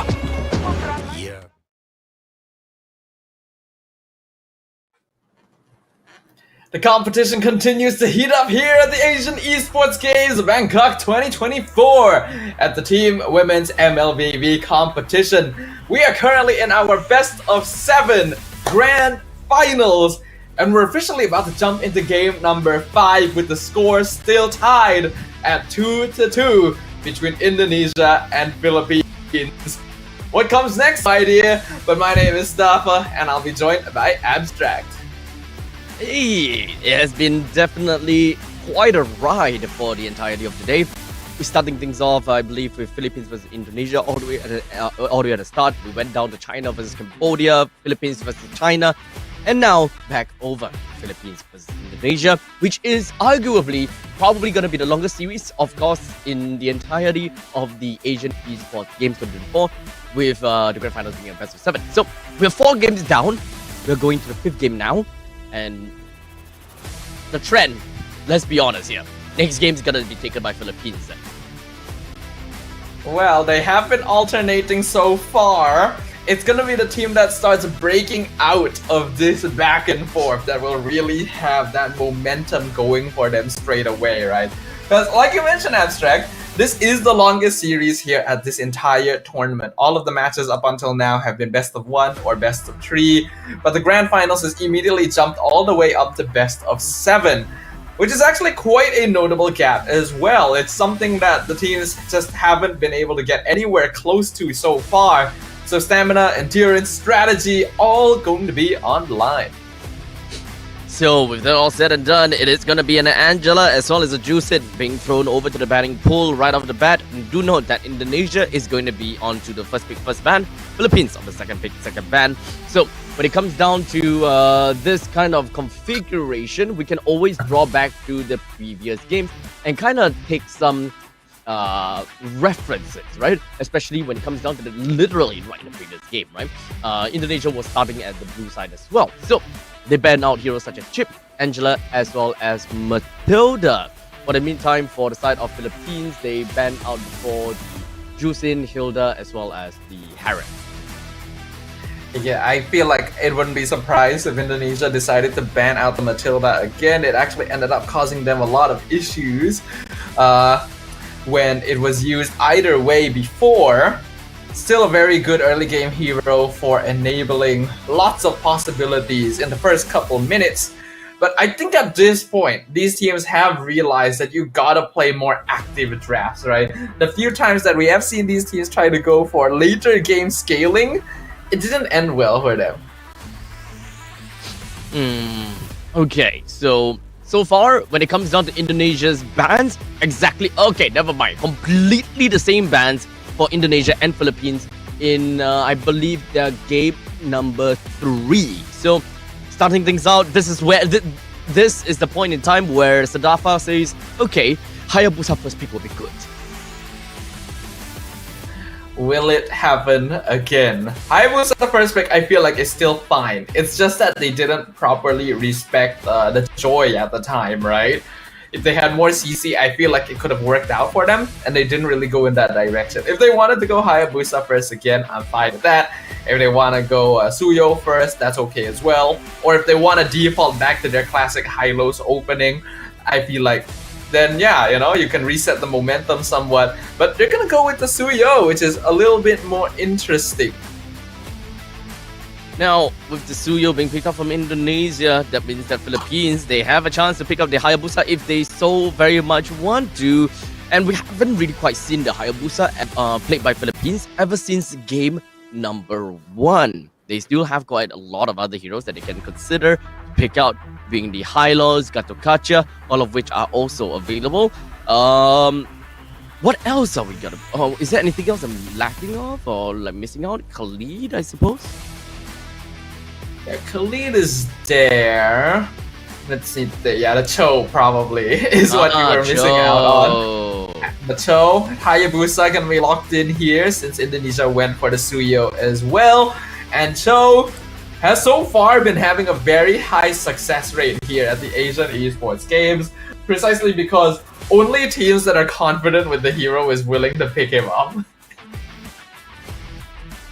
Oh man, okay, so no more Cho on the video, right?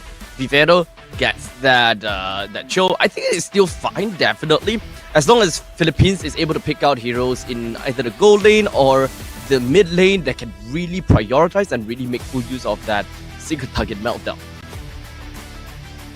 Ooh, Indonesia going for the jawhead into the high-low. So this will immediately let them play very hard and very fast. But they would ideally need the burst damage to follow up on it. Jawhead, despite being very good at displacing people, is facing up against a Cho. And a good Cho will actually punish a Jawhead for walking very far forward, especially with that unstoppable force. So we'll see if Indonesia is able to deal with that. Yeah, this kind of is an either-or situation between the Cho as well as the Jawhead, right?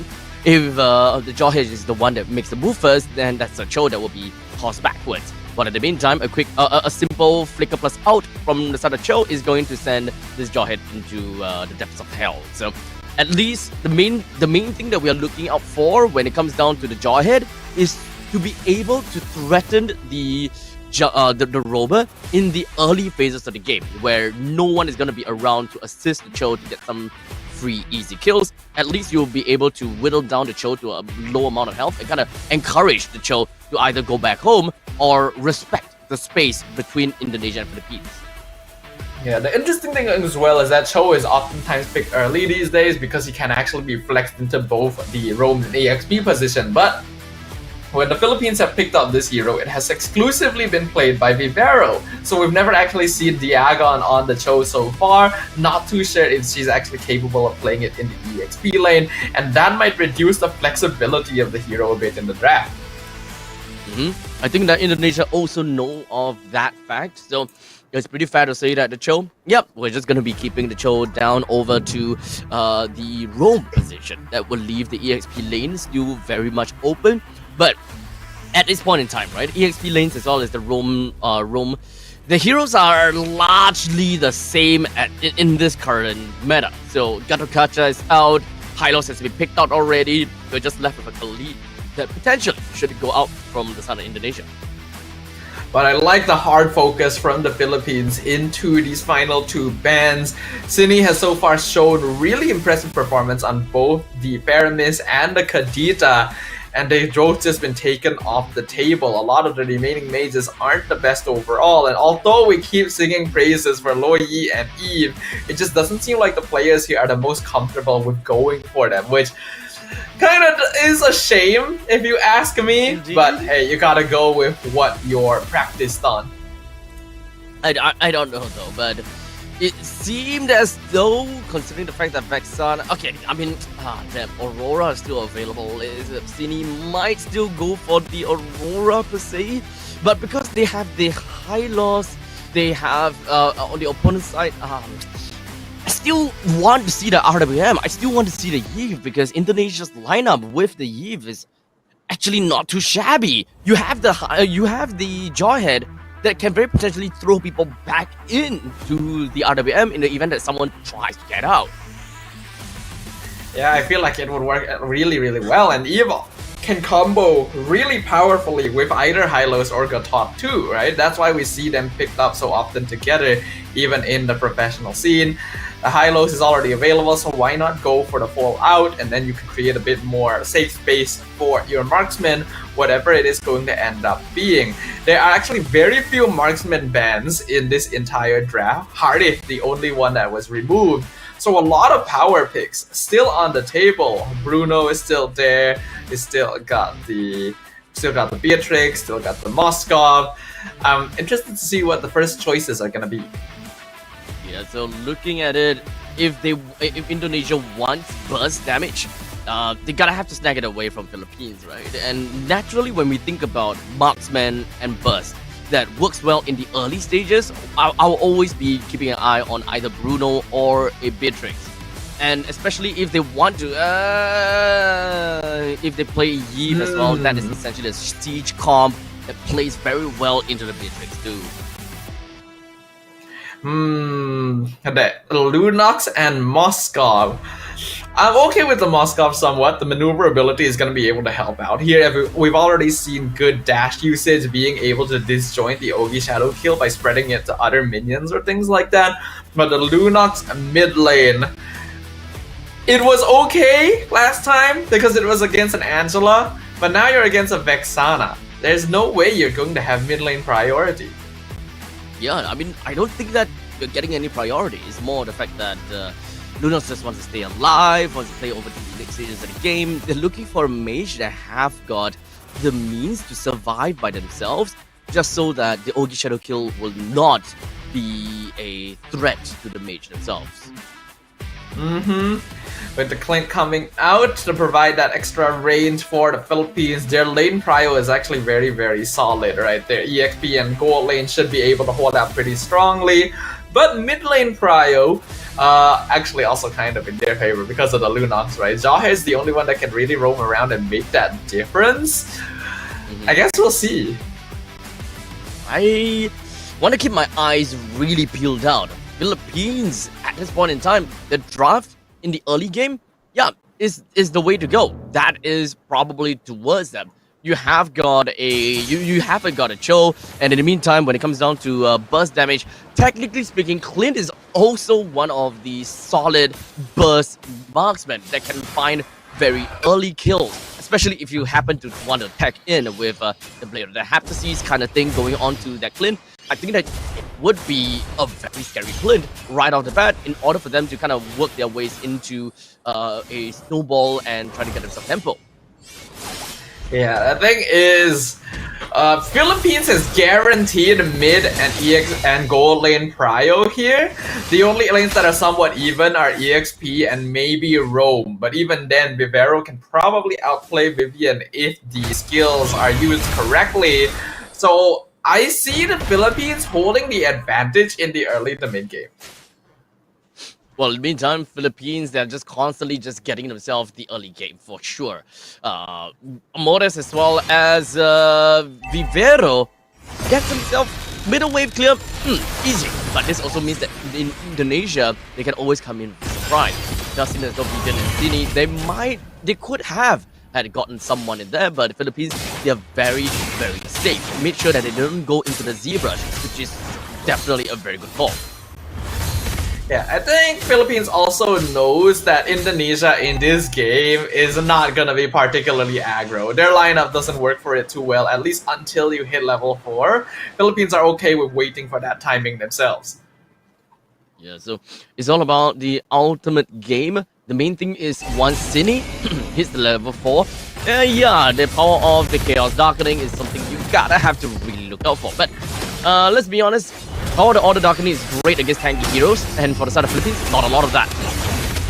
Vival gonna be able to steal the turtle away. Philippines immediately disengaged, but Al Puerto jumps back in once he hit level 4 with the Ogi Shadow Kill. Vivian somehow survives with a tiny bit of HP, and Al Puerto falls into first blood. Now Vivero jumps in with the Jeet Kune Do, but is not able to Shunpo in time. Sini picks up a kill of her own.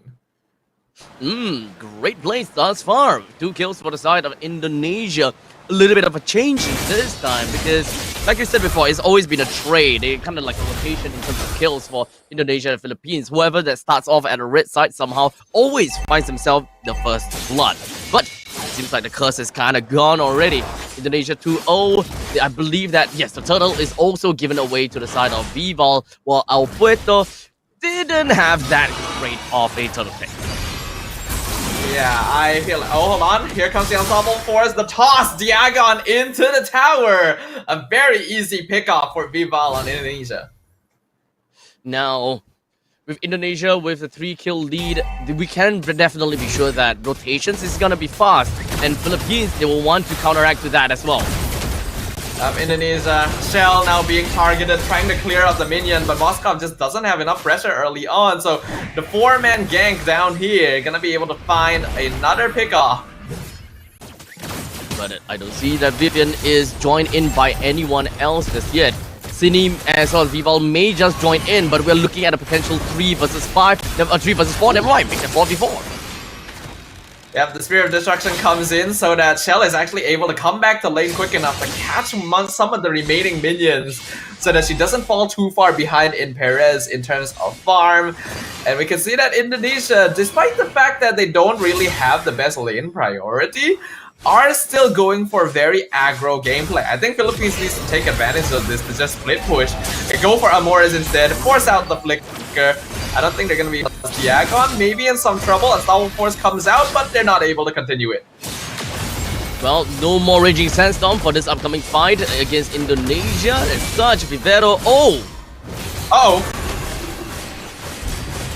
Vivero messed up the flicker and the way of the dragon, so Cine is able to pick her off. The Quad Shadow comes in from Al Puerto. Vivian actually buying a lot of time against the Agon, as now Cine walks into the back lane to zone out the Philippines alongside Arumi Echo. And this is going to be a free turtle for Indonesia. Oh, that's kind of unfortunate for the side of Vivero, right? Wanted to go for, I think that with a Dragon plus Flicker combination, but it didn't work so well at all. So small little micro mistakes right off the bat, but never mind. We move on from that point onwards. But at least Philippines did still manage to find a single kill in the bag at this point in time, and they're not too far away in terms of goal price, in terms of the economical lead as well. Philippines, what they will want to do is very likely just kind of ensure that Perez gets enough farm, and this is why Philippines, they're actually putting a lot of people down in the bottom lane, hoping that Chell just kind of shows itself. Yeah, I think it's a good idea to try and hyper farm Perez. Shell actually takes the Spirit of Destruction to flicker in. Unstoppable Force Ejector going to miss. However, there's no escape for Vivero and Amores as Vival get an instant and easy double kill. Blade Surge. Perez just barely dodges it, but look at the damage! Perez still alive with 10%, and I think Indonesia will leave it there. Well, there's no other better way than to say that the Hunter got hunted. And that was grueling from the side of Indonesia. They're so well prepared for that. Ejector onto Diagon as she tries to come from the flank. Indonesia not going to commit to this. They're just buying space and time because Shell has already picked off the bottom tier 1 tower. Oh, now. Feels as though that Indonesia is currently 5-kill lead against Philippines. We're looking at about 1.9, close to 2,000 gold lead, and with the turtle currently, and of course, about to be popped out soon as well, Philippines, I'm not exactly sure whether they have got the answer, or rather got ways to really deal with Indonesia at this point in time, especially Kumi Echo, very tanky already. Indonesia is very good at taking these scrappy fights. Cine taking a lot of hits, but able to pop the Brilliance and get away. Vival secures the turtle for free. Conceal used on both teams here to try and catch Vivian, but Vivian's taking so much time, and Perez has already lost her life in the mid lane. In the meantime, Vivian probably gonna be set. Oh, the ejector play, throwing out Puerto back. He has to flicker forward with the Ogi Shadow kill in order to finally finish off Jahid. So now Indonesia manages to clinch out the T1 turret in the middle lane and the bottom lane. Just gonna be left with one more turret in the top lane, but not that big of a deal, because the main deal is the fact that they managed to bring down the T1 in the middle. This way, Indonesia should be able to have a very strong lead on top of Philippines, just kind of like choke out El Puerto to get any form of purple buff, for example, because we're talking about a Hayabusa. Hayabusa needs some of those energy, and taking away the purple buff, ooh, that's gonna be rough, and especially since the Lord is about to spawn down the bottom lane, it just so happens to synonymously work so well for Indonesia, because that is where the 2 T1 turret has been taken down. Indonesia can pick this jungle, no problems. Ooh, Vivian gonna get kicked, punished for taunting. This is why you don't spam recall there. Brilliance use, Cine's able to get away, but that really should not have happened. You gotta check the rest of the brushes before you do something like that. Well, a small little mistake from the start of Indonesia. That is definitely going to be funny. Well, Philippines, this is the point in time where you actually manage to see a true meaning of capitalize on mistakes, right? And Indonesia just a little bit of fun going on for the side of Vivian, while the rest of the side of Philippines, they need to kind of get themselves right back on track, and they gotta have to find back the groove before eventually starting to fight here. Look at that! The Agon almost melted down. Raging Sandstorm defensively to get back to her inhibitor.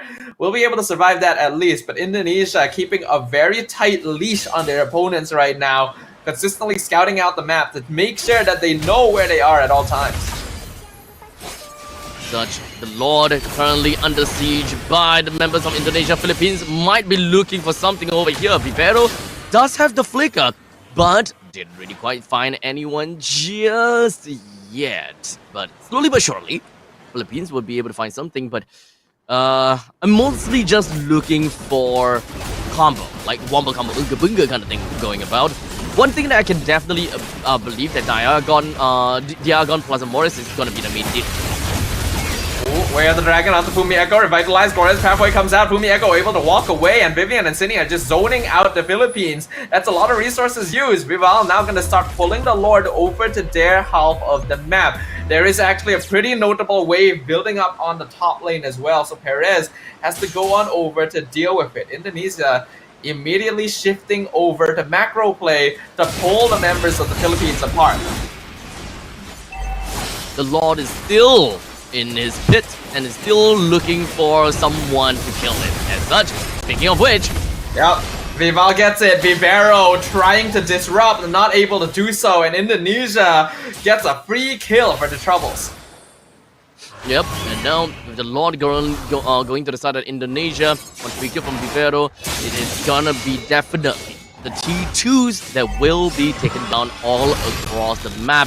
But Chell as well, Chell has basically be able to take down this turret, so looking great, especially if they're able to bring these creeps all the way into the holy defense. That's great. Middle lane's holy defense is already taken down. There is definitely some level of possibility for Indonesia to bring down the inhibitor turret in the middle lane. Something we have to note as well, I personally feel like Indonesia has the slightly better late game composition. I feel like their DPS, once they have their full items, is a little bit more consistent overall. So Philippines also cannot afford to be in the position they're in right now. The goal lead in Indonesia's favor means that they are in full control of every phase of the game. Top lane holy defense gonna be used up. Roy's pathway comes in. Brilliance! Melting down the Philippines! Unstoppable Force ejector with 2-man stun on the Mortis. The Agon trying to do their best, but it's already an unstoppable streak over there for Vival. Celine, unfortunately, a bit too deep. Will end up losing her life, but the Lord is on top of the crystal, and we can see Moskov working on his shell, doing so much damage. El Puerto gonna be melted down, and another blade surge. Make sure Perez stays in place. The tempo has been broken. Indonesia at match point. Oh, we're finally down to the match point. And of course, Indonesia, they broke the tempo and they broke that back and forth going around between Philippines and Indonesia. And now, Philippines, the ball is back onto their court. How do they want to play the next game, being the final lifeline? Yeah, it's impressive to see what has happened here though.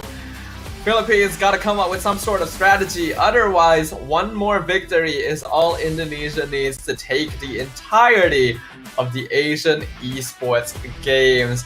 I had some small doubts about whether or not their composition would end up working out, but some very active rotations and smart timings made sure that they were able to supersize against the Philippines. They knew that the Philippines had a slightly better early to mid game, so they make sure to just start things off as soon as possible to make sure they're able to put a stop to that.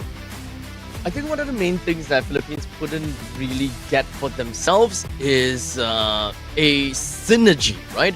They have got the Cho that can single people out and kind of pick off someone, but they don't have the damage to really go for the pick-off. Because once the kick happens, the people swarms onto them, but the scaling of the damage as well as the base damage of those skills is just not built to pick off. you can't really expect the members of, you can't really expect Yagon to just specially one man out whoever that Vivero kicked. You can definitely expect a Mortis to go for the Terrify on that one person, but aside from all of that, you will definitely be lacking in some form of damage, which is probably the main reasons why Philippines was unable to take control of the team fight, because they want to go either way. We want to play for team fight by using the Raging Sandstorm and the Eternal Guard, but we want to also pick off the enemies by using the Way of the Dragon, and then everyone else just runs right in. So they're kind of stuck in the middle, in my opinion. Yeah, I think Indonesia understood the fact that some of their lanes didn't actually have the best matchups overall, right? We already mentioned this. They didn't really have lane priority in mid and gold lane, but I think they kind of dealt with it by basically grouping up as early as possible, right? We started seeing them rotate as a 4-man very, very early on to start creating pressure, to zone out the opponent. And because Philippines is playing a hero like Hayabusa, they ideally want to play off of pickoff as well as Snowball, right? So if they're grouped up together early on, and the enemy team doesn't actually have enough burst to take all of them down, then although they are giving up a little bit of pressure in lane, it lets them divert the attention of Philippines into a place of the game where they're a little bit weaker. I think that there's also another thing that kind of didn't work too well for Philippines is more of the fact that the base health, base HP, and base defense of both Khalid as well as Cho is not necessarily all that great. So having just a simple high loss right in your face, you don't really have an answer to that. Even if you kind of go on for that duel kind of situation, Philippines would naturally lose because these heroes are technically fighters, not tanks, and they are just not built to have that kind of skilling. It's only when they have items that they are tanky. It's impressive though, because I would have personally felt like Indonesia didn't actually have that much early game burst initially, even to take down, like, say, squishier heroes in the front line for the Philippines, right? It's because of the fact that they were able to group together, and I do think that Bival was being very, very active, right? This is what I wanted to see previously. I can't remember, I think it was Philippines when they were playing on the Suyo and it was being very passive and kind of farmy. This is a hero that can burst. He has a lot of damage, even early on. If you pair him up well with setup heroes like Jahid, he can snowball just off of that. Yeah, I mean, Soul Sever, so much damage. But in the meantime, the rest of the team, they just need to bruise. And then Bival can just go crazy. Yeah, I think this is great though, because right now we are actually on track to my initial prediction, right? If Indonesia are able to take the next game. I feel like now that I've said that, it's probably not going to happen, but hey, I can hope, right? That's a jinx. Indonesia! That's a jinx. They're at match point. It is a jinx, isn't it? Well, we'll see what happens. Yeah. Match point for Indonesia. Is it one more game? Or is Philippines going to bring the back and forth once again? We'll find out when we come back after this break, so don't go anywhere. Tidak memilih sesiapa. Keunggulan adalah potensi hebat yang tersembunyi dalam diri. Seperti benih yang menunggu masa untuk bercambah, sedia untuk mekar hingga berkembang indah.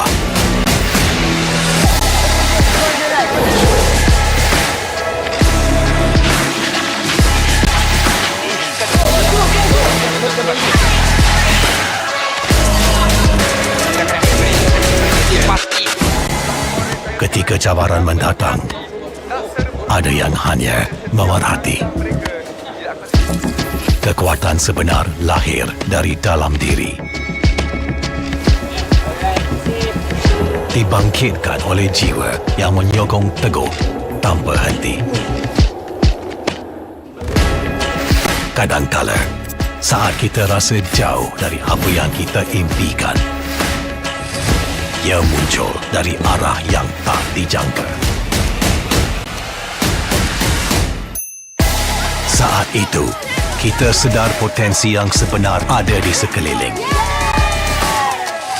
Ini semua bukanlah satu kebetulan, tapi kita yakin ini semuanya aturan takdir. Setiap langkah bukan hanya untuk diri sendiri, tapi juga untuk mereka yang berdiri dan berjuang bersama agar kita melangkah lebih jauh, menjadi lebih hebat.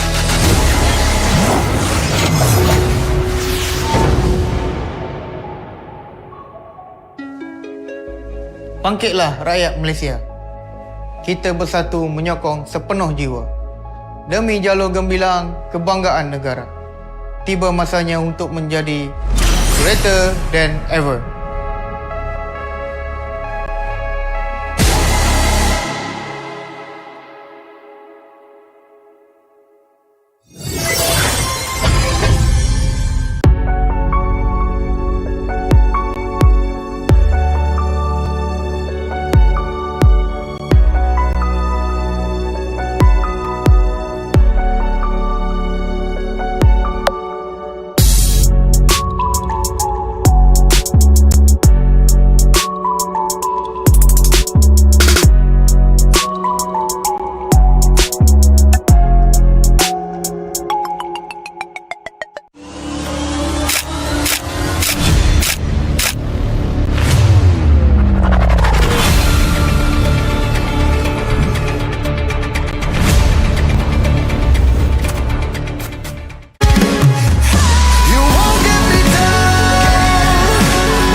Pada tim SRG, Golak Red Giant, banggakan Selangor, banggakan Malaysia.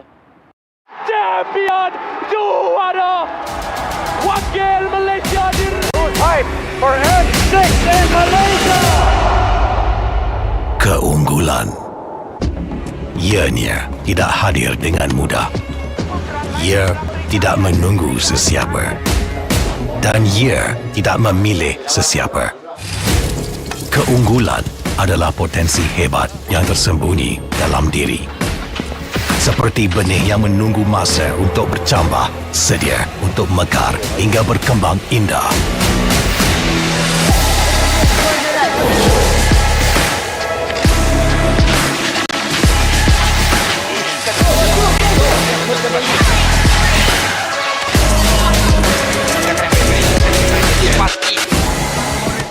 kecabaran mendatang, ada yang hanya memerhati.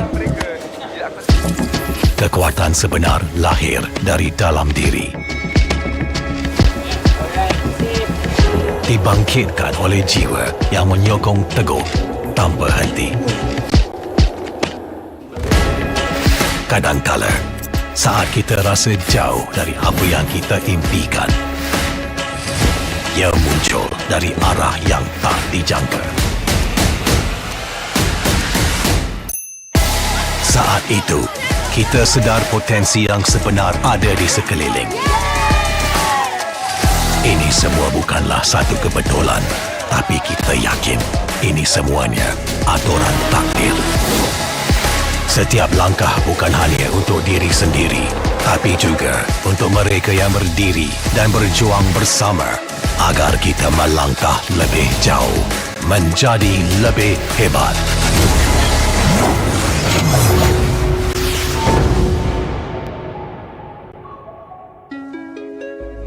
Bangkitlah rakyat Malaysia. Kita bersatu menyokong sepenuh jiwa. Demi jalur gemilang kebanggaan negara. Tiba masanya untuk menjadi greater than ever.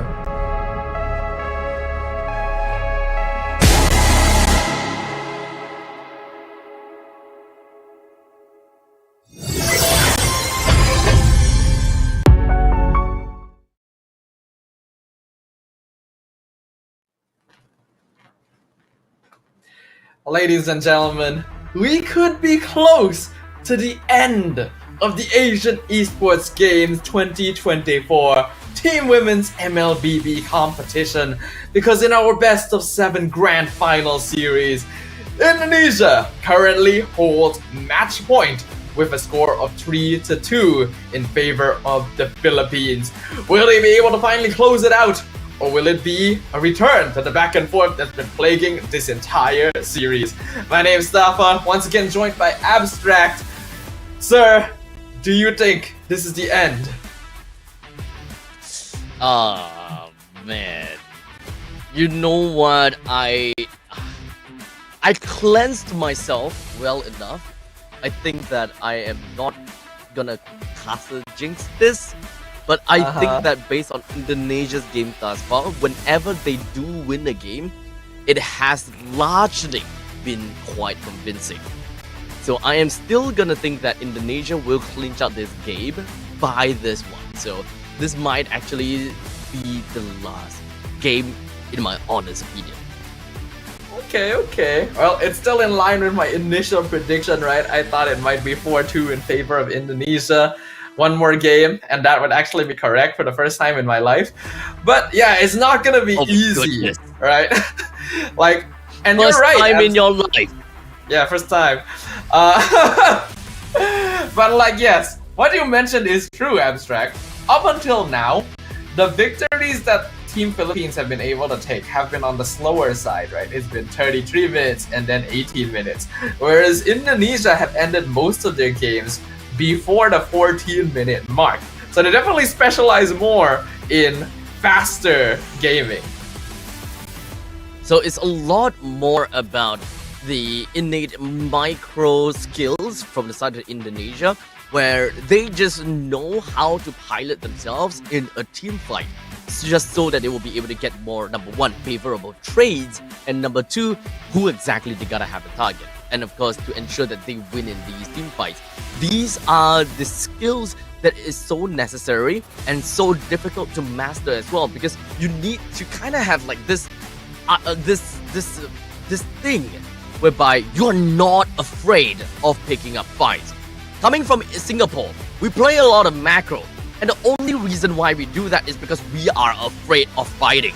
Because the moment that we make one wrong move, the lead just goes over to the opponent's side. So why bother fighting if we can avoid fighting and win the game? Macro. I see. So that's the mindset there. I mean, I'm from Malaysia, we like our brawls. It's less of like thinking, why take fights if they could risk everything? And more of like, why play the game if you're not going to fight, It's kind of the essence of the MOBA gaming. It's called Mobile Legends Bang Bang because you gotta shoot your shots, Abstract. And now Indonesia are bringing in the studio again.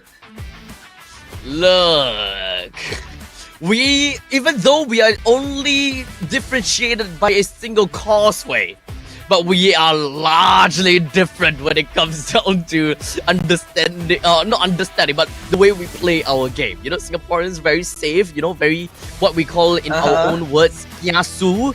Well, what it means is that we are scared to lose / scared to die. You know what? The thing is, so Abstract, we kind of have that kiasu-ness as well.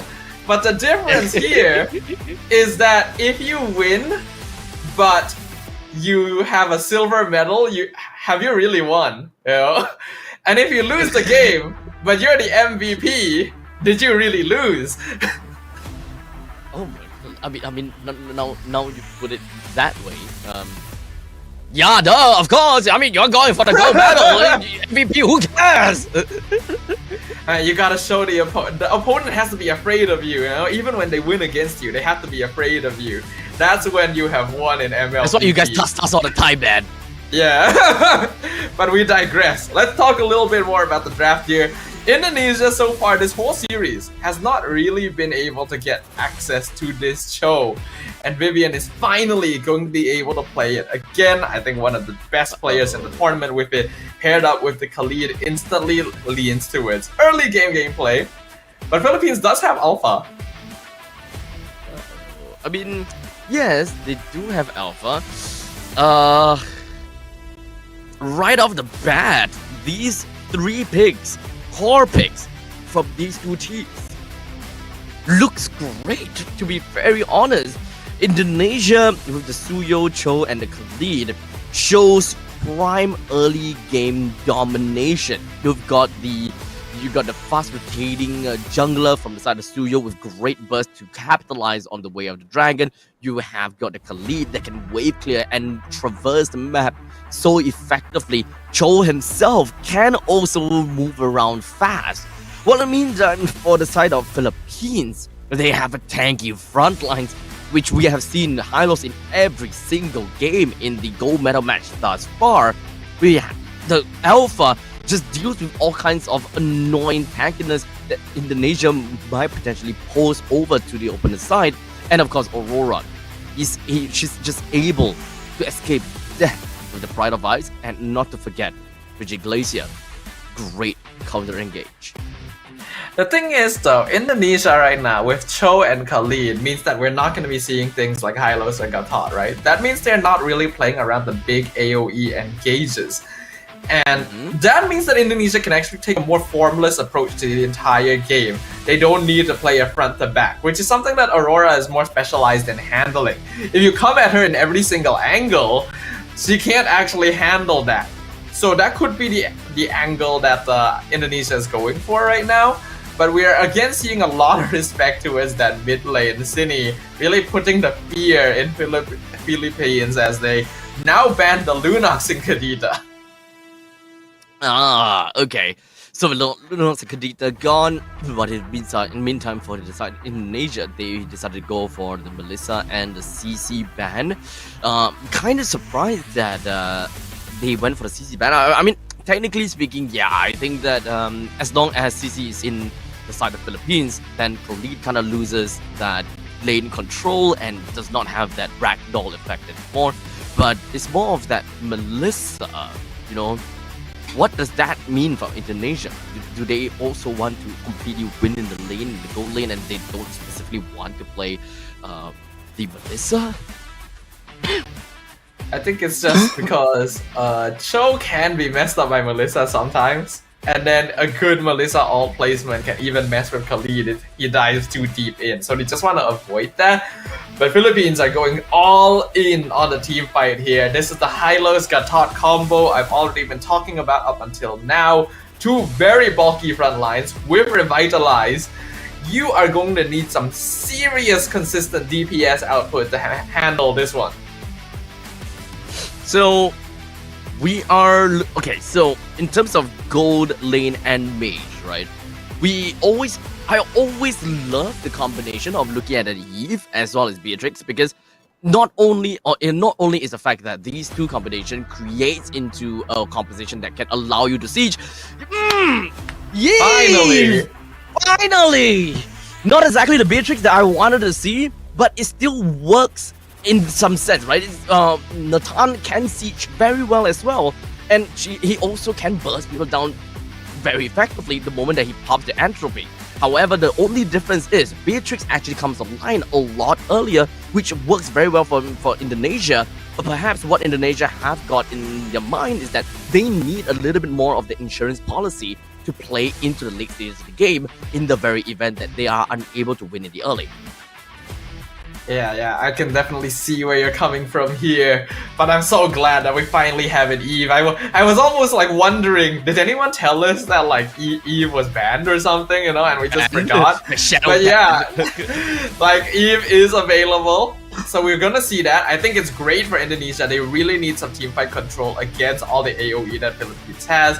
And Philippines are going to be going for the Iritel. This was a hero that started popping up as a counter to Nathan in lane, because it's not really possible for a Nathan to out-poke her. Yep. So this is where we kind of pose the question, right? If they know that they want to pick up the Nathan, why would they actually ban out the Melissa? So at least what it seems as though from the side of Indonesia, they're not necessarily looking only at the early stages. They don't need the Nathan to outright win the lane in this instance. What they're looking for is that opportunity to enable that Cho, enable that Khalid, just so that they can find kills onto the gold laners. Yeah, I think so as well, Abstract. But without further ado, Game 6 of our grand finals here at the Asian Esports Games. Indonesia, one step away from claiming that gold medal. Philippines gonna need to do everything in their power to stop them. Now, right off the bat, we do have the Khalid that will be joining into the battles real soon. Fumi Echo sees things, but unfortunately Alberto has already taken down the buff. As such, both the purple and the orange is already credited to Alberto. They are unable to deny that level 4 from him, but I think that's not that big of a deal, because the main thing is kind of slow him down, or rather slow her down just a tad little bit, while we kind of allow the Suyo to kind of be neck and neck against Alberto. Yeah, I don't think you're really going to be able to stop an Alpha from farming regardless. There is so much burst damage on this hero, and even if you try to invade against him, he already has an inbuilt passive that allows him to take a lot of fights on his own as well. So Indonesia knows that Alpuerto is probably going to be hitting level 4 around the same time as Vival, and that's what we're going to be seeing there as well.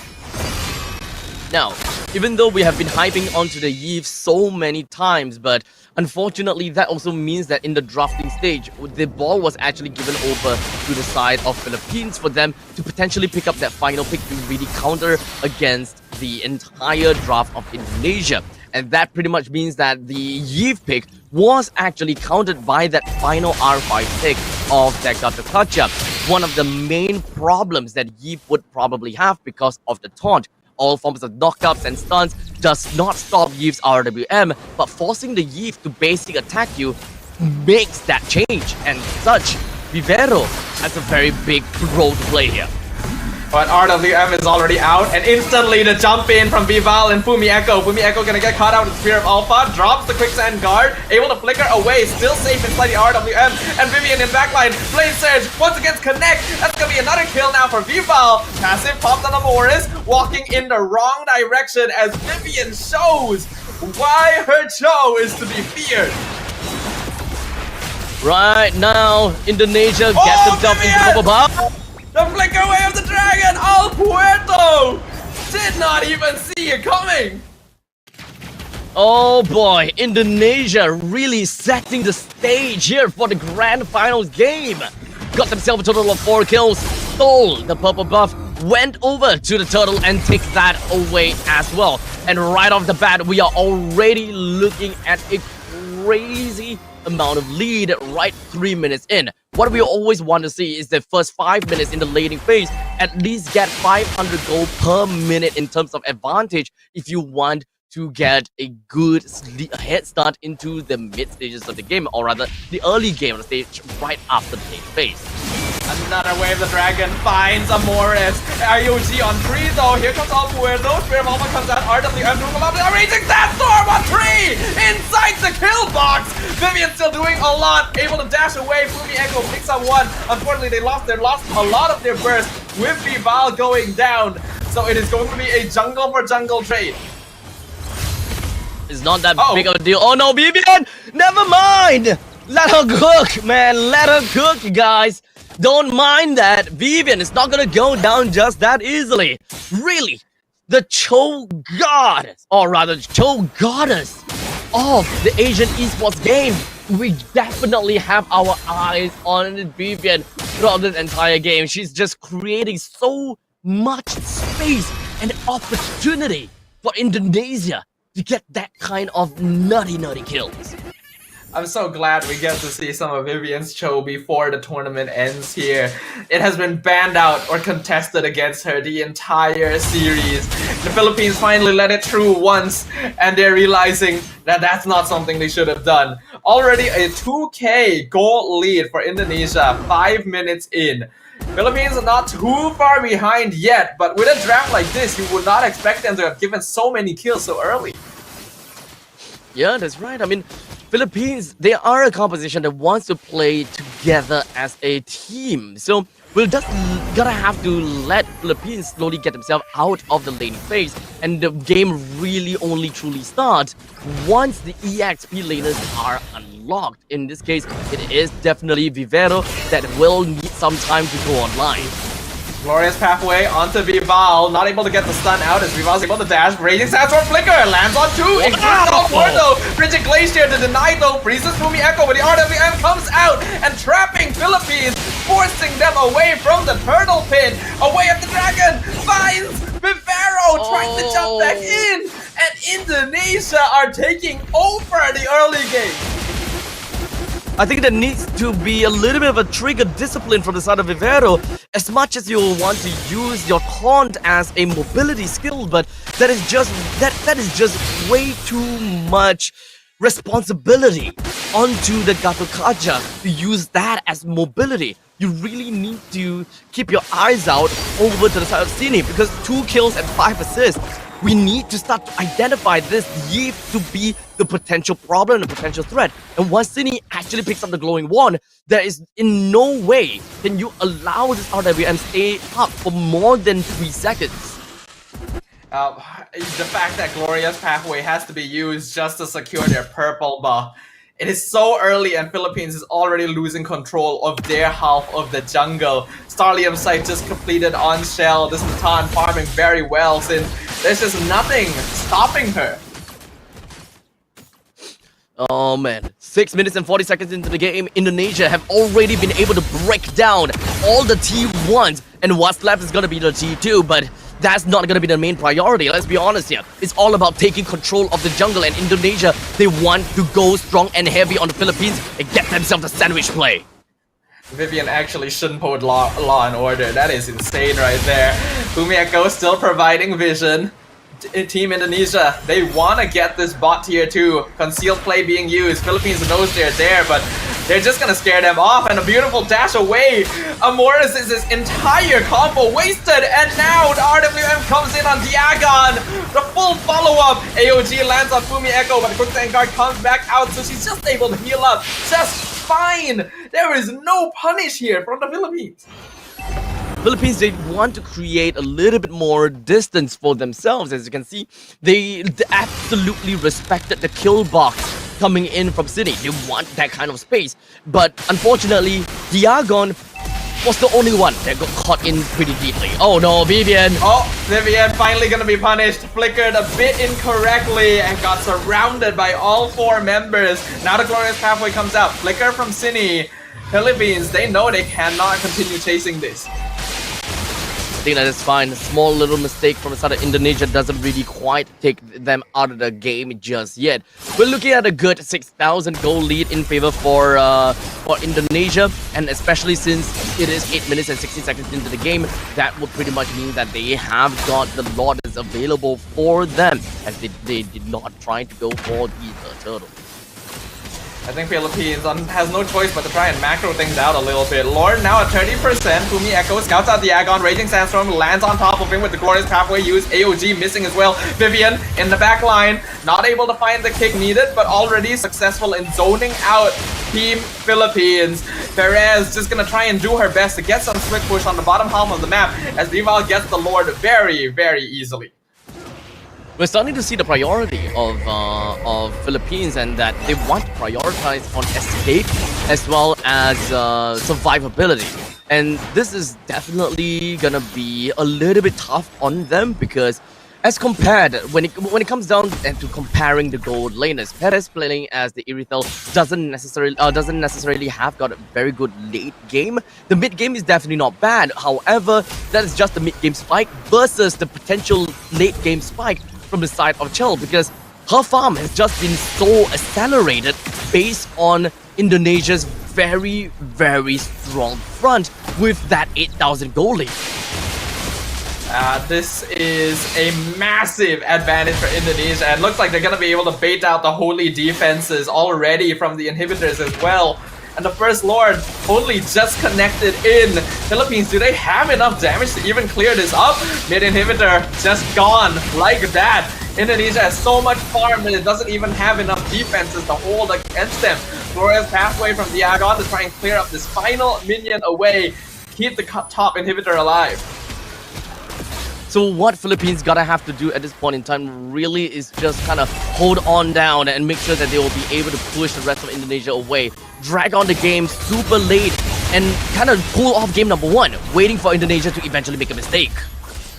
But is that really possible? This is such a massive advantage right now. We are looking at a 10k net worth advantage for Indonesia in 10.5 minutes.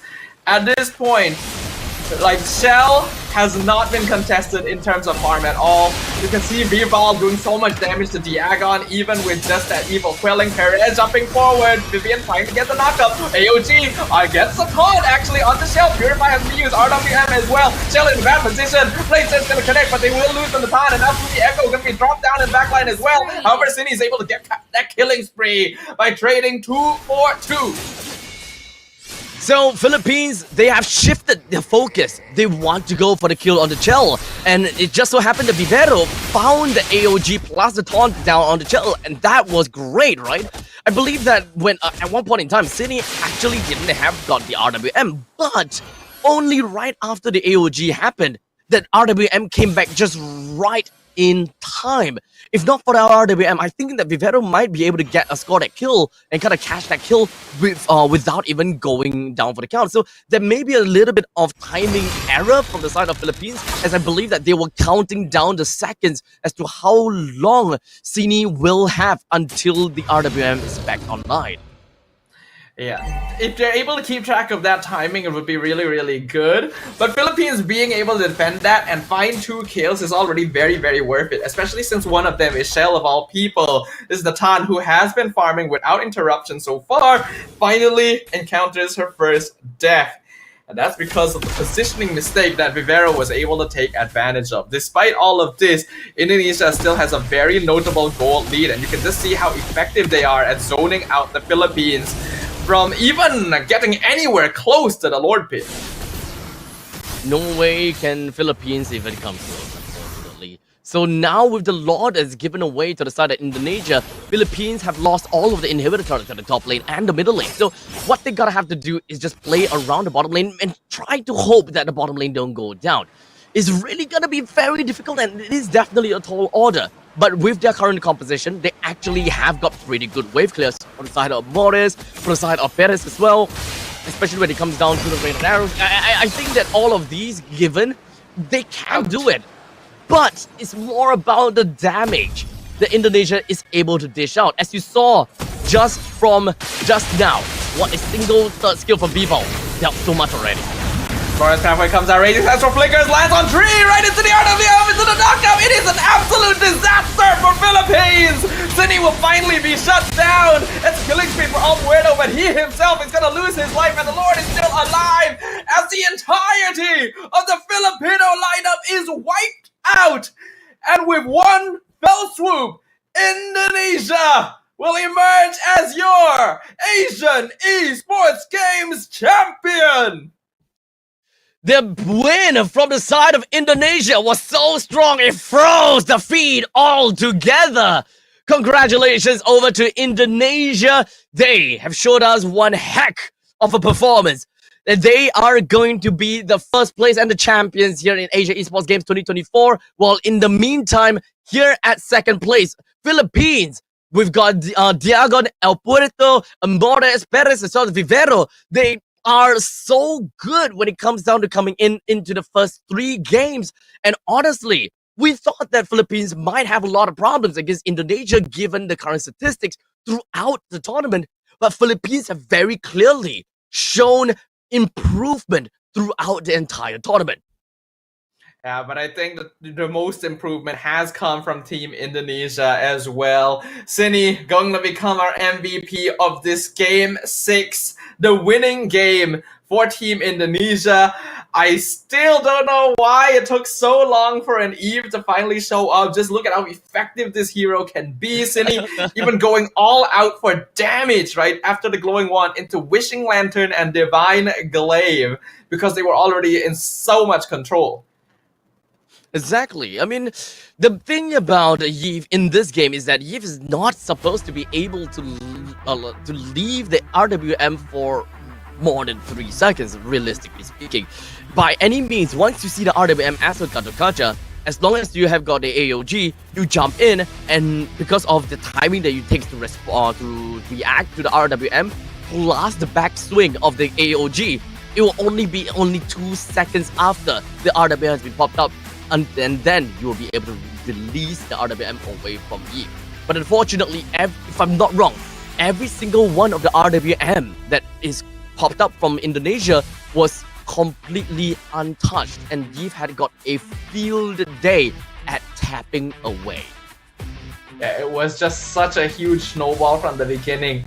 When you give away a 2k gold lead in the first 2 minutes, already 4 kills right off the bat for Indonesia, you could tell that they are feeling it. You can feel that they are already going to be running away with things because they have the scaling as well, right? Their lineup is very balanced. And I think Indonesia showed us that they were capable of learning and adapting and growing as a team throughout this best of 7 series. Performance definitely a little shaky in the beginning. The trap wasn't the cleanest, but as it kept going, they found their momentum and just turned into a different beast entirely. I mean, you did mention as well, right? When it comes down to the Philippines meta, they tend to play a little bit onto the later stages of the game while they are focusing more on the macro plays. While for Indonesia, they play onto the micro. They are specialized in all of these team fights, and the moment that they manage to clinch these team fights, get themselves the lead, they are so good at capitalizing all of that to play into the mid stages of the game, accelerating their marksman's growth in order to close the game under 15 minutes. It's like as though whenever they go for the trading, they will always have a 15-minute stopwatch on. Every time their game go past 15 minutes, they get punished. Yep, like Philippines had a pretty okay draft here to be considered, right? Alpha for early game, then you have the Hylos and Gatot to really set things up and open up the map. But Vivian, again, showing us that she is one of the most skilled Cho players in the entire tournament. Just running circles around Team Philippines. There was one bit of a mistake in an engage that was here when Indonesia definitely overstayed their welcome trying to push the bottom inhibitor, but every other fight was absolutely perfect. So with all of these highlights, you can pretty much see the absolute domination of Indonesia and even the game-winning play. Once again, congratulations over to Indonesia. They are crowned the queens and the champions of Asian Esports Games 2024, with second place going into Philippines and third place, let's not forget about that one, over to China. Yeah, I think we've had a lot of surprises throughout this entire tournament. But a lot of people also came in with the expectations that Indonesia was going to be one of the favorites to take that gold medal. And they continue on to that legacy. The women's team from Indonesia really is quite terrifying. And I can only imagine that they will continue getting better. But the same goes for every other team that has participated here at the Asian Esports Games of Bangkok. There's 20 different nations, some of them making their first appearance on this stage and truly playing their hearts out to show the world what they're capable of. Indeed. And ladies and gentlemen, this is where once again we have managed to see the Indonesia Women's League, which is in this case Team Vitality, that found themselves yet another win to their name. I mean, they did tremendously well when it comes down to the MWI this year. They only fell short to Omega Empress, which well, happens to be Philippines as well. So it's kind of a little bit of like a back and forth between these two teams and these two regions. Great rivalry. It only makes me want to look out for more of these tournaments. But with that, the Asian Esports Games 2024 Team Women's MLBB competition has officially come to a close. 20 nations representing regions all across Asia and the Middle East coming head-to-head in Thailand, with Indonesia emerging as the cream of the crop. We have no idea what the future holds for us as MLBB and its ecosystem continues growing, but it has been an honor to be able to cast this competition and bring it to all of you guys at home to give more exposure to the other side of the MLBB ecosystem. Once and for all, my name is Stafa. This is Abstract. Thank you very much for joining us on this journey. We will officially be signing out right now. Bye bye.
Pada tim SRG, Gulak Red Giant, banggakan Selangor, banggakan Malaysia. Champion juara wakil Malaysia time for N6 in Malaysia. Keunggulan ianya tidak hadir dengan mudah. Ia tidak menunggu sesiapa. Dan ia tidak memilih sesiapa. Keunggulan adalah potensi hebat yang tersembunyi dalam diri. Seperti benih yang menunggu masa untuk bercambah, sedia untuk mekar hingga berkembang indah.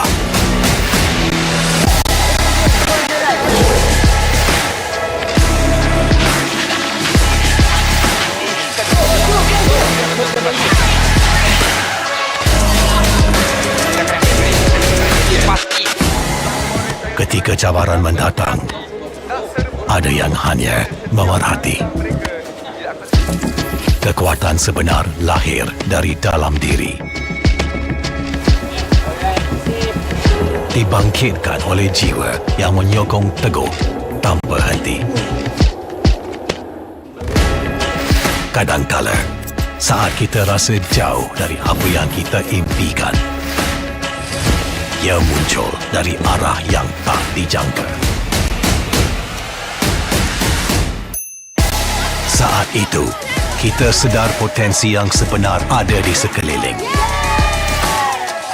Ini semua bukanlah satu kebetulan, tapi kita yakin ini semuanya aturan takdir. Setiap langkah bukan hanya untuk diri sendiri, tapi juga untuk mereka yang berdiri dan berjuang bersama agar kita melangkah lebih jauh, menjadi lebih hebat.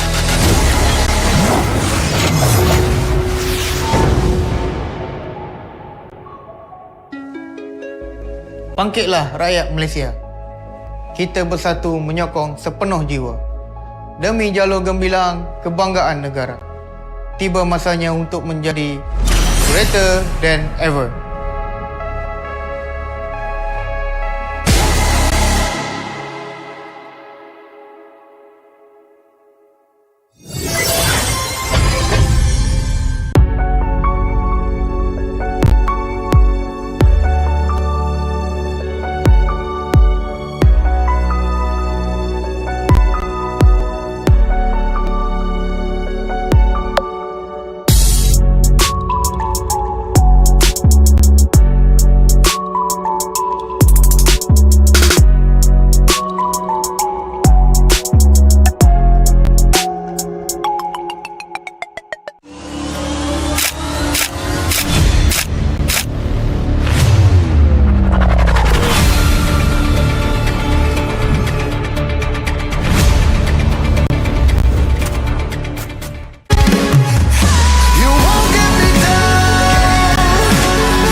Pada tim SRG Golak Red Giant, banggakan Selangor, banggakan Malaysia.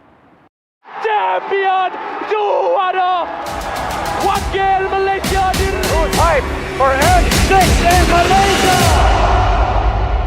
Keunggulan ianya tidak hadir dengan mudah. Ia tidak menunggu sesiapa dan ia tidak memilih sesiapa. Keunggulan adalah potensi hebat yang tersembunyi dalam diri. Seperti benih yang menunggu masa untuk bercambah, sedia untuk mekar hingga berkembang indah.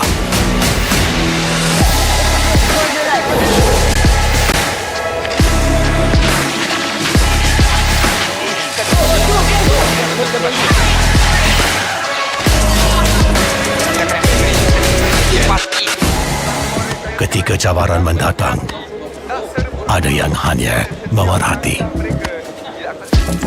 Kekuatan sebenar lahir dari dalam diri. Dibangkitkan oleh jiwa yang menyokong teguh tanpa henti. Kadangkala, saat kita rasa jauh dari apa yang kita impikan, ia muncul dari arah yang tak dijangka.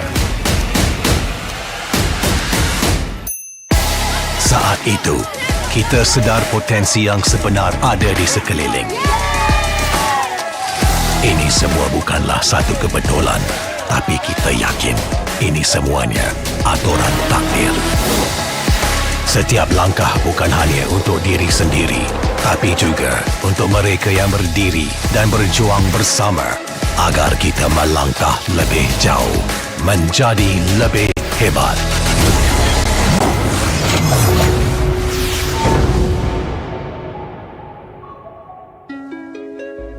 Bangkitlah rakyat Malaysia. Kita bersatu menyokong sepenuh jiwa. Demi jalur gemilang kebanggaan negara. Tiba masanya untuk menjadi greater than ever.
So with that, everyone, we officially can call a close to the Asian Esports Games Bangkok 2024 Team Women's MLBB competition. It has been a grueling 3 days, not just for us, but for all of the players and regions represented involved. The champion being Indonesia, I think a lot of us may have expected, but the journey to get there was definitely not an easy one, wasn't it, sir? Yeah, it's definitely not easy, right? Especially when it comes down to looking at all of these teams. Obviously, whenever everyone just looks at all the teams that's currently available throughout the entire region, there will always be these two teams in mind. It will always be Team Vitality and Omega Empress. And in this case, it is of course Indonesia as well as Philippines respectively. They did, in the end of the day, make it all the way to the grand finals. Although it definitely played out a little bit different from what we have expected in the MWI 2024. Because let's be honest here, MWI, it was a total sweep in favor for Team Philippines, and to see them being, having a lot of issues against Team Indonesia in the group stages, in the playoffs, and then coming into the grand finals, which, let's be honest, Philippines, they definitely still showed how much of a monster they are, but the problem was they couldn't end the game and they couldn't get themselves a 4 wins to the name. I think it also kind of shows how the meta has shifted. But officially, we will be able to move on over to, I believe, the award ceremony here on stage in Bangkok, Thailand. Now, ladies and gentlemen, we do have got the teams as well as the representatives that are ready to come on up on stage to receive their prize as well as the medals. We've got all of the officials that is ready over here as well to, of course, crown the 3rd place, 2nd place, and 1st place. Of course, we've got Mr. Santi Lotong as the TESF president here, ready to award the medals to our winners who have truly been playing their hearts out throughout the entire event, just shedding blood, sweat, and tears up on that stage to ensure that they are able to make it through to the next stage. Indeed. And of course, here at Bangkok and the indoor stadium, Hua Mak, we also do have Mr. Steve Kim, ASF CEO, over here as the both of them readies themselves for the prize presentation ceremony. Now,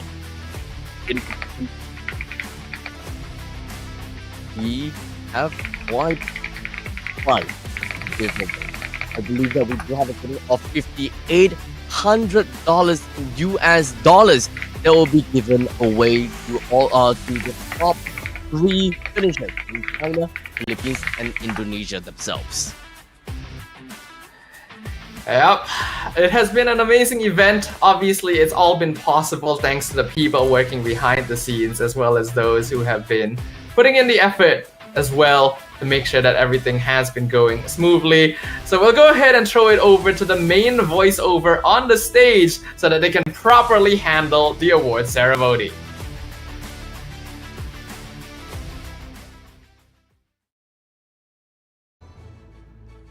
เหรียญทองแดงตัวแทนจากสาธารณรัฐประชาชนจีน Bronze medalist representing People Republic of China.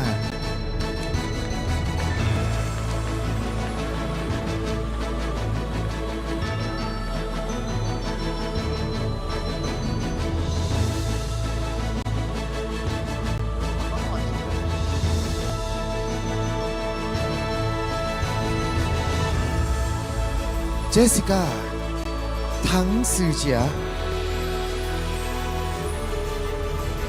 Shoki 蒋嘉丽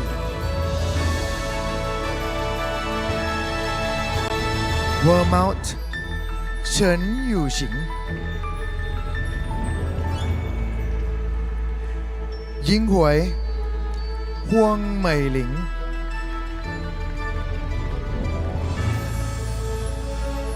Fan Hua 李正林 All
เหรียญเงิน Silver Medalist representing Philippines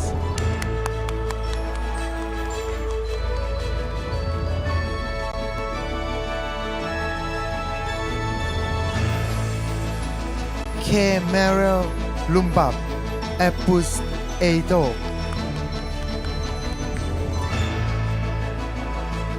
Rika Fatima Poliozos Amores Gwyneth Burdin Diagon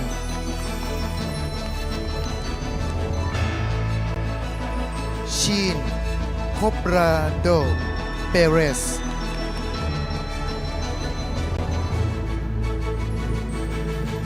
Mary Christine Lamanilao Vivero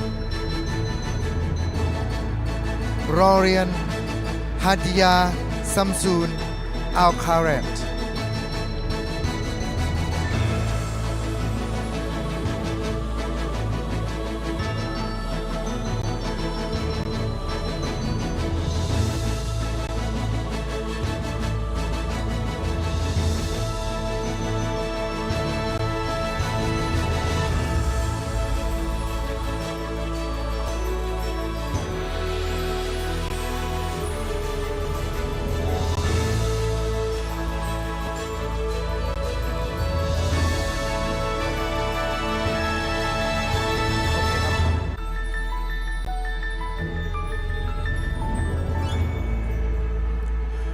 เหรียญทองและแชมป์ Asian Esports Gold Medalist and Asian Esports Champion representing Indonesia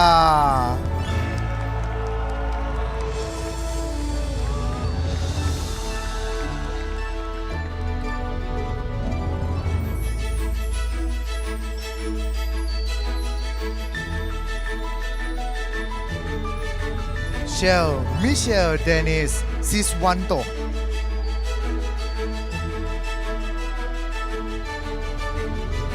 Vivian Vivi Indravati Cindy Roland Siswanto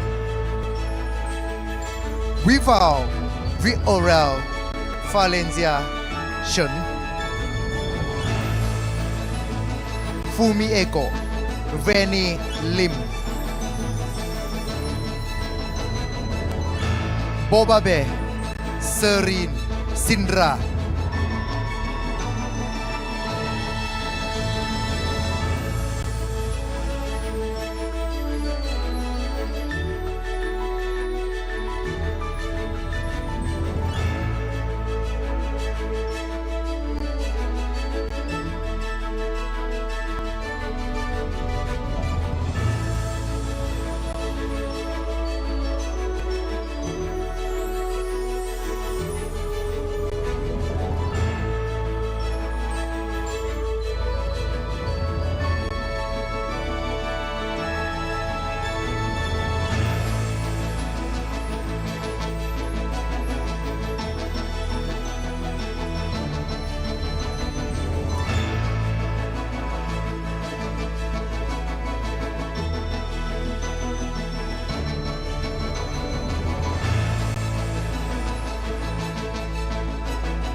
ท่านผู้มีเกียรติครับกรุณาลุกขึ้นยืนเพื่อรับฟังเพลงชาติของอินโดนีเซีย Ladies and gentlemen if you are able please stand for the national anthem of Indonesia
านผู้มีเกียรติครับ และนี่คือผู้ที่ได้รับเหรียญของ Asian Esports Games Ladies and gentlemen the Asian Esports medalists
Pada tim SRG Golak Red Giant, banggakan Selangor, banggakan Malaysia.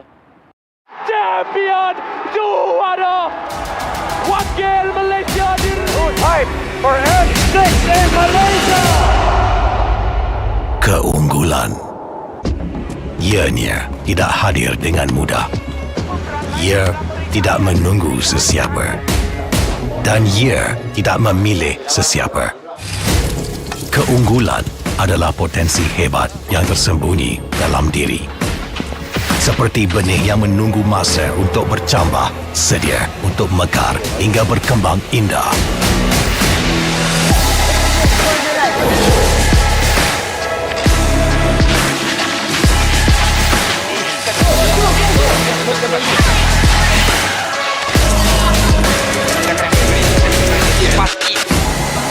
Ketika cabaran mendatang, ada yang hanya memerhati.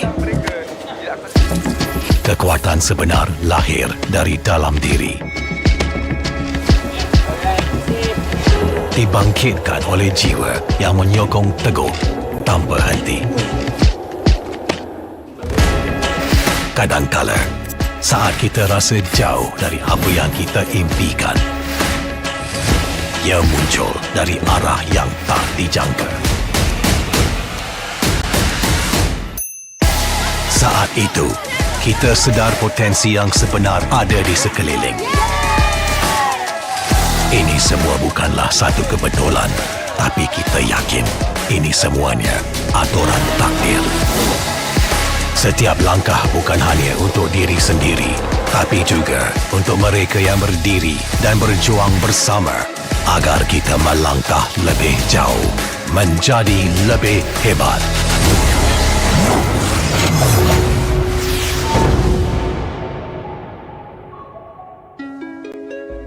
Bangkitlah rakyat Malaysia. Kita bersatu menyokong sepenuh jiwa. Demi jalur gemilang kebanggaan negara. Tiba masanya untuk menjadi greater than ever.